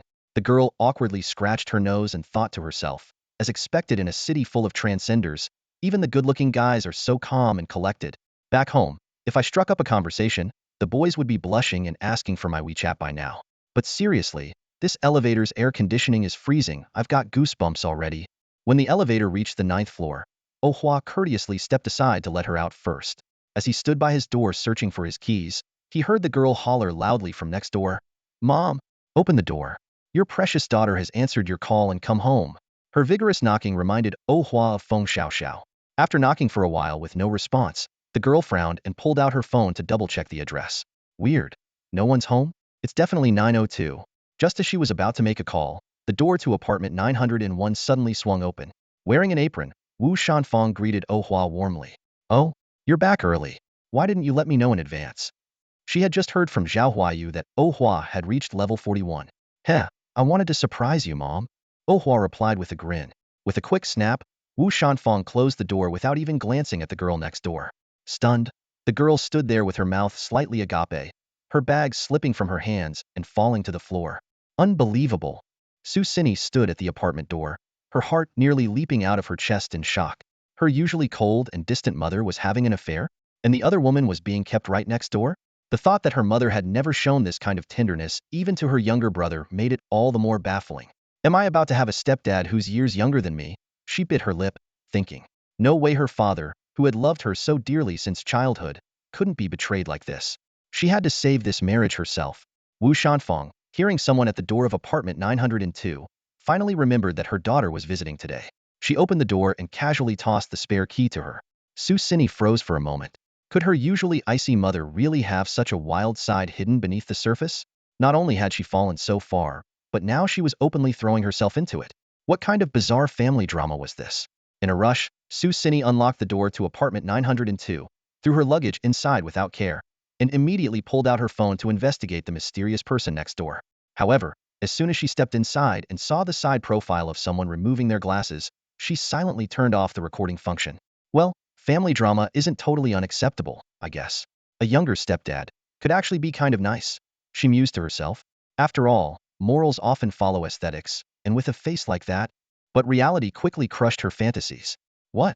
Su Sini, now wearing an apron, angrily chopped vegetables. You called me here just to cook? All her daydreams shattered in an instant, replaced by the stark reality of becoming someone else's housekeeper. Wu Shanfang, busy with work on her phone, cast a disdainful glance at her daughter's outfit denim shorts with black stockings paired with a graffiti-covered top. I'm a head chef at a five-star hotel in the capital. Su Sini gritted her teeth. I only came because you said being a chef at Ethereal City would pay more. Ignoring her daughter's complaints, Wu Shanfang laid out specific demands. Dinner needed to enhance sleep quality and mental focus, while breakfast had to restore vitality and boost various attributes, all while keeping food waste under 20. Hearing the 20 allowance, Su Sini's face lit up. Mom, I love you. At her previous job, even a 5 loss would get her scolded into oblivion. When she learned that the person she'd be cooking for was an 18-year-old prodigy who had already reached level 41, Wu Shanfang immediately launched into a lecture, criticizing her own 23-year-old daughter who was still only level 37. Faced with her mother's reprimands, Su Sini could only lower her head and endure it. Though she was considered a genius in the culinary world, she wasn't in a combat profession, so she had no choice but to let her mother's words wash over her like a breeze brushing against a mountain or the moonlight reflecting on a river. How does it taste? This is my signature dish for Jai steamed oyster slices. Su Sini stood by the dining table with her hands on her hips, proudly introducing the exceptionally lavish dinner before them. Just one bite can increase your intelligence by 30 points, restore 10 mana per second, and boost your sleep efficiency by 100. It lasts for 10 hours. Oh Hua looked at the dishes on the table, small in portion but surprisingly filling, and couldn't help but marvel internally. He opened his mouth, wondering if such a dish name wouldn't get her ambushed in an alley someday. However, he politely said, "It's very good, really appetizing." After just 2 slices of steamed oysters, he already felt about 70% full. The meal not only tasted impeccable, but also had the rare quality of being both light and satisfying. "Try my other dish, forjai steamed shrimp fillets." Su Sini continued enthusiastically, her eyes sparkling. "This dish can boost attack power, movement speed, stealth efficiency, and the duration of negative effects. If you're lucky, there's even a 20 chance of triggering a vision-enhancing effect. Isn't that amazing?" Each dish came with long-lasting buffs, covering everything from attack and defense to stamina. But every time Su Sini announced the name of a dish, Oh Hua felt as if he was being insulted in some obscure way, though he couldn't quite explain why. Names like ginseng rooster, hem stir-fried rice rolls, and iron rod stir-fried rooster made him feel an inexplicable pang of discomfort. After dinner, while Su Sini was busy washing dishes in the kitchen, Oh Hua retrieved a skill book titled Mind and Force as one from his storage box and chose to learn it without hesitation. The ancient-looking skill book dissolved into specks of golden light and surged into his arm. Immediately, he sensed a faint yet tangible current of energy coursing through his body. A system notification popped up. Mind and Force is 1. Passive skill. Harness energy to enhance force. Use force to sharpen blades. As mastery increases, enhances weapon sharpness, extends attack range, and widens attack area. 01000 LV.0. Following the instructions from an online paid guide, Oh Hua sat on the couch and began training. Carefully controlling the energy within him, he guided it through a single cycle, and his mastery instantly increased from 0 to 11,000. Basic skills like this neither benefit from class compatibility bonuses, nor can they be upgraded with skill points. They can only be improved through relentless practice. Although the skills cap was only level 30, each level required significant time investment. Reaching the maximum level was nearly impossible without a lifetime of dedication. However, certain rare basic skills were considered priceless treasures for class changers. Once leveled beyond 20, their power could rival even 4th-tier class skills and, in some cases, surpass them through prolonged refinement. Mind and Force as one was precisely such a skill, which explained its staggering minimum price of 1.9 billion credits, practically the ceiling for skillbook prices. Anything more expensive could only be bartered for with equally rare items. Phew! Oh Hua exclaimed with a sigh of relief. The effect was indeed immediate. He retrieved the extremity of Elusis from his storage and activated the fusion of Mind and Force.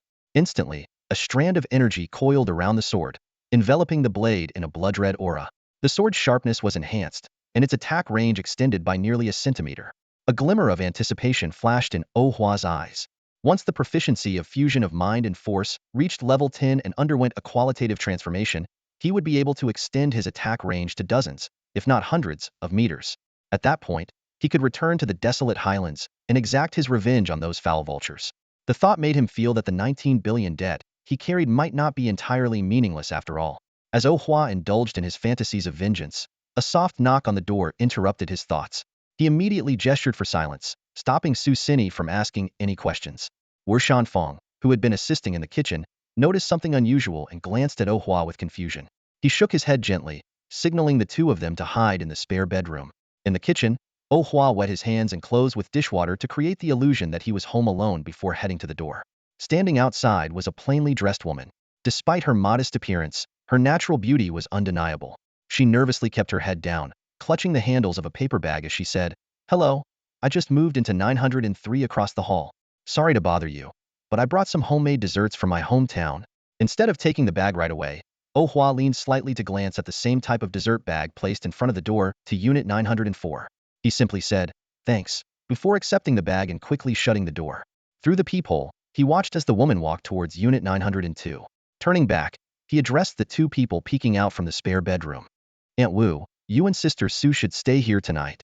When Wu Shanfeng voiced her concern, Oh Hua calmly opened the dessert bag, pulled out a delicate matcha mousse cake, and explained, "The exiles are likely starting to move. She was here to scout. They're going door to door. If you go back now, you might be attacked or kidnapped."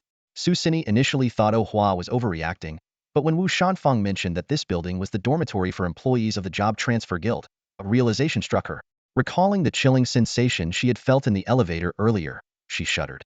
It dawned on her that she had already been on the brink of life and death back then. If she hadn't immediately called out Mom, she might have fallen victim to Oh Hua's hand. As she looked at the man before her, a skilled fighter capable of making a name for himself on the Qingyun leaderboards, and he couldn't help but tremble. As a gentle and unassuming cook, she could hardly withstand blows as powerful as his, which were akin to being hit by sandbags. As night fell, the exhausted Su Sini retreated early to the guest bedroom to rest. For her, beauty sleep was evidently more important than worrying about potential attacks from exiles. Meanwhile, Wu Shanfang drove away from the residential complex. Having already obtained intelligence that the exiles would act during the night, she, ever the proactive type, had no intention of waiting passively for them to strike. She had already coordinated with a team of third-tier professionals, ready to set a trap and capture the enemy in one fell swoop.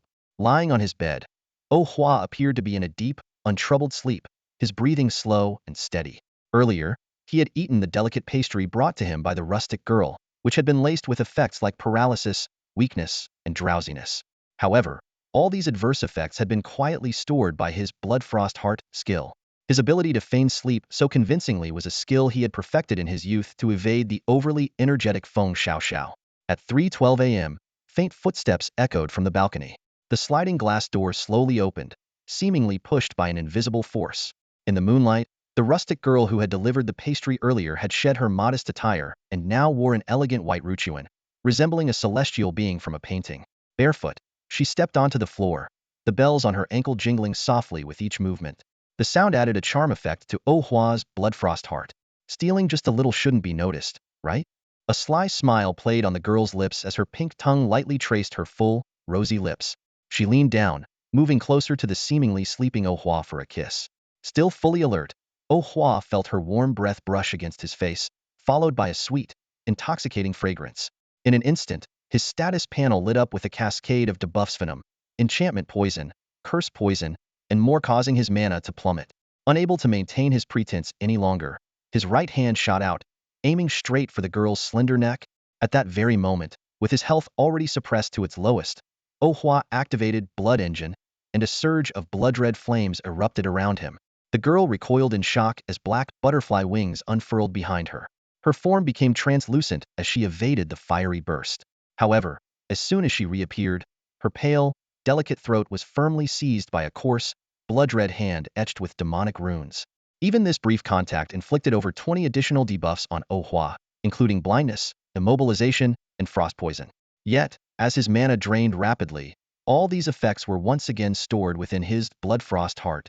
The girl let out a soft, coquettish moan, as though deriving pleasure from the searing pain at her throat. My, such impatience, my lord. You've truly startled me, she murmured, her cheeks flushed. Under the moonlight, her body dissolved into fragments, transforming into countless black butterflies that scattered into the night. Under the moonlit sky, amidst the breathtaking scene of black butterflies dancing in the air, a soft, teasing laugh echoed like a cat's paw scratching at one's heart. Accompanied by the faint jingle of bells growing distant, a seductive figure retreated from the balcony, leaving behind a playful remark. Don't be disappointed, my lord. I am not the main course for tonight. Before the words had fully faded, a shadow streaked with blood suddenly charged from behind Oh Hua. A crimson blade sliced through the air, aiming directly for his neck. Oh Hua's brows furrowed, and the Na character on his finger began to glow. In an instant, the Cansano sacred sword materialized in his hand. With a swift motion, he turned and intercepted the blood-red blade with precision. Clang! A heavy collision reverberated, and a powerful shockwave swept through the room. Tables and chairs toppled, blankets and pillows were torn apart, and feathers scattered wildly in the air. Ha ha! You really are a monster! The young man with blood-red eyes, despite using all his strength, couldn't move the massive sword an inch. Yet, instead of despair, his face lit up with a manic grin, like a child discovering a fascinating new toy. Compared to you, I'm nothing but a stray dog. If we fight now, I'll surely die. I'm far too weak at the moment. But next time we meet, I'll sever your head and place it on an altar as my greatest trophy. Overwhelmed by the suffocating terror pressing down on him, the young man decisively withdrew. Even just one exchange of blows had made him acutely aware of the vast gap in power between him and Oh Hua. Knowing that continuing the fight would mean certain death, he immediately chose to retreat. His figure dissolved into a mist of blood and vanished into the shadows of the corner. Oh Hua stood with his brows tightly knitted, pondering everything that had just transpired. The sudden appearance of two hidden-class individuals made him question whether the world was on the brink of upheaval. But he quickly dismissed the thought with a wry smile. Whatever. If the sky falls, those LV.120 guys can hold it up. It's not my problem. At that moment, hurried footsteps echoed from outside. Wu Shanfeng burst into the room, leading a well-equipped 10-member team, each of whom was a third-tier professional above LV.60. After quickly checking on the still-sleeping Su Xini, she let out a sigh of relief and turned to question Oh Hua about what had happened. Oh Hua briefly described the intruder's characteristics, a man and a woman. The man is around 20, the woman 17 or 18. Their levels are unknown, but they are both hidden-class professionals with decent strength. Two hidden-class individuals? Are they really exiles? Wu Shanfeng frowned deeply. Exiles were typically rogue troublemakers with little organization. The sudden emergence of two young hidden-class professionals was certainly an ominous sign. Taking a deep breath, she pulled out her phone and spoke to Oh Hua. Xiao Hua, pack up your things. Store your essentials in the storage box. We're moving to a new location. Oh Hua swiftly placed her personal belongings into the storage box before following Wu Shanfeng out of the residential complex. A black business van was already waiting downstairs, and the convoy set off in an imposing manner toward the city center. At this moment, no one paid any attention to Su Xini, who was still sound asleep in the secondary bedroom. All the transferred individuals stayed close to the business van, their focus entirely on protecting Oh Hua. The convoy eventually stopped in front of a high-end apartment building. Wu Shanfeng led Oh Hua into the elevator, straight to the top floor. As the door to the apartment opened, the luxurious decor made Oh Hua gasp in astonishment. The space was adorned with antique paintings, mahogany furniture, and ceramic ornaments, each piece seemingly worth a fortune. Oh Hua silently reminded herself to be extra careful, fearing the consequences of accidentally damaging anything. The layout of the penthouse was exceptionally spacious, a master bedroom accompanied by 5 secondary bedrooms, each with its own ensuite bathroom. There was a massive balcony, a study, a private movie room, and a gym all fully equipped. The most striking feature, however, was the kitchen, which was larger than the living room in Oh Hua's own home. Just standing at the doorway and peering inside was enough to leave her in awe. Noticing Oh Hua's astonished expression, Wu Shanfeng chuckled and explained, "Don't overthink it. My husband is merely a disciple of the vice president. This is the vice president's private apartment, and he hasn't lived here for over a decade. I've been the one arranging for its upkeep. I've already discussed this with the vice president, and he's given us permission to use it freely. Thanks to you, I get to enjoy living in such a high-end apartment for once." Seeing that Oh Hua still looked skeptical, Wu Shanfeng continued, "Although this apartment is worth a fortune now, it was actually a brilliant investment by the vice president over 50 years ago.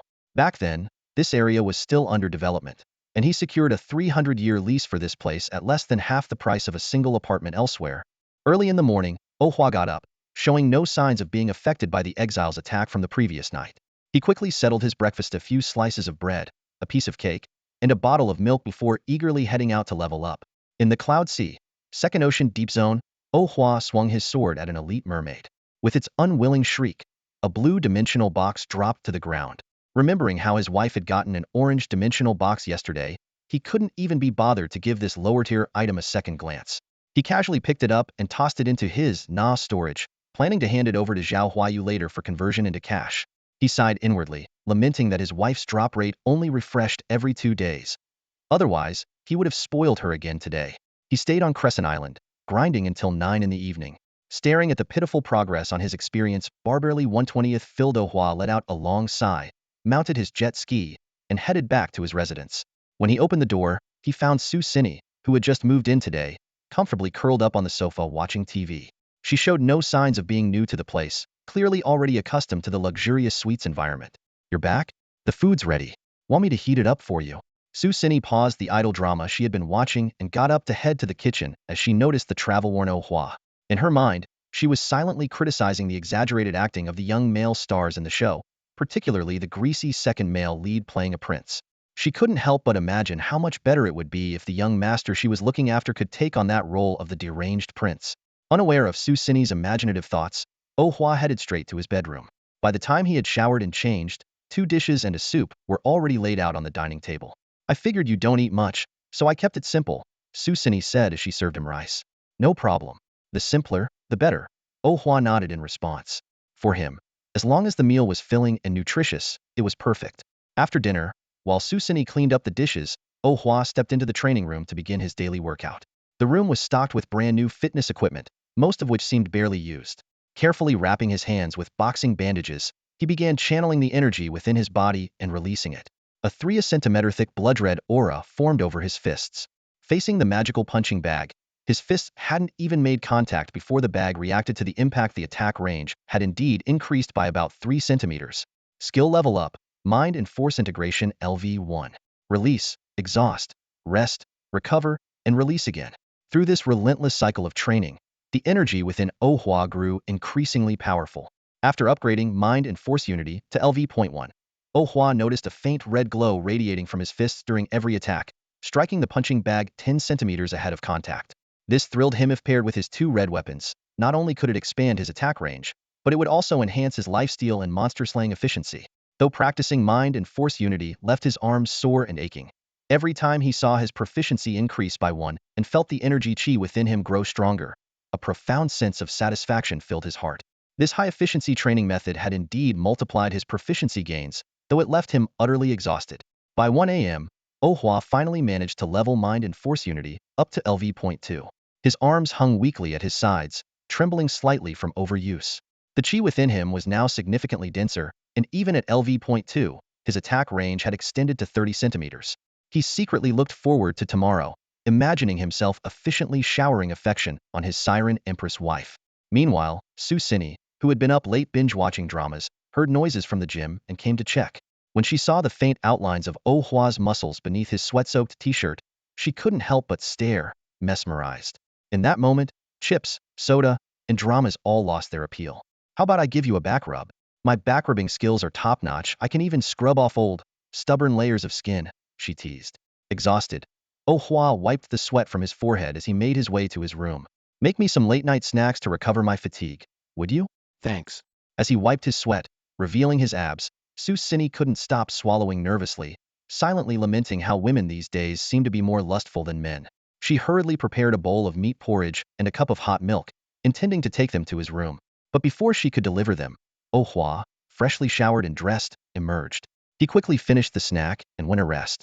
The next morning, Ohua found a meticulously prepared breakfast on the table. He devoured it in no time, gaining a series of powerful buffs, from health and mana recovery to boosts in strength, agility, and even resistance to damage and movement speed. These effects lasted for a full 6 hours. This made him marvel at the incredible capabilities of lifestyle professionals. Their buffs were not only astonishingly effective, but could also stack with those provided by support class professionals. Some attributes could even be multiplied. With these buffs, Ohua's combat power skyrocketed. In the Crescent Island forest, he could now one-shot merfolk soldiers with a single slash. Though an 11 physical defense penetration might not seem like much, it was just enough to surpass the damage threshold for instant kills. Who would have thought that the matchmaking partner assigned by the Job Transfer Guild would actually be just a chef assisting with leveling up? Ohua thought, enjoying the 21 movement speed buff as he strode toward Coral Garden, his heart yearning for his wife. As the merfolk soldiers in Coral Garden came into view, the blood-colored demon silently laughed amidst the blood flames, brandishing its blood-red blade. 2 days ago, there wasn't a single monster in the Coral Garden. Today, it's just as empty. Inside the garden, 6 second-job adventurers stood around, looking at each other with mixed expressions. A young priestess with a round, baby-faced appearance was trembling with anger, gripping her priest's staff so tightly that it creaked. Frustration from 2 days of fruitless efforts overwhelmed her, and she lashed out, kicking her boyfriend hard in the side.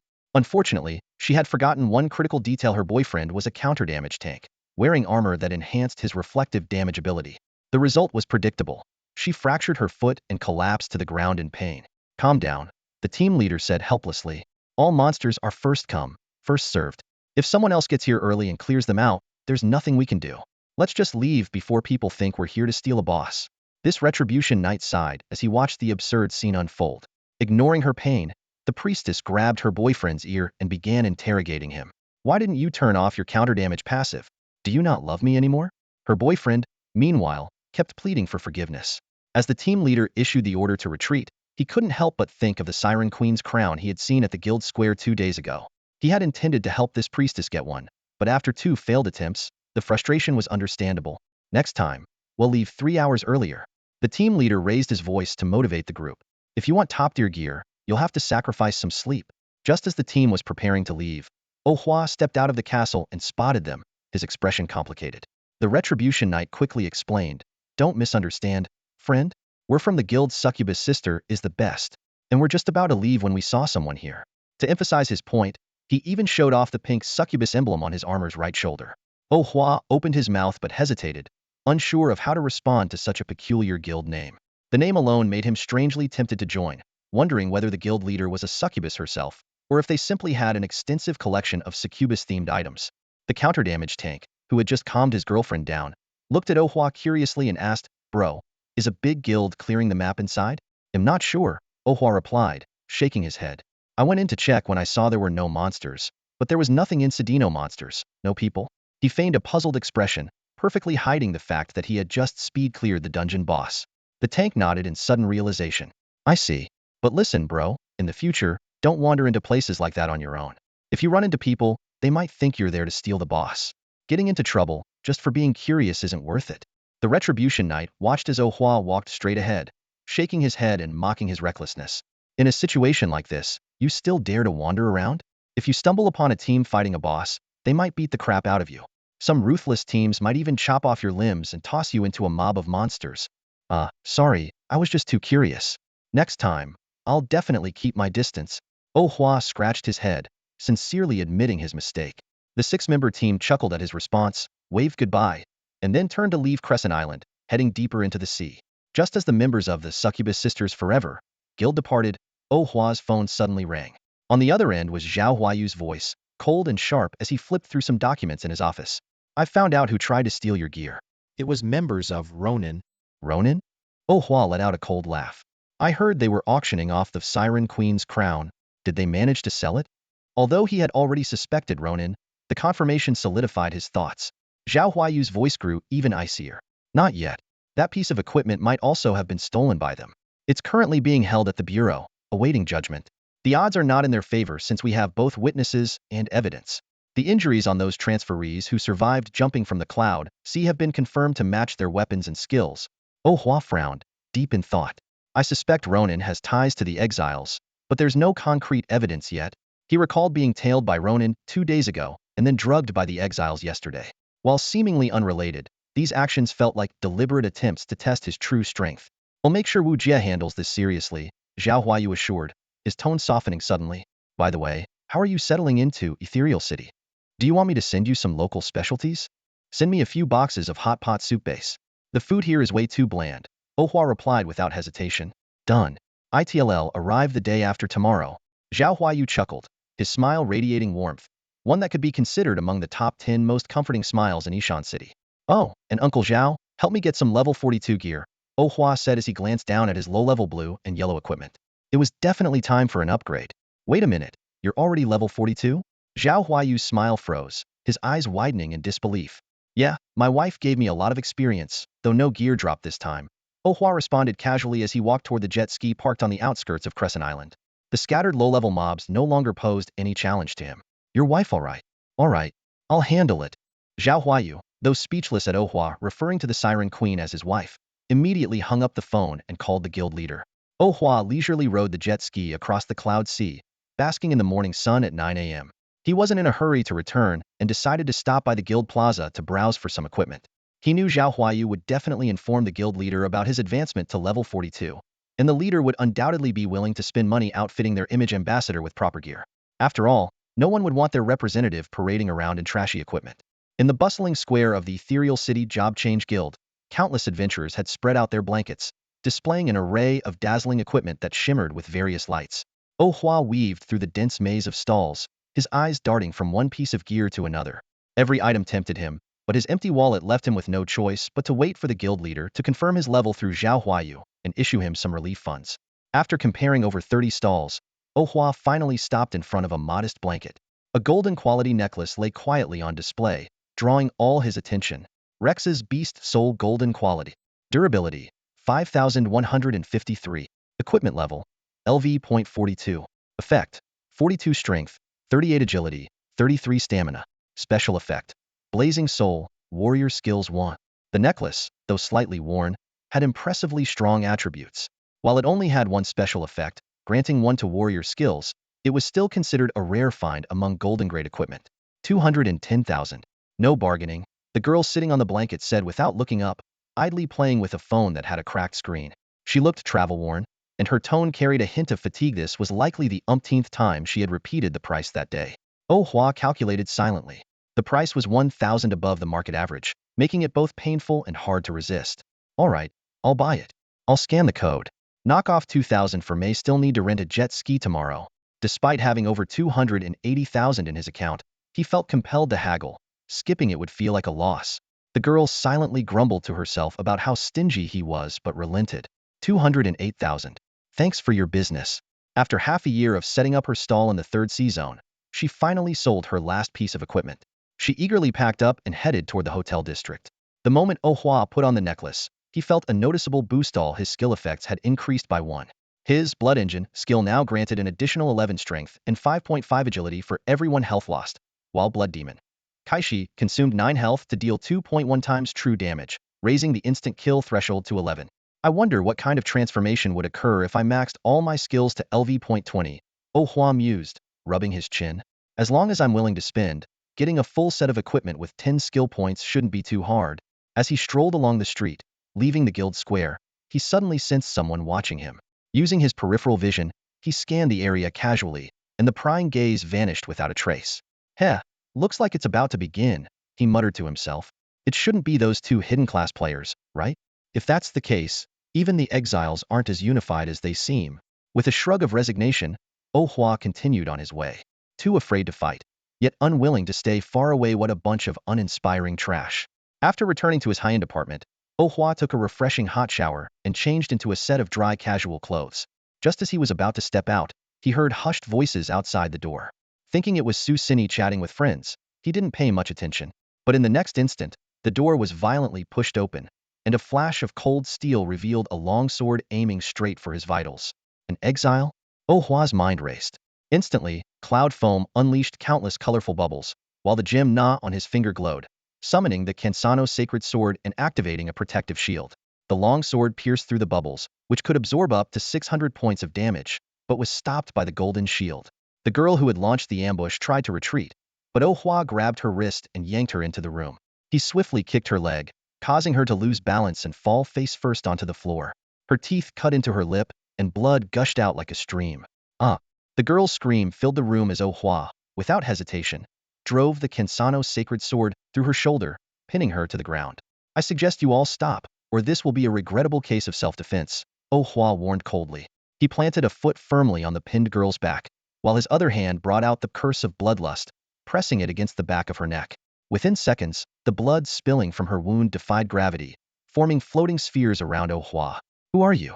Why are you in my house? A furious voice demanded. The question came from another girl, standing in the hallway and flanked by warriors and assassins who protected her like a shield. Outside the apartment, for other girls in wrinkled pajamas, their eyes red from exhaustion, glared at Oh Hua. They held weapons: a greatsword, a staff, a wand, and a dagger in their hands. My house. Oh Hua's heart sank as he realized his claim of self-defense might not hold up and could even be twisted into an accusation of breaking and entering. After a brief silence, he slowly withdrew the sacred sword from the girl's shoulder, retreating into his room under their hostile gazes. He grabbed his phone from the bed. Hello, Aunt Wu? Could you come back quickly? I've gotten into some trouble, Oh Hua said, knowing he couldn't explain his way out of this. As soon as he stepped back into his room, the group of girls rushed in. The paladin wielded her staff, casting healing spells on the injured swordswoman. However, the wounds inflicted by the bloodlust call were difficult to heal, forcing her to continuously cast spells while others scrambled for healing potions to stabilize her condition. Before long, Wu Shanfeng hurried back to the apartment. Seeing the 5 pajama-clad girls in the living room and Oh Hua tied up on the couch, she couldn't help but sigh. She approached the still angry group and began explaining the situation. These girls were the great-granddaughters of the vice president and had been placed here after being attacked by exiles. The scholar must have mistaken you for exiles attacking him, which is why he reacted so harshly, Wu Shanfeng said, glancing at the swordswoman's unhealed shoulder wound and bloodied lip, her voice lacking confidence. It's my fault for not checking with my grandfather about whether anyone else was staying here, said Feng Jinyao, the priestess, her anger subsiding after hearing the explanation. We just returned from a secret realm after 4 grueling months. Our nerves are on edge, and we mistook you for some stalker. We're truly sorry. I also mistook you for exiles attacking me. I deeply apologize for injuring your teammate, Oh Hua said, quickly taking the opportunity to defuse the tension. With apologies exchanged, Feng Jinyao and the paladin exchanged a glance before stepping forward to untie the ropes binding Oh Hua. Hey, handsome, does the damage you cause always come with a lingering critical effect? Why are these wounds so hard to heal? By Jia, the paladin, asked in puzzlement as she wiped the sweat from her forehead. She and Feng Jinyao had spent several hours treating the swordswoman's injuries on her shoulder and lips. This made Bai Jia start doubting her own healing abilities. You're already at LV 46, yet you still act like a total newbie? Haven't I told you to stop prying into other people's business? Just as Oh Hua was about to come up with an excuse, Shangguan Jiyu, the swordswoman who had just recovered from her injuries and regained her rosy complexion, lightly tapped Bai Jia on the forehead, her tone carrying a hint of reproach. Hee, I'm just curious about this year's top scorer. Bai Jia placed her hands on the swordswoman's shoulders, her eyes gleaming mischievously. After all, Sister Shangguan, you're one of the twin prodigies of swordsmanship alongside Morong Shui, and he actually managed to take you down in one blow, despite being underleveled. This year's champion really lives up to the hype. Morong Shui? Are you guys from the Red Rose Guild? Oh Hua suddenly perked up, wondering if he was about to gain a few more ants. That's right, we're members of the 3rd Squad of Black Rose, Bai Jia said proudly. Handsome, don't you ever check the transferee wiki rankings? On the Jade ranking, Sister Feng is ranked 7th, and your victim here, Sister Shangguan, is ranked 5th. Now do you understand why we were blocking your door, suspecting you of being a scoundrel? Oh Hua was at a loss for words. To him, beauty wasn't a rarity. After all, modern girls knew how to take care of themselves, and makeup only enhanced their looks. Besides, he was used to the stunning beauty of his own mother and their neighbor Aunt Feng. Even Feng Xiaoxiao, in her natural state, could easily score above a 9.5.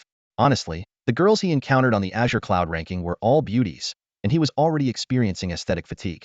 In his eyes, none of them could compare to the Siren Empress, who could drop legendary loot. I only used to check the game's wiki, Oh Hua explained with a smile, holding back his thoughts about the Siren Empress. You play games too? Bai Jia's eyes lit up as she immediately let go of Shangguan Jiyu and leaned closer to Oh Hua. What kind of games do you play? She had been itching for months since her teammates only played mobile games, leaving her feeling rather isolated. Pretty much all console games, Oh Hua said, feeling a bit nostalgic as he realized he hadn't properly played any games since starting his career change quest. The two quickly found common ground and dove into a conversation about console games. While Bai Jia's skills in fighting games were nowhere near Feng Xiaoxiao's level, she managed to keep up with Oh Hua in coup games, albeit barely. Just then, Su Sini pushed open the door, carrying bags of groceries, and froze in place at the sight before her. Looking at her elegant and commanding mother in the living room, surrounded by a group of lively, stunningly beautiful young women chatting away, Su Sini froze for a moment. A string of nonsensical thoughts popped into her mind. Is this some kind of silver party? Can one person hold off 6? Should I join in as the 7th at the critical moment and throw fuel on the fire? Noticing the mischievous glint in her daughter's eyes, Wu Shanfang immediately strode over and pinched Su Sini's ear, interrupting her silly grin. Ignoring her yelps of protest, she dragged her straight into the kitchen. Despite a rather bloody misunderstanding earlier, the barriers between young people tend to dissolve quickly. Before long, the 8 of them were seated around the dining table, enjoying dinner in a lively and harmonious atmosphere. As everyone worked together to clear the table, the piercing sound of air raid sirens suddenly echoed across the city. Quick, get your gear on. The cloud tide is coming tonight. Wu Shanfang was the first to react, her face lighting up with excitement as she issued instructions to Oh Hua and the young women. Sini, I'll have someone send over the ingredients. Go bake some buff cookies right now. There are going to be a lot of monster waves tonight. You can level up several times. Shangguan Jiyu immediately led the group back to their rooms to gear up. Wu Shanfang turned to her slightly confused daughter and repeated the cookie baking assignment. Got it. I'm on it. The moment Su Sini heard about leveling up, she dropped her dishes and dashed into the kitchen. As a chef-type daily life professional, her only way to gain experience was by developing new recipes or creating food that satisfied others. The cloud tide presented a golden opportunity. Oh Hua was the first to finish gearing up and approached Wu Shanfang, who was on the phone. Aunt Wu, the exiles might take advantage of the chaos tonight. The guild's internal security needs to be extra vigilant. Understood, Wu Shanfang replied, covering the phone's microphone, her brows furrowed. Why don't you stay in tonight? The head of security here is a third-year professional, and the other guards are second-tier. I can also call in 4 more third-year professionals. The exiles wouldn't dare act rashly. Oh Hua shook his head. No need to worry. Right now, I'm bait they can't swallow, so I won't be their target tonight. I'm more concerned they'll sabotage the city's power and defense systems. It's very likely someone from their group has already infiltrated the guild. All right, I understand. Wu Shanfang wanted to caution him against being reckless, but she swallowed her words. Never mind. I know you're not the reckless type. Oh Hua nodded and left the high-end apartment, taking the elevator down before heading quickly toward the city gate. By this time, Shang Wanjiyu and the other four women had just finished gearing up and emerged from their rooms. That handsome guy sure ran fast, Bai Jie muttered, pulling her collar tighter in mock annoyance. What? Is he afraid the five of us are going to eat him alive? We're a strong and stylish team of beauties people would kill for a chance to join us. He has no idea what he's missing. Hey, for eyes, you're finally here. The mechanic spotted the familiar figure from a distance and immediately waved, shouting, if you were 10 minutes later, I'd have shut up shop and taken off. Originally heading straight for the front lines, Oh Hua turned around at the sound of the voice and strode toward the mechanic. Heh. The mechanic rubbed his hands together, his eyes gleaming. You're heading out to hunt monsters, right? Let me tell you, the ones in the sky are the best deal. Low health, high experience. Since you bring me business every day, I'll let you borrow this beauty. As he spoke, the mechanic yanked off the tarp covering something nearby. With the fabric sliding away, a fierce-looking jet ski was revealed, shark-like paintwork, with razor-sharp folding wings on either side. Though the vehicle was scarred with battle marks and dents, it exuded a rugged, battle-tested aura. Her name's Biao Yun, my proudest creation. The mechanic ran his hand lovingly over the body of the machine, his tone filled with pride. She's way wilder than the last one. So, what do you think? Got the guts to try her out? Without a word, Oh Hua swung himself onto the seat and held out his hand. Key. The mechanic laughed heartily and tossed the key over. As the engine roared to life, a stats panel popped up before Oh Hua's eyes. Biao Yun purple tier. Durability, 330,330. Equipment level, none. Effects. Nose-mounted ram deals piercing damage. Wing blades deal slashing damage. Exhaust flames deal magic damage. Top speed, 320 km/h. Speed to damage ratio, 1 km/h 10 damage. Mana reserve, 100, 000100000. Special effect. Azure Soar consumes 110 mana per second for flight capability. Higher speed equals higher consumption. Unique. Cloudbound Resolve consumes 50 mana to grant a 50 speed boost for 20 seconds. Cooldown, 30 seconds. Unique. Skybound Resolve consumes 300 mana to grant a 1000 speed boost for 3 seconds. Cooldown, 110 seconds. Impressive. This is the real deal, Oh Hua thought to himself. Max the throttle. Unleash the skills, clear the skies in no time. Wild enough for you? This beast was made to fly. The mechanic grinned widely. What do you think? Scared yet? Oh Hua twisted the throttle hard, and the engine roared so loudly it shook the ground. The entire jet ski trembled violently. I'm only scared it won't have enough fuel to keep up. Ha ha, that's the spirit. The mechanic's eyes lit up as he turned and rummaged through a pile of gear. After a moment, he pulled out 4 deep blue mana rods. Each one's worth 30,000, but he'll give you 4 for just 100,000. That should keep you going, right? Since it hit purple tier, no one's dared to even touch this thing. I knew you were the right guy for it. Oh Hua eagerly stashed the mana rods into his storage and was just about to shift into gear when 2 men and 3 women appeared at the gate. Hey boss, we'll take 3 air bikes, said the leader, a lively young man around 24 or 25. Sorry, folks. All the air bikes are rented out. The technician greeted the customer with a professional smile, though inwardly he felt quite displeased with the arrogant young man. However, as a seasoned shopkeeper with over a decade of experience, he knew well how to treat customers and maintained his composed demeanor. My friend, traveling alone at a time like this is very dangerous with so many airborne creatures around. Why not transfer this airship to us instead? The technician suggested gently. The young man furrowed his brows slightly, his eyes scanning the empty shop. There wasn't even a single motorboat in sight. He turned to look at Oh Hua, who was sitting on the Biao Yun, calculating silently in his mind. As someone who had ranked in the top 8 of the Qingyun list 5 years ago, he had always gotten whatever he wanted. Though one airship might not be enough to satisfy everyone, he was determined to get it today, even if it meant spending a bit more. Oh Hua adjusted his slipping plane glasses, the lenses reflecting a cold glint under the light, obscuring his eyes. He turned off the engine, removed the key, and walked toward the young man. I'll give you 5,000. Hand over the airship, and let's call it a gesture of friendship, the young man offered, naming the standard rental price for the old airship. Standing at over 6 feet tall, Oh Hua exuded an intimidating presence, looking down at the young man from his height. Though the young man was roughly the same height, he seemed insignificant under Oh Hua's imposing aura. When the young man signaled his companions to push the Biao Yun, Oh Hua suddenly made his move. He grabbed the young man by the neck and lifted him off the ground. The young man's arrogance instantly dissolved into a series of gasping, choking sounds. One of his companions rushed forward to attack Oh Hua, but was met with a powerful kick straight to the chest. The force of the blow dented his armor, sending him crashing to the ground and coughing up blood. In the distance, 3 female players, a bowman, a support, and a mage, were so startled by the sudden violence that they clung to each other, screaming in fear. Ignoring the screams, Oh Hua delivered a light punch to the young man's jaw, which precisely shattered the bone and knocked him unconscious. Sorry about the mess in your shop, Oh Hua said calmly to the technician. Oh Hua casually flung the young man, sending him flying over 10 meters like a kite with a broken string. He crashed heavily onto the beach, letting out a muffled groan. No big deal, the technician shrugged as he packed up his tools. You see fights breaking out over nothing all the time in this line of work. As an ordinary professional, he had no intention of getting involved in the imminent battle with the monsters. His priority now was to lock up and head into the city for shelter. As long as this young guy could ensure his beloved Piao Yun would shine brilliantly in the skies tonight, nothing else really mattered. Oh Hua nodded in acknowledgement and mounted Piao Yun.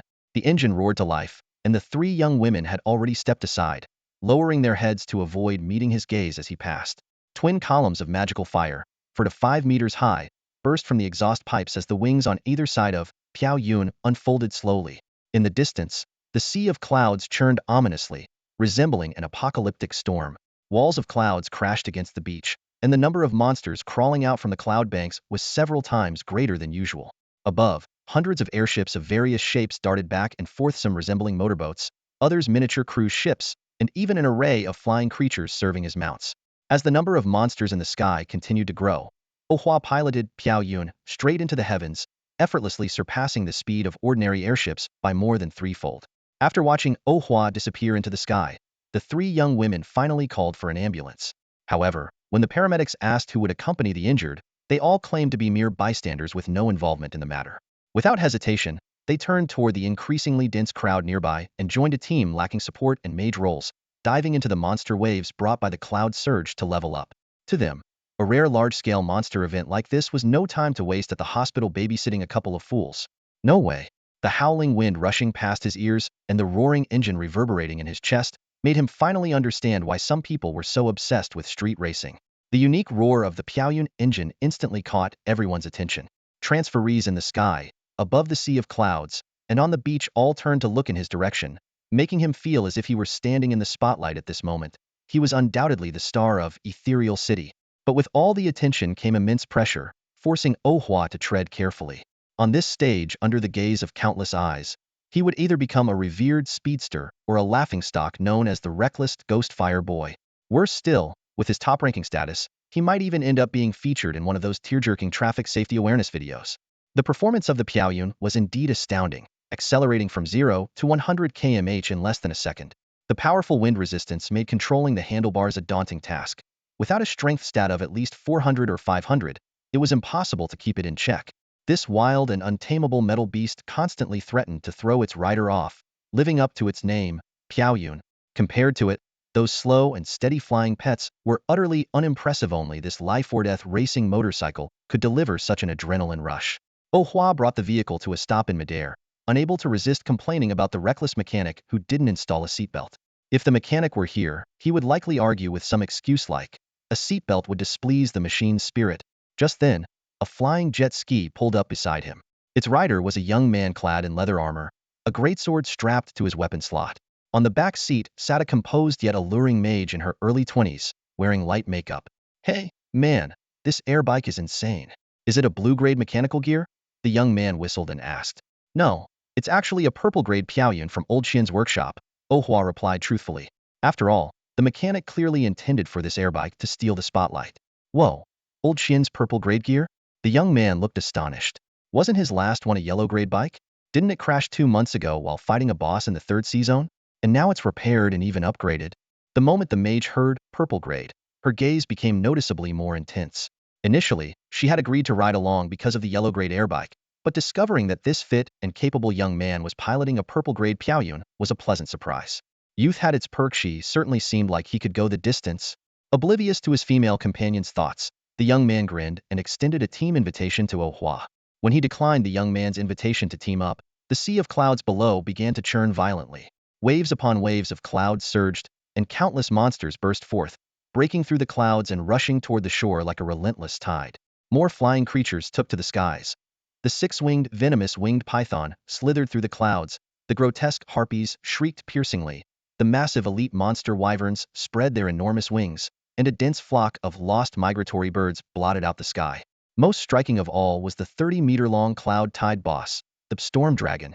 Amid this overwhelming wave of monsters, the city of mist appeared exceptionally fragile. A milky white magic array rose from the center of the city at the Job Change Guild, rapidly expanding into a semi-spherical barrier that enveloped the entire city. Wherever the shield's light extended, the flying monsters veered away, circling in the air and relentlessly bombarding the barrier with wind blades, ice spikes, and dragon breath. Oh Hua twisted the throttle to its maximum. His jet ski, the Cloud Racer, roared as its exhaust spewed a 7 to 8 meter long plume of magical fire, the engine's thunderous roar deafening. Activating the blood engine caused a mist of blood to trail behind him as he sped forward. With his left hand gripping the controls and his right tightly clutching the cursed blood blade, he faced the dense swarm of flying monsters overhead, as the jet ski's fiery trail surged to over 10 meters. The moment he activated the soaring will skill, his speed skyrocketed from 240 km/h to an astonishing 360 km/h. The world around him warped and stretched, leaving only the pounding of his heartbeat and the roar of the engine in his ears. Spotting a skeletal harpy mere meters away, he immediately triggered the sky-breaking will skill. The fiery trail behind him exploded tens of meters further, and with a dragon's roar that split the heavens, a blood-red glow tore through the pitch-black sky. 3 times the speed of sound, 3,600 km/h. This strike dealt 36,000 points of damage. Combined with the piercing and slashing bonuses from his charging speed, he carved a 7-meter-wide, kilometer-long path of blood mist through the monster horde in just 3 seconds. While the impact set Oh Hua ablaze with blood flames, the cursed blood blade's blood-stained fallen heaven skill, with its 125 lifesteal effect, kept him alive. As he plunged deeper into the monster tide, statuses like deafness, blindness, dizziness, and nausea began to take hold, only to be immediately stored by the frenzied blood ice heart. Sensing the critical threshold approaching, Oh Hua decisively activated Blood Demon. Kaishio. Oh Hua skillfully maneuvered the Biao Yun with one hand, while wielding the curse of demon blood in the other, storming through the horde of monsters like a violent tempest. Wherever the blood blade struck, all living creatures were instantly reduced to dust. The gluttony effect had already absorbed over 3,400 points of strength, agility, and endurance attributes during the initial charge, and the mind and power as one effect allowed him to effortlessly counter the flying monsters on his right, striking them with precise accuracy without any unnecessary movement. Although the 7-meter wingspan of Biao Yun didn't deal high damage, its ramming impact and sweeping wings were still considered effective basic attacks for Oh Hua, each contributing to the gluttony stacks. A swift drift and tail spin harvested dozens of attribute points, encircling once with Biao Yun to collide and surround, combined with the ferocious assault of the Blood Demon, easily pushed his 3-dimensional attributes past the 5,000 mark. Under such overwhelming attribute boosts, the surrounding monsters crumbled like fragile paper at his touch. Seizing the moment before the absorbed attributes from the first wave dissipated, Oh Hua set his sights on the Cloud Tide boss, the Storm Dragon, in a wide-open area. This massive beast, 30 meters long, resembled a colossal blue serpent with 8 pairs of pristine white wings unfurling at its sides. Seeing the blood-flamed jet ski charging toward it at breakneck speed, the Storm Dragon felt its majesty challenged. It let out an earth-shaking roar and unleashed a hurricane breath from its gaping maw filled with razor-sharp fangs. Yet, instead of halting Oh Hua's advance, the attack only made the blood flames surrounding him burn even fiercer. Without hesitation, Oh Hua drew the Kansano Holy Sword, its tip aimed straight at the dragon's chest and abdomen. A brilliant golden light tore through the gloomy skies, striking its target with precision. The Storm Dragon let out a pained screech as a charred, sunken wound appeared on its chest and stomach. The roar of the engine overwhelmed the dragon's cries. With the activation of Soaring Will and Lofty Will, the speed of Biao Yun skyrocketed to 2,300 km/h. At this moment, Oh Hua, trailing a blood-red flame tens of meters long, exuded an aura of dominance that surpassed even the Storm Dragon, whose chest was now scorched and smoldering. Unfortunately, this charge was disrupted by the Storm Dragon's breath, preventing it from reaching Oh Hua's maximum speed. Even so, the base damage of 24,000 points, amplified by the charge's velocity, was still devastating. The sharp ram at the front of the Windchaser pierced effortlessly through the Storm Dragon's tough scales, bending its serpentine body nearly in half. Oh Hua gripped the vehicle tightly with his legs, standing firmly atop the Windchaser. His health had been reduced to below 60 by the dragon's breath, which paradoxically triggered his latent potential, pushing his stats past the 6,000 mark. Amidst the raging blood flames, the Blood Demon behind him grinned menacingly, wielding dual blades. With attack speed surpassing human limits of perception, Oh Hua slashed streaks of crimson light across the Storm Dragon's body. The Storm Dragon roared in defiance, cursing Oh Hua in dragon tongue. When its health dropped to 11, a grotesque, blood-red demon skull appeared above its head. Within a single second, the blood demon drained all the blood from its body, killing the powerful boss instantly and making it yet another sacrificial offering to the blood demon. A dark orange glow appeared before Oh Hua as he swiftly retrieved 2 pieces of equipment from the dimensional box and stored them in the Bna. Having gained enough experience from soloing the Storm Dragon, he leveled up to LV.43. Without pausing to check the equipment stats, he immediately activated the Cloud Soaring Will on the Windchaser and charged toward a dense swarm of flying monsters in the distance. To him, missing such a prime leveling opportunity with so many monsters clustered together would be a huge loss. Meanwhile, other job changers were too focused on competing for kills to notice the monster-crushing whirlwind that was Oh Hua in the sky. However, the professional reporters meticulously documented every moment of his battle, uploading the footage to major video platforms. In no time, sensationalized headlines flooded the internet. Shocking. The top scorer missing for 9 days spotted in the Ethereal City? Terrifying. Ghostfire youth brutally attacks scantily clad winged elder? Amid these exaggerated news reports and edited videos, the dual title holder known as Little Handsome once again became the center of attention. The topic, which had been gradually fading from public interest, reignited with fervor. In the exclusive live stream by the Job Change Guild, enthusiastic viewers filled the screen with lively discussions in the comment section. The recent surge of cloud monsters brought profits that pleased everyone involved. Oh Hua gained an immense amount of experience points.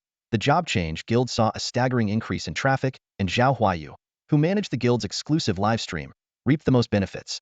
His phone was flooded with business collaboration offers, ranging from millions to tens of millions, and even reaching billions. In the sky, Oh Hua's experience bar on his attribute panel skyrocketed. Having just reached level 43, his experience points were already more than halfway to the next level. Thanks to the incredible mobility of the Biao Yun, the blood around him had formed into a genuine blood armor from the once crimson cloak.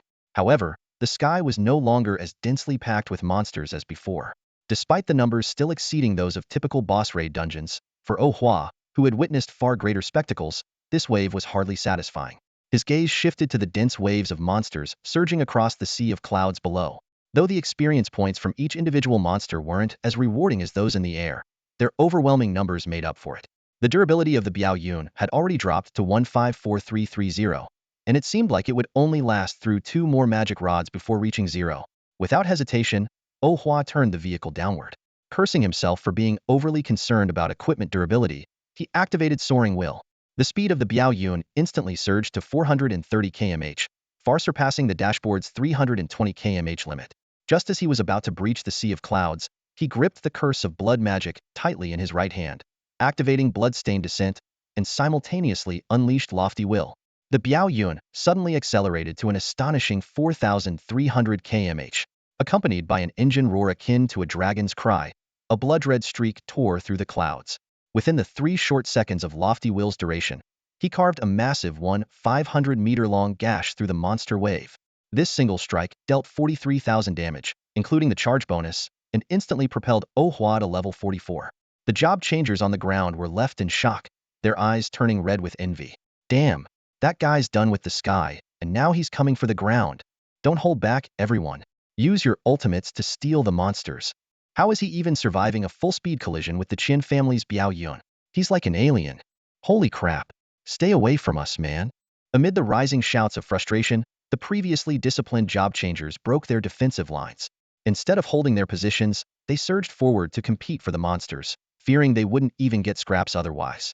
But just then, the sea of clouds churned violently, and an even larger wave of monsters emerged.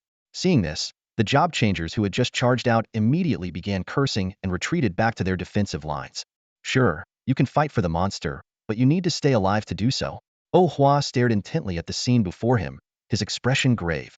The peculiar traits of these creatures made him sigh in disbelief. These aren't just any monsters. They're like something even more vampire-like than vampires. At this rate, my blood type has probably shifted from human A, B, or O to monster type. Just then, a deafening wail cry tore through the skies, scattering the surrounding clouds. From the sea of clouds emerged a colossal deep blue cloudveil whale, its body stretching over 50 meters long. Its massive frame was encrusted with thick moss and clusters of barnacles, exuding an intimidating aura. Oh Hua's eyes widened in awe, as if he had just discovered a priceless treasure. This was the ruler-level boss of the Cloud Sea, 3rd region, with a staggering level of 79 far more powerful than the level 68 Siren Queen. Brimming with excitement, he thought, the Siren Queen? She's just an ex-wife now. The Storm Dragon dropped me an orange tier chest. What kind of dimensional loot could this Cloudveil whale hold? And how much experience will it yield? At this moment, with the gluttony skill activated, Oh Hua's strength, agility, and endurance stats had all surged past 6,500. Watching the diminishing stacks of his gluttony buff, and clad in a blood armor storing millions of health points, he unhesitatingly directed his mount, the Skybust, toward the Cloudveil whale. Every small airborne creature along the way was effortlessly cleaved apart with a single strike, each kill replenishing the maximum health of his blood armor. With the effects of his Cloud Soaring Will and Sky Ascending Will abilities activated, Oh Hua slammed heavily into the Cloudveil whale. The impact caused the durability of the Skybust to drop by 23 points, but it left a bone-deep wound on the whale. Blood gushed out like a fountain. The injured Cloudveil whale retaliated in a frenzy, summoning tornadoes, unleashing wind blades, and casting repelling wind rings in an attempt to crush the tiny ant pestering it. However, despite the formidable power of its attacks, they failed to deal any fatal damage to Oh Hua, whose endurance remained above 6,000 and health had reached a staggering 60,000. In contrast, every strike from Oh Hua inflicted tens of thousands of true damage to the whale, while any damage he sustained was instantly regenerated. The situation worsened for the mighty boss, which boasted 45 physical damage reduction and 35 magical damage reduction, yet lacked crowd control immunity. This left it vulnerable to the fear effect triggered by Oh Hua's critical hits. Under the sinister shadow of the blood demon, the Cloudveil whale seemed to be marked by a blood-red doom symbol hovering above its head. Amid a sorrowful whale song, a dazzling light erupted above the sea of clouds. The LV.79 boss, Cloud Dusk Whale, dissolved into shimmering particles under the devouring power of the Blood Fiend, slowly fading away into the clouded skies. Oh Hua piloted the Sky Racer, weaving through the air as he meticulously searched for any dimensional boxes that might appear. In the end, his efforts bore no fruit. Despite the lack of loot, his experience bar had reached 3/4 full, which offered him a small sense of satisfaction. Taking advantage of the second wave of monsters, Oh Hua maneuvered the Sky Racer through the sea of clouds, unleashing his skill, Soaring Will, to sweep through wave after wave of enemies. With such an efficient leveling pace, he managed to reach LV.45 before the cloud tide subsided, gaining 3 levels in just 5 hours. This efficiency brought back fond memories of his early days as a beginner. When the cloud tide ended, the Sky Racer was battered and bruised, with its durability reduced to just 3 points. Black smoke billowed from its rear engine. Oh Hua brought it back to Old Xian's workshop and gently ran his hand along its body, almost as if he could sense the emotions of joy, anticipation, and reluctance emanating from the vehicle. Well, how did our top student fare today? The mechanic, far from being upset by the state of the Sky Racer, beamed with an unusually cheerful grin. She's incredible. Can I buy her? Oh Hua asked. Haha, sorry. She's got the potential to reach orange tier quality. Right now, she's still just a little girl. I need to nurture her until she's grown before I can let her go, the mechanic replied heartily. So, how much is the dowry? I'll reserve her in advance, Oh Hua pressed on. No rush. If you can help me upgrade her to orange tier, I'll give her to you for free. I'll even clean her up, dress her in something new, and hand her over to you myself. The mechanic waved him off with a laugh, clearly valuing the prestige of being an orange tier vehicle technician far more than money. Back at his upscale apartment, Oh Hua found Su Cini lounging on the sofa, a satisfied smile on her face. She told him there was a late-night snack in the kitchen to help alleviate fatigue. After a simple thank you, Oh Hua finished the meal, freshened up, and went to bed early. The next morning, Oh Hua received a message from Wu Shanfang, confirming that the Job Change Guild had indeed been attacked the previous night. However, the exiles who carried out the assault were only second class at best, and their combat strength was far too weak to pose any real threat. It turned out that the Job Change Guild had been well prepared. Not only had they anticipated the exiles' actions, but they had also managed to capture all 10+ members before the operation even began. However, these captured exiles knew very little. Aside from their mission to sabotage the magic array in the basement, they were completely unaware of any other details. Even the leader of the operation turned out to be just a mercenary hired to do the job. After hearing about the attack on the guild, Oh Hua chose to remain silent. He had done everything he could and said all that needed to be said. The outcome was no longer his concern. When he finished freshening up and stepped out of his room, Feng Jinyao, Shangguan Jiyu, and the other 3 women had just returned, sporting dark circles under their eyes. Despite their exhaustion, their faces were lit up with the joy of leveling up. Wow, handsome, you're really going all out, Bai Jia remarked with a wry smile as she removed her heavy knight's armor. Not only did you grind monsters like crazy last night, but you also snagged 2 cloud tide bosses. You must have gained at least 2 levels, right? And now you're heading out to level up again? How are we supposed to keep up with you? They had all witnessed Oh Hua's impressive performance the previous night, piloting an airship in the sky. His ability to maintain control even at supersonic speeds with one hand had completely changed their perception of him. Are you trying to push us to the brink? Someone complained. We've only spent 4 months in the third sea domain's dungeon, and now we come back to face this kind of skill gap? From the kitchen, Su Sini chimed in at just the right moment. Heading out to grind? Huh? Breakfast is ready, serve yourselves. Oh, and there are some leftover cookies in the fridge from last night that boost attack speed and damage. They expire this afternoon, so be sure to take them. I'm planning to farm elite mermaids and see if I can get the gear I want, Oh Hua explained as he walked toward the kitchen. The breakfast spread was both sumptuous and tempting. Golden crispy bacon and eggs, delicate handcrafted mini burgers, savory roasted sausages, and a warm glass of milk. Not only was the meal delicious, but it also offered remarkable stat bonuses. With the satiated effect, all 4 main attributes increased by over 30 points, along with a 13 boost to physical defense penetration, a 23 increase in attack speed, a 19 boost to movement speed, and an additional 11 attack power, all lasting for 6 hours. After finishing breakfast, Oh Hua retrieved 2 bags of Su Sini's specially made cookies from the fridge. The sea salt flavored bag contained 10 cookies, each capable of providing a 15-25 damage boost for 3 minutes. The exact increase depended entirely on luck. The sea salt flavored biscuits proved surprisingly effective.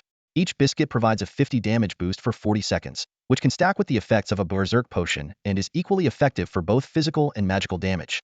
Similarly, the lemon-flavored biscuits in the same pack are quite valuable, granting a 15-30 attack speed increase for 3 minutes, which can also stack with the effects of a speed potion. However, Oh Hua looked down on this consumable reliance approach. While his Na contained a variety of magical potions purchased from the Job Change Guild, he had never used these consumables in actual combat. For one, they were too expensive, and for another, using them mid-battle would disrupt his rhythm. The motorboat raced across the Sea of Clouds, heading toward the Cloud Sea Deep Sea Zone of the second domain.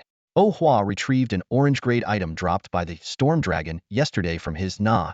This was a headpiece shaped like an eyeball, named Dragon's Eye, with astonishing attributes. Dragon's Eye orange quality. Durability, 4,242. Required level, LV.73. Base attributes, Strength 10, Agility 10, Stamina 10, Intelligence 95. Special effect. Deals 200 true damage to spirit, void, or elemental state targets. Unique effect. Guarantees limb dismemberment on special state targets. Active skill. Soul Eye 180 second cooldown. Although this piece of equipment could only unleash its full potential in specific scenarios, when facing the right target, its power could rival that of red-grade items. Oh Hua sneered as he thought of Ji Miaoqing's Lingyin Wuxing and the Butterfly Woman's Void State, deciding to keep this equipment as his trump card against them. Next, he pulled out another orange-grade Itima straight-bladed sword, resembling a Tang Dynasty saber, named Dragon's Whisper. This LV.78 weapon boasted jaw-dropping attributes, ignoring 35 of physical defense, stacking up to 24 increased damage, and even including magical damage skills. For a pure physical class, this was a rare and invaluable artifact. Yet, Oh Hua showed little enthusiasm for this weapon. As a player focused on a bleed and true damage build, he preferred his LV.120 red weapon, Curse of the Blood Demon. In his eyes, the Devour skill alone was enough to overshadow all the special effects of this orange-grade weapon. Yesterday, most players in the Ethereal City stayed up all night fighting through the monster waves, leveling up 12 levels. As a result, the Secret Realm felt unusually deserted today. When Oh Hua stepped onto Crescent Island, the empty surroundings gave him the illusion of having the place all to himself. Full of anticipation, Oh Hua made his way to the Coral Castle, only to walk away with just over half a bar of experience points. It seemed the Siren Queen was still upset with him, perhaps because of his confession to the Cloud Whale last night, and then calling the Storm Dragon his wife today. Accompanied by the Mermaid Royal Guards, she was clearly giving him the cold shoulder. Throughout the entire battle, not a single blue-tier piece of equipment dropped. Although the experience gain was decent, Oh Hua would need to challenge this proud and temperamental queen again to break through to LV46. Unfortunately, at this stage in the Ethereal City, the Siren Queen was the only boss whose difficulty level was manageable for him. The other boss dungeons were far too challenging. Forget defeating the bosses. Even the minions could easily take his life. After clearing the dungeon, Oh Hua continued grinding on Crescent Island until 3 p.m., wiping out every last mob before finally deciding to head back. As he piloted his motorboat on the return trip, an excited call from Feng Xiaoxiao came through. Oh Hua, I did it. I completed the Purple Tire class change quest. I'm now an unrestricted fighter. 5 brand new skills. How awesome is that? Feng Xiaoxiao's voice was brimming with pride and excitement. Oh well? Oh Hua was momentarily at a loss for words. While the unrestricted fighter class was technically a branch of the fighter archetype, its entry requirements were incredibly low, so low that even a chef could take the class. He recalled the urban legend of Fish Knife God, the guy who famously fought his way from the east to the west side of the city with a kitchen knife, only to end up arrested for brawling. The class wasn't weak, but it demanded exceptional personal talent. For someone like Chi Manor, who was already skilled in martial arts, the class made sense. But Feng Xiaoxiao, athletic, had no prior experience with combat techniques, leaving Oh Hua genuinely concerned for her future prospects. What do you know? Feng Xiaoxiao raised her voice indignantly. This is a rare class. It has everything: control, damage, burst potential, plus healing, lifesteal, health locking, and execution skills. Wiki says it's the best combat class out there. So, what style of martial arts do you know? Did you pick up the Thug Excitement Fist from some online tutorial? Oh Hua asked pointedly. On the other end of the line, Feng Xiaoxiao suddenly fell silent. Ahem, let's not talk about that. Feng Xiaoxiao suddenly exclaimed with excitement. Actually, I've become Chimaner's apprentice. I'm mainly learning grappling, judo, and ground techniques. She lay in a room plastered with anime and gaming posters of cute girls, figurines neatly displayed everywhere. With her legs crossed, her eyes sparkled with fervor. When sparring with her, I can get up close and personal without any guilt. Don't let her ordinary looks fool Yoshi's actually a cup. She just wears a chest binder for easier combat. Her tone turned slightly regretful. But I haven't seen my master for 7 days now. I really miss her. What level are you at? Oh Hua, clearly uninterested in her obsession with cute girls, changed the subject directly. Level 31. Feng Xiaoxiao's tone suddenly became one of frustration. Ugh, the experience required for each level after the second advancement is insane. But the director is taking us to the Wandering Cavern 4th floor tomorrow, so I wanted to give you a heads up. There's no signal there, just so you don't think I've died or something. She continued. The director's hellish training is brutal, but she has a teacher skill that boosts experience gained by 80. No matter how tough it gets, I have to push through. Alright, good luck. But don't. Before Oh Hua could finish, a sharp static noise cut through the call, followed by the automated message. Sorry, the number you've dialed is now unreachable. Feng Xiaoxiao immediately redialed, but the call wouldn't connect. Her expression remained calm, though, and a faint smirk appeared on her face. TSK, someone's about to have a bad day. Though Oh Hua often saw her as a primitive brute, she seemed unusually composed as she dialed Zhao Huaya's number. Uncle Zhao, something might have happened to Xiao Hua. I just heard the sound of an engine on his side. At this time, he should be on his way back from leveling up. Can you send someone to pick him up? I'm worried his vehicle might have been sabotaged, and he might have to swim back to the city. On the other end of the line, Zhao Huayu erupted in anger. What? Xiao Hua's been attacked. Damn it. It must be those damned exiles. He shot up from his seat in the manager's office, his face twisting into a terrifying scowl. The new male assistant standing at the door froze in place, looking like he had accidentally wandered into a mafia den. After exchanging a few brief words, Feng Xiaoxiao hung up the call. Zhao Huayu immediately contacted a team of third advancement professionals from Ethereal City to rescue Oh Hua. Ah, so boring. Standing on her bed, Feng Xiaoxiao, dressed in a white tank top and bare-print panties, placed her hands on her hips and let out a triumphant laugh. She was bursting with pride over her ultra-rare second-tier orange class, wholly radiant skybreaker, and was already plotting how to reclaim her dignity. 18 years of suppression, 18 years of servitude. It was finally time for her to rise. I'll make it so even the heavens can't hold me back, she declared boldly, only to be interrupted by a furious shout from outside the room. Feng Xiaoxiao, what on earth are you yelling about, you little brat? The shout instantly deflated Feng Xiaoxiao's bravado. Like a startled rabbit, she dove under her blanket, curling herself into a ball, terrified her mom would storm in and give her a good scolding. Her grand dreams had been rudely cut short. The scene shifts to Cloud Sea, Second Ocean, shallow waters. Oh Hua effortlessly dodged the arrow aimed at his head, but his phone wasn't as lucky. It was shattered to pieces, and a thin line of blood appeared on his cheek. Interesting. You stayed quiet during last night's chaos, but now you're bold enough to come after me, he muttered, narrowing his eyes as he swiftly drew the Kensano sacred sword from his na. The roar of a jet ski engine filled the air as Oh Hua sped toward the direction of the attackers. Suddenly, 4 airships burst out from beneath the Cloud Sea, each carrying a pilot and a gunner. Faced with their long-range assaults, Oh Hua didn't hesitate. He leaned forward, plunging the jet ski into the Cloud Sea's misty depths. Discretion is the better part of valor, Oh Hua thought to himself. It was clear this group was targeting his weakness in aerial combat, so he decided to employ the smash, retreat, lure, flee tactic he had mastered against the foul vultures on the desolate highlands. The airships quickly caught up to him, But just when they thought they had him cornered, a beam of light, brighter than the blazing sun, shot across the sky. In an instant, one airship and its 2 crew members were vaporized. The remaining 3 scrambled to scatter, abandoning any thoughts of reckless pursuit. Running away doesn't mean I can't fight back. Oh Hua smirked to himself. After all, who would willingly choose the mid-tier Kinsano sacred sword among top-tier red weapons if not for the sake of vengeance? Oh Hua's sudden counterattack threw the unsuspecting exiles into a state of fear and confusion. The scene of that dazzling beam instantly taking down 2 of their comrades made them question the intelligence they had. How could this target, supposedly incapable of long-range attacks, unleash such a terrifying strike? Was this the true power of a level 120 unrestricted red weapon? Watching the group of pursuers, now hesitant and cautious in the distance, Oh Hua furrowed his brows while steering his jet ski. He had anticipated a thrilling chase, but these so-called professional assassins lacked even the most basic professional standards, prompting him to grumble internally. If he had the contact information of the exile's leader, he would have loved to file a complaint about these unmotivated employees. Just then, 3 airships trailing magical flames roared into view from afar. At first, Oh Hua thought the intense battle he'd been waiting for had finally arrived, only to see the airships sweep over his head and head straight for the exiles lagging behind. One exile, 100,000 credits and 3,000 universal points. Double the reward if captured alive. The leader of the private guild roared with bloodshot eyes. If you let them escape today, you're all out of the guild.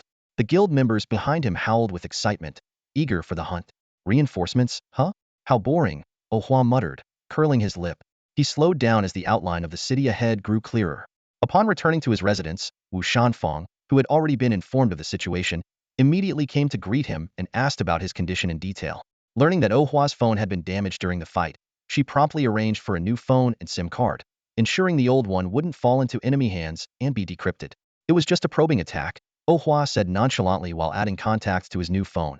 They were all low-level professionals in their 30s or 40s. It seems they haven't fully committed yet. Of course, it could also be some kind of test to gauge my strength like an entry-level assessment. After adding Wu Shanfang and Zhao Huayu, Oh Hua also added Feng Xiaoxiao. The moment she accepted, a message popped up. Did they beat the crap out of you? Followed by a cheeky emoji. Want it fresh and hot? Oh Hua shot back without hesitation. The exile's influence is growing stronger, but unfortunately, they're hiding too well for us to take any action. Wu Shanfang sighed, her brows furrowed, as she attempted to steer the conversation elsewhere. Deep down, she knew someone as shrewd as Oh Hua would never join a group like the exiles, who were all talk and no substance. But this cunning young man was too sly for his own good. Bringing up the exiles' recruiting efforts now was nothing more than a veiled suggestion that the guild should offer him more benefits. His greed is truly astonishing. Being a berserker is probably just his side gig. His real talent lies in playing the role of the Grand Minister of Internal Affairs, Wu Shanfang thought to herself with a hint of disdain. At that moment, Bai Jia, who had just woken up, emerged from the guest room in her pajamas. Spotting Oh Hua adding Su Sini on his messaging app, she immediately leaned over and insisted he add her as a friend too. Afterward, Bai Jie dragged Oh Hua off to play games. Before long, others like Feng Jiniao and Shangguan Jiyu began to show up one after another. Though Oh Hua maintained an indifferent expression, his sociable nature and witty, humorous remarks allowed him to seamlessly engage in conversations. His seemingly honest demeanor made it easy for others to let down their guard. The 5 older women affectionately called him little brother, as if they'd completely forgotten how, just the day before, he had driven a greatsword through Shangguan Jiyu's shoulder, disfiguring her and stepping on her back in a brutal display. In the early hours of the morning, after everyone had retired to their rooms, Oh Hua donned a black hoodie and pulled on a pair of rubber gloves. He retrieved a wrist blade from his non-item he had looted from an elite mermaid while farming in the coral garden and strapped it to his arm, folding it neatly under his sleeve. With practiced agility, he climbed out onto the balcony, gripped the eaves, and scaled the building to its rooftop. There, he pulled out a 60-centimeter jetpack. After a few quick adjustments, he soared into the night sky, using the darkness as cover as he flew toward the building housing the Wanderers faction. 7 or 8 minutes later, he landed silently on the target rooftop. Stashing away the jetpack, Oh Hua's demeanor shifted abruptly. He adopted the deranged, bloodthirsty persona of the exiled murderer he'd encountered earlier. Striding boldly past the surveillance cameras, he even made a point of looking directly into them before leaping up to destroy one with his bare hands. Though this was merely a branch of the Wanderers, its defenses were far from lax. Yet, the sturdy security door posed no challenge for Oh Hua, who pushed it open with ease. Inside, a dense, blood-red mist began to emanate from him, filling the air. The branch itself was a hybrid space, part office and part living quarters. 3 station transfer agents were sound asleep, completely unaware as Oh Hua slipped in and sent them to an eternal slumber. Ah! A piercing scream shattered the quiet night. The harrowing cry came from the master bedroom. The branch manager's shoulder was pinned to the bed by a wrist blade, blood gushing from the wound. Defying gravity, the blood formed floating orbs near Oh Hua. Oh Xieyu, are you out of your mind? The branch manager lay on the bed, glaring furiously at Oh Hua. His words instantly revealed his identity, along with that of 3 other members. Seems like you know who I am. Then tell me, where is the exile's hideout? Oh Hua spoke coldly, slowly twisting the wrist blade embedded in the man's shoulder. You? Who are you really? The branch manager's expression froze. Was this not Oh Xieyu in disguise? Could it be the real one? But the real Oh Xieyu wouldn't wear such a crazed expression. Could the exiles have discovered his identity and sent Oh Xieyu to eliminate him? Or was this just another one of Oh Zai's twisted games? Before he could untangle his thoughts, Oh Hua, clearly impatient with the hesitation, withdrew the wrist blade and swung it in one swift motion. The man's unfinished words were cut short as his head tumbled to the floor with a dull thud. As a third-tier professional, the branch manager should not have been killed so easily. However, he was caught completely off guard, with all his passive abilities sealed by the blood venom of the Titan blood serpent. His overall attributes had dropped by 21. Meanwhile, this assassin, having activated the blood engine, possessed raw strength rivaling that of a 4th-tier warrior even without any equipment. In the distance, the wailing of alarms echoed, triggered by the destruction of the building's surveillance system. Oh Hua flicked the blood off his wrist blade and turned toward the other 3 directions. The 3 professionals, still deep in sleep, were swiftly decapitated without any resistance. Following the infamous ritualistic methods described in the killer's online rumors, Oh Hua placed the 4 severed heads in the center of the living room and used their blood to perfectly replicate the signature ceremonial magic array. The sound of alarms grew louder as curious tenants, awakened by the commotion, began peeking out their windows to investigate. Oh Hua quickly returned to the rooftop, activated his jetpack, and smoothly flew back to the balcony of his own apartment. After deleting the custom program he had written, Oh Hua sat in front of his computer, tuning into a live stream. It was a team of outdoor exploration streamers he had been following for 7 years. Once ranked as the top team on the Qingyun leaderboard, this professional speedrun squad consisted of elite players, each a master of their respective professions. Their strategies and techniques had greatly benefited Oh Hua over the years. Wow! Big thanks to the primate caretaker expert for the orange box. Whoa! Thanks to the primate caretaker expert for the red box. His exclamation immediately drew the attention of his 7 teammates. Everyone excitedly fixed their eyes on the screen. A red box meant a whopping 188,888 yuan. Even with the platform taking a 30 cut, they could still split over 100,000 yuan among themselves. Just then, a comment from Oh Hua appeared on the screen. Got a queen's crown drop, sold it at auction a few days ago, made over 2 billion. White knighted you for 7 years, Xiong bro, but now I'm getting too old for this. You're telling me you actually got the queen's crown with a 0.14 drop rate? Li Mingxiong exclaimed in disbelief. Back in the day, we farmed the Azure Abyss, Siren Queen's lair for over a year just to get one. You're incredible, bro. Wishing you another queen's crown drop the day after tomorrow. Honey, make this expert a moderator now. Any thoughts of trying to dissuade Oh Hua from spending money instantly vanished. He had initially assumed Oh Hua was some rich, spoiled miner who didn't understand the value of money and had even considered filing a refund request. After all, as a level 83 third-tier veteran player, he didn't care to make money this way. But if the funds came from skillfully farming gear, there was nothing more to say. As Li Mingxiong repeatedly expressed his gratitude, another red box slowly floated across the livestream screen. In the early hours of this morning, a major murder case occurred in the Jinling community of our city.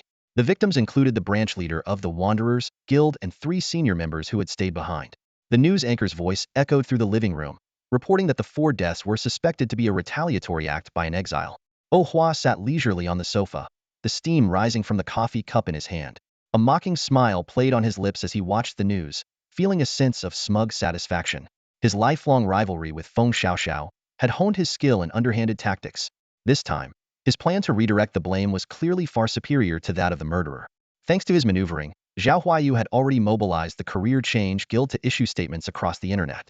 The inflammatory language portrayed the deceased as heroic martyrs, calling on everyone to unite in tracking down the vicious and ruthless exile. A slight smirk tugged at Oh Hua's lips sometimes. The dead were indeed more useful than the living. That damn exile! Bai Jia exclaimed angrily, staring at her phone screen, which was playing footage of the murderer crushing a surveillance camera. She turned to Oh Hua, her face filled with indignation. Pretty boy, this guy is clearly targeting you. Both murders were done imitating your style. Oh Hua responded nonchalantly, probably just trying to ride on my fame.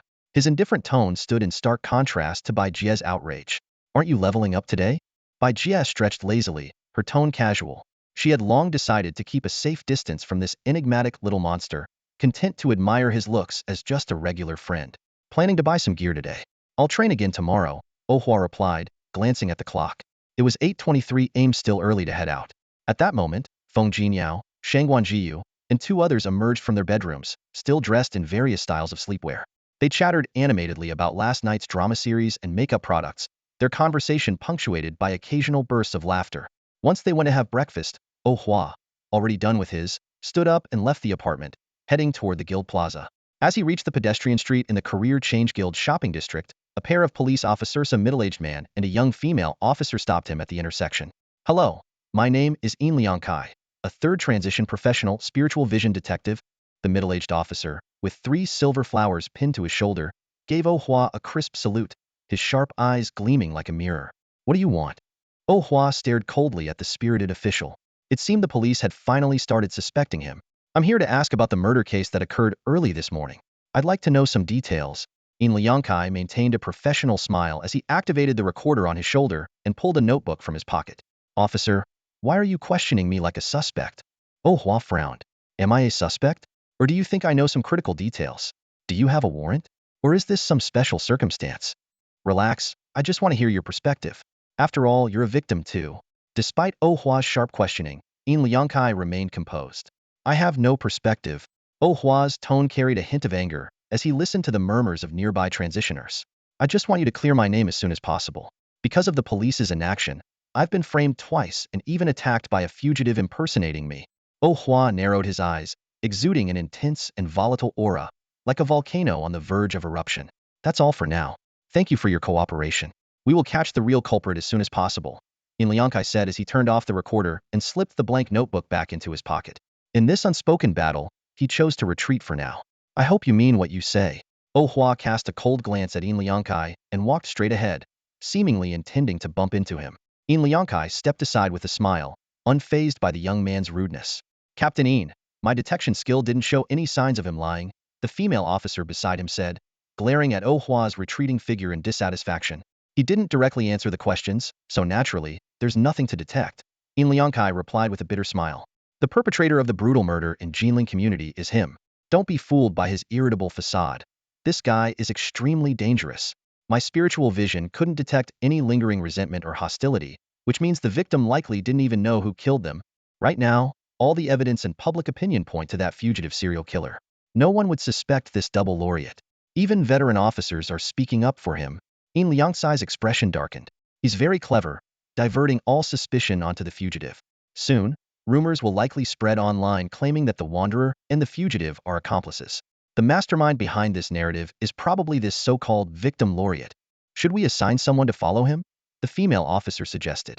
Anyone tailing him will be branded a fugitive themselves, thanks to his masterful smear tactics. It's a waste of effort, Liang Kai said, shaking his head. This kid is like a hornet's nest, you can't touch him. Let's just hope this ruthless laureate doesn't suddenly side with the fugitives. The street interrogation by a seasoned investigator served as a wake-up call for Ohua. Standing amidst the bustling crowd in the guild square, he realized that his actions in the city would need to be far more cautious going forward. Even with official protection, he couldn't afford to create too much trouble for those above. Perhaps next time, it would be wiser to wait patiently for the target to leave the city before making a move. Just then, Zhao Huayu's communication request came through. Xiao Hua, we've discovered that Wanderers Union is undergoing personnel changes, Zhao Huayu said while pulling up an audio file on his computer. More importantly, the guild leader of Wanderers Union has been meeting frequently with a woman named Luo Lu. Each conversation lasts over an hour. After investigating, we found that Luo Lu is a 73-year-old retired nurse who left her job more than a decade ago. Zhao Huayu continued, frowning as he played the intercepted recordings.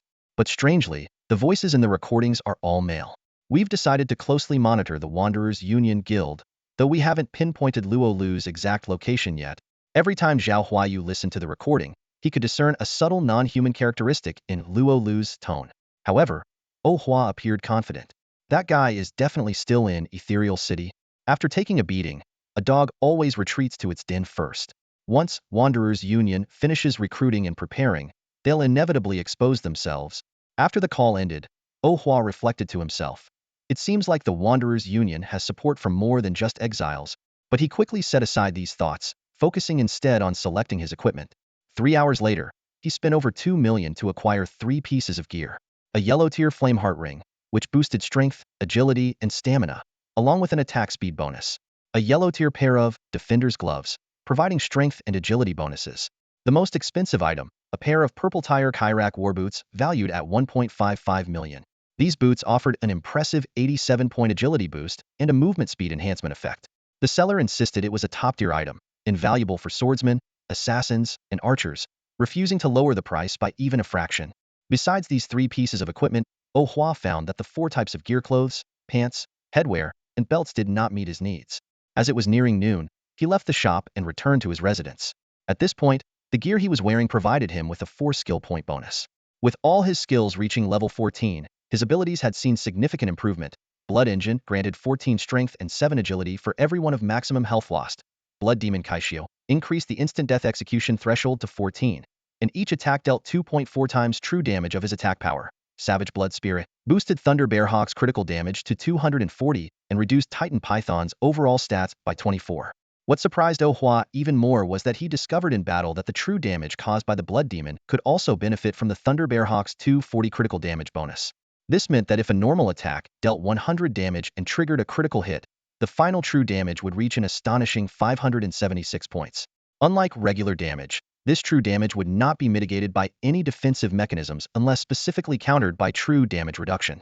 Additionally, Thunder Bearhawk's critical hits inflicted a fear effect, ensuring that the next attack would also be a critical hit. This allowed Oh Hua's damage output after activating Blood Demon Kaishi to far surpass that of any other class changer at the same stage, making even bosses struggle to endure his attacks. After successfully purchasing his equipment, Oh Hua returned to his high-end apartment, changed into a comfortable workout outfit, and headed to the gym. To his surprise, someone was already there training. Shangwan Jiyu was wearing a black sports tank top and tight shorts, focused on her squat training. The 280-kilogram barbell indicated that her base strength stat was likely around 85. While others in the gym were captivated by her flawless physique, Oh Hua calmly assessed her combat capabilities. "Are you here to work out too?" Shangwan Jiyu asked, wiping the sweat from her forehead after completing a set. "Yeah, my body feels a bit stiff. I'm going out to grind monsters tomorrow, so I thought I'd loosen up today." Oh Hua replied simply before starting his own training routine. The two focused on their respective workouts without disturbing each other.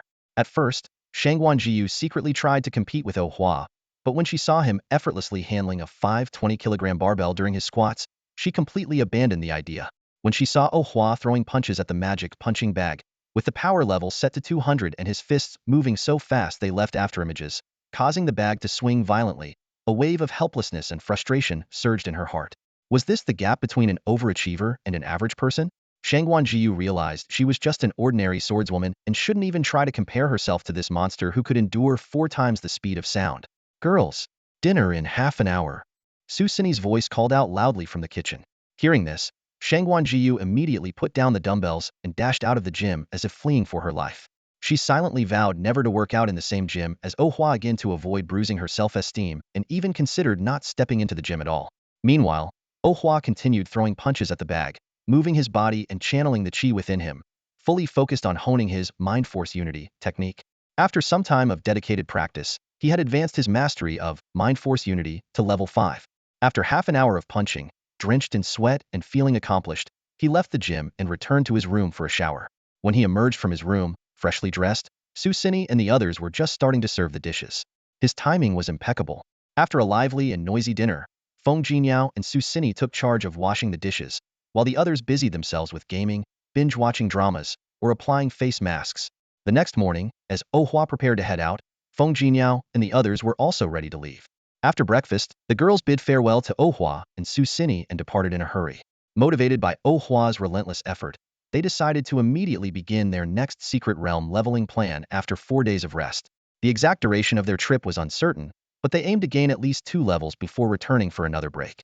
Before leaving, Bai Jia invited Oh Hua to join her on an adventure training amidst a sea of flowers. However, Oh Hua, believing that solo leveling would be faster and more efficient, declined her invitation. Despite his approachable demeanor, he was an enigmatic character at heart. Sitting on a luxurious private yacht, Bai Jia crossed her arms and complained to the nearby Shangwan Jiyu, "You're such a sucker for looks. You've even stopped watching your dramas these past few days, just circling around him." Look at yourself, you're already 23 and still thinking about younger guys? Shang Guanjiu chuckled at Bai Jie's words and couldn't resist teasing her. Sister Bai, he's not the perfect guy you imagine him to be. Just forget about him.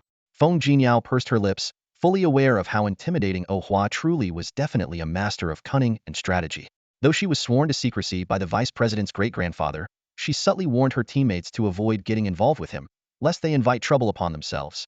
This kind of cold on the outside, warm and thin-side type is rare. How could the guys in those cheesy dramas compare to his charm?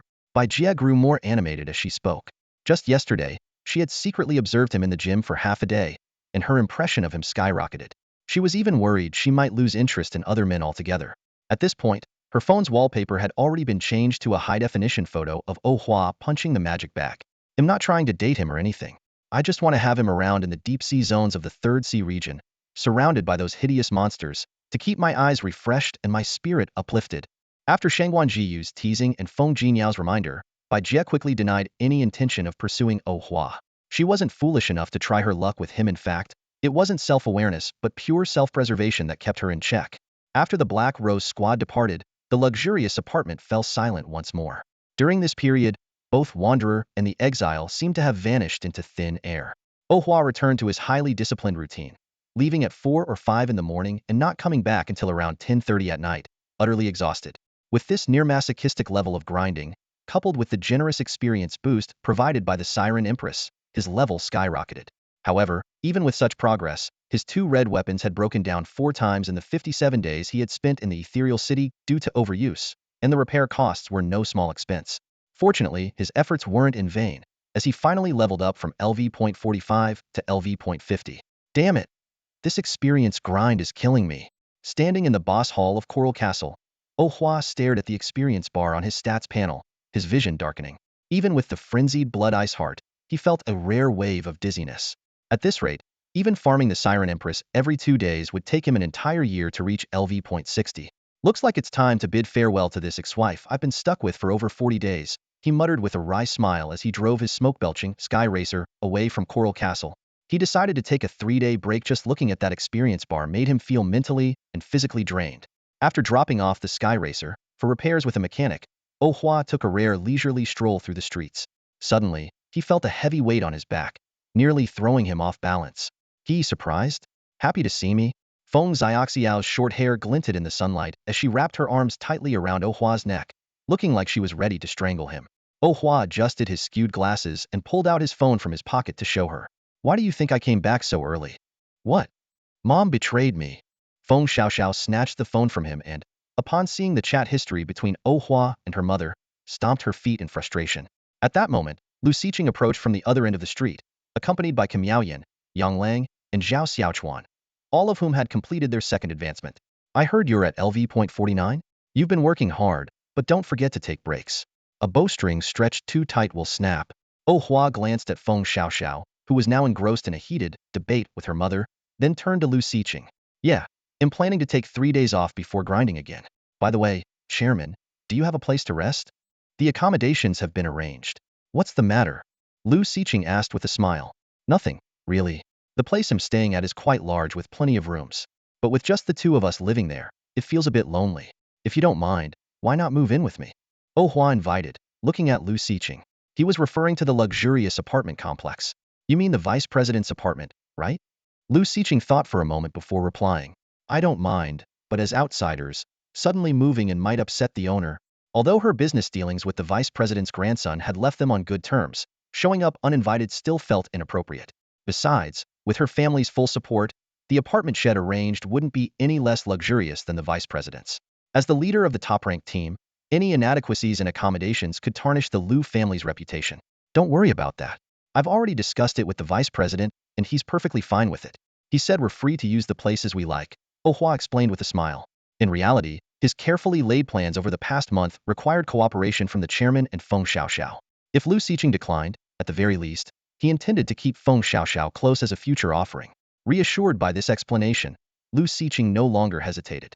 After all, it was a gracious invitation from the top scholar, and she didn't want to offend him. The group chatted and laughed as they walked to the entrance of the high-end apartment building. Looking up at the towering structure, Lu Xiqing's expression turned peculiar. Oh Hua, is this where you're staying? She asked. Yes, I live on the top floor. Oh Hua nodded, puzzled by her reaction. My apartment is on the 16th floor, right below the vice president's, Lu Xiqing said with a wry smile. While she knew Oh Hua had been staying at the vice president's place after the attack by exiles, she hadn't realized it was directly above her own. The coincidence was remarkable, neighbors living just a floor apart, even if they hadn't met today. Oh Hua was momentarily surprised but quickly came to terms with it. Given the Lu family's status as one of the nation's most prominent clans, owning a luxury apartment in Ethereal City was only natural, and this particular building was among the finest in the city. The six of them cheerfully entered the building. After some discussion, Feng Xiaoxiao and Kumiaoyan decided to stay on Oh Hua's floor. Kumiaoyan felt it would be more comfortable to stay with Feng Xiaoxiao, as the floor below was mostly occupied by men apart from Lu Xiqing. The two girls could keep each other company and chat. Meanwhile, Lu Xiqing stayed on the lower floor with Yang Lang and Zhao Xiaochuan. After all, it was just one floor apart, so it wasn't a big deal. As soon as they entered the living room, Feng Xiaoxiao was drawn by the enticing aroma wafting from the kitchen. Seeing a young, elegant woman busily cooking, she couldn't help but exclaim, "Wow, sis, your cooking smells amazing." Feng Xiaoxiao flitted around Su Xini like a cheerful little bird, her gaze darting back and forth between the delicious food and the beautiful woman. Su Xini, overwhelmed by the sweetly adorable girl who kept calling her sister with such sugary affection, felt like her heart might just take flight. It was as if she'd been transported back a few years to her younger self. Smiling, she handed Feng Xiaoxiao a plate of 4 delicacies steamed shrimp. Feng Xiaoxiao happily accepted the dish, but after taking just one bite, her gaze suddenly froze in the direction of Oh Hua. The next moment, blood gushed from her nose like a fountain. She collapsed onto the kitchen floor, lying flat on her back with her arms crossed over her chest like a mummy, though her face bore an oddly serene expression. Witnessing this, Su Xini immediately grabbed the remaining 4 delicacies steamed shrimp and stuffed it into her mouth. To her frustration, nothing special happened. She fumed silently, wondering if some deity had it out for her. "Help! Help me up!" Feng Xiaoxiao weakly extended a trembling hand for assistance. Su Xini was just about to help her up, planning to interrogate her for details later that evening, when a remote control arced through the air in a perfect trajectory and struck Feng Xiaoxiao squarely in the right eye. "Ah, my eye!" Feng Xiaoxiao screamed as her health bar seemed to drop by half. She writhed on the floor like a worm, her legs flailing wildly. The force of the remote's impact sent a gust of air that tousled Su Xini's hair, making her shiver. She quickly turned back to the cutting board and began slicing potatoes at lightning speed. Her hands were trembling, and beads of sweat formed on her forehead as she silently prayed not to become the next target. "I'm just a harmless, slightly naughty little chef. Please don't hit me," she pleaded internally, even considering playing dead to save herself. Meanwhile, curled up on a single-seater sofa, Kumiaoyan looked at the furious Oh Hua and trembled like a frightened little hamster. She couldn't understand how the gentle brother who had been patiently teaching her strategies for the game Ethereal City just moments ago had suddenly turned into this terrifying, vengeful figure, as if ready to tear someone apart. A rope hung down from the crystal chandelier on the ceiling, with Feng Xiaoxiao dangling upside down like prey ensnared in a spider's web. Though her eyes were covered by a blindfold, it didn't hinder her ability to see through things. She discreetly admired the perfect figures of Kumiaoyan and Su Xini, all the while putting on a pained expression and groaning incessantly with exaggerated, ouch, ouch sounds, a performance clearly inspired by Oh Hua's acting skills. Lu Xiqing entered the room with Yang Lang and Zhao Xiaochuan, and upon witnessing the comical scene, struggled to hold back laughter as he asked Oh Hua, "What's going on with her?" "Probably a lack of blood flow to the brain, leading to a loss of intelligence." "I'm trying to wake her brain up," Oh Hua responded nonchalantly. Just as he finished speaking, he noticed Feng Xiaoxiao sneaking a glance at him. Without hesitation, he grabbed a banana from the coffee table and threw it at her. Ugh! The banana struck her abdomen, and Feng Xiaoxiao let out a muffled groan. She quickly turned her body toward the kitchen, finding solace in the graceful figure cooking there to heal her wounded pride. Although Oh Hua initially planned to keep Feng Xiaoxiao suspended for 3 days and nights, the director, moved by her pitiful cries, interceded on her behalf, unaware that Feng Xiaoxiao could see everything from her vantage point. Dinner was unusually lively, thanks to the comedic duo of Feng Xiaoxiao and Su Xini, whose antics kept everyone entertained. Afterward, the group dispersed to their rooms to prepare for the next day's training. While playing a go-kart video game, Feng Xiaoxiao steered her vehicle into boxes and launched rocket missiles, all the while chatting about her mother's recent news. "Annie came back a while ago. I heard that after defeating the infernal fire dragon at Molten Flame Lake, she was ambushed by some gear hunters. They looted a redder item and even broke Xuejie's hand. Thankfully, the vice president of Red Rose used her healing ability to regenerate her limb." Hearing this, Oh Hua's expression remained calm, without the slightest flicker of emotion in his eyes. But Feng Xiaoxiao knew him well enough to sense he was already plotting misfortune for those gear hunters. My mom's pretty vindictive, so don't even think about avenging her. You'll regret it, Feng Xiaoxiao warned. Ohua immediately guessed Feng Xiaoxiao's thoughts after catching her glance and quickly denied any intention of avenging his mother. This caught Feng Xiaoxiao off guard. She couldn't imagine Aunt Xiaoying, who was always gentle, kind, and an exceptional cook, being someone petty or vindictive. In her mind, Xiaoying had always been the epitome of strength, elegance, and warmth. Seeing Feng Xiaoxiao's skeptical expression, Ohua didn't bother explaining just how much of a grudge his mother could hold. After playing console games for about an hour, the two parted ways and headed to their respective rooms to rest. The next morning, Ohua, who was never one to sleep in, woke up early. After washing up and getting dressed to leave, he noticed that both Feng Xiaoxiao and Kim Yaoyan were already geared up as well. Lu Xiqing, Yang Lang, and Zhao Xiaochuan had also come upstairs, ready to join them for breakfast. After enjoying a delicious breakfast prepared by Su Sini, which left everyone feeling satisfyingly full, Lu Xiqing took the lead as they set off. Though Ohua had originally planned to take a few days off, he decided to gear up and tag along. After all, he had promised Feng Xiaoxiao's mom to record her battles, and this was the perfect opportunity to visit the ethereal city, Sunny Beach, and contribute in a minor capacity. As soon as they reached the city gate, a loud roar greeted them. You brat! What did you do with the Biaoyun yesterday? Its durability is down to 13. A technician, who had been playing on his phone, immediately jumped up and yelled at Ohua. If there had been rocks on the beach, he probably would have thrown one at Ohua. Feeling a bit embarrassed, Ohua quickened his pace and slipped into the group alongside Lu Xiqing and the others. He offered a brief explanation. I was trying to ram into the Siren Empress, but she activated her evasion skill early, and I ended up crashing into a wall instead. This was his usual method of speed clearing the Coral Castle, dungeon piloting the Biaoyun at 4,300 kmh straight through the castle balcony, taking out a few merfolk guards before dealing heavy damage to the Siren Empress. Unfortunately, his luck had run out today. A half-hearted team had left the dungeon early, triggering the Siren Empress physical evasion buff. Though Ohua himself emerged unscathed thanks to his stacked stats and blood armor, the Biaoyun's durability plummeted from over 290 to just 13. On the beach, Lu Xiqing began explaining their strategy. The monsters in the shallow water area are between LV.41 and LV.47, so Feng Xiaoxiao, don't pull too many at once. Ohua stood quietly to the side, observing. Once the others started moving, he retrieved a small folding stool from his storage space and set it up by the shore. Thoughtfully, he even prepared one for Lu Xiqing. Ohua sat on a small folding stool, intently using his phone to capture the battle unfolding ahead. In the shallow water zone, Feng Xiaoxiao was skillfully drawing the attention of a dark harpy. Her swift and precise movements revealed her extensive combat experience. The teamwork of this four-person squad was nothing short of exceptional. Zhao Xiaochuan, as the storm shaman, not only provided powerful healing through his totems, but also enhanced his teammates' movement and attack speed. With practiced ease, he imbued his allies' attacks with lightning and wind elemental damage, triggering chain lightning effects with each strike. Ku Miaoyan, on the other hand, showcased her remarkable damage-dealing abilities as the blazing archer. Every arrow she fired burned with intense flames, inflicting both physical and magical damage. Whether it was a single explosive arrow or a relentless barrage of fiery arrows, her attacks left a significant impact on their enemies. Yang Lang's role as the frontier axeman was particularly impressive. With a high-level synergy of LV.6, he could command 7 black-armored axemen of equal strength to himself. These soldiers inherited his attributes and benefited from Zhao Xiaochuan's buffs. When they swung their massive axes in unison, the combination of lightning and storms created a breathtakingly powerful display. Chairman, it's been a while now, and we still haven't recruited a main DPS, have we? Ohua asked. Lu Xiqing responded with a mysterious smile. The main DPS and main healer have already been recruited. They've been delayed for a few days, but will be joining us soon.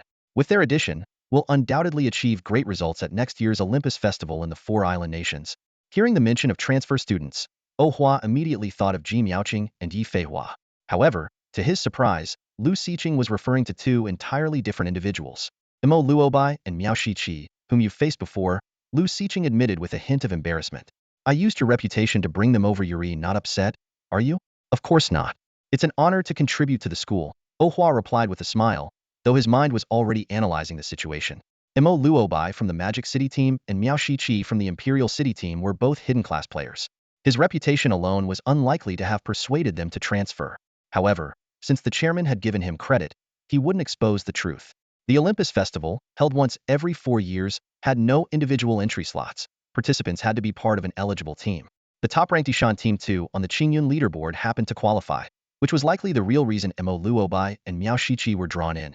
As for Ji Miaoqing and Yi Feihua, those two proud young ladies were probably seeking to challenge themselves once again on the global stage by joining other qualified teams. As the saying goes, one's happiness often comes at the expense of others' misery. Hua sat on a small stool, staring at his phone screen, while occasionally glancing forward from the corner of his eye. In the distance, Feng Xiaoxiao and her three companions dragged their exhausted bodies forward, staggering as if all their strength had been drained. Their shoulders slumped, and their steps wobbled, resembling four weary stray dogs. This pitiful sight brought Hua immense delight, especially when he caught Feng Xiaoxiao's resentful gaze, filled with a deep grudge as though she wished to tear him apart. At that moment, his sense of satisfaction reached its peak. The chairman's tactics were indeed impressive. During the final phase, he used his spiritual command to summon an elite harpy and dozens of monsters to ambush the team. The monsters kept them occupied for over half an hour, and by the time they managed to defeat them all, the four were collapsed on the beach, painting a bleak picture. Naturally, Hua didn't miss the opportunity to capture this on his phone, immortalizing the highlight of Feng Xiaoxiao kneeling on the sand, vomiting bile. Despite the torment, the team members each gained a level. Yang Lang reached LV.38. Zhao Xiaochuan and Ku Miaoyan both advanced to LV.36, while Feng Xiaoxiao hit LV.37. Back at the apartment, Feng Xiaoxiao threw herself onto the couch with a groan, complaining, "I'm exhausted. The chairman is a devil who tortures us physically, and you, Xiaohua, are a demon who torments us mentally." Deep down, she worried that this jerk might have seen through her efforts to hide her true class and was deliberately keeping an eye on her. Ku Miaoyan was in even worse shape, collapsing onto the floor against the wall, looking like a pile of burnt-out ashes. "I spent the same amount of time as you, without the chairman's experience boost, and yet I'm LV.50, Hua remarked nonchalantly, crossing his legs. His comment made Feng Xiaoxiao grit her teeth in frustration, though she couldn't argue with him. "Sister Su, could you cook something to help us recover our strength tonight?" Hua called out to Su Sini, who was busy cooking. "Got it," Su Sini replied cheerfully, humming a pop song as she adjusted her magical cooking technique. When the hot dishes and soup were served, Feng Xiaoxiao and Ku Miaoyan, now refreshed after bathing and changing clothes, regained some energy. Zhao Xiaochuan and the others also finished freshening up and joined them for dinner. However, the chairman was absent due to other commitments. After the meal, knowing that tomorrow's training would be even more grueling, everyone retired to their rooms early to rest. Hua, on the other hand, remained on the couch, scrolling through trending news. Ever since his last scheme caused trouble, the authorities had intensified their crackdown on exiles, resulting in a period of relative peace over the past month. Meanwhile, the Wanderers Guild had taken advantage of the publicity surrounding the four deceased members to aggressively promote itself, attracting numerous rookie job changers and doubling its size. "I'm here," Hua answered Zhao Huayu's call instantly while still fiddling with his phone. The Wanderer Guild took action, dispatching a team of 4 third-tier professionals and 12 second-tier professionals above level 55 to Misty City. They explained this operation to the guild as a routine personnel transfer. The area supervisor's office was dimly lit. Zhao Huayu leaned back in his office chair, his gaze cold and venomous like a snake. "A mere private guild dares to challenge a professional guild? Utterly delusional," he sneered. Hua narrowed his eyes, his tone dripping with disdain. "Only 16 people? And the highest rank is just a third-tier professional? Are they underestimating me? Not even sending a fourth-tier professional, though they not realize I can overpower third-tier professionals with ease. That's the best they can muster," Zhao Huayu replied dismissively. "They're just a small guild trying to recruit by riding on the coattails of Wayfarer's Journey. They can't even crack the top 100. There must be hidden forces beyond what's visible," Hua remarked. "Uncle Zhao, please keep an eye on who they're associating with." He hoped the opposition would send a stronger team, at least 30 people, or else his meticulously crafted plan would feel wasted on such a small target. Zhao Huayu chuckled lightly. "Don't worry, I've already got people watching them. Every move they make is under our surveillance." He added, "We're not the only ones keeping tabs on them. According to the latest intel from our neighbor, the exiles have abandoned Wanderer. They're now cozying up to foreign forces. While we're still investigating which group exactly, the signs are clear." Speaking of foreign forces, Zhao Huayu let out a cold laugh. "If even those exiles, a bunch of degenerates, shun them, then it has to be the 4 island nations. I can't think of anyone else. We should have a clearer picture in a few days." Hua was equally intrigued by Wanderer's connections, but he chose to patiently await the investigation results rather than hastily jump to conclusions like Zhao Huayu. "Have all your arrangements been made? Do you need me to assign a few fourth-tier professionals to back you up?" Zhao Huayu asked seriously. Hua's eyes remained fixed on the television, which displayed a spider preying on a moth. With a disdainful smirk, he replied, A mere team of a dozen or so doesn't warrant such a grandiose response.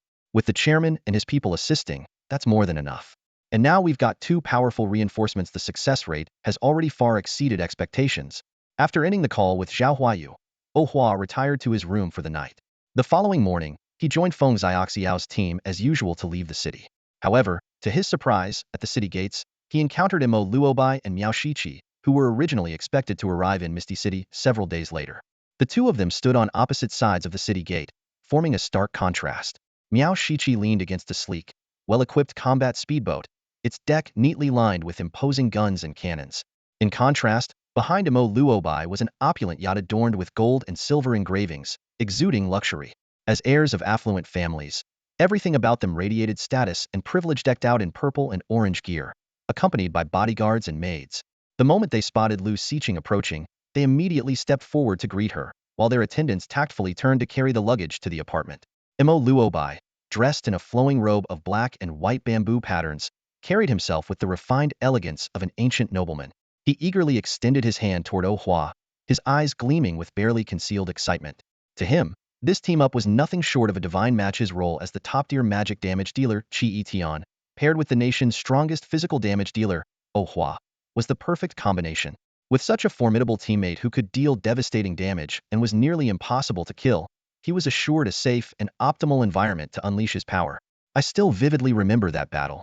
You're the only opponent who's ever managed to take me down instantly, Hua said, adjusting his non-prescription glasses with a warm smile, as he reached out to shake Imo Luobai's hand.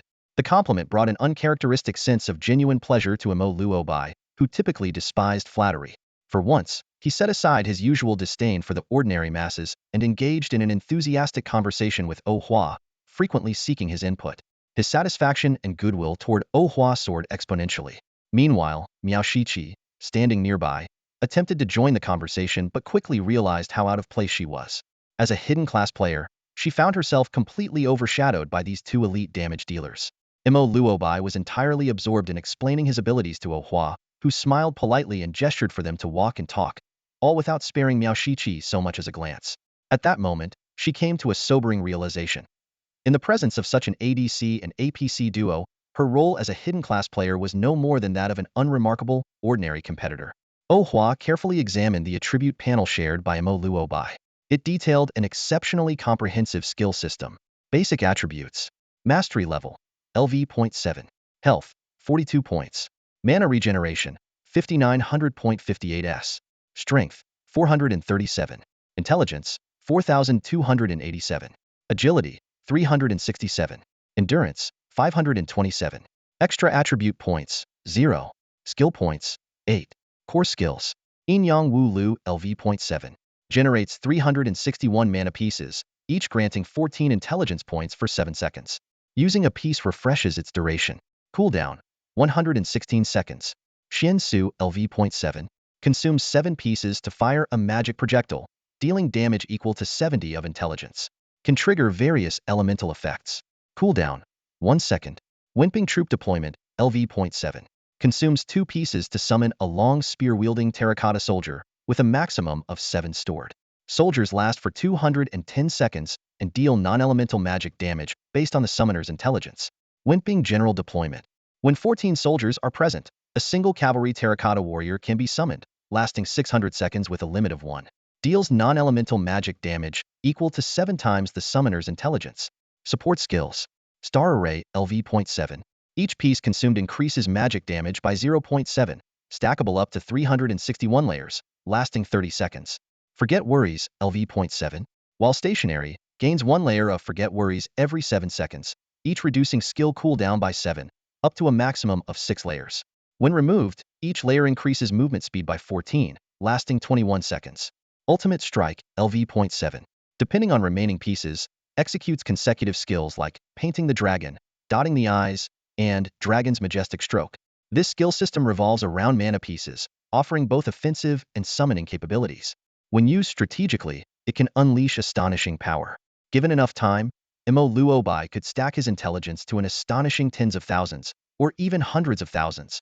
After releasing a round of chess pieces, his magic damage could increase by 252.7, and every spell he cast was guaranteed to critically hit. Even more shocking, As long as he remained motionless, he could continuously stack his skill haste effect, reaching up to a 42 cooldown reduction. With such a terrifying skill set, no wonder you could instantly defeat me during the Qingyun ranking battles, Oh Hua exclaimed sincerely. This kind of stationary output ability is unmatched among all job changers I've seen. I, Oh Hua, willingly crown you as the strongest.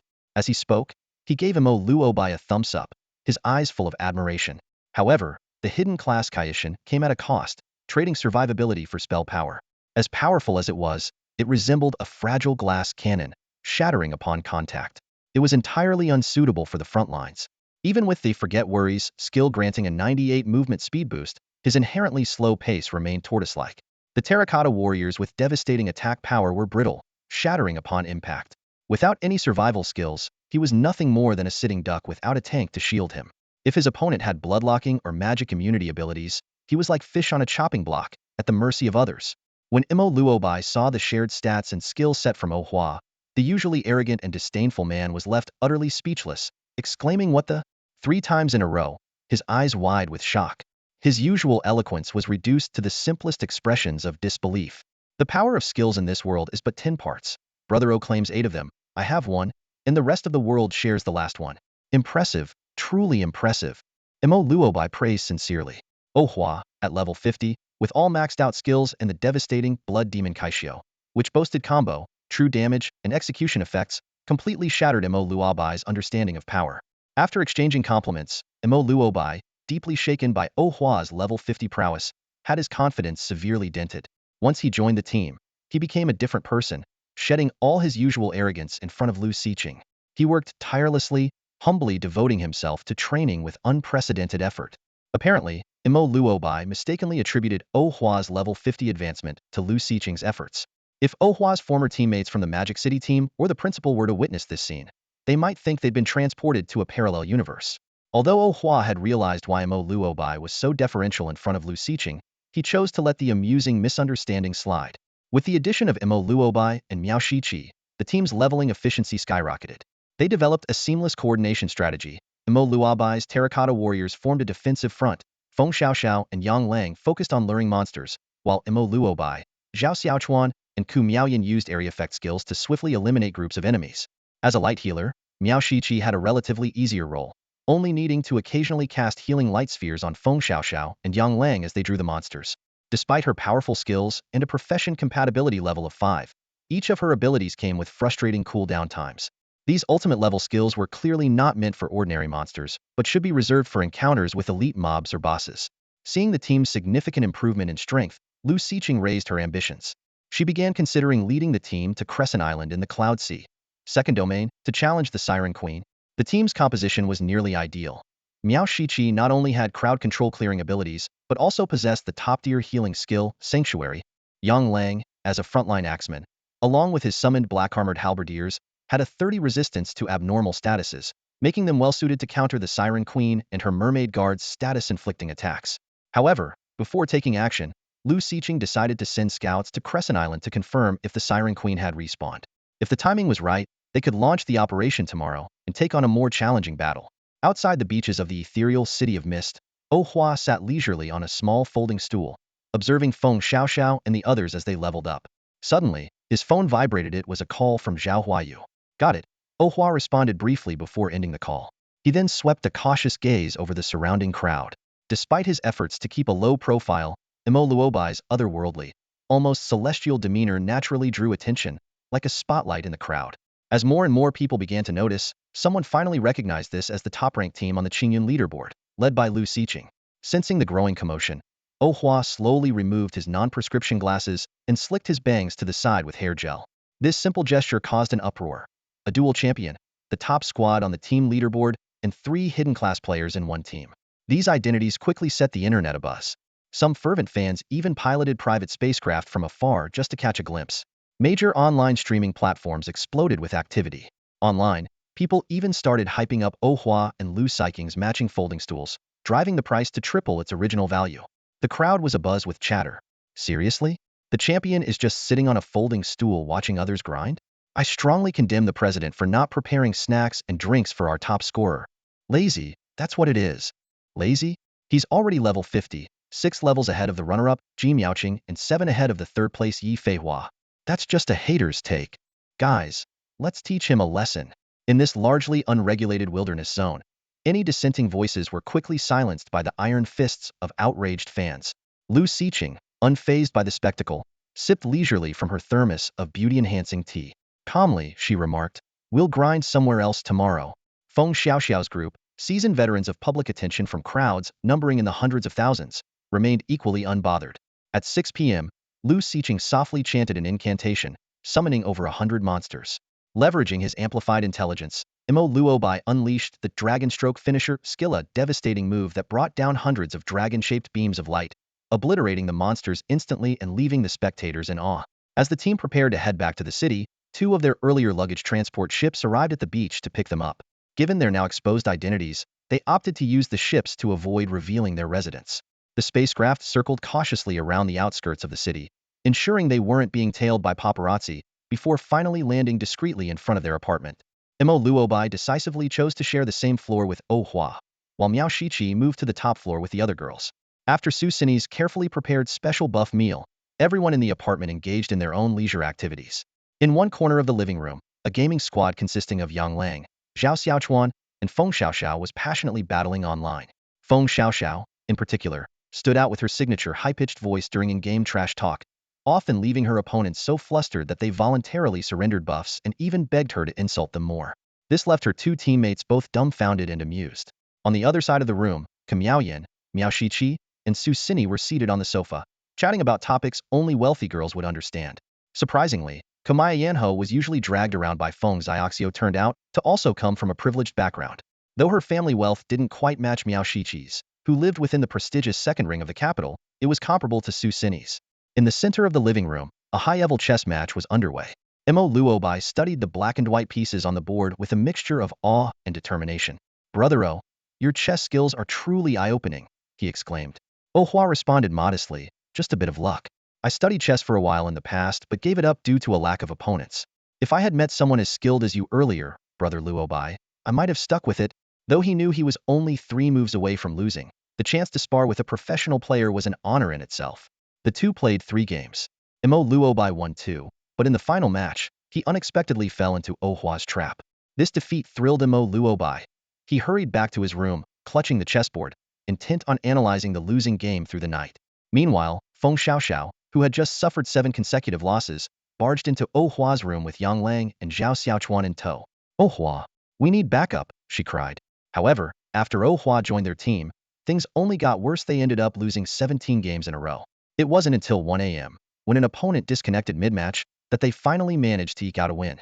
Exhausted, the group disbanded and went to bed. But Oh Hua couldn't sleep. Tossing and turning, he felt the blood mist within him seeping uncontrollably, even though he hadn't activated his blood engine. The string of losses had made him deeply suspicious of the game's matchmaking system. Facing the same elite team of national-level players 3 times in a diamond-tier match? That couldn't be mere coincidence. The developers must be in cahoots with the exiles. Oh Hua fumed silently. Otherwise, who would design a matchmaking system so broken even cockroaches would shake their heads at it? Tonight was destined to be a sleepless night. The next morning, an exceptionally luxurious private yacht smoothly departed from the underground docking station and stopped right in front of the apartment. Standing at the yacht's entrance, Lu Siqing addressed her classmates inside the cabin with a final reminder: "Today, everyone must follow Oh Hua's instructions." "Understood?" After the briefing, the yacht, under Oh Hua's skillful control, glided low through the city skies. Once they left the urban area, the yacht ascended quickly, heading straight for the Cloud Sea, Second Sea Zone deep waters. As a frequent visitor to Crescent Island, Oh Hua expertly docked the yacht steadily by the shore. The 7-member team began their leveling up session. Since the monsters on Crescent Island could no longer provide Oh Hua with significant experience points, he chose to observe and guide from the sidelines, allowing the other 6 members to focus on leveling up. On their way to the Coral Garden, Feng Xiaoxiao and Yang Lang quickly mastered the art of luring monsters. They successfully attracted 3 different types of creatures: the evil-hearted mermaid clad in shells, the merfolk guard wielding dual tridents, and the winged venomous python, a massive serpent over 20 meters long with 3 pairs of feathery wings. As soon as the lured monsters entered the ambush zone, they were immediately surrounded and attacked by 26 long-spear terracotta warriors. At this moment, Imo Luobai had already stacked his intelligence points to over 3,000 using the Inyang Wulu, Although the terracotta warriors were fragile, their damage output was astonishing. It only required 2 warriors to perform a sacrificial strike to take down a single monster. With such a high intelligence boost, Imo Luobai's mana regeneration rate was incredible, allowing him to continuously summon more long-spear terracotta warriors, while his intelligence points kept climbing. Watching this unfold, Ohua silently clenched his fists. With such combat strength, Imo Luobai's intelligence could likely surpass 10,000 by the time they faced the Siren Queen. At that point, the attack power of the cavalry terracotta warriors would reach astronomical levels. This brought back memories of the wasteland highlands, and Ohua vowed to make those vultures pay the price. Inside the coral garden, as a new wave of monsters surged toward them, Miao Shichi raised her staff high and cast Sanctuary, a pale golden 6-pointed star field, about 30 centimeters in diameter, radiated from her position. All monsters charging toward Yang Lang suddenly slowed down, their heads displaying fiery sword illusions. Each attack they suffered caused them to lose 6 of their maximum health. Meanwhile, golden winged illusions appeared above the heads of the other 5 teammates. Under the Sanctuary's blessing, their 4 primary attributes doubled, skill cooldowns were reduced by 60, damage output increased by 30, and they gained continuous health and mana regeneration. With Sanctuary's enhancement, Imo Luobai's intelligence points skyrocketed from 4,300 to over 8,600. Such an extraordinary boost, combined with reduced skill cooldowns and increased damage, forced him to re-evaluate Miao Shichi's capabilities. The significance of this support class hidden profession in battle gradually became evident. Not only could it be considered the core of the team, but it might even be more critical than the damage-dealing roles. Under the protection of Miao Shichi's Sanctuary, Yang Lang let out a furious roar, summoning 7 black-armored axemen who stood like an iron wall at the forefront, resolutely withstanding the onslaught of monsters. Behind Yang Lang, Imo Luobai's terracotta spearmen formed a disciplined line, their long spears waving like a forest, while precise magical projectiles whistled through the air, instantly eliminating elite monsters.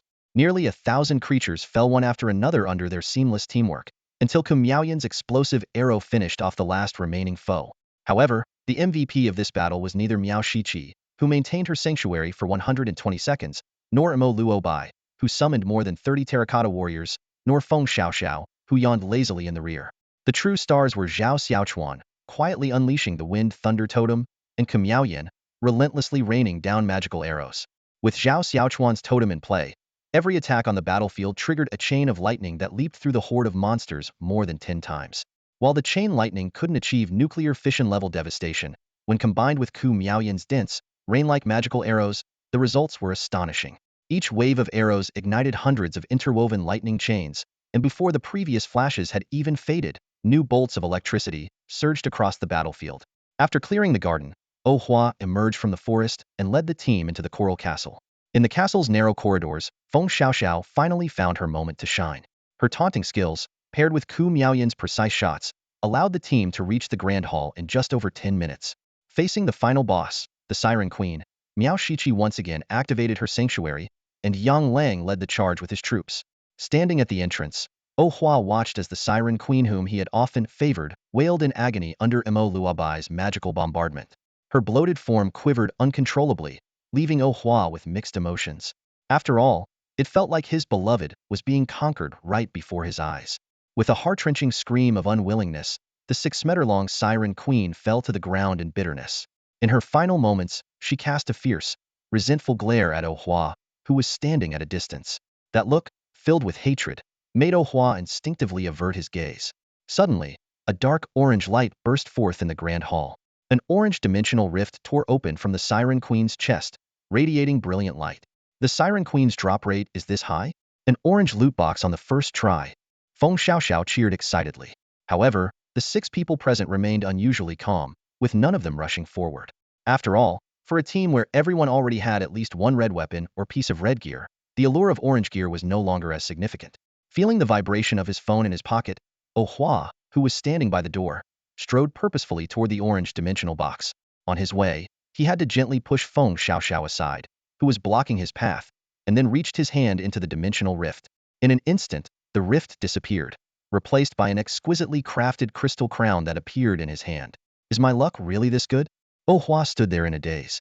He hadn't expected that on the Siren Queen's final day, he would manage to obtain the crown of the Siren Queen again. This made his thoughts wander uncontrollably. Is she trying to make me stay? Does she still have feelings for me? She's so thoughtful.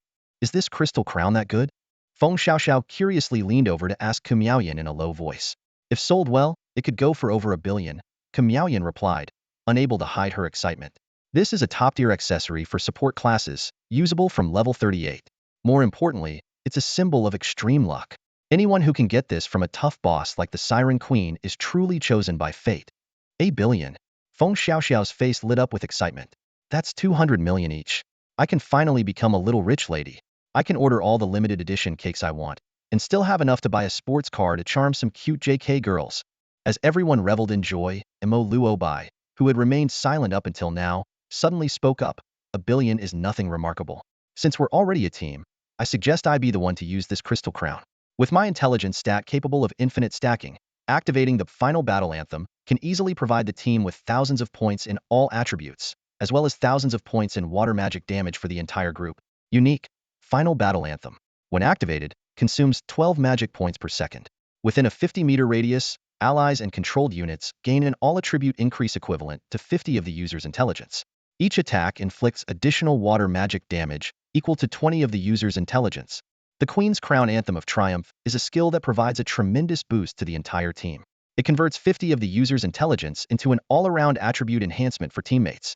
This means that the weaknesses of the Spearman Terracotta Warrior and the Cavalry Terracotta Warrior will be completely mitigated, making them both powerful and agile. For Imo Luobai, this equipment feels tailor-made. With his ability to effortlessly raise his intelligence to 40 or 50,000 points, activating the Anthem of Triumph will grant allies and summon creatures within a 50-meter radius an extraordinary attribute boost. Each attack will also deal thousands of points of water-based magic damage. What's even more remarkable is that this headgear has the lowest durability consumption and its skill is a passive aura effect with no cooldown. Aside from the fact that it looks a bit feminine, this is practically the perfect divine gear. Feng Xiaoxiao lamented incoherently, mourning a loss worth at least 200 million. Ultimately, the 6 of them unanimously decided to give the equipment, originally intended for support or healers, to the spellcaster Imo Luobai. However, Oh Hua, who had been silently standing aside, had already stowed the Queen of Sirens' crown into his inventory. Brother-o, hand over the Queen of Sirens' crown to me. We're not planning to auction it, Imo Luobai said as he summoned the Spearman Terracotta Warrior and approached Oh Hua. Oh Hua didn't respond. Instead, he stared at Imo Luobai with eyes full of disdain and contempt. This is equipment I looted. If it were any of you, you'd probably get trash orange gear like the Ring of Promises or the Charm Necklace. You've benefited from my luck, and now you're excluding me from the distribution? As he spoke, he suddenly shoved the approaching Imo Luobai away. Imo Luobai staggered back, raising an eyebrow as he quietly summoned a cavalry terracotta warrior. The imposing figure of the summoned creature mounted on a terracotta warhorse, wielding a halberd, and clad in heavy armor exuded an intimidating aura. Am not qualified? Am the leader of this operation. The loot should be distributed by me. Feng Xiaoxiao, don't you agree? Oh Hua turned to Feng Xiaoxiao, who was awkwardly scratching her head. Suddenly feeling a chilling murderous intent, she quickly blurted out, I think the gear should be distributed among us. Xiaohua, you're really being too overbearing. As soon as she finished speaking, the oppressive killing intent vanished, and she secretly breathed a sigh of relief. Indeed, Oh Hua. Zhao Xiaochuan stepped forward and reprimanded in a low voice. This equipment was earned through our fight. You were just watching from the sidelines the whole time. Since when does an audience member get a share of the profits from the shopkeeper? This is clearly the orange box we looted. Yang Lang was furious. He immediately stepped in front of Zhao Xiaochuan, shielding his fragile teammate behind him while glaring warily at Oh Hua. Oh Hua. Miao Shiqi stammered, her voice trembling. Ever since she was glared at by Oh Hua in his Blood Engine state during the last Qingyun ranking team battle, she had been haunted by the memory. I also think what you're doing isn't right. Oh Hua's face darkened as he remained silent, a flicker of guilt flashing in his eyes. Imo Luobai quietly shifted behind Feng Xiaoxiao, as if intending to use her as a shield. With a faint smile, he said, Oh Hua, you're being way too domineering. How about this, since you don't consider yourself part of our team, why don't you hand over the Queen's crown to me? Last time, you sold one for 21 billion. I'll personally give you 3 billion for it. Shut up. Oh Hua roared in rage. I pulled this equipment from the dimensional box. You call that domineering? Then let me show you what true domination looks like.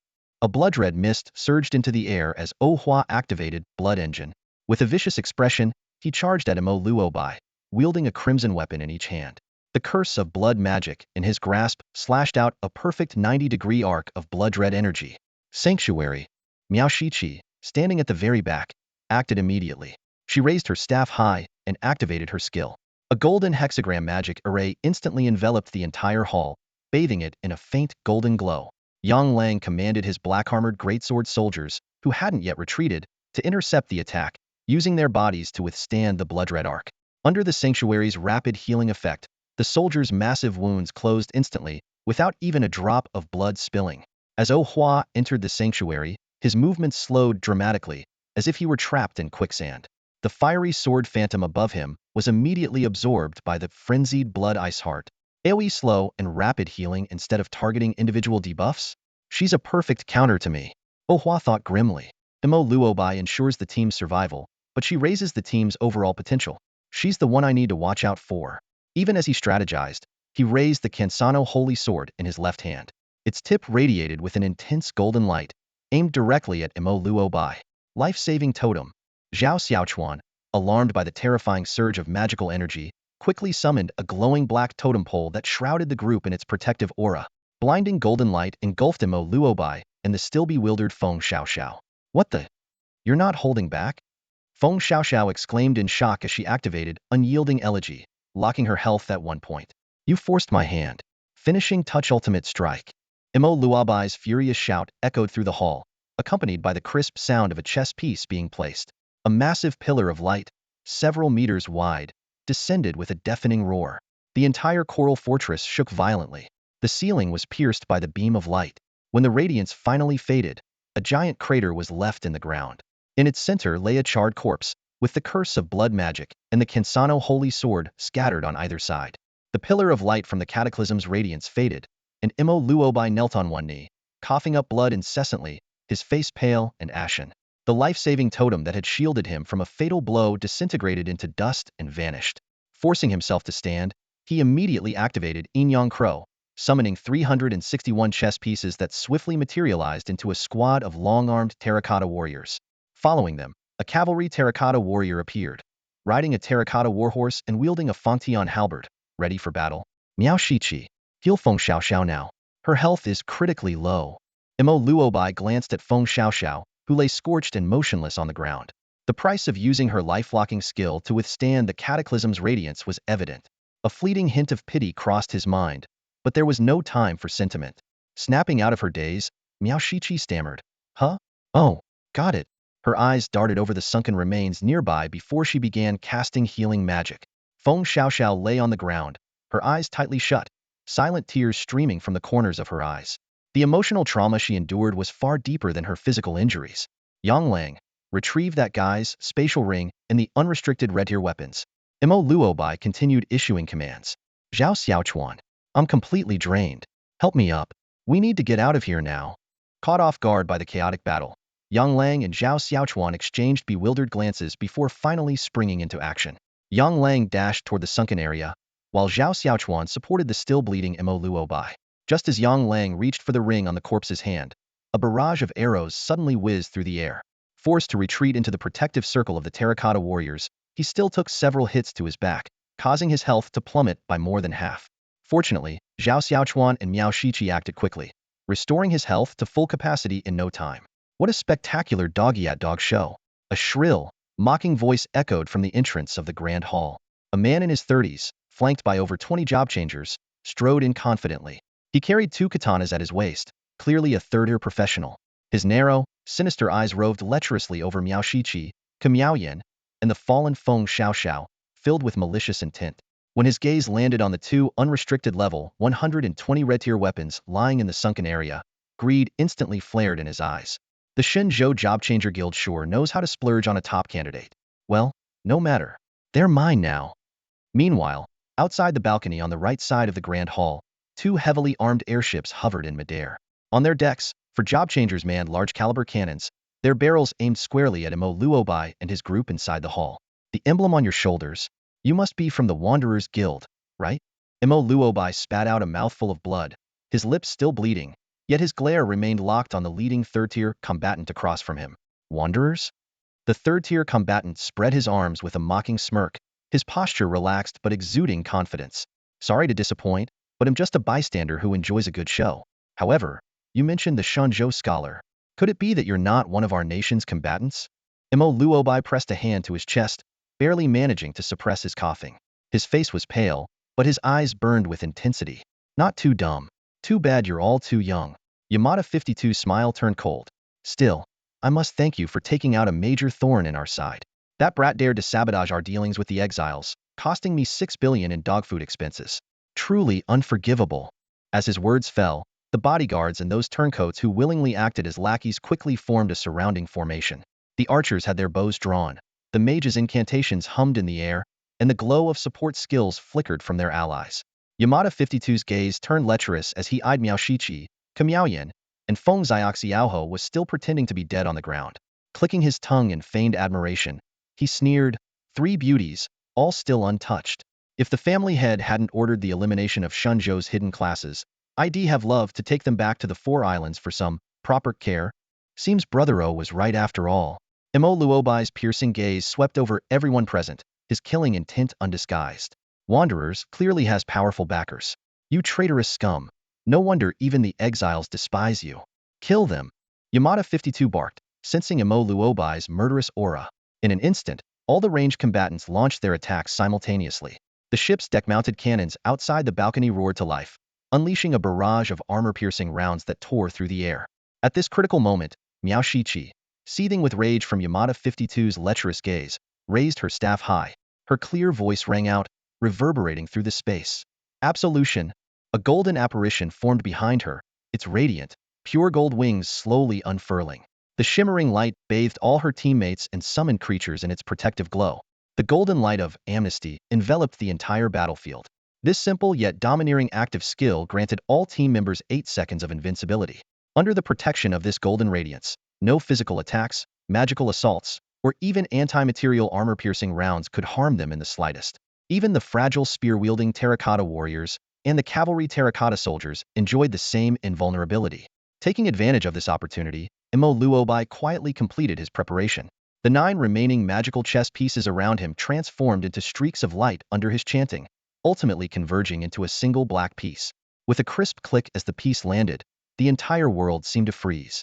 His final strike, skill activated instantly, reducing all marked enemies to ashes. Within the vast hall, only the 6 of them remained, alongside a ground littered with equipment, reduced to 0 durability, and a stiff-faced Yamada Gajuni. As Yamada Gajuni attempted to flee, a cold gleam flashed behind him. His legs were severed in an instant, and blood gushed out like a pump, defying gravity as it rose and coalesced into blood spheres. Within these spheres, a figure holding a purple-quality longsword gradually emerged. It was Oh Hua, who had used an invisibility potion. It's you. You faked your death? Despicable. Aya. Yamada Gajuni recognized Oh Hua, but his screams were quickly cut short by the searing pain of elusive extremity being plunged into his thigh. The revealed Oh Hua was surrounded by 7 small golden flaming swords, the result of Miao Shichi's shield of purification skill. This all-encompassing skill provided both offense and defense, perfectly blocking up to 8 instances of any damage while granting allied units a light elemental magic damage boost of up to 64 of their current attack power. Despite its lengthy 1-hour cooldown, the effect could persist indefinitely as long as the full 8 hits were not sustained. It was this very skill that allowed Oh Hua to withstand Imo Luobai's earlier, final strike, light beam attack. This move, capable of obliterating the Siren Queen's magical attacks, ultimately only shattered a small flaming sword. Malyabai leisurely took a handkerchief from his robe, wiping away the blood at the corner of his mouth, then spat out a delicate blood pouch. Turning to Oh Hua, he gave a meaningful smile. Brothero, how was my performance? As for the corpse lying in the deep pit beside Oh Hua, it was actually handed to him in secret by Wu Shanfeng the previous night. It belonged to the exile who had earlier attacked them with an airship in the Cloud Sea. Second Sea Area, Shallow Zone. Oh Hua carefully critiqued. Miao Shichi's performance was indeed more impressive. Her natural acting, especially her terror and fear after I exited the scene, was flawless. However, when I pushed you, your expression was a bit too flippant, which doesn't quite align with your gentlemanly persona. Though his tone carried criticism, it subtly acknowledged Malyabai's handsome appearance. Feng Xiaoxiao, who had been lying on the ground pretending to be dead, suddenly sat up upon hearing Oh Hua's voice. She looked at Yang Lang and Zhao Xiaochuan in disbelief. Brother Yang, Zhao Xiaochuan, you two knew about this whole act today? She had been improvising the entire time, and only now realized the truth of the situation. Faced with Feng Xiaoxiao's angry questioning, Yang Lang and Zhao Xiaochuan avoided her gaze guiltily. In truth, they had only learned about the staged conflict the previous night, and Oh Hua had specifically instructed them not to inform Feng Xiaoxiao. My heart is dead. I will love no more, Feng Xiaoxiao exclaimed dramatically, clutching her chest as if deeply wounded. Seeing this, Miaoyan, who had also been informed by Oh Hua the previous night, couldn't help but lie kindly, actually, I didn't know either. That internal fight just now scared me to death. Woohoo, Miaoyan, you're still the best. We poor sisters are truly pitiful. Feng Xiaoxiao instantly shifted from sorrow to joy, throwing herself into Miaoyan's arms with such force it seemed as though she wanted to merge with her. She rubbed her cheek against the thoroughly embarrassed Miaoyan, showing no trace of sadness but instead a look of smug satisfaction. Inside the grand hall of Coral Castle, Oh Hua swung his long sword with an expressionless face. In the midst of Yamada Gajuni's incessant curses in his native dialect, Oh Hua decisively severed his arm. To prevent the possibility of the man committing suicide with a concealed poison capsule, Oh Hua's fists rained down on Yamada Gajuni's face like a relentless hammer. Feng Xiaoxiao and the other five shrank their necks, their faces filled with terror as they watched Oh Hua violently knock out all of Yamada's teeth, dislocate his jaw, and even pull out a hidden wisdom tooth with his bare hands. He then roughly snapped the jaw back into place. Miao Shichi, please heal him. Don't let him die. He's more useful alive than dead. Oh Hua stared at the barely conscious Yamada on the ground, then casually grabbed the man's unknown brand silk shirt to wipe the blood and saliva off his hands. Yais, of course. Miao Shichi, once the object of Yi Haolei's infatuation, now behaved as obediently as a well-trained puppy in front of Oh Hua. She dared not try any tricks or schemes, simply following his orders without question. Compared to the strong-willed Feng Xiaoxiao, Miao Shichi was far more compliant. The reason Feng Xiaoxiao hadn't been informed of today's plan was primarily due to concerns that this Homo sapiens technorus girl might overstep and ruin the operation, potentially turning it into some melodramatic scene like, he's not the kind of person you think he is. This was also why Oh Hua had repeatedly reminded Mo Luo by the previous night to hide behind Feng Xiaoxiao when acting her destructive, light of catastrophe, was specifically aimed at shutting her up. You're done already? As Miao Shichi treated the incapacitated Yamada Gajuni, Lu Siqing entered the hall with a squad of 24 elite third-tier professionals. Her face lit up with a radiant smile at the sight of the scattered equipment on the floor. The stronger their team, the better their chances at the Olympus Festival. Chairwoman, did you catch the lookouts around the area? Oh Hua handed the newly looted Crown of the Siren Queen to Imo Luobai, retrieved 2 red-tier weapons from beside a corpse, and walked back to the group, inquiring about the perimeter security. Got them 6 in total, all from the Wanderers Guild? Lu Siqing gave Oh Hua a meaningful look.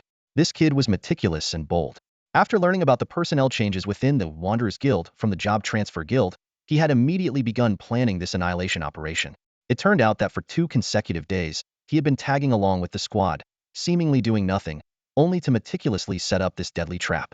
Throughout the entire battle, apart from a single light cannon shot that accidentally struck his childhood friend, he stayed hidden, observing from the shadows. All the damage was borne by Mo Luobai, while he only appeared at the very end to claim the final kill. Such cunning behavior was completely at odds with the image of a berserker. With his strength, he could have easily wiped out all 30-plus job changers on his own. Yet he chose to hide and watch from the shadows, aided by invisibility potions. Where was even a trace of the berserker's famed battle frenzy? What happened to the berserker's pride and bloodthirsty nature? Still one left, Oh Hua muttered under his breath, frowning slightly. He grabbed the collar of Yamada Gajuni, now reduced to a limbless torso, and hauled him back to the yacht like a trophy, deliberately placing him within arm's reach in the co-pilot seat.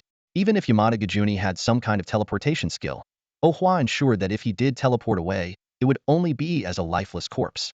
My family will avenge me. Yamada Gajuni hissed through his broken teeth, his words slurred.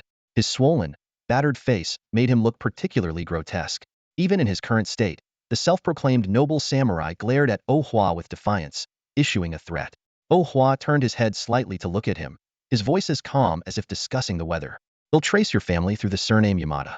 Once I've uncovered everything about them, they'll take you back to your hometown, cut off your eyelids, and hang you under the eaves so you can watch as I slaughter your entire family. They'll slice every living thing into sashimi and feed it to you piece by piece. These chilling words left Yamada Gajuni in stunned silence, his pupils trembling violently. He couldn't even form a coherent sentence. He seemed to already envision the horrifying scene of his family being turned into sashimi. The coldness in Oh Hua's eyes and his even colder heart left no doubt that he would carry out his threats. You look so scaretto. You have a wife and children?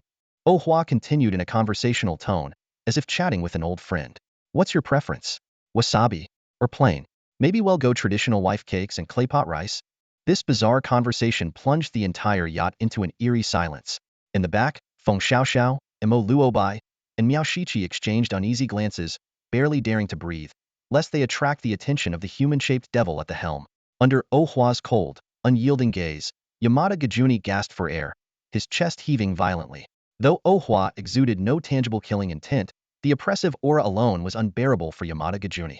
The overwhelming fear caused his stomach to convulse, and with no limbs to support himself, vomit spilled from his mouth, dripping down his collar. Under Oh-Hwa's cold, sidelong gaze, Yamada Gajuni felt as though he had fallen into an icy abyss. A wave of fear surged through him, overwhelming his senses and leaving him numb to the outside world. Pain, for him, seemed like a luxury he could no longer afford. At that moment, under the scrutiny of those indifferent eyes, he felt himself sinking deeper, as if plunging into a blood-red chasm. Oh-Hwa issued a chilling warning. Remember, cooperate properly. Your family might not kill you, but I will.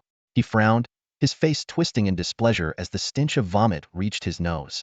On the yacht, an eerie silence hung over everything as Oh-Hwa steered the vessel toward the Job Transfer Guild in the City of Illusions.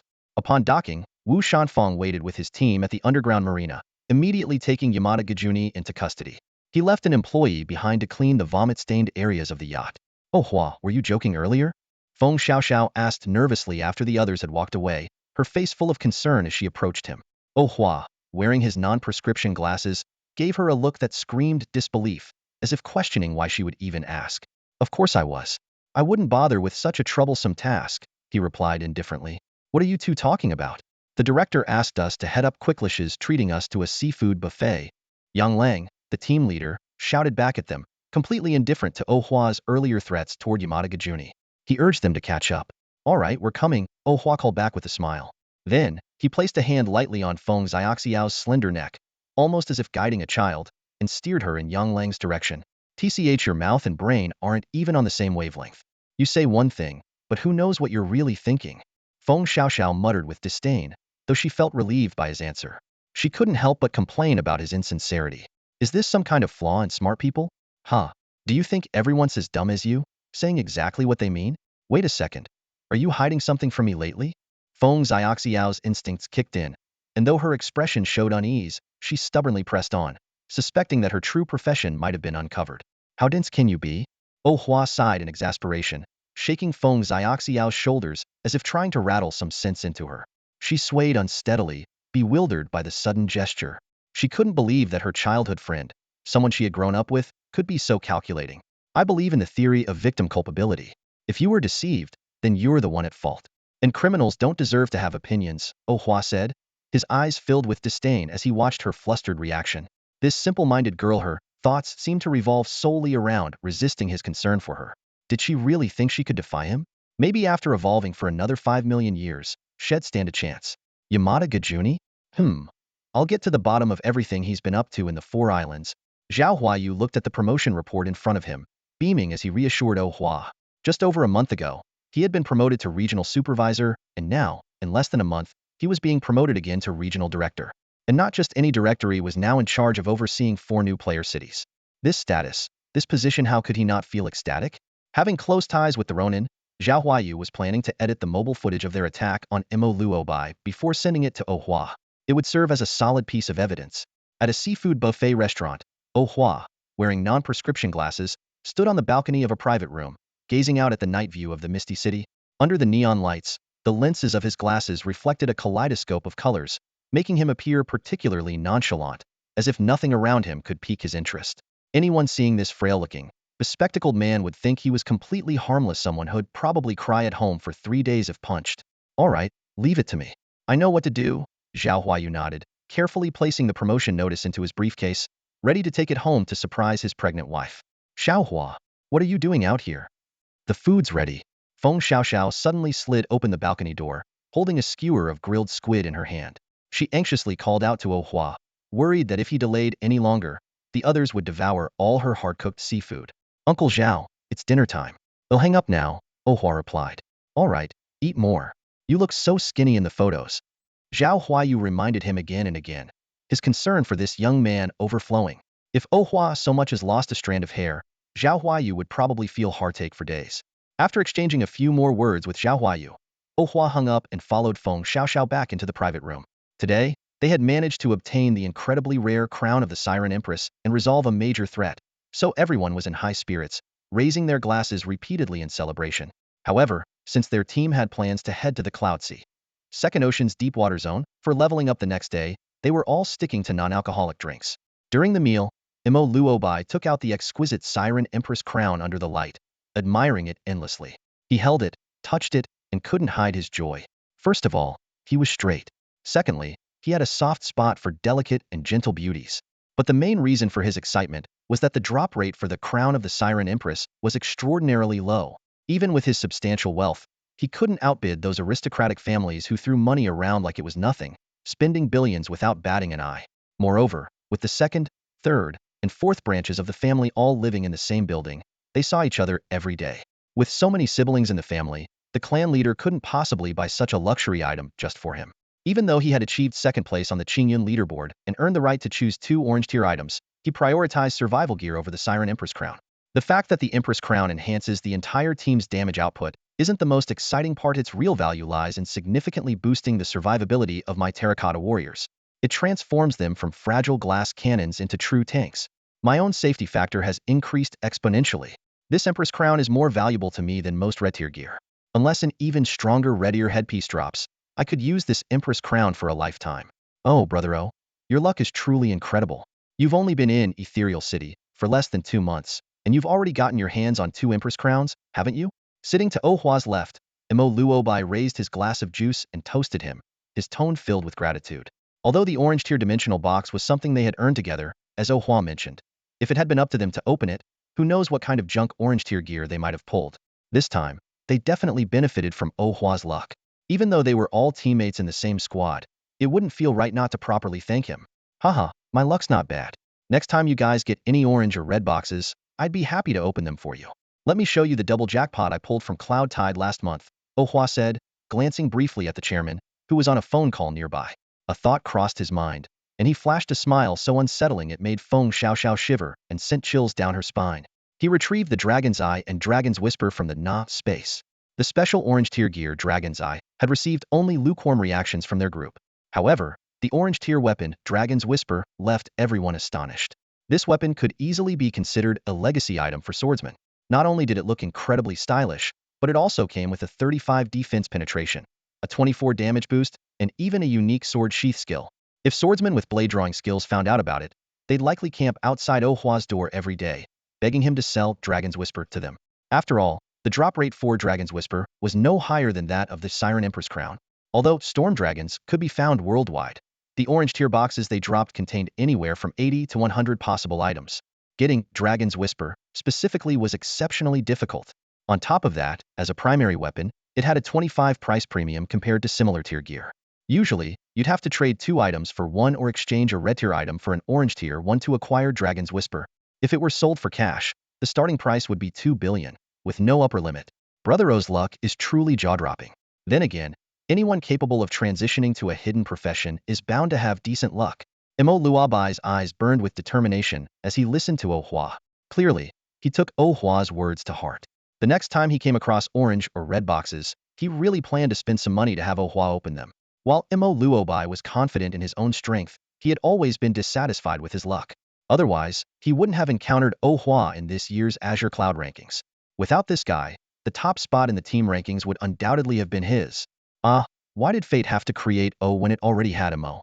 After happily enjoying a seafood buffet, the group boarded a freshly cleaned luxury yacht and returned to their upscale apartment. Feng Xiaoxiao, looking at the petite chef Su Sini with a hint of grievance, asked, "You all went for a seafood buffet without inviting me?" Her eyes brimmed with mock sadness as she giggled and ran toward them. Her sweet-talking nature quickly cheered up Su Sini, who completely forgot about the disappointment of missing out on the seafood buffet. Meanwhile, Ohua and Luobai were engrossed in a game of chess. Today's results were no different: 2 losses and 1 win. Despite losing the final game, Luobai was unusually elated. He gleefully carried the losing chessboard back to his room to carefully analyze the reasons for his defeat. He leapt from the balcony to the rooftop and used a jetpack to head toward the coordinates sent by Zhao Huayu. These coordinates had cost Zhao Huayu over 100,000, and being frugal by nature, he would never let such an investment go to waste. Shocking news emerged from the warehouse district on the west side of Ethereal City. The entire team had been wiped out. All 3 third-tier professionals and 12 second-tier professionals above level 55 who had been sent out were dead. In a small warehouse hidden among rows of low storage buildings, The burly Song Lixian slammed his fist into the damp concrete wall in fury, causing bubbles to form on the moisture-soaked surface. In front of him stood one of his lackeys, shifty-eyed and nervously shrinking his neck in fear. Song Lixian's expression alternated between rage and disbelief, his eyes blazing with anger. Having just been appointed as the guild's district leader a few days ago, losing all his subordinates so quickly filled him with uncontrollable frustration. Others start their tenure with a bang, but I've ended up all alone, he thought bitterly to himself. At that moment, another third-tier professional who had managed to escape returned, still trembling with fear. Luckily, I was in stealth mode and didn't reveal myself. That hidden class player who was playing chess just one move, and they all turned into ashes, he stammered. Mr. Yamada? Isn't he the Bashura samurai? He got taken out too. Song Lixian's face darkened as he pressed further, unable to believe what he was hearing. While he knew hidden classes were powerful, he hadn't expected them to be capable of effortlessly annihilating third-tier professionals. The escapee continued. He was hacked into pieces by that berserker and dragged into the job transfer guild.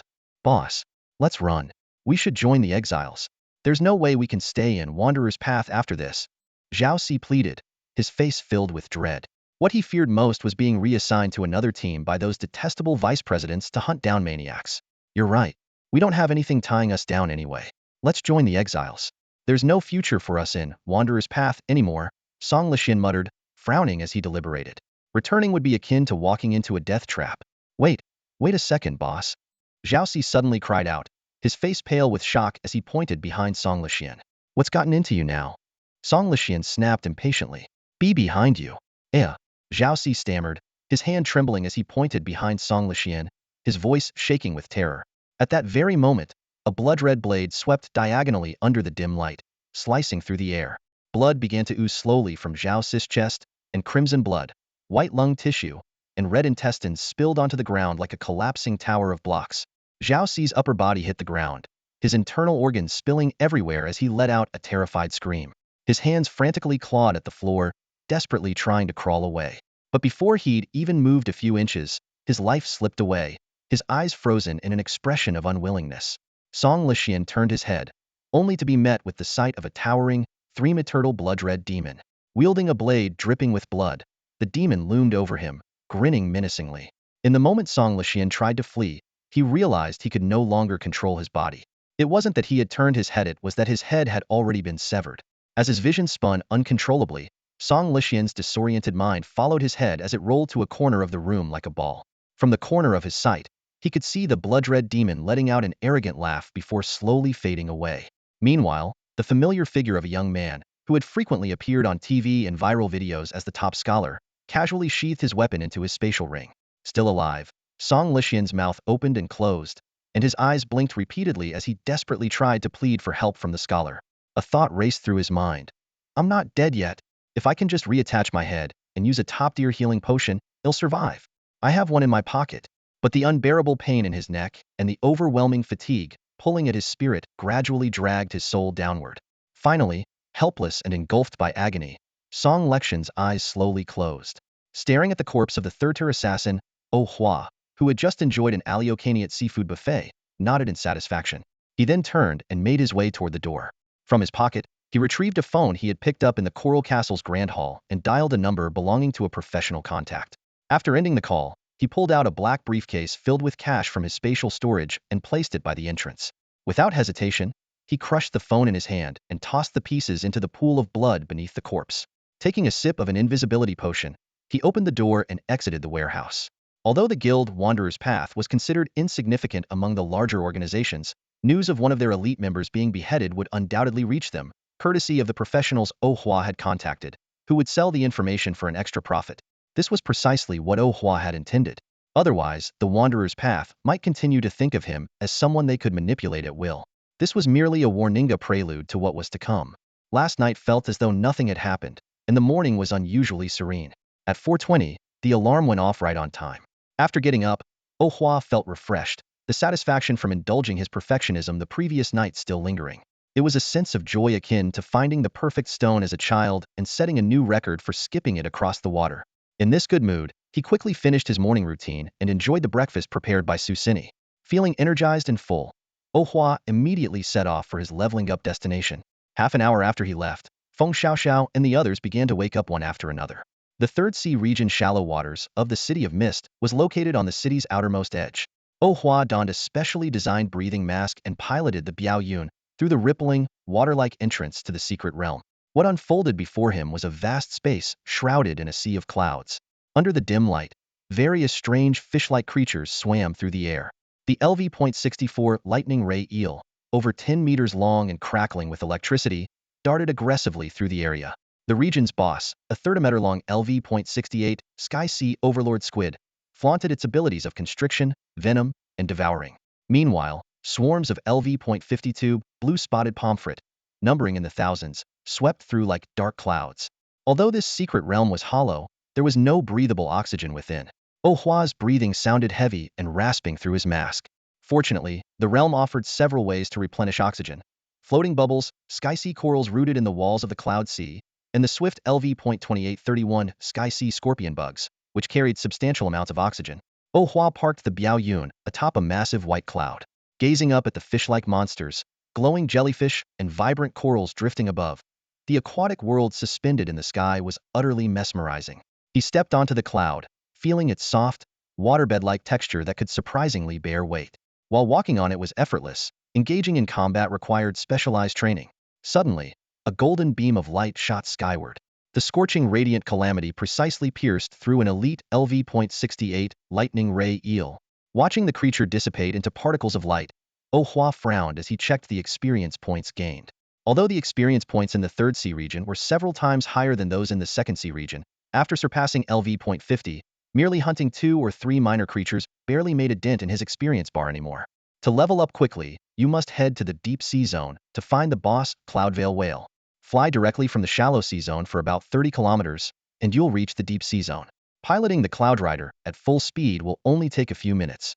In stark contrast to the vibrant colors of the shallow sea zone, the deep sea zone is dim and shadowy, with visibility less than 10 meters. Scattered organisms emit eerie bioluminescence, gliding through the darkness. The creatures here are far more terrifying than those in the shallow sea zone. Glow lanternfish, 2 to 3 meters long, bare their jagged fangs, void sirens, faceless with only the gaping mouth of a lamprey, lurk in the shadows. And the scythe whitefin shark, as large as a small battleship, is outright intimidating. Compared to the Siren Queen, who respawns at the Coral Castle, the roaming Cloudveil Whale is a more challenging target for Oh Hua. Even after exhausting his oxygen supply, he failed to locate the boss. As he prepared to return, he noticed a group of third-tier adventurers battling a swarm of void sirens in the distance, their bodies covered in wounds. It seemed the Cloudveil Whale had already been taken down by them. Seeing their strength waning under the monster assault, Oh Hua had no intention of stepping in to assist. Instead, he circled far away to avoid being mistaken as someone eyeing their loot. After leaving the deep sea zone, Oh Hua piloted the Cloud Rider back to the city. Since the boss had already been defeated and would take 2.5 days to respawn randomly, there was no reason for him to linger.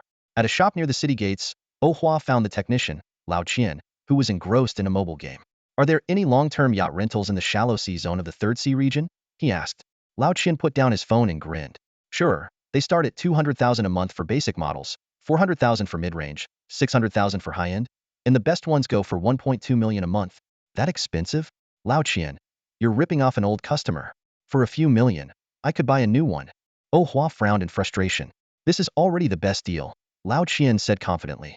"Think about eat a bowl of hot dry noodles in Ethereal City costs $64. My yachts are sturdy and reliable. You can drive them however you like, and if they break, I'll fix them for you. It's way more cost-effective than buying your own boat and worrying about every scratch. Even the basic models are 14 meters long, 6 meters wide, with 6 private cabins, fully equipped with appliances, a kitchen, a magical charger, a signal tower, and a monster-repelling array. It's practically a mobile home. If you were to assemble all that yourself, it would cost tens of millions, not to mention risking your carefully customized yacht in the middle of monster-infested waters."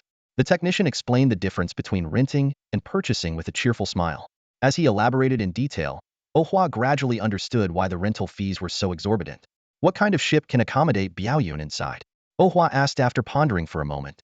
The technician promptly explained, "You'd need a high-end yacht that's at least 23 meters long and 8 meters wide to have a storage room big enough for Biaoyun. However, if you're just leveling up alone, you can simply rent a smaller boat and tow Biaoyun behind it." Sensing a potential big deal, the technician eagerly rubbed his hands together and suggested enthusiastically, "Do high-end yachts have storage boxes for the job change guild?" Oh Hua asked thoughtfully, stroking his chin. If he was going to rent, he might as well go for the best. That would require a top-tier yacht costing 1.2 million a month, the technician replied, his smile growing even brighter. He had a strong hunch that this customer would go for the most expensive option, making this an easy sale. How about your best yacht for 12 million a year? Oh Hua asked bluntly. Thanks to Zhao Huayu selling the Empress Crown at the auction for a sky-high price of 2.1 billion. Not only was the 1.9 billion debt cleared, but Oh Hua also made a tidy profit.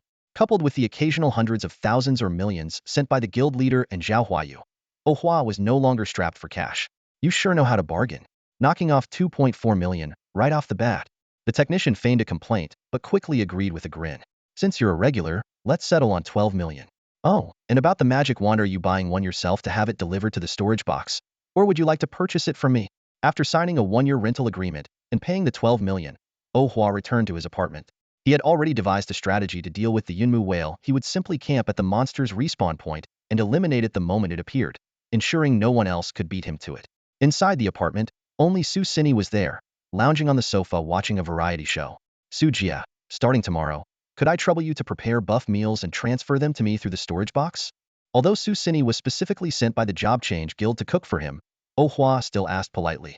Of course, no problem, Su Cini replied as she turned off the TV and sat up. Are you planning to stay in the secret realm permanently? For someone like Oh Hua, a leveling fanatic who had already reached level 50, residing in the third sea seemed like the logical next step. Yes, the Olympus Festival is in 6 months, and before that, I plan to complete my third job change, Oh Hua said as he sat down in a single-seater sofa. Leveling up 10 levels in 6 months? Are you crazy? Su Cini exclaimed, her mouth agape in shock. Or did I mishear? Did you mean 60 months? After all, the experience required to level up from 50 to 60 was astronomical. Most people wouldn't complete their third job change until they were around 35 years old. Even geniuses with the help of powerful mentors would need to be 24 or 25. As for those super prodigies supported by aristocratic families, they would still need to be 22 or 23. Yet this kid wanted to finish it by the age of 19? It shouldn't be a problem, Oh Hua said confidently.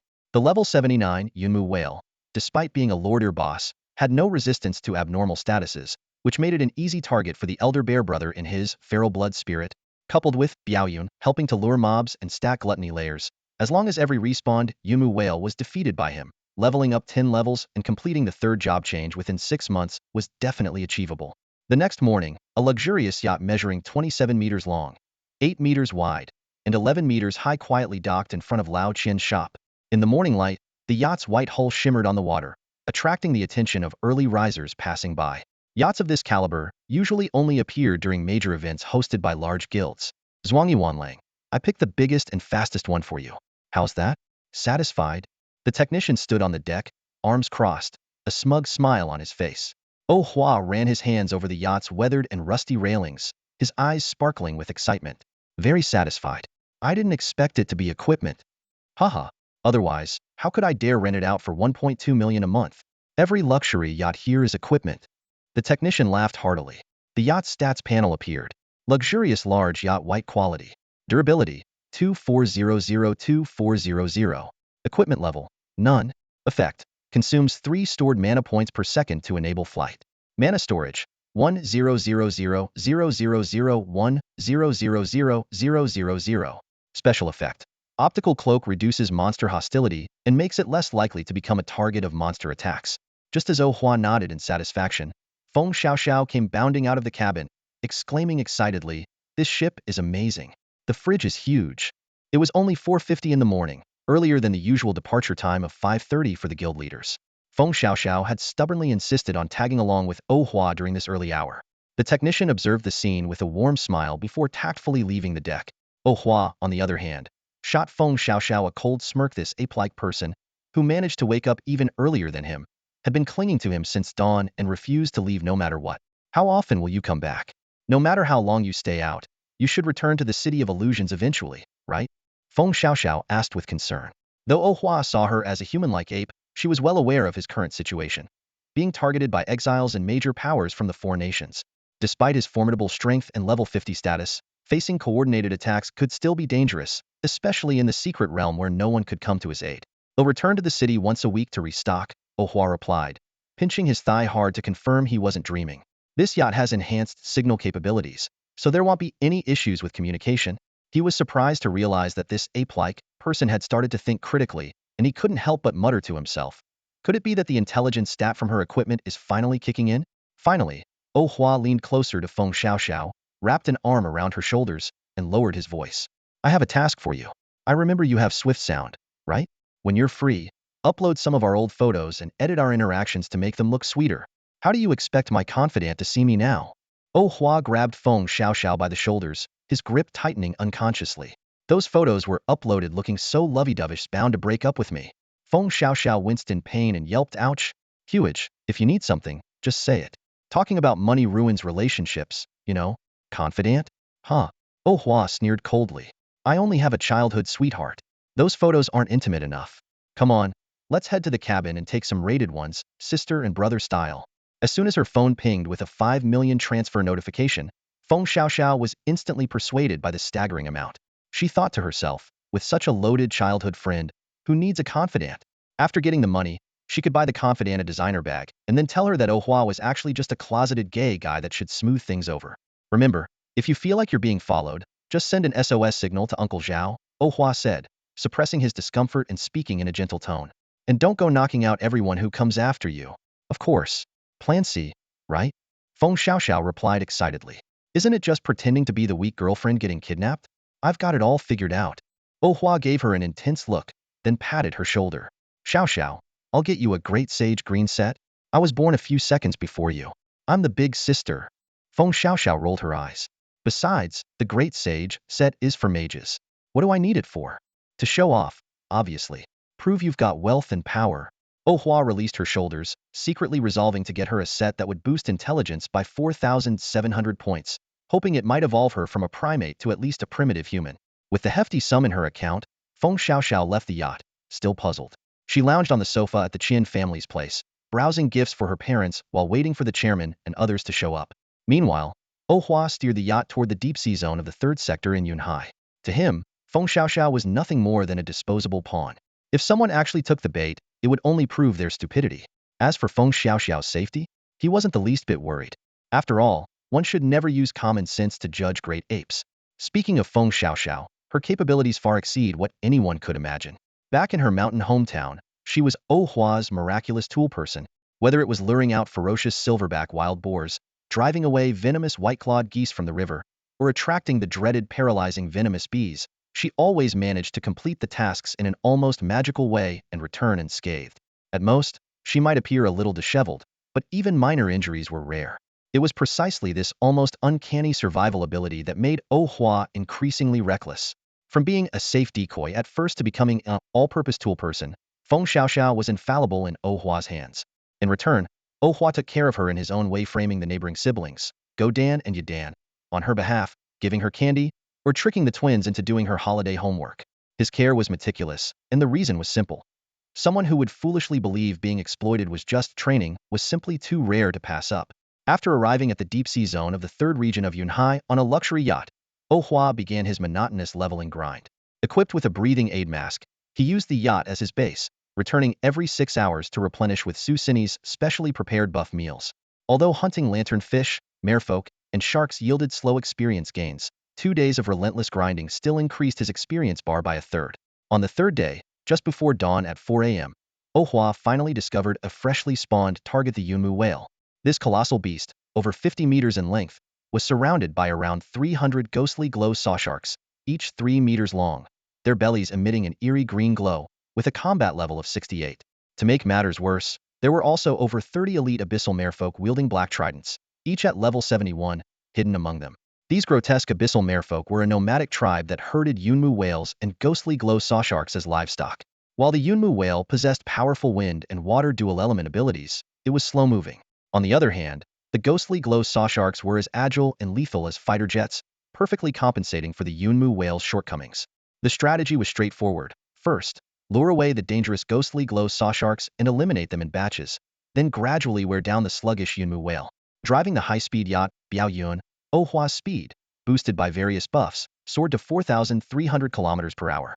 With a single charge, he rammed into and killed over 30 ghostly glow sawsharks and 1 elite. He then initiated a siege strategy, using the remaining sawsharks to stack layers of blood armor and cursed blood magic until his stats exceeded 1,000. Finally, he broke through the encirclement with a sudden burst, charging full speed toward the Yunmu whale that was relentlessly pursuing him from behind. Amidst the furious bellowing of the whale, Oh Hua piloted the Biao Yun at a staggering speed of 2,100 km/h and slammed fiercely into the back of the Cloud Twilight whale.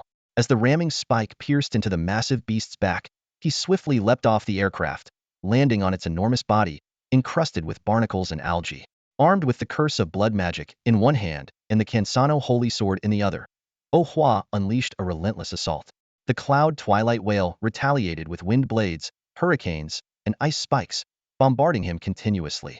However, these attacks were negligible to Oh Hua, whose health exceeded 10,000.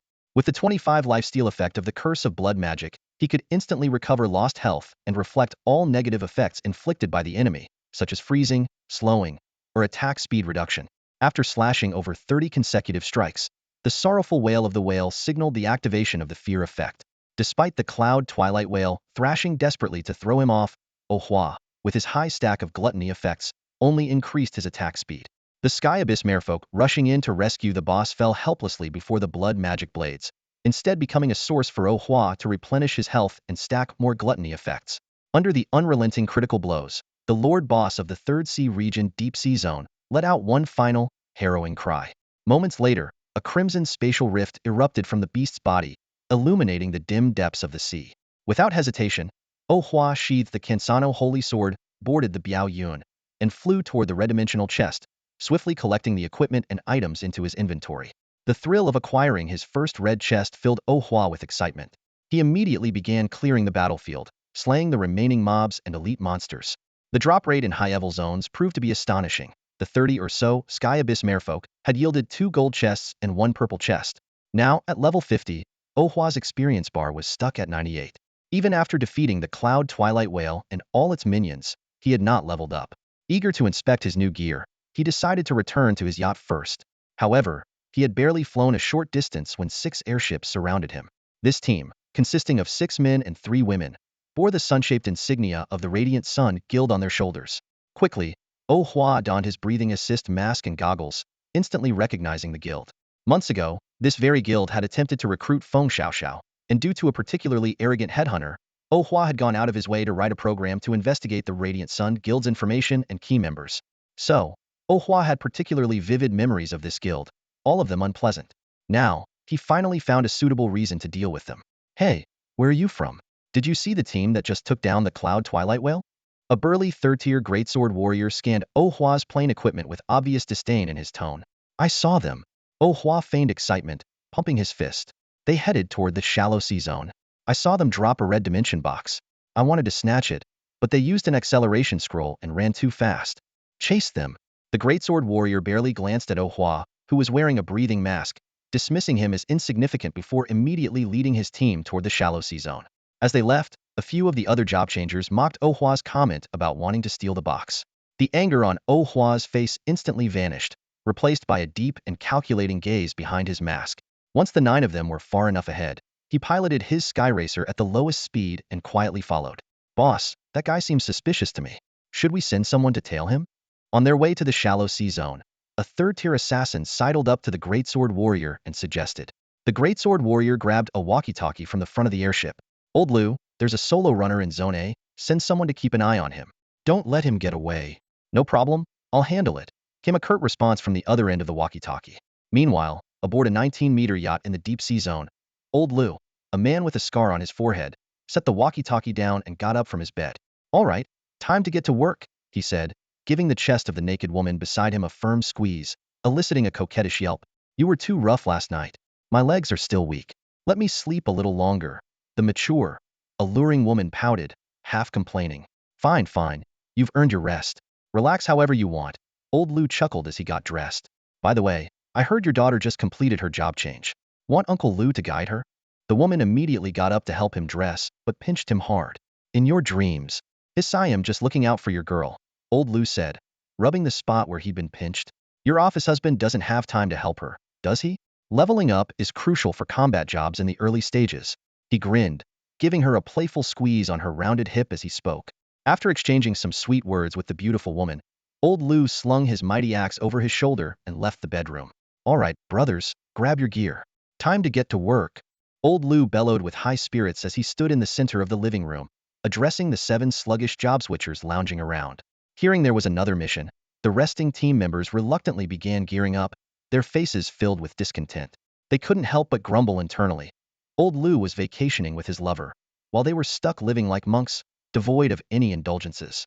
In their 18-member squad, all the female members, except Old Lou's lover, were assigned to the first team, leaving their second team feeling like they were trapped in an ascetic monastery. To make matters worse, every night they had to endure the sounds of passionate rituals coming from Old Lou's quarters. While the team begrudgingly prepared their equipment, Old Lou had already set off, steering the yacht towards Zone A. Although the first team captain had instructed him to send someone to keep watch, Old Lou had his own plans. The targets the first team was tracking were all wealthy and influential. Old Lou had no intention of letting his team merely watch others feast while they went hungry. If things got messy, he could always claim the target resisted and had to be eliminated. Upon arriving at Zone A, where the cloud whale was supposed to spawn, they found no trace of their target. Suddenly, a third-ear hunter, using a skill to communicate with the creatures, reported through the radio, "Boss, the target is escaping towards the exit." Old Lou immediately changed course to pursue. In the dim and murky environment of the deep-sea zone, visibility was severely limited, making the chase particularly challenging. Suddenly, the sharp-eyed third-tier hunter spotted something and shouted, "Boss!"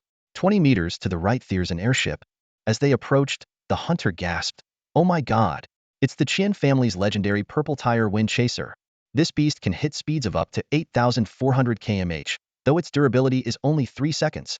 Last month, that dual champion used it to massacre the Cloud Tide and made it to 9th place on the world's deadliest rankings." As Old Lou fantasized about cruising around in the imposing warship to impress women, a blood-curdling scream erupted from the radio. He then saw the hunter's severed upper body drifting past the yacht's cockpit window, leaving a gruesome trail of blood and entrails. The hunter's hands twitched futilely, as if trying to reclaim his missing lower half. Old Lou's dreams of paradise instantly turned into a nightmare. The radio crackled with panicked screams.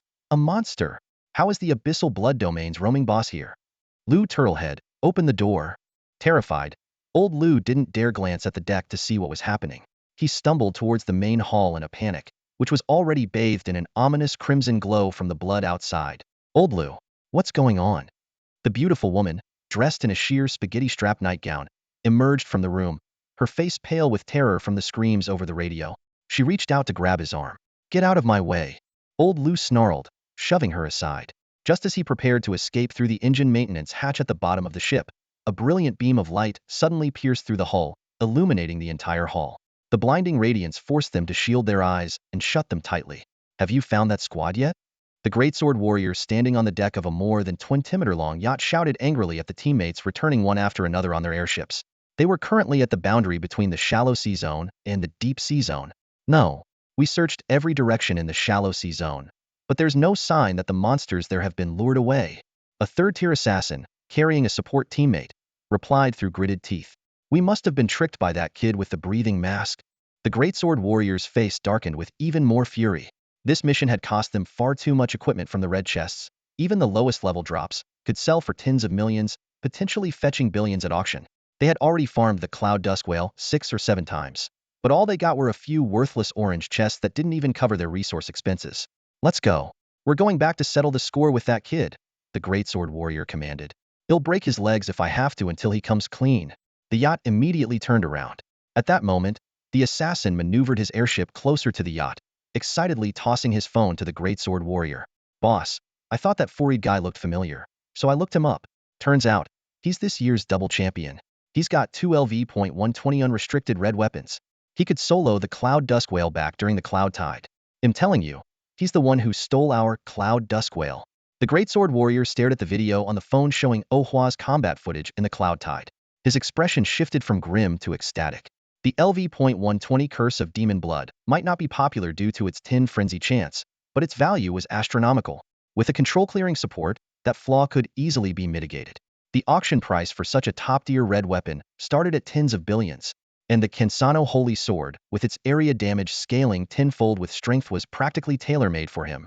"Everyone, follow me," the greatsword warrior barked, glancing at the orange greatsword on his back that he once cherished. Now, it looked like scrap metal in his eyes. "Don't let Old Lou find out the kid's true identity." A yacht and 6 airships slowed as they passed through the rippling barrier of the secret realm. Upon entering the Third Sea region's deep-sea zone, the greatsword warrior squinted as a sudden burst of intense light blinded him. Why is it so bright? He was puzzled by the sudden intense light in the dim deep-sea zone. As he raised his hand to shield his eyes, a wave of warmth enveloped him, and he lost consciousness. The catastrophic beam of light that shot from the side instantly vaporized 3 airships and the front half of a yacht. 5 professionals happened to be standing in a straight line. On the deck stood a third-turn greatsword warrior and a third-turn assassin, with a third-turn support mage sitting behind them, the third-turn female paladin piloting the airship, and at the rear, a third-turn female mage. The destructive light vaporized them all, leaving only a pile of zero-durability equipment floating in the air. Enemy attack! A surviving airship pilot managed to shout before the wing of the swift cloud, traveling at 2,400 kilometers per hour, severed half of his body. The ramming horn of the swift cloud smashed a tank-class professional and his airship into fragments, blood and bone splattering across the vehicle's front. As the gore flew toward Oh Hua, it was completely blocked by the colorful bubbles created by cloud-borne foam. The last third-turn mage on the airship lost half of his head to the other wing of the swift cloud. Under the immense wind pressure, the corpse reduced to just a jaw and tongue slammed heavily into the yacht's cockpit, painting the cracked, web-like glass red with blood. At such speed, none of the 3 had any chance to activate defensive skills or dodge. The yacht's pilot witnessed everything 3 teammates shredded in an instant, blood and flesh fragments covering the cockpit windows. The grotesque sight of the mutilated corpse shattered his sanity completely, driving his mental stability to 0. Come out now. They'll kill you. The 47-year-old level 62 archer, now hysterical, grabbed his longbow and screamed furiously into the void. The deep-sea zone was eerily silent, with only the grotesque creatures in the distance emitting an unsettling glow. His clothes were drenched in cold sweat, and the air was filled with floating wreckage and fragments of flesh. As time ticked by, he assumed the blood-soaked monster had left. Lowering his bow, he rushed to the helm, desperate to start the yacht and escape. Move. Damn it. Start. You piece of junk. He twisted the key frantically, bending it in the process. But the yacht remained unresponsive. Just as he decided to head to the stern to manually start the engine, a dazzling beam of light suddenly illuminated the distant darkness. 55 seconds had passed since the first blinding light vaporized half the ship's hull. The archer stared at the dazzling glow, his eyes devoid of any rationality. Spreading his arms wide like a pilgrim in worship, he strode forward, letting out a frenzied cheer. Amid his mad cries, the yacht's cockpit was instantly vaporized by the devastating beam of light. In the distance, Oh Hua coldly sheathed the Kensano holy sword into its scabbard. That made 9. Confirming that all 9 individuals encircling him had been dealt with, he piloted the Biaoyun back to his yacht. He carefully docked the Biaoyun in the storage area at the rear of the yacht, then picked up a high-pressure water gun and a piece of cloth, meticulously cleaning the stains off the Biaoyun. After finishing the cleanup, Oh Hua returned inside the yacht and picked up his charging phone to call Zhao Huayu. Hello, Uncle Zhao. Can you hear me clearly? Is the signal okay? Yes, the signal is great. I can hear you perfectly, Zhao Huayu replied cheerfully from the hospital, where he was accompanying his wife for a prenatal checkup. He had spent a fortune pulling strings and falsely claimed that his son was already 19, which finally led the doctor to reveal that this child would be a girl. The news thrilled him to no end. I've dealt with 18 fugitives from the Yaoyang Guild. Could I trouble you, Uncle Zhao, to send someone to the entrance of the Third Sea's deepwater zone for cleanup? The targets are 2 destroyed yachts, very easy to spot, Oh Hua said calmly. This statement instantly snapped Zhao Huayu out of his joy. His face darkened so severely that a passing young nurse let out a soft scream, momentarily fearing she might be thrown into a lake with cement shoes. However, Zhao Huayu quickly returned to his usual expression. Focus on leveling up. Leave this matter to me, Zhao Huayu said, already running through 9 different strategies to deal with the Yaoyang Guild in his mind. Oh Hua continued, thanks, Uncle Zhao. By the way, I looted a red chest today. They'll send you a photo on WeChat later. Don't sell any red weapons or red gear, save them for upgrades. If you're short on money, just let me know. I'll ask the guild leader to help you out. His family's loaded, he gets millions in pocket money every week, Zhao Huayu reminded him earnestly. After repeatedly assuring him, Oh Hua finally ended the call. He immediately dialed Wu Shanfeng's number and walked into the captain's room on the yacht's 2nd floor. Sitting down at the computer, he opened a folder labeled Yaoyang Elimination Plan. He selected the hunting list file and began reviewing the detailed profiles of its key members.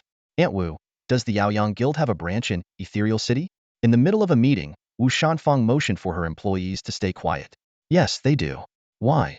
Oh Hua's fingers tapped rhythmically on the desk as his gaze turned increasingly icy, faint wisps of blood mist emanating from his body. They ambushed me. Even after I identified myself as a guild ambassador, they refused to back down. So, I've decided to pay Yao Yang a personal visit to settle this. The chilling tone of his words, combined with the rhythmic tapping, sent a wave of dread through Wu Shanfeng on the other end of the call. Confronted with this side of Oh Hua, her mind seemed frozen, leaving her with no response other than to agree. After resolving the issue with Yao Yang, Oh Hua stretched on his chair and retrieved the equipment dropped by the Cloud Twilight Whale from his storage. The first item was a crimson quality belt called Traveler Among the Clouds. The belt's attributes were astonishing: 210 points of maximum durability and a level 47 equipment requirement. Its basic stats provided an oxygen replenishment effect while increasing strength by 37 points, agility by 32 points, and stamina by 84 points. Even more enticing were its special effects. Way Home granted a full stamina effect, making all actions and movement skills consume no stamina or mana. Cloud Wanderer offered the ability to walk in the air and increased movement speed by 36. And Swimmer allowed the wearer to move freely underwater with the same 36 movement speed boost. Additionally, the belt featured an active skill called Silken Stride. By consuming 40 mana points, the wearer could enter a 6-second void state, ignoring physical damage and unit collisions while gaining 55 resistance to all damage. The skill had a mere 12-second cooldown. As Oh Hua studied the belt's attributes, he weighed its value. For spellcasting classes, the void state was nothing short of a divine ability, but for his melee-focused role, it was somewhat less critical. However, the Cloud Wanderer and Swimmer mobility skills were the real highlights, offering significant movement speed boosts without consuming mana. They seemed tailor-made for him. Thinking about how he would no longer need to wear a cumbersome breathing mask or even rely on an airship while exploring the third sea, Oh Hua immediately fastened the belt around his waist. Instantly, the exhaustion from his earlier intense battles vanished, and he felt an overwhelming surge of strength, as though he could punch through a bull's skull with ease. The belt's stamina-boosting effect was a godsend for a berserker like him, who burned through stamina with every swing of his massive blade. And the immensely practical unique passive skills were the icing on the cake. Now, soaring through the skies or diving into the depths of the sea would be effortless for him. Great. Those filthy, stinking vultures won't be escaping from me anymore. Oh Hua hummed a satisfied tune, his earlier frustration with Yao Yang dissipating a bit. With anticipation, he retrieved the other two items dropped by the Cloud Twilight Whale. The first was an orange quality item called Sacred Wind, requiring level 55 to use. It could regenerate one charge every 30 days, with a maximum of 3 uses.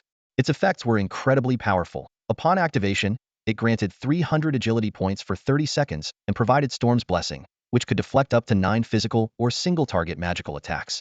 The cooldown was 120 seconds. Oh Hua carefully examined the newly acquired equipment. Fury of the Wind gleamed with the brilliance of an orange tier item, and its description was clearly displayed. Level requirement LV.55, with 1 charge restored every 30 days, up to a maximum of 3 charges. Its usage effects were incredibly powerful, boosting strength by 300 points and granting the Hurricane Blessing, which adds 100 of the user's strength as wind element magic damage to attacks for 30 seconds. Cooldown time, 120 seconds. The effects of the 2 high-grade potions also caught Oh Hua's attention. Compared to the standard potions available at the Job Change Guild, these were significantly superior, not only enhancing strength and agility but also providing additional defense and attack bonuses. Yunmu Whale really outdid herself with this dowry, 1 red and 2 orange. Oh Hua chuckled.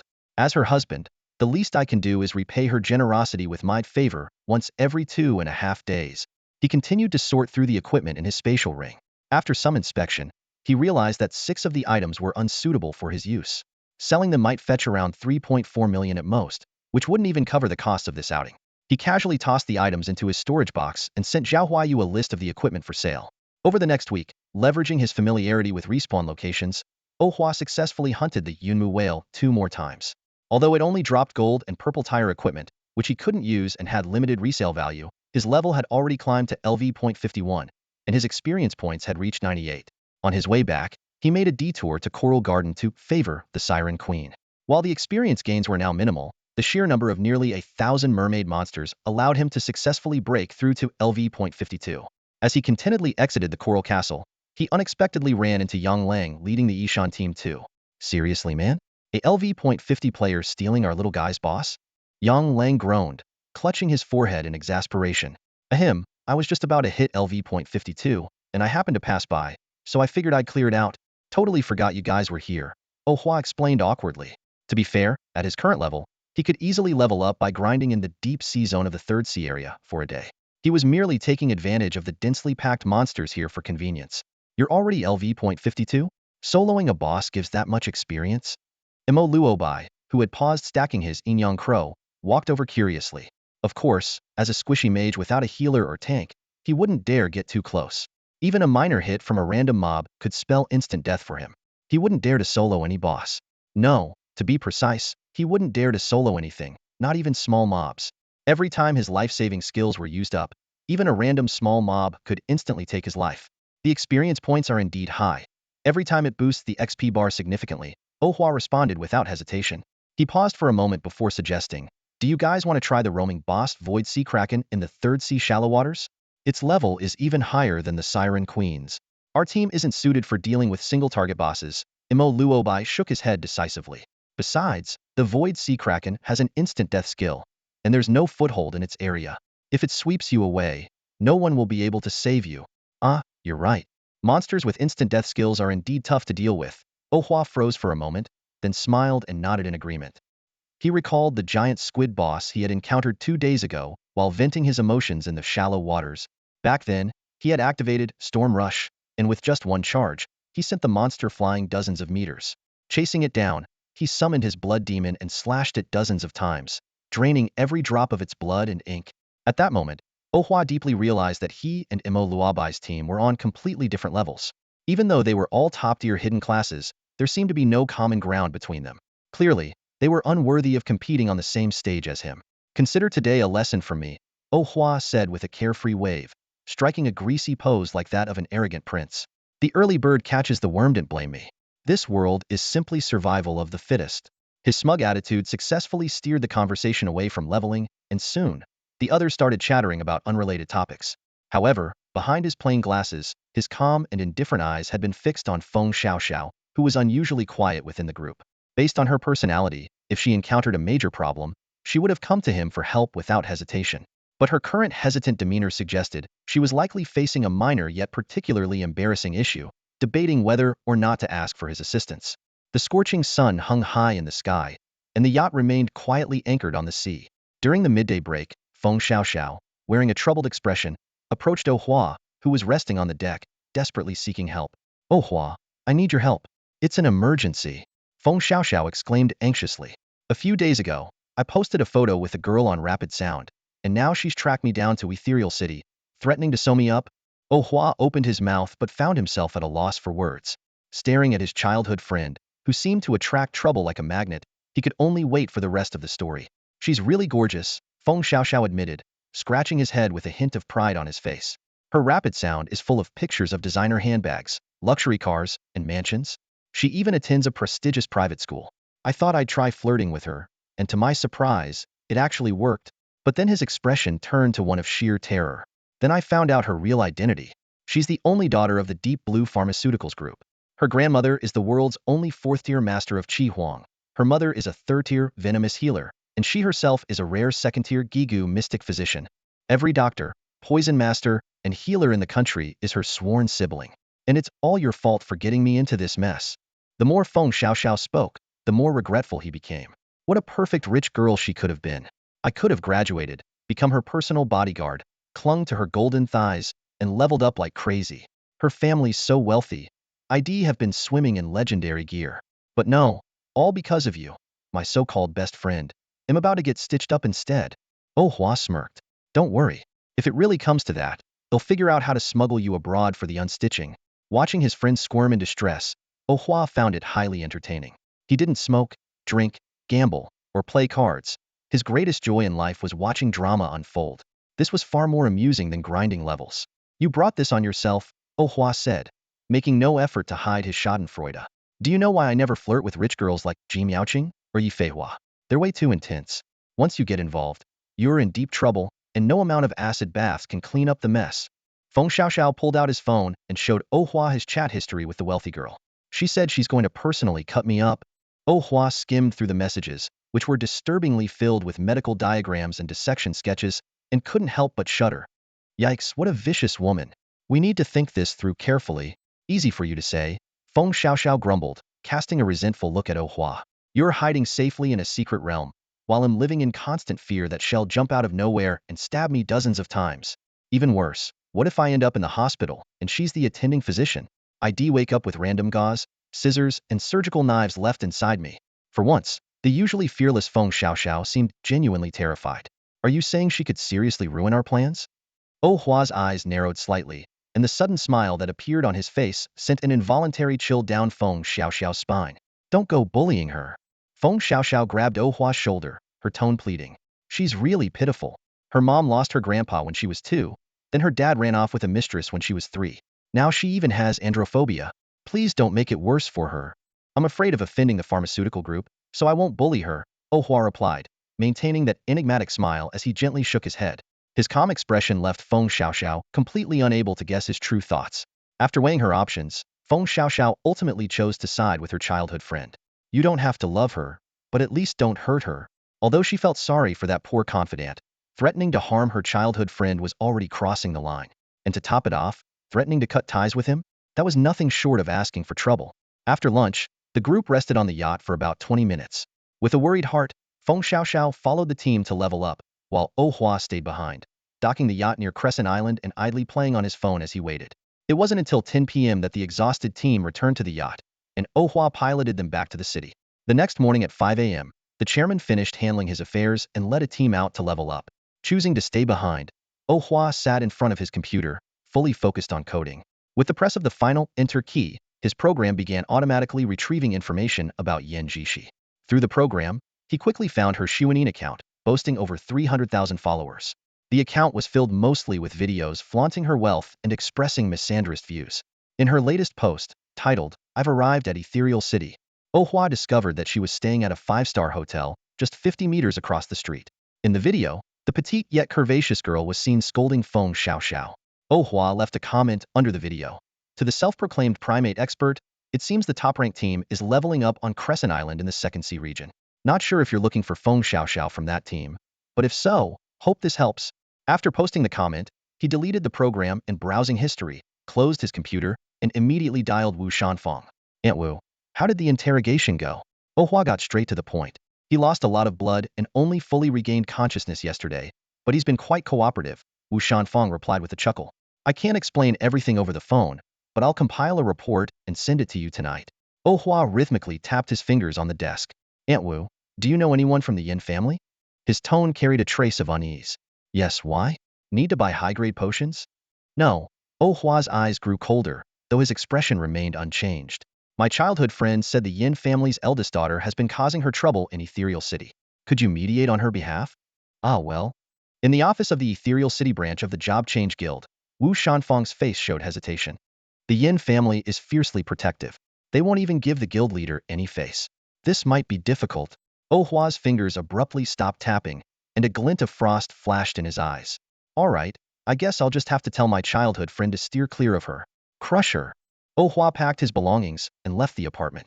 When he arrived at Lao Qian's place, he saw the rented yacht, freshly serviced, quietly anchored on the beach by the entrance. However, Oh Hua wasn't in a rush to set off. Instead, he sat down beside the technician and started a duo-ranked game. Despite the frustration from his previous 17-game losing streak, his teamwork with the technician, who was only at a gold rank, was surprisingly smooth. Oh Hua dominated in this tier, leading the technician to victory after victory. In every match, he effortlessly secured the MVP title, and the technician's stats also stood out impressively. 19 wins in a row.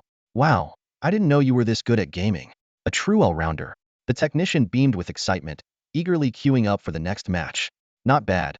I do enjoy this game, Oh Hua said, stretching his wrist. I've soloed to the top rank before, but it's hard carrying certain primate-like teammates. Ever since my rank dropped this season, I haven't made it back to the top. He wasn't bragging. Oh Hua genuinely had the skill to excel at any position, consistently playing at a top-tier level. As Oh Hua controlled his versatile fighter hero, wreaking havoc across the map, a petite girl burst into the shop. She was dressed in an expensive JK uniform paired with black cat-patterned stockings and stood only about 150 centimeters tall. Her unnatural chest movement as she ran revealed the use of padding at a glance. Boss, I want to rent an airship. Yen Zix's small, delicate face was brimming with anger. Kid, you're a lifestyle class professional, aren't you? This is a legitimate combat class shop. We don't rent to lifestyle class folks. The technician glanced at her briefly before returning his focus to the game, continuing his rampage with Oh Hua in the enemy jungle. They'll pay 3 times the rental price. Yen Jishi fumed, her chest heaving with anger. Seeing the two still engrossed in their game, She grew even more agitated. 10 times the price. I want to rent that yacht for sightseeing. She pointed to the boat outside. Kid, that yacht's already been rented for a year. The technician sighed as the enemy crystal exploded, marking their 20th consecutive win. You'd better go apply for an external travel permit at the Job Transfer Guild. It's not like the city out there are all sorts of people. Someone as cute as you. If you go missing in the wild, no one's going to save you. No one. He was getting quite annoyed by this persistent rich girl. 200,000 in rent, just for one day with your airship? Yin Jishi said urgently, her brows furrowed. Although the mechanic's criticism had calmed her down a bit, the idea of catching up with Feng Xiaoxiao to get some answers still lingered in her mind. Get yourself a tier 3 bodyguard, and I'll rent it to you, the mechanic said, looking deeply at the stubborn girl.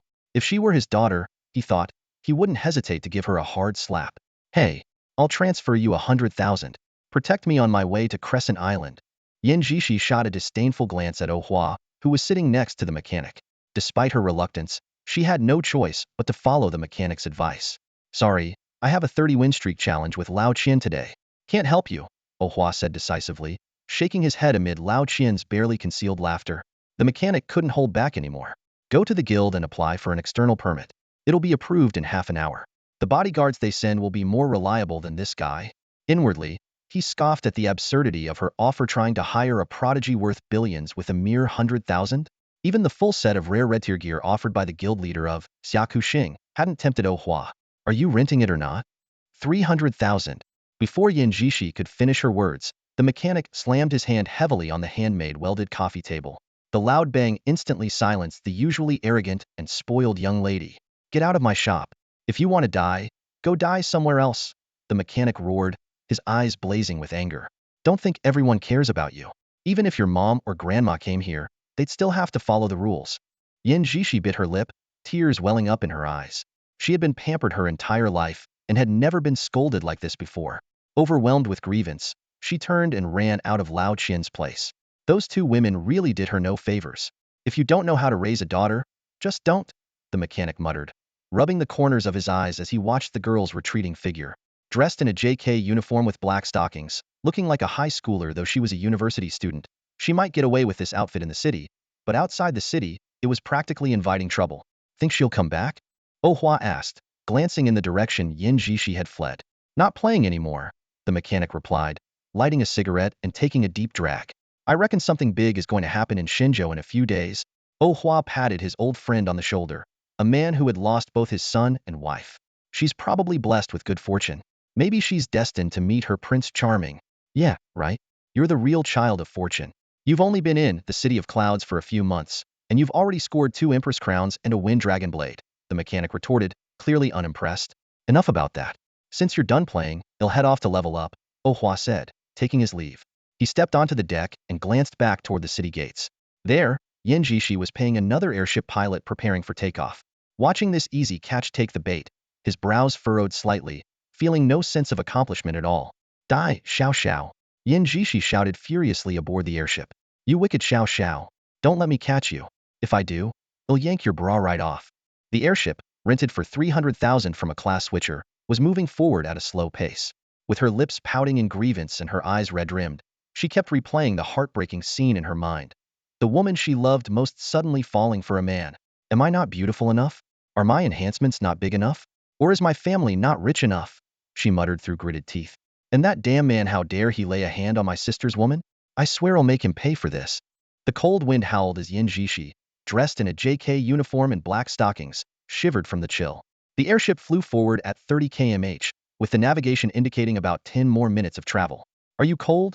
A cold, detached voice suddenly sounded next to her ear. Startled, Yin Jishi jerked the throttle, causing the airship's speed to spike to 40 km/h. However, this increase was meaningless to the black-robed figure who could walk through the air with ease. Get away. Don't come near me. The knob ring on her finger glowed as she flung a vial of potion at the figure. The vial exploded midair, enveloping the figure in a plume of green smoke. This is a sedative I meticulously crafted. Even a third-tier professional would be knocked out for 5 minutes. She let out a sigh of relief, only to hear the figure's voice emerge from the smoke. Not bad. It has a pleasant herbal scent. Orange-grade hypnotic grass, right? You must be quite wealthy. The black-robed figure suddenly accelerated, and as Yin Jishi tried to dodge, a gloved finger lightly tapped the back of her neck. Her eyes rolled back, and she succumbed to the effects of her own sedative. The black-robed figure caught her mid-fall, cradling her in their arms as the airship plunged into the sea of clouds. They turned and sprinted toward a luxurious yacht in the distance. Ugh. When Yin Jishi woke up, she found herself lying on a velvet-covered bed, wrapped in a warm down blanket. Jolting awake, she threw off the blanket to inspect herself. Seeing her clothes intact and her body unscathed, she exhaled in relief. Though her Na ring, worth billions, was gone, at least her dignity remained untouched. The room had no windows, resembling a sealed chamber. It contained only the large bed, 2 bedside tables, a desk welded to the wall, and a single chair. After opening the door, she confirmed she was inside the yacht. Curious, she approached a window emitting an eerie green glow. Ah! She screamed in terror when a drifting lanternfish floated past the yacht's exterior, its ghostly form glaring at her from outside. As Yin Jishi screamed, the translucent, hanging lanternfish with its sharp, jagged teeth continued to drift leisurely through the air.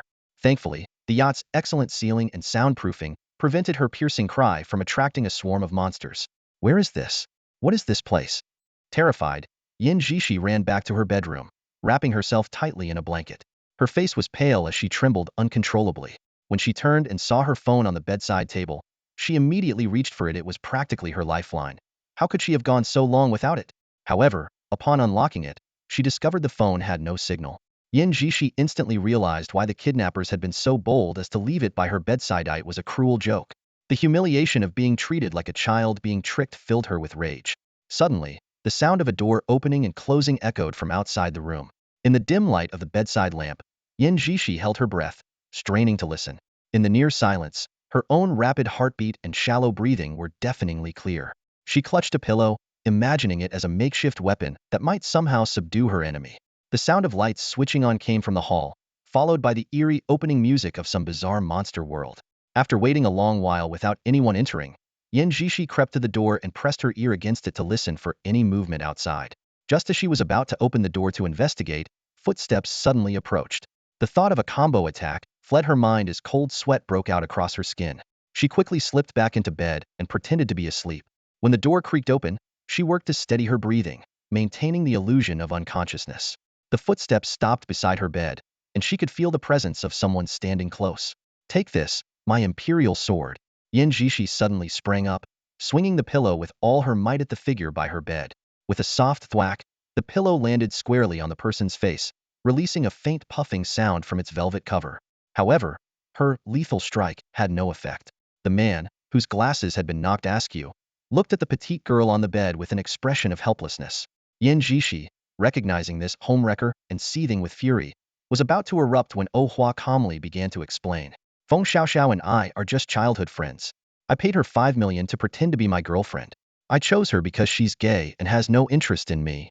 He pulled out his phone and showed her the transaction records and sparse text exchanges with Feng Xiaoxiao. The most recent message, from 2 weeks ago, was an antagonistic jab. WDNMD Xiaoxiao, stop eating crap. Oh Hua placed a plate of food on the bedside table, his tone gentle as he continued. I'm being targeted by exiles and the 4 nations. I only needed her help as a cover. I didn't expect it to affect your feelings. Though his voice was soft, in the dim light of the bedside lamp, his eyes, shadowed and icy, seemed to pierce through her like frozen blades, as if scrutinizing a lifeless body. It was clear that if Yin Jishi's reaction didn't satisfy him, this caring older brother might just show her the true meaning of heart-o-heart, and those wandering lanternfish outside might soon enjoy a fresh meal. I'll barely believe you if you send me back right now. Do that, and I'll trust you completely. Yin Jishi stood on the bed, just managing to meet Oh Hua's gaze at eye level. Her tone carried an undeniable hint of distrust. Although she still harbored suspicion toward this man who had seemingly disrupted her relationship, her current situation stripped of her all life-saving tools, and poisons left her with no choice but to compromise temporarily. Oh Hua stared at the stubborn girl before him, a faint, cryptic smile suddenly curving his lips. Her attitude and the flicker of hatred in her eyes had already tested his patience. If it weren't for Feng Xiaoxiao's recent message pleading with him not to harm someone she cared about, he might have already resorted to harsher measures. What are you smiling at? Yin Jishi sensed something was off, her voice tinged with unease. Oh Hua didn't respond. Instead, he turned and left the room, returning shortly with a bottle of repellent potion. What are you trying to do? Yin Jishi instinctively backed away as he approached, but he swiftly closed the distance and grabbed her arm. With one hand, Oh Hua uncapped the bottle and poured the foul-smelling liquid over her head with precision, ensuring not a single drop spilled onto the bed despite her struggles. "You're Xiao Xiao's girlfriend, and I'm happy for her. But the way you speak to Mei don't like it." He retrieved a breathing mask from his and, ignoring her protests, secured it tightly onto her face. Then, as if handling a small, unruly animal, he carried her to the deck. "What are you planning to do?" Yen Jishi's muffled cries through the mask were sharp and frantic. Oh Hua opened a storage box on the deck and pulled out a steel cable. Carefully, he wound it around her waist and fastened it securely. "I'm going to teach you your first lesson, one you've never learned before: how to respect others, especially when they're far stronger than you." He released her, giving her a slight push. "Don't let go. I won't be coming to find you in the secret realm." "Ayahawk!" Yen Jishi's scream echoed as she dangled in midair, only to abruptly cut off when a glowing lantern anglerfish was drawn to her. The monstrous fish, 5 or 6 meters long, swam closer, its eerie green lure casting an unsettling light as it approached her slowly. The moment she fell silent, the dangling lantern fish caught a whiff of the stench and immediately turned to swim away. Yen Jishi desperately tried to climb back along the steel cable, but just then, the yacht suddenly started up. The immense pull caused her to swing back and forth like bait at the stern, and in terror, she let out another scream. Her scream seemed to act as a signal, attracting more bizarre deep-sea creatures. These fish-like monsters swam around her, though they quickly recoiled from the stench on her body. Their presence, however, still filled her with dread. Dragged behind the yacht like a human kite and surrounded by these horrifying creatures, her face turned as pale as paper, and she was on the verge of fainting. Yet, with these terrifying beings circling her, she dared not lose consciousness. After what felt like an eternity of torment, it wasn't until the next day that the freezing, trembling Yen Jishi finally felt the yacht come to a stop above the clouds. Using the last ounce of her strength, she climbed up the steel cable back onto the deck, only to find the cabin door locked from the inside. Exhausted, she slumped against the door and silently wept. The extreme fear she had endured over more than 10 hours had drained her completely, and soon she drifted into unconsciousness. When she woke again, she found herself lying on a sofa in the yacht's lounge, neatly covered with a blanket. The nauseating stench on her body had been cleansed with a purifying agent. On the coffee table before her was a spread of steaming, exquisite dishes. "You're really quite dull," Oh Hua remarked, sitting in a single-seater armchair and idly playing with his phone. He glanced at Yen Jishi, who was crying while devouring the food ravenously. He then recounted a story about Feng Xiaoxiao when she was 13 or 14, how that girl survived alone in the mountains for 13 days, hunted rabbits, found ginseng, and eventually found her way home. In contrast, this pampered city heiress before him had been reduced to such a miserable state after just one day, rendering the educational plan he had prepared for her completely unnecessary. Wah! Yen Jishi, who had always been the center of attention and care, burst into tears at his mocking words. But under Oh Hua's cold, indifferent gaze, she immediately clamped her hands over her mouth, forcibly swallowing her sobs. Her face turned bright red as she struggled to suppress her cries, coughing uncontrollably. "Though you're a bit boring, at least you're not entirely hopeless," Oh Hua said, his tone laced with a hint of disdain. "You've at least learned what respect means." He then pulled her phone out of his pocket and placed it on the coffee table. "I've connected your phone to the internet. I don't think I need to teach you how to use it, do I?" Yen Jishi curled up on the sofa like a child who had done something wrong. Even when her parents handed her the phone, she only stole glances at Oh Hua's expression from the corner of her eye, her hands tightly gripping the hem of her shirt, too afraid to reach out and take it. "Relax a little. I'm not a murderer. They'll send you back to the city in about a week. For now, let your mother know you're safe." Seeing how frightened she was, Oh Hua stood up and turned toward the captain's quarters upstairs, deliberately leaving her some space to be alone. Yen Jishi watched as Oh Hua disappeared around the staircase corner. Only then did she shakily pick up the phone from the coffee table. She opened the dial pad, her finger hovering over the emergency number, but she couldn't bring herself to press it. In the end, she quietly closed the dial pad. She opened the chat history with her mother, the last message still from a year ago. After composing herself, she sent a voice message in an intentionally calm tone. "Mom, I was thinking of coming back to visit you in a few days. Are you free?" "Yes, when?" Her mother's reply came almost instantly, as concise and direct as always. "I have some research to finish first, probably in a week or two. Can I bring a friend with me when I visit?" Staring at the familiar brief reply, Yen Zix's eyes suddenly welled up with tears. "Sure. What do you want to eat?" Her vision blurred by tears, Yen Jishi forced a small smile as she replied, "They'll cook when I'm back. I've learned a lot of new dishes recently." "Okay." That single-word response, which used to feel suffocating, now brought a trace of warmth to Yen Zix's heart. She curled up on the sofa, rereading the conversation over and over, a silly smile spreading across her face. Just then, Oh Hua's voice echoed from upstairs. By the way, I've unlocked the storage chest near the guild hall for you. There's some food inside. Help yourself if you're hungry, and buy whatever else you need. Yin Jishi jumped up from the sofa, her body tense, fearing she might once again be tied to a steel cable and used as bait. It wasn't until she confirmed Oh Hua was merely talking about the storage chest that she collapsed back onto the sofa, barely daring to breathe. Upstairs, Oh Hua quietly turned off the signal management app on his phone, as if he had anticipated her choice all along. At that moment, Yin Jishi finally understood why the heroines in horror movies only scream but never run. When faced with the threat of death, that bone-chilling fear paralyzes you, making even breathing feel impossible, let alone mustering the strength to scream like those movie characters. The next morning, Yin Jishi, a teenage girl addicted to the internet and now deprived of electricity and Wi-Fi, dragged a chair to sit by the yacht's living room window. Resting her chin in her hands with her elbows propped on the windowsill, her gaze was fixed on the dim expanse of sky in the distance. In the darkness, a blood-red figure piloted an airship, weaving through a swarm of monsters.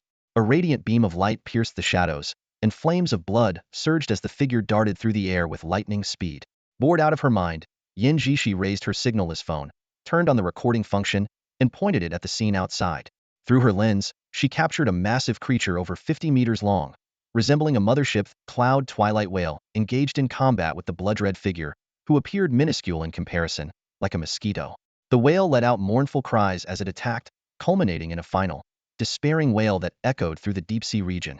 Soon, its blood was drained, and its colossal body dissolved into specks of light, slowly dissipating into the air. The ferocity and elegance of the battle left Yin Jishi entranced. She had never witnessed such a display of raw power and beauty. After the fight, Oh Hua checked his experience bar, which had only reached one-third of the way to level 53. To level up, he figured he'd need to take down 2 more cloud twilight whales, along with nearby mobs and elite monsters. The loot this time was rather lackluster, just a dozen or so blue and gold dimensional boxes, with no orange or red ones in sight. However, from a purple box, he did manage to acquire a rare Gemma level 35 purple quality ring called Ballad of the Clouds. The ring increased stamina by 47 points and featured 2 special effects, 1 to mage skills and a 20 reduction in skill cooldown. What made it even more exceptional was its unique attribute, Wind's Elegy, which granted magical energy after casting 3 wind element single-target spells. The 4th spell would deal 330 damage and inflict half that amount as wind element magic damage to enemies within a 3-meter radius. Although the stamina boost was somewhat underwhelming after all, a mage's health pool hardly mattered in the face of melee classes. The ring was, overall, a solid piece of gear. Oh Hua estimated it could sell for around 2.5 million. If it had boosted intelligence instead, the price might have doubled. Feeling pleased with his modest profit, Oh Hua piloted the Cloud Racer back to the yacht. As soon as he entered, he saw Yin Jishi staring at him with expectant eyes. Understanding her silent plea, he retrieved his phone from his storage and used the Master Control app to restore the yacht's power and internet. The moment the connection was re-established, Yin Jishi sprang to life like a fish back in water. She sprawled comfortably on the sofa, happily absorbed in her phone. In just 2 days, Yin Jishi had already adjusted to life as a captive. Meanwhile, Oh Hua was in the captain's quarters on the 2nd floor of the yacht, intently reading a document sent by Wu Shanfeng earlier that morning. The document began by outlining 3 critical pieces of information about Yamada Gajuni. First, he had brought 2 billion in funds from the Yamada Credit Stock Corporation in Higashi to recruit personnel in Shenzhou, targeting ultra-rare professionals and hidden classes. However, these funds had since been frozen by the Job Transfer Guild. Second, his family had a prodigious talent with a hidden class, but the details were kept extremely confidential. Neither the class, gender, nor level of the individual could be determined. Third, the backer behind Ronin Chronicles was the eldest son of their family, Yamada Nobuyasu, who was currently operating under the alias Tian Zhangwo in the Ethereal City. He was a third-tier rare class soul warrior. The document also included a photo of Yamada Nobuyasu. The glow of the computer screen illuminated Oh Hua's cold visage, and the slight curve of his lips hinted at a dangerous undertone. As he closed his eyes, contemplating whether to venture into the Higashi secret realm after his third-year advancement to acquire the 3 artifacts, Aminomura Kimono Tsurugi, Yatano Kagami, and Yasukanino Magatama, a sudden metallic clatter came from outside the deck. Oh Hua's eyes snapped open as he stood up, silently drawing the Curse of Blood Magic and the Kensano Holy Sword from his storage. He descended the stairs noiselessly. Yin Jishi, who had been playing on her phone on the sofa, was so startled by Oh Hua's abrupt appearance with swords in hand that she nearly fell off. Oh Hua gestured for her to stay quiet and pointed towards a room. Yin Jishi immediately understood, quickly retreating to her room while secretly recording the situation in the hall through the crack of the door with her phone. Such keen senses, young master. I merely knocked over a soda can by accident, a familiar, coquettish voice called from outside. The voice belonged to none other than the butterfly woman, who had once poisoned Oh Hua. She now stood outside the yacht window with a pitiful expression. Behind her, on the sea's surface, over a dozen monsters lay defeated by her toxins, their forms gradually dissolving into particles of light. After weighing his options, Oh Hua sheathed his swords and opened the cabin door. The butterfly woman, dressed in a white ruchuan and wearing anklets adorned with jingling bells, gracefully entered. She attempted to embrace him, only for Oh Hua to deftly sidestep her. Despite avoiding direct contact, his status panel immediately began to flash with various negative effects. Young master, I haven't introduced myself yet. My surname is Imo, and my name is Imo Mangzi. I'm the half-sister of Imo Luobai, the butterfly woman said with a coy laugh, her voice laced with seductive charm. However, Oh Hua's bloodlust ice heart ability effortlessly neutralized her allure. After all, if even the Siren Queen couldn't sway him, this young girl, whose figure was still maturing, stood no chance. Though I lack great talents, I can see through your courteous demeanor. You and I are kindred spirits, murmured Imo Mengzi, her voice soft and alluring, carrying a hint of temptation. Oh Hua stood at a crossroads in life, faced with two choices. On one side was Imo Luobai, a top-tier expert in magical offense. On the other was Imo Mengzi, a world-class master of control effects. Should he rely on Imo Luobai's devastating magic strikes, or Imo Mengzi's subtle yet deadly poisons? And what makes you think I am like you? Moreover, what can exiles like you possibly offer me? Oh Hua asked calmly. He already had his answer. Joining the transfer guild would give him everything he desired. Why bother with the exiles, a group that survived on empty promises? He had no appetite for hollow dreams. Imo Mengzi clasped her hands lightly in front of her abdomen, standing before Oh Hua with the grace of a celestial maiden descending to earth. She smiled sweetly, dimples forming on her cheeks. It's not about what the exiles can offer you, but what I can offer you. I do not represent those exile fools. Sensing that Oh Hua was about to refuse, she quickly added, there's no need to rush your decision, sir. Life is full of turning points, and with your current achievements, there will be plenty of opportunities ahead. I've just turned 16. I have all the time in the world to wait for you to change your mind. 16? Oh Hua's eyes narrowed. Typically, job transfers could only be safely performed after the age of 18. Transferring too early often resulted in death. Yet this girl had completed her transfer at 15 and reached a power level exceeding 45. Your organization is utterly insane, he thought to himself, realizing this girl crazier than he was might indeed be his kindred spirit. Sir, my curfew is approaching.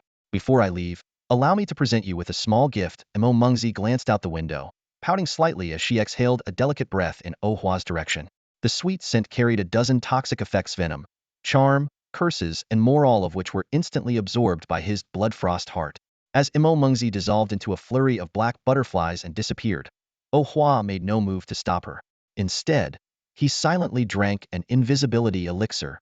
Entering stealth mode, he slipped out through a maintenance hatch in the yacht's engine room and activated the Traveler of the Clouds ability, disappearing without a trace. He began to silently follow the direction Imo Mengzi had glanced at moments before. Is the intel reliable? One of the assassins whispered. I paid a hefty sum to get this information from Grey Rabbit, another replied, thumping his chest in assurance. That dual-title champion is incredibly powerful. Even Lord Wu Xiaoyu pales in comparison. 6 airships were concealed behind a white cloud, positioned perfectly in the yacht's blind spot. Inside one of the airships, 12 exiled assassins huddled together, quietly discussing the upcoming decapitation mission. Though not professional killers, each of them was skilled in stealth techniques and lethal surprise attacks. We move in 3 hours. Remember, maintain complete silence. Wait until everyone is in position before striking together, the lead assassin instructed in a low voice. Hey, I heard you made things official with Xiao Zhao from the red light district. One of the assassins suddenly changed the subject. Heh, after this job, I'm going back to marry her. Well, we've all had our fun with Xiao Zhao, but I'll admit her face suits you. The others burst into laughter. How about after this job, we all take our partners out for some fun? Someone suggested. Of course. I've already booked a private room at one of the top 3 barbecue restaurants in Ethereal City, another replied smugly. But just as they were basking in their smugness, a brilliant golden beam of light suddenly slashed through from the right, instantly vaporizing half of them. A blood demon emerged from the crimson mist, towering over the remaining stunned offerings. 10 minutes later, Oh Hua returned to the airship. The blood engine, gifted by Imo Mengzi, had proven astonishingly effective. Those reckless small fry, constantly tempting fate, were immediately afflicted with a dozen negative effects. They vomited, convulsed, broke out in festering sores, and ultimately dissolved into putrid sludge from the inside out. Did Wu Shieyu send them? Oh Hua pondered aloud, seated on the sofa. It seems Mengzi and Wu Shieyu aren't on the same side. There's likely an even larger organization behind these exiles. As Oh Hua speculated about the exiles' true motives, Zhao Huayu called. Xiao Hua, we've tracked down that Luolu. It's none other than Yamada no Byasu, the eldest son.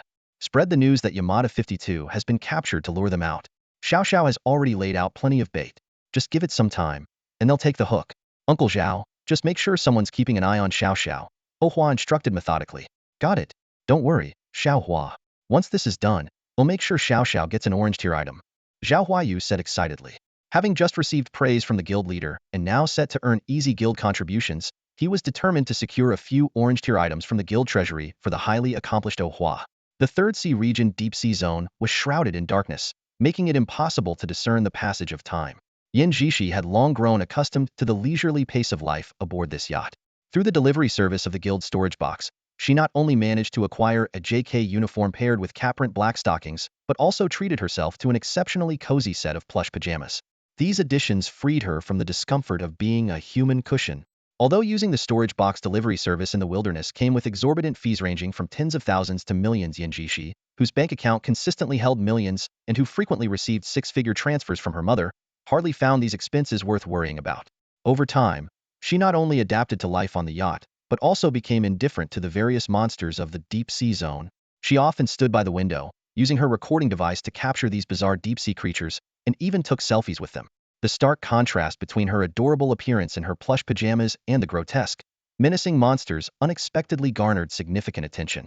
Last night, in retaliation against Feng Xiaoxiao, she secretly recorded a 5-second video of Oh Hua lounging lazily on the sofa, playing on his phone with one hand. Titled, A Scholar's Ordinary Day, the short clip skyrocketed her follower count from 300,000 to over 1 million in just a few hours. The comment section exploded, with netizens teasing about the scholar's apparent romantic luck, first being linked to the short-haired beauty in their team and now spending time with the heiress of a pharmaceutical giant. Jealous comments flooded in, with countless people clamoring to take her place. Riding this wave of newfound popularity, Yin Jishi began uploading more short videos under the theme, A Scholar's XXX, documenting snippets of Oh Hua's daily life. However, the current power and internet outage left her unable to check her latest follower count, making her itch with impatience like a cat yearning for attention. Click-clack. The familiar sound of the door opening jolted Yin Jishi awake from her nap on the sofa. Like a wary little rabbit, she turned her head toward the cabin door. As the door closed, the yacht's main hall lights flickered back on. Her phone chimed with a charging notification, its screen lighting up. Thrilled, Yin Jishi grabbed her phone and casually remained sprawled on the sofa. Watching Yin Jishi act so at ease, as if she were the yacht's owner, Oh Hua, who had spent the entire day battling monsters, found himself momentarily speechless. Was this girl completely disregarding the fact that he was her captor? Could she have actually developed Stockholm Syndrome? The thought sent a shiver down his spine. Without lingering in the hall, he turned and headed upstairs to the second floor. Over 5.3 million followers already. I really am a genius. Yin Jishi lounged on the living room sofa, her gaze drifting toward the second floor as her fingers rapidly swiped across her phone screen. Opening the Sunin app, she skipped over the 99 private message notifications and focused intently on the ever-increasing follower count, as if a mountain of gold was gleaming before her eyes. Still, no matter how excited she was, she knew her boundaries. Although her phone contained plenty of combat footage of Oh Hua, she only dared to post ordinary videos of his daily life. Especially after discovering that Mengzi was a fugitive, she had immediately stopped recording and deleted any related videos, fearing the trouble it might bring. At 11 p.m., Feng Xiaoxiao suddenly called, her voice brimming with betrayed fury. Xiao Hua, I treated you like a brother, and you're trying to mess with my girl? Oh Hua, sitting at his computer, was utterly baffled. What are you even talking about? Look at those videos online. My soulmate has been turned into your CP. I come back, and you're already paired up with her. Feng Xiaoxiao's voice was thick with indignation. While opening his computer to check the videos, Oh Hua replied nonchalantly, It's not my fault I'm naturally handsome. If she wants to film me, I can't exactly snatch her phone and smash it, can I? Besides, weren't you the one who told me to be nicer to her? Standing in front of the full-length mirror in her bedroom, Feng Xiaoxiao felt as though the words betrayed fool were flashing above her head. She couldn't help but mock herself. I go off to level up, only to come back and find myself the betrayed one? Shifting the topic, she added, Anyway, I was targeted to day 6 third-year professionals. I took leave from the chairman, and chances are I'll be kidnapped tomorrow. Don't you dare make a move on your sister-in-law. Is that so? Oh Hua's tone remained calm. Once you're kidnapped tomorrow, I'll immediately be overcome with grief and rush back. Then we'll work together from the inside and take those guys down. During their discussion, Oh Hua mentioned Uncle Zhao's promise of letting them choose 2 orange tier items from the national treasury upon completing the mission. Feng Xiaoxiao's mood instantly improved as she began fantasizing about the treasures in the treasury. The Empress Crown, the Wind Dragon Blade. Her earlier worries about betrayal were instantly forgotten. After all, in her mind, they're both my spouses. If my husband and wife play around, how could that count as betrayal? Shallow. Utterly shallow. Oh Hua's indifference only fueled Yin Jishi's boldness.